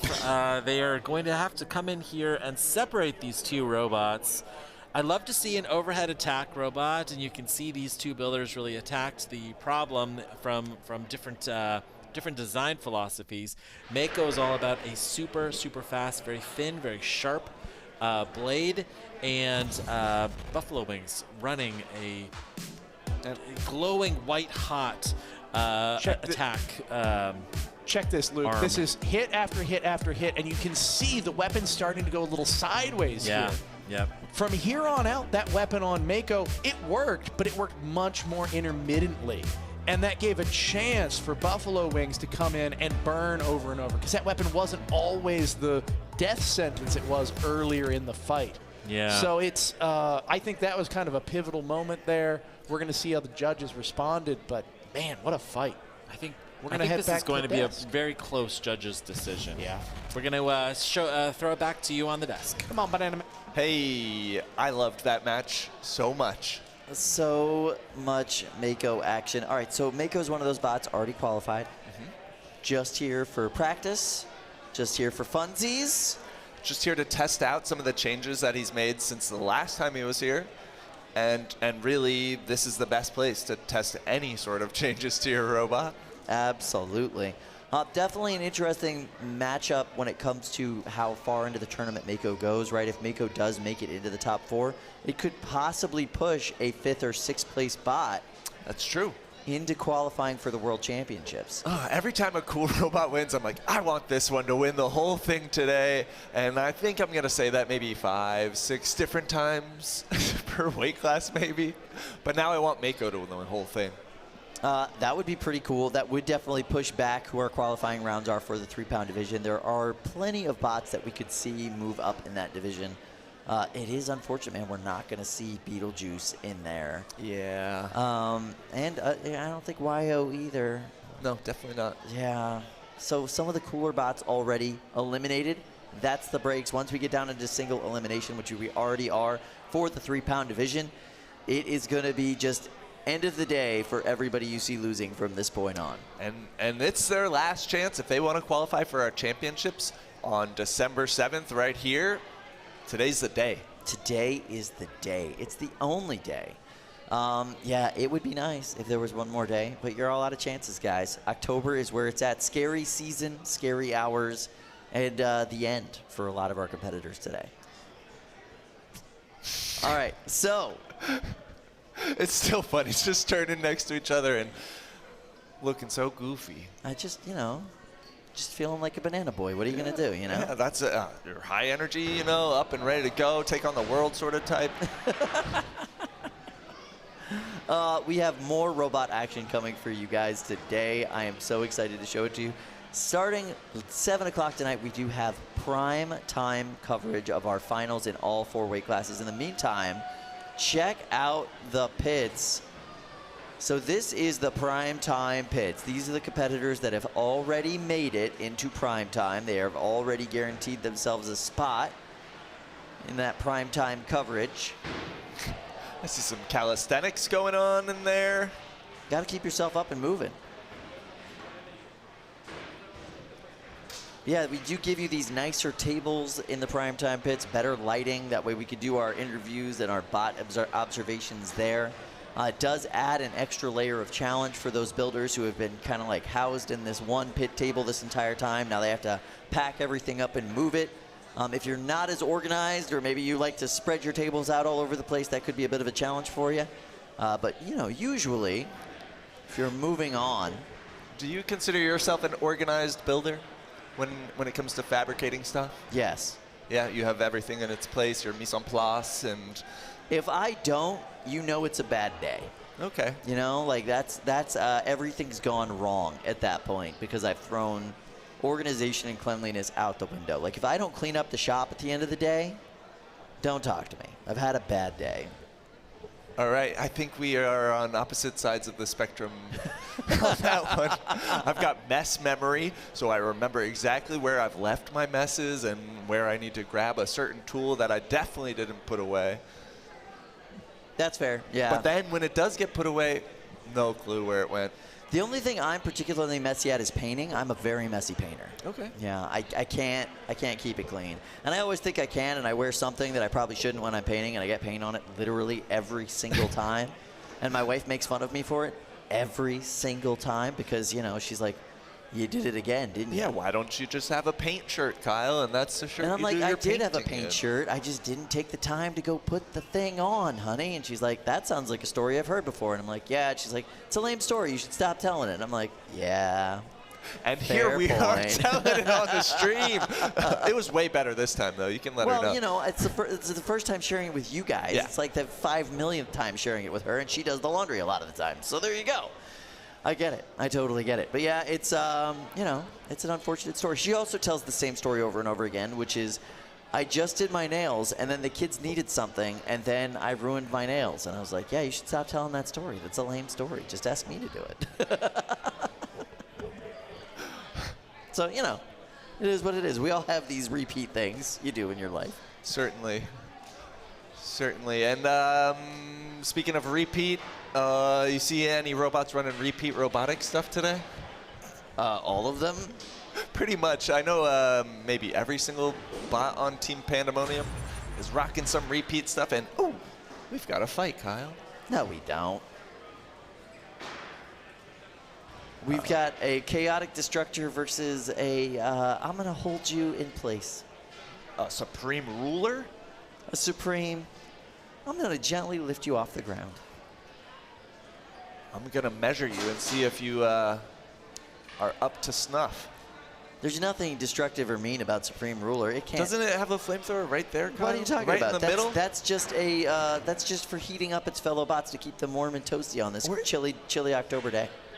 Okay, so last time I saw Supreme Ruler, the mini bot was rocking the flamethrower. No. They have both had a flamethrower all day. That's awesome. They have both. There've been a couple of like flamethrower shots from both sides. Okay, so that's not just a foil-covered disposable camera in between those cam That would lifters. be awesome if that's what it was, though. Oh man, gotta call Jeff. Tell him that's a good idea. Jeff has been absolutely crushing it with this robot all day today. I pity anybody that has to face off against them. And you know what? The double flamethrower action, it's just fun. It's just fun. All right, let's let Ricky and Luke call this one. All right, let's go to our friends in the booth. Over here in the pink corner, we've got Jeff Waters and Supreme Ruler, which has just been crushing it today. Supreme Ruler is designed to high center you while blasting you with fire, and it has a bonus mini-bot that can blast you with fire as well. We've seen a couple of instances where they were cooking their opponent from both sides. It was an incredible display of control. It's a robotic hero, Luke. Away we go. That is a lot of fire coming out of the main bot of Supreme Ruler, even more out of its mini-bot. Immediately catching Chaotic Destructor. Wow, and Chaotic Destructor is not moving. Nope. That is a hot and toasty robot. Yeah, we'll see if they can restart, but by goodness, that is a toasty, toasty robot. Bobby Putt's coming all the way from Minnesota with this robot. He's going to go home with a suitcase full of barbecue. Yeah. Wow, that's very exciting. You can see the motor's just barely twitching, but something went wrong very quickly. Yeah, you can see those components. They are just glowing hot here. And I can guarantee you that Bobby's not going to be able to touch that robot for about 5 minutes. If you have to, wear the gloves first, Bobby. We're going to get them. Looks like the fire folks are going to come in here, do a bit of extinguishing. Oh, you can see the fire. It's growing here on the Bobby robot. is excited for this to be put out because that is an expensive robot not being saved quite yet. But you got to make it safe first. It didn't take a whole lot to get the flames out. Wow. Yeah, that suggests that maybe a belt was on fire there. The tires themselves definitely were starting to go. When you get that much flame in one place, that's part of the challenge, right? With one flame is you got to put heat into the robot, and it has to be hot enough to start melting before things catch on fire. You have to go through this intermediate step of melting before it burns, usually, with plastic anyway. And when you give it twice as many flamethrowers, you get there a lot faster.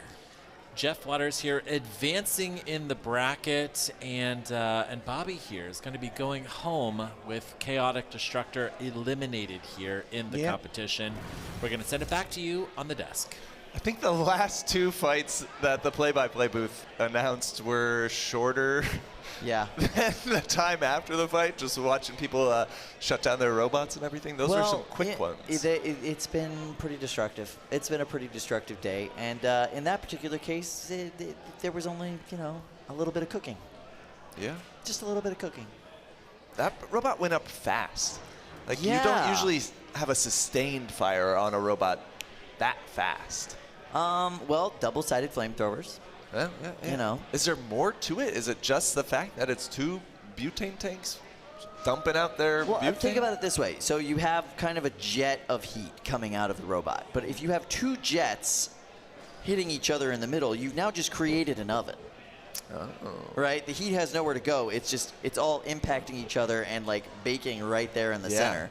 So I think that's really what it is. You just have an oven that you create every single time you do it. And I guess being in an oven is an undesirable spot for a fighting robot. You don't bake your robots. It's not a good idea. Bake your cookies. Don't bake your robots. You heard it here first, folks. Bake your cookies. Bake your banana bread. Don't bake your robots. It's bad for them.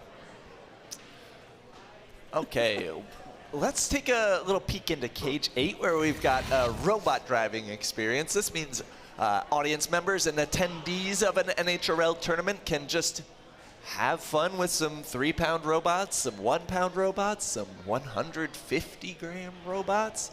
And we've got all sorts of, well, junk to hit in there. And so you can be a VIP of an NHRL tournament and you get a free robot driving experience, or you can purchase a voucher at the store and get some time in the cage, and it's pretty fun, Kyle. Is that a Scrub Daddy sponge?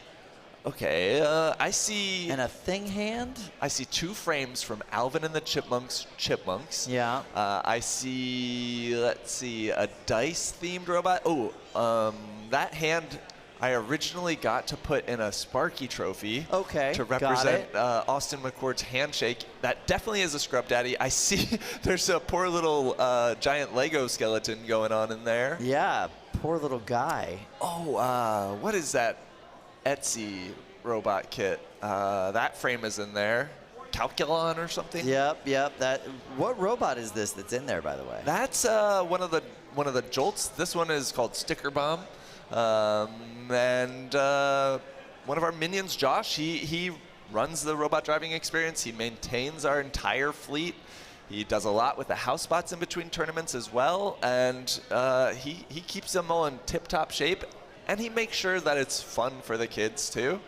You can see some Crossman like BB gun, air rifle canisters, and he lets the kids hit those, and they just pop and spin all over the arena. I love that. All right, let's go over to Cage 6, where, wow, look at this Bart house spot. That looks fantastic. All right, so here we have Caldera taking on Redline. Caldera with the orange horizontal spinner, and Redline, the 2-part robot, the vertical spinner and the repeat mini. Yeah, repeat parts in the box. You know? Definitely. Just chilling out. Bart is popping.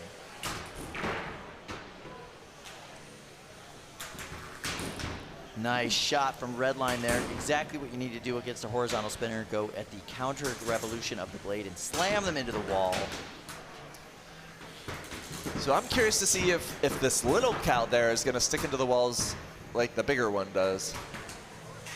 There's a slightly different material, well, I guess it's a pretty different material that makes up the kick plates in our 3-pound cages versus our 30-pound and 12-pound cages. What's the difference? What's the material difference? So in the bigger cages, it's wood. It's a 6x6 or a 4x4 or something like that. Sure.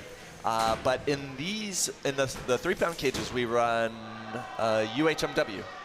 And so these are all machined in-house, and between every tournament, we shave them down, get rid of the gouges and scratches, and they hold up so much better than the wood does.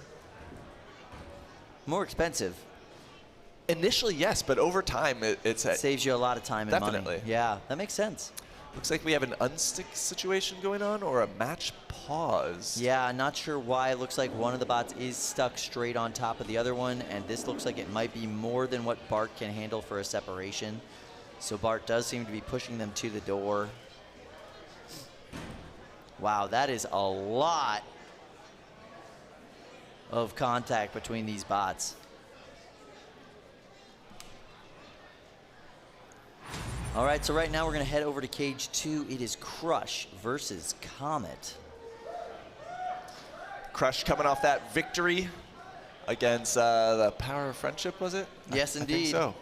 And I haven't seen any of Comet's fights today, unfortunately, but I'm liking the look of that vertical spinner. 5, I'm liking that 4, inverted timing 3, belt with the teeth on the 2, outside. 1. Fight, robots. Now, what do you like about the teeth on the outside? So it acts kind of like a clutch. If you have the teeth in there, when you make an impact with your opponent, that impact's going to be transferred right into your weapon motor much more efficiently than if your teeth are on the outside running a smooth belt. Ah, gotcha.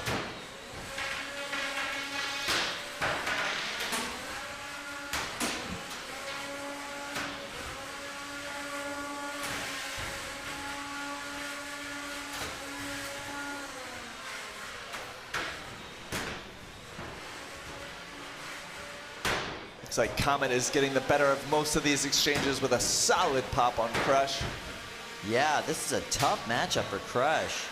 Weapon speed just not holding up to this onslaught from Comet. Gotta love the color palette of these two bots too, so complementary.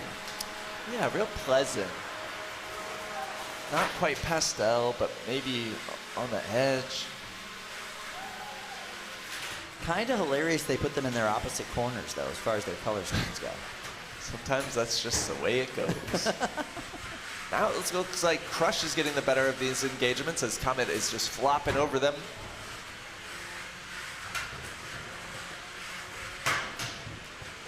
And it's shifted back again. Oh. I love that a rev ominous rev up and then slam into the back plate. Tap out. Yeah, wheels flying off. Crush says no thank you. Connor Howard with Comet. Pretty stoked there. Good win. Why do I love a rev up so much? It's the anticipation, you know? Yeah.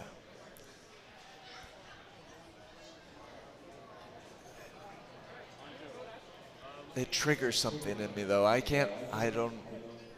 Is it just anticipation? It's the anticipation of the potential damage to come. Sound, oh man. Like there's nothing better than that pin against the wall and the revving up of the hammer saw before it comes down, you know? Kyle, that's a great point. That anticipation is so powerful. Like with the rev up, or maybe a robot is signed up for a tournament and you don't exactly know what it is, and that is even more scary than a known factor. Yeah, for sure.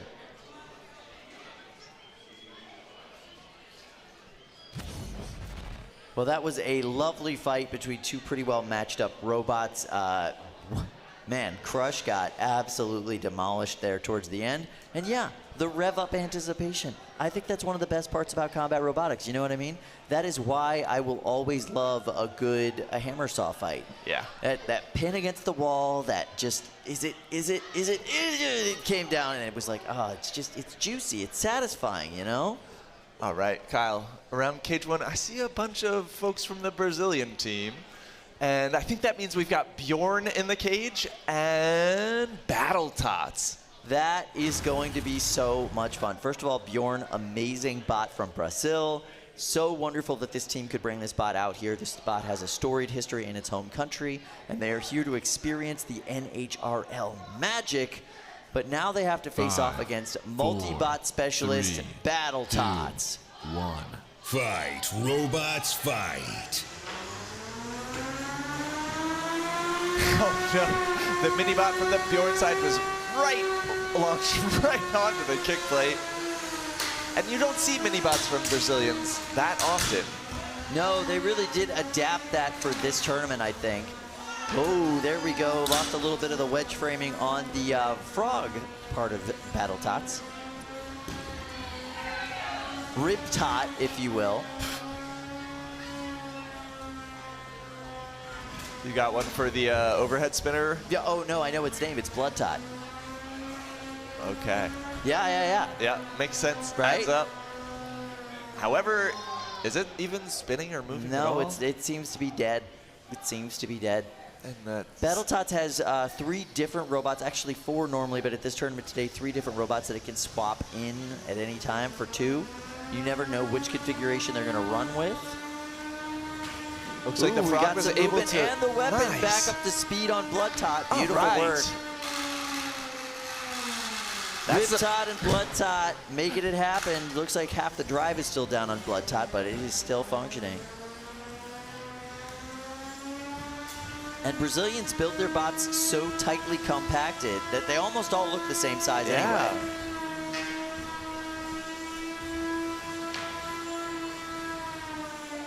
It's sounding good on Bjorn. I'm ready for a hit. Yeah. A big hit.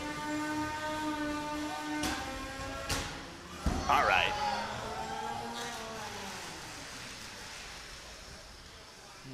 I don't know if they were cutting power on that hit on purpose or if there's some damage being revealed by that weapon not spinning on Bjorn. No, it does seem like the weapon is down on Riptot. And just sporadic on Bloodtot. Yeah, they're on their side now. That's not happening anymore. Bjorn stuck on their own mini-bot. This is the danger of bringing a mini wedge, a doorstop into the tournament. You might get stuck on your own doorstop. All right, let's see a roof shot, Kyle. I don't know if we're going to get one. Bjorn seems to be saving their weapon. They know they're winning in the points so far. They just got to keep being a little bit aggressive, doing a little bit of damage, and they've got this one in the bag, baby. Yeah, I guess fighting smart makes sense. Yeah, they got to save their parts. This is a college team. They're not made out of money.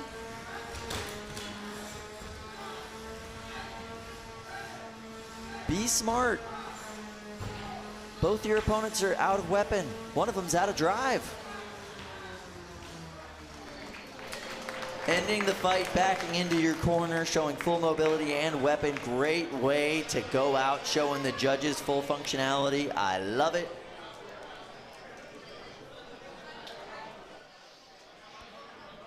Smart driving, good strategy from the Brazilian team. Yeah, it was smart. Part of me, though, when a big spinner faces against a multi-bot, you just want to see them fly? I want someone to get stuck in the roof. No offense to Battletoads. I'm sure they would recover from a roof shot.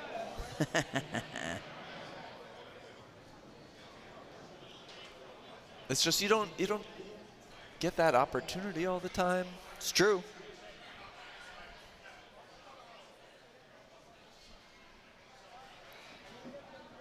Looks like the Battletoads team had fun with it. That's what it's really all about, Kyle. That's true. That's true.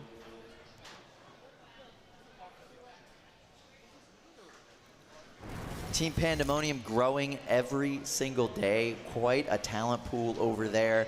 Battletoads is amazing because they do have those 3 different kind of configurations. And the 3 different robots can be traded in at any time. It's kind of like the old school Fabulous Freebird rules from the Freebird wrestling, tag team wrestling. No? So back in the day, there were tag team champions called the Fabulous Freebirds, and it was 3 brothers. And any 2 of the 3 brothers could defend the world title. It was called the Fabulous Freebird rule because they were the only team that was allowed to do it. And you never knew which 2 brothers you were going to have to wrestle, which made it very hard to make strategies and plans when you were going in there against them. It's exactly this. Yeah, it's the Fabulous Freebird rule, but for the Battletoads. That's so fun. There are a lot of overlaps between wrestling and what we do here. There are the pageantry, the costuming, the bright colors, the characters. Yeah, there's a lot of crossover there. The big difference is that this show isn't scripted, clearly. But, you know, there could be a scripted version of this show at some point. I don't see any reason why not. Wouldn't that be fun? Kyle, wrestling scripted? Yeah, of course. It's predetermined. Really? Yeah. My whole life is a lie. You really thought Macho Man Randy Savage was out there elbow dropping people for real? Oh, yeah, I did. I mean, you know, the elbow drops hurt, but not that much. You know, you can keep going afterwards. Oh well, that rule's cool at least. You know, the fabulous friendly threesome. What is it? Fabulous Freebirds. Thank you, Fabulous Freebirds. Yeah. Great name for a team, right? With 3 robots and they choose 2? Like, on the nose reference? I'm into it. Maybe I'll design that for next season. We'll see how that goes. Oh, weren't you building a robot? I seem to recall cutting parts I built the for it. robot. It's done. I just haven't. There's nowhere for me to fight. I'm not going to fight here. Yeah, you have to work when you're here. I have to work when I'm here, yeah.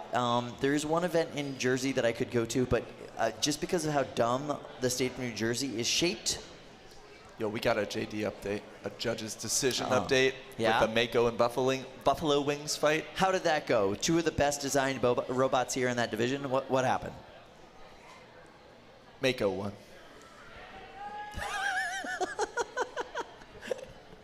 Good use of anticipation right there. Thank you. Thank you. I've learned from the rev up.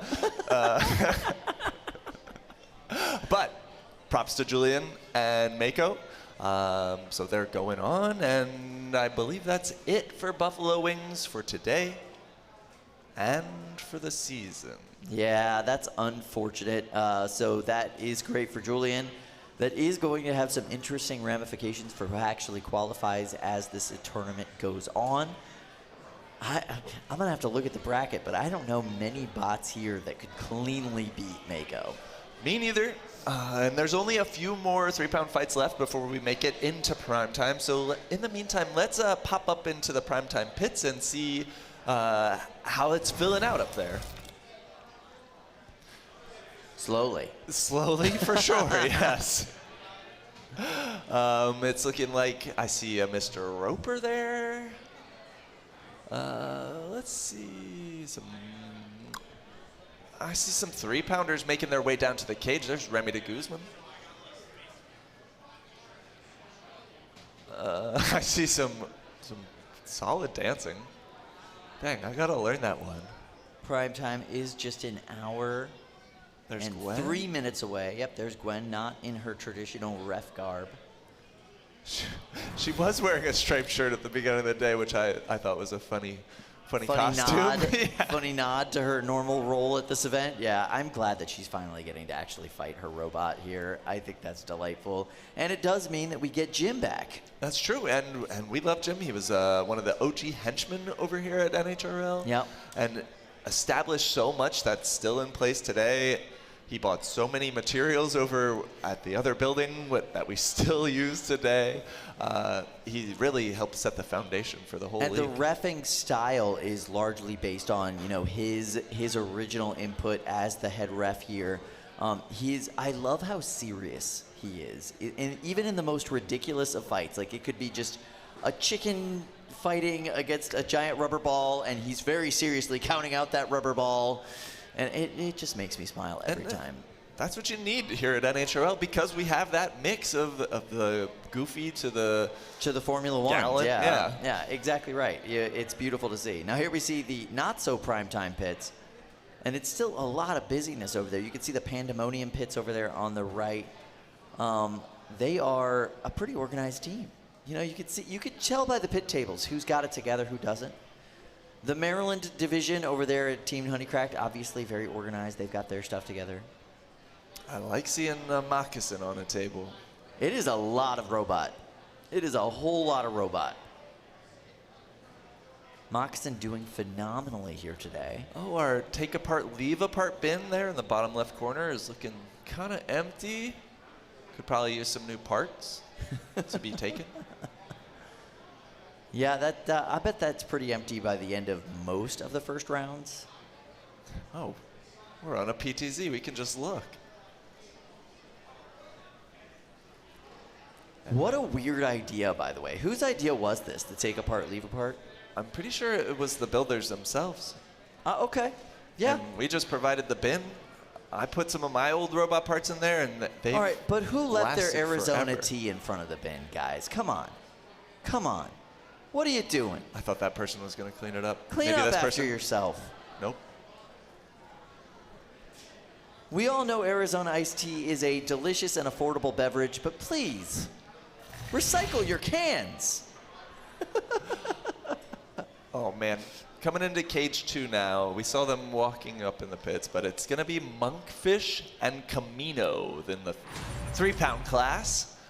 Monkfish, the shuffling, undercutting horizontal, and Camino, the classic beater bar vertical 4-wheel drive. CNC Madness and Senkutsen repped on that robot, so you know they're getting carbon fiber and metal, maybe even some 2.5D UHMW. Yes. A lot of printing there on Monkfish. Mr. Taggart is, by the way, a recent Florida man. Oh. So expect 25% more chaos from his fights. I like that he's still wearing his hip replacements jersey from the team's event. That's his team. He's on the hip replacements. That's it true. never really fit with him though. He's not in the age bracket. You know what I mean? Not yet, but I mean eventually. Yeah, eventually. That's the thing about aging, Kyle. Everybody does it? So far, yeah. You don't, just your mustache. Yeah, this is my Dorian Gray stash.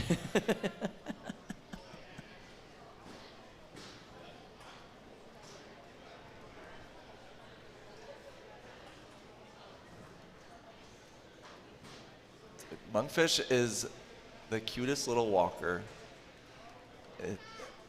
It's like a pitter-patter of sorts. Mixed with that face. Ugh. Too cute. All right, builders are ready. Ref is counting it down. 4, 3, 2, 1. Fight, robots, fight. Instant spin up on Monkfish in a box rush from the walker. Ooh! That was a big old hit on Camino. And they're struggling to get back on their feet, but now squaring up right to Monkfish, and some chunks came off on that one. Yeah, not sure what it was, but it doesn't seem too crucial. Monkfish is already back to skittering in your face and damaging different parts on the back and side of Camino. Don't blink for this one. These spots are all over the cage. Yeah, no quarter given right here.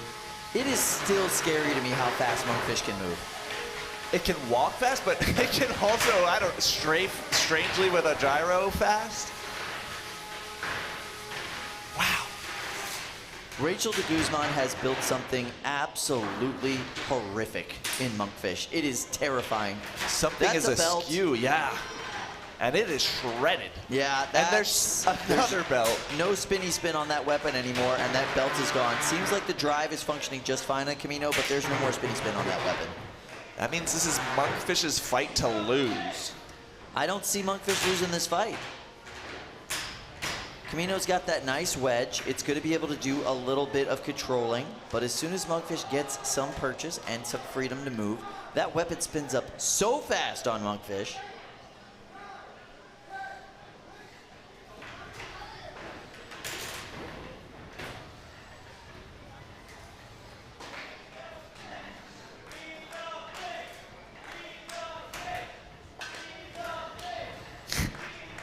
Chance from the crowd, feed the fish.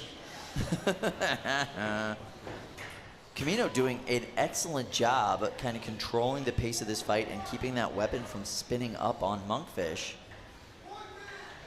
1 minute left in it. Monkfish is gonna probably do their best to just stay alive, keep spinning. Is their weapon still spinning at all? I think it was before this pin. I'm not sure that it was. I'm not hearing it. Kyle, it's spinning. There it is. Yep. They're just, they're doing it slow to keep it safe. Classic, no massive hits at the end of a fight sort of thing. I gotcha. Keep it safe. We are into the round of 16. It's single elimination at this point. Take it simple. Keep it safe. It's a little more rattly on the walking now with Monkfish. Yep. Less of a smooth scuttle.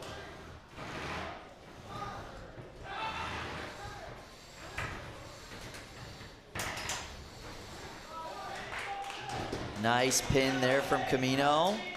That's going to be a good way to leave it with the judges, but releasing the pin. Monkfish still spinning. And that'll do it. That is the end of that matchup. This will go to the judges. Both bots will be able to get themselves to the door pretty easily there. I'm not seeing any smiles on the Monkfish side, and I saw a little bit of a head shake on Camino's side, so I think that would indicate everybody's unhappy with how this match went. Yeah, maybe a lack of confidence in the victory. Yeah, I get it. I get it. It makes sense.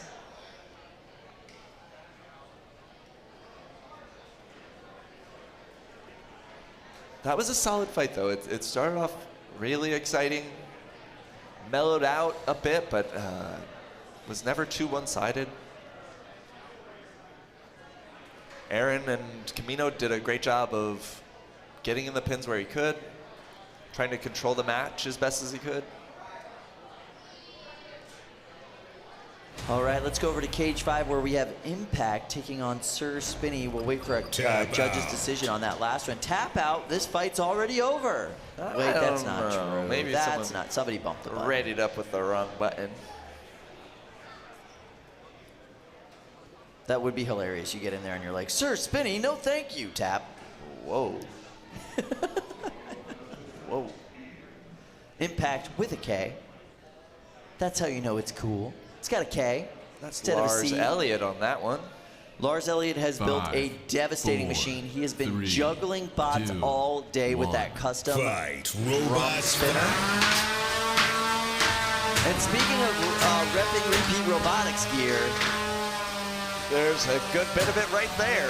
The repeat mini. Look at this, and this is what we've been seeing from Lars all day, just juggling his opponents in the air with his bigger, faster, heavier weapon. And Lars' hyper-aggressive drive style. If you are off balance and fighting Lars, do not expect to get back on balance. He's just going to juggle you. You're going to get roofed 3 or 4 times, and that's just how it goes. Do you think you can outdrive him? You can't. He's got faster reflexes and a faster bot. It is what it is.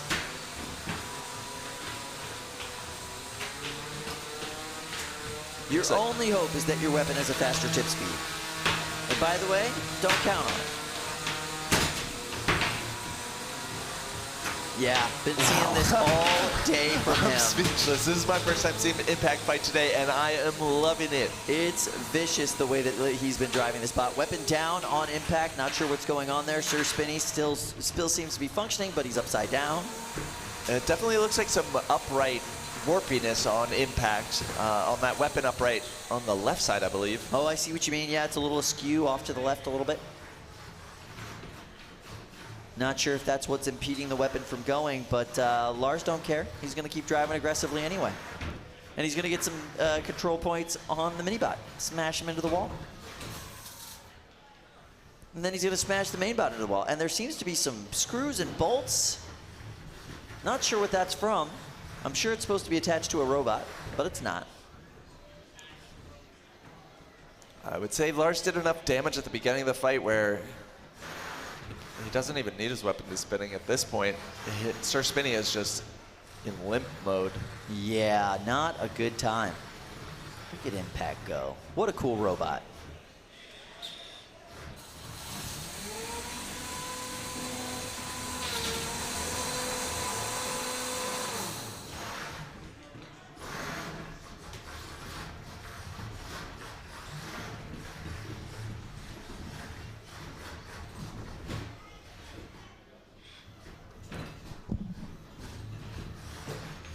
Okay, self-right activated. Well done to the house bot, Bart.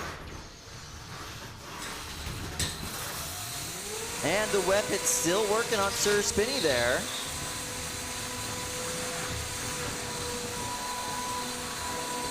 Tough time driving around, and the repeat mini-bot from Impact doing a wonderful job controlling them.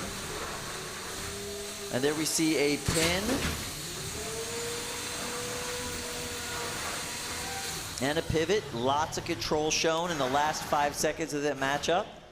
This one goes to the judges just because the weapon went down on Impact, but yeah, tough draw for Sir Spinny.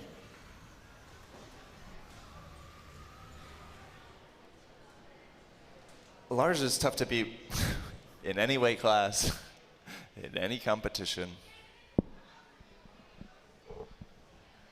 And he's at a lot of competitions and in a lot of weight classes. Yeah, it's amazing how his family supports him in his endeavors, just as a driver, as a competitor. He is always working on these bots. He's always thinking about these bots.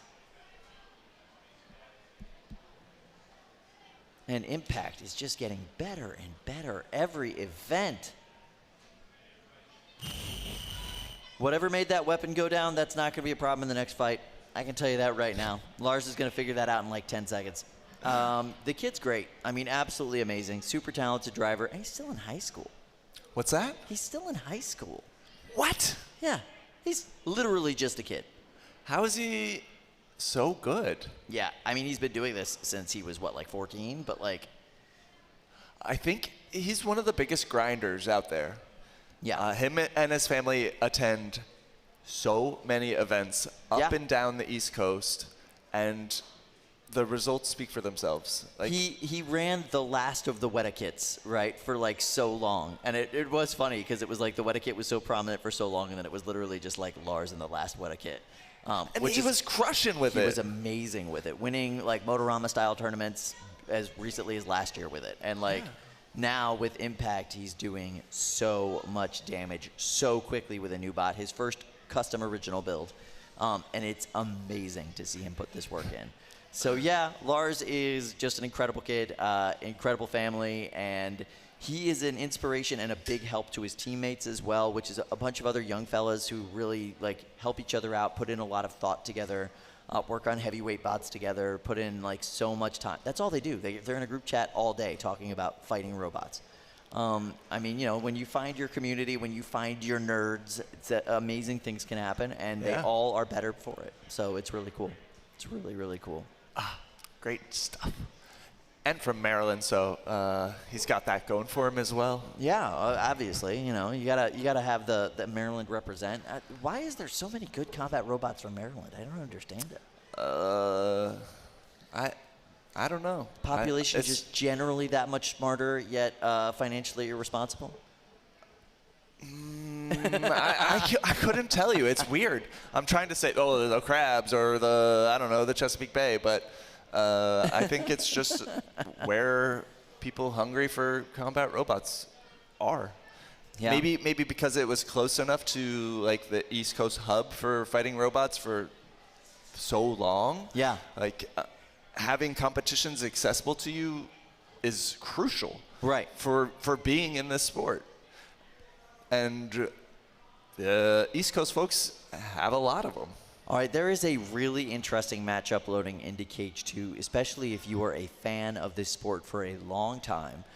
We're going to see Wicked Wedge taking on Drumderchild.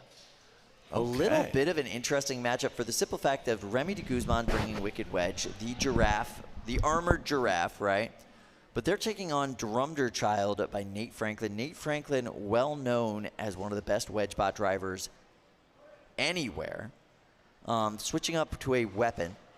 Now, Wicked Wedge does have a weapon, right? That is a lifting style wedge on the front, which is a choice that Nate Franklin could have made when he made his transition over into NHRL and building a bot for the NHRL rules class, but he didn't do that. He went full drum. So I'm very curious to see how this matchup goes. If there's anybody here who knows how to defeat a wedge, it's definitely Nate Franklin. Nice push and pin there by Remy. Wicked Wedge putting in the work.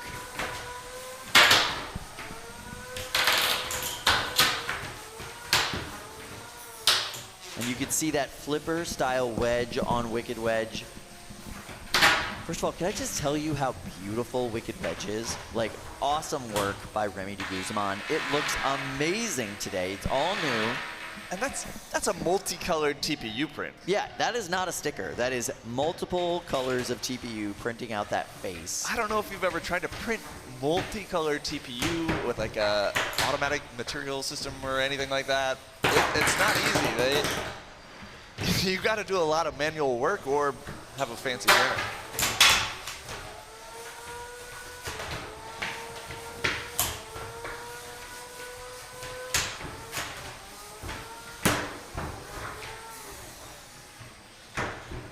Wicked Wedge has been coming to NHRL tournaments since the time when we photographed and printed out every single robot's picture, framed it, and mounted it on the wall.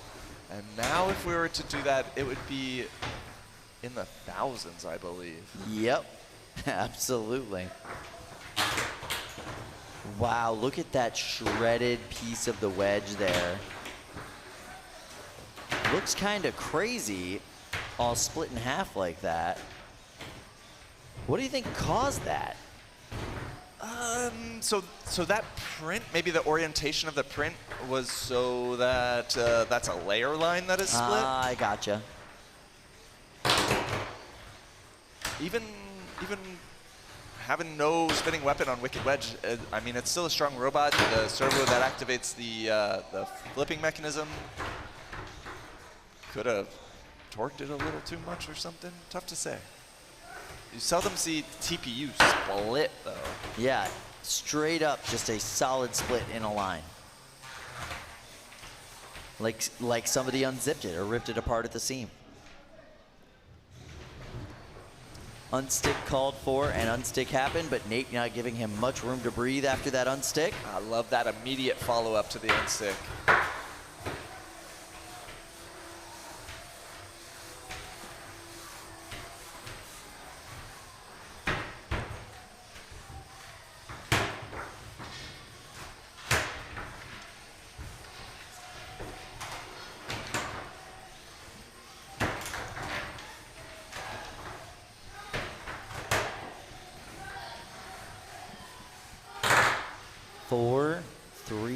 Almost done with this fight. Definitely going to the judges. Whew, tough one for the judges. It seemed like Drumder was fairly dominant. Their weapons seemed to be working pretty much the whole time. That is something that we've seen consistently from Nate today and Drumder. Oh, I like the little wave at the end. That was kind of nice. I think that's their functionality test. I'm seeing a hand on a mouth from Nate Franklin, though. I know, he looks stressed. Yeah, big deep breath. Oof. The post-match hug.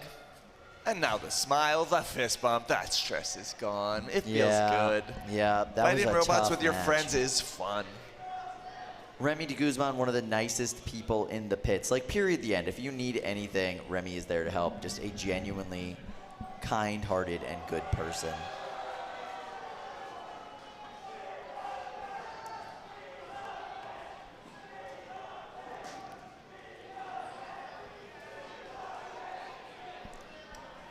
Wicked Wedge is safe and out of the box. A little bit of work to do on whatever split on that TPU. We'll have to wait for the judge's decision on that one. But that was an interesting fight, to say the least. I don't know why Nate was feeling so nervous. I thought he did a phenomenal job in that fight. Yeah, but when it goes to the judges, you never know, Kyle. Yeah. They say if you want a guaranteed, or if you're upset with the judges, something like that. I don't know. Just win the fight. They say do a knockout. Yeah, it's always better if you just win the fight. It's always better. Yeah, Wicked Wedge having a very interesting day. I hope they're able to move on in the tournament, honestly, but I feel like that was a Nate Franklin victory right there. I think so too. Nate Franklin's dad, by the way, being the photographer for the team today, showing up for him. You saw him there with Nate out there. Nate Franklin's dad is also one of the most wholesome people in combat robotics, just always there to give you an encouraging word and a pat on the back. He's really the whole pit's dad when you get down to it. I think so, yeah. And he's been there for a long time. I think I remember seeing him like 15 years ago, and the guy hasn't aged a bit. No, yeah, it's the same personality, same everything, coming out there to support his son, which you absolutely love to see. And that's cool. I mean, it's neat when you can get involved in this with your family, and that it helps bring everybody together. It gives you a project to work on together. Win or lose, you have that cool bond. It's neat to see. Yeah. It's really neat to see. Love it. All right, Kyle, I think we have one fight left before prime time. One fight till prime time, and right here in Cage 2? Loading into Cage 2. where we have, that looks like Blindside in the blue corner. And I believe that means Supreme Ruler will be going into the pink. So let's end it off on a hot note for this qualifying round.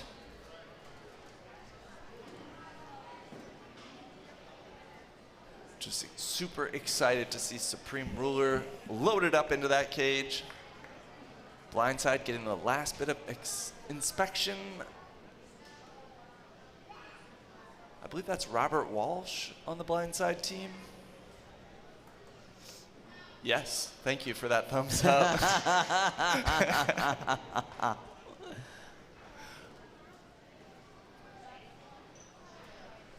And show of hands, Robert. You excited to fight Supreme Ruler? That's so funny. Talk about one of the younger competitors here. Robert Walsh has been grinding it out with the Cybears team for years at this tournament. Literally watch this kid grow up. He's like 2 feet taller than he was when we all met him the first time. I remember he would just show up in the workshop and put in work on his bot, and he's good. He's a good fighter, and his bots have been getting better and better. It's exciting to see. Been the Apex Predator on the Cybears team for a while, now graduated to a custom robot. Really cool piece. I think that he might have a copyright issue that he has to discuss with Chris for the name, but... Oh, Kyle, I just got an update about something that happened in Cage 5 off camera. Okay. And Mako just knocked out Voxel V1? I cannot say I'm surprised about that. That would have been an amazing fight. Please go back onto the Brettzone and check that out, because I'll bet that was absolutely incredible. Mako, like I said, I don't see many bots that can beat them cleanly here today. Is that because so many robots in the 3-pound class are 3D printed and therefore susceptible to a 400-mile-per-hour saw? That's exactly right. I mean, it is just the right kind of weapon for that division. It's crazy. We're like, oh, sawbots aren't effective. Oh, sawbots aren't effective. No, sawbots aren't effective on metal. And people were saying the same thing about flamethrowers. And that flamethrowers tide has shifted. Aren't effective on metal. So do you think there's going to be an adjustment to the meta as it pertains to armor? Are people going to be printing less? Are they going to switch to aluminum frames, bent steel frames? What do you see happening as a response to the effectiveness of flamethrowers and saws increasing? It's so hard to say, right? I mean, if people just start inundating us with flamethrowers and saws, then yeah, obviously there has to be a change. But against a spinner, you want a flexible armor type. You want something that can absorb that impact. You also want something that's not going to cost you an arm and 4 legs to replace. And 3D printed material fits all of those categories so well. It does. So I guess 3D printing has to step up and, I don't know, somehow melt when you're printing it, but not melt after it's printed. How do you make that work? I'm not sure, but it could affect the meta if someone figures it out. So we've got to get Supreme Ruler in here for the final fight of these qualifying rounds. And then we can go on to the primetime action.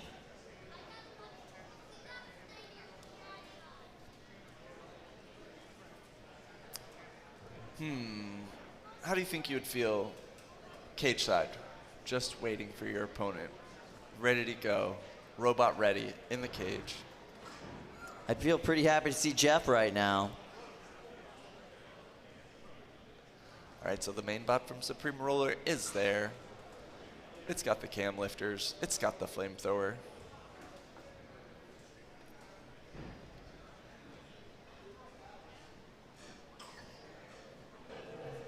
Jeff is the kind of guy that wears his heart on his sleeve and his interests on his shirt. I believe his shirt says, "Man, I love fireworks." Forks, maybe? Oh, it might be Forks. Can't see it. That name tag keeps getting in front of it. See Supreme Ruler? He's turning on the flamethrower. There it is, Forks. Man, I love Forks. And it's clear. I believe every single robot he brought today has forks. Really long, really delicious forks. The ones on Pocket Aces seem like machetes to me. They literally, I don't know how he got here from Vegas with those. Like that, it seems very, very sketchy.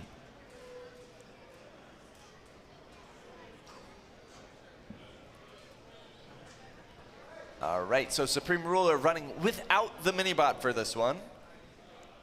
Yeah, I wonder why. The only way that's possible is if Supreme Ruler is 3 pounds on its own and doesn't need the mini-bot to make weight.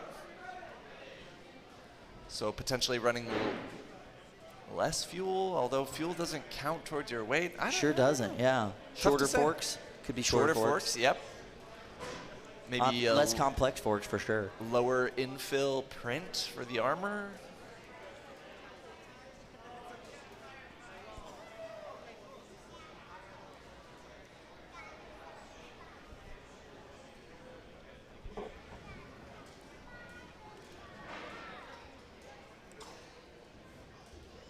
Either way, Blindside is running the mini-bot.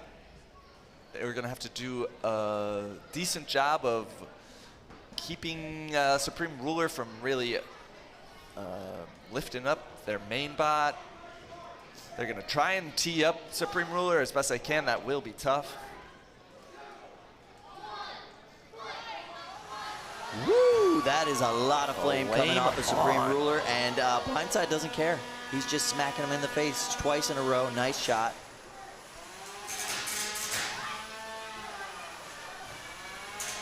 We got a nice pin from Supreme Ruler, but no fire to capitalize on it. There's the flame coming out the front. And a nice bake onto the side of Blindside right there. Exactly what Supreme Ruler wants to do. Thermal cam showing how much lingering heat in that part of the box. I don't know what those colors mean, Kyle, but I think it's hot in there. Little bounce attack from Blindside. I like that. Those forks are flexible on purpose. You want them to have a little bit of give, so when these weapons rip into them, they don't just fly off the bot and break. It was cool. I would see Supreme Ruler accelerate, and their forks would stay locked to the ground. It's almost as if they're hinged as well. Yeah. You got to really balance the flexibility of the forks with the spin, and the torque power. Oh, there's one fork down. Yeah, that's not good. You really need both to capitalize on picking up the opponent. Ooh. And now the hits are starting on Supreme Ruler. This is going to add up quickly if Blindside can keep that weapon running the entire time. It's a bit quieter now, though. And it does look like Blindside's struggling on drive second on one fork side. off. Yeah, that is the second fork gone. Now, there is still the weapon of the flamethrower, assuming that he could get that ignited, but I'm not sure, yeah. 1 minute and 15 seconds left. Blindside having some drive issues. Yeah, that right side seems like it might be locked up on Blindside. Supreme Ruler still working on both halves, but no weapons whatsoever left on this robot.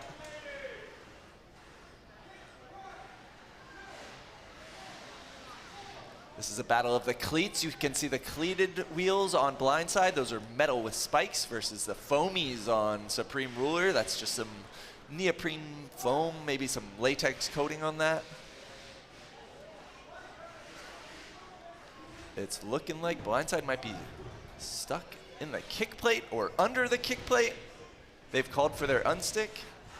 Oof, thank goodness that worked. Yep, Brad came in, cleanly removed them from under the kick plate with those little forklets there on Blindside.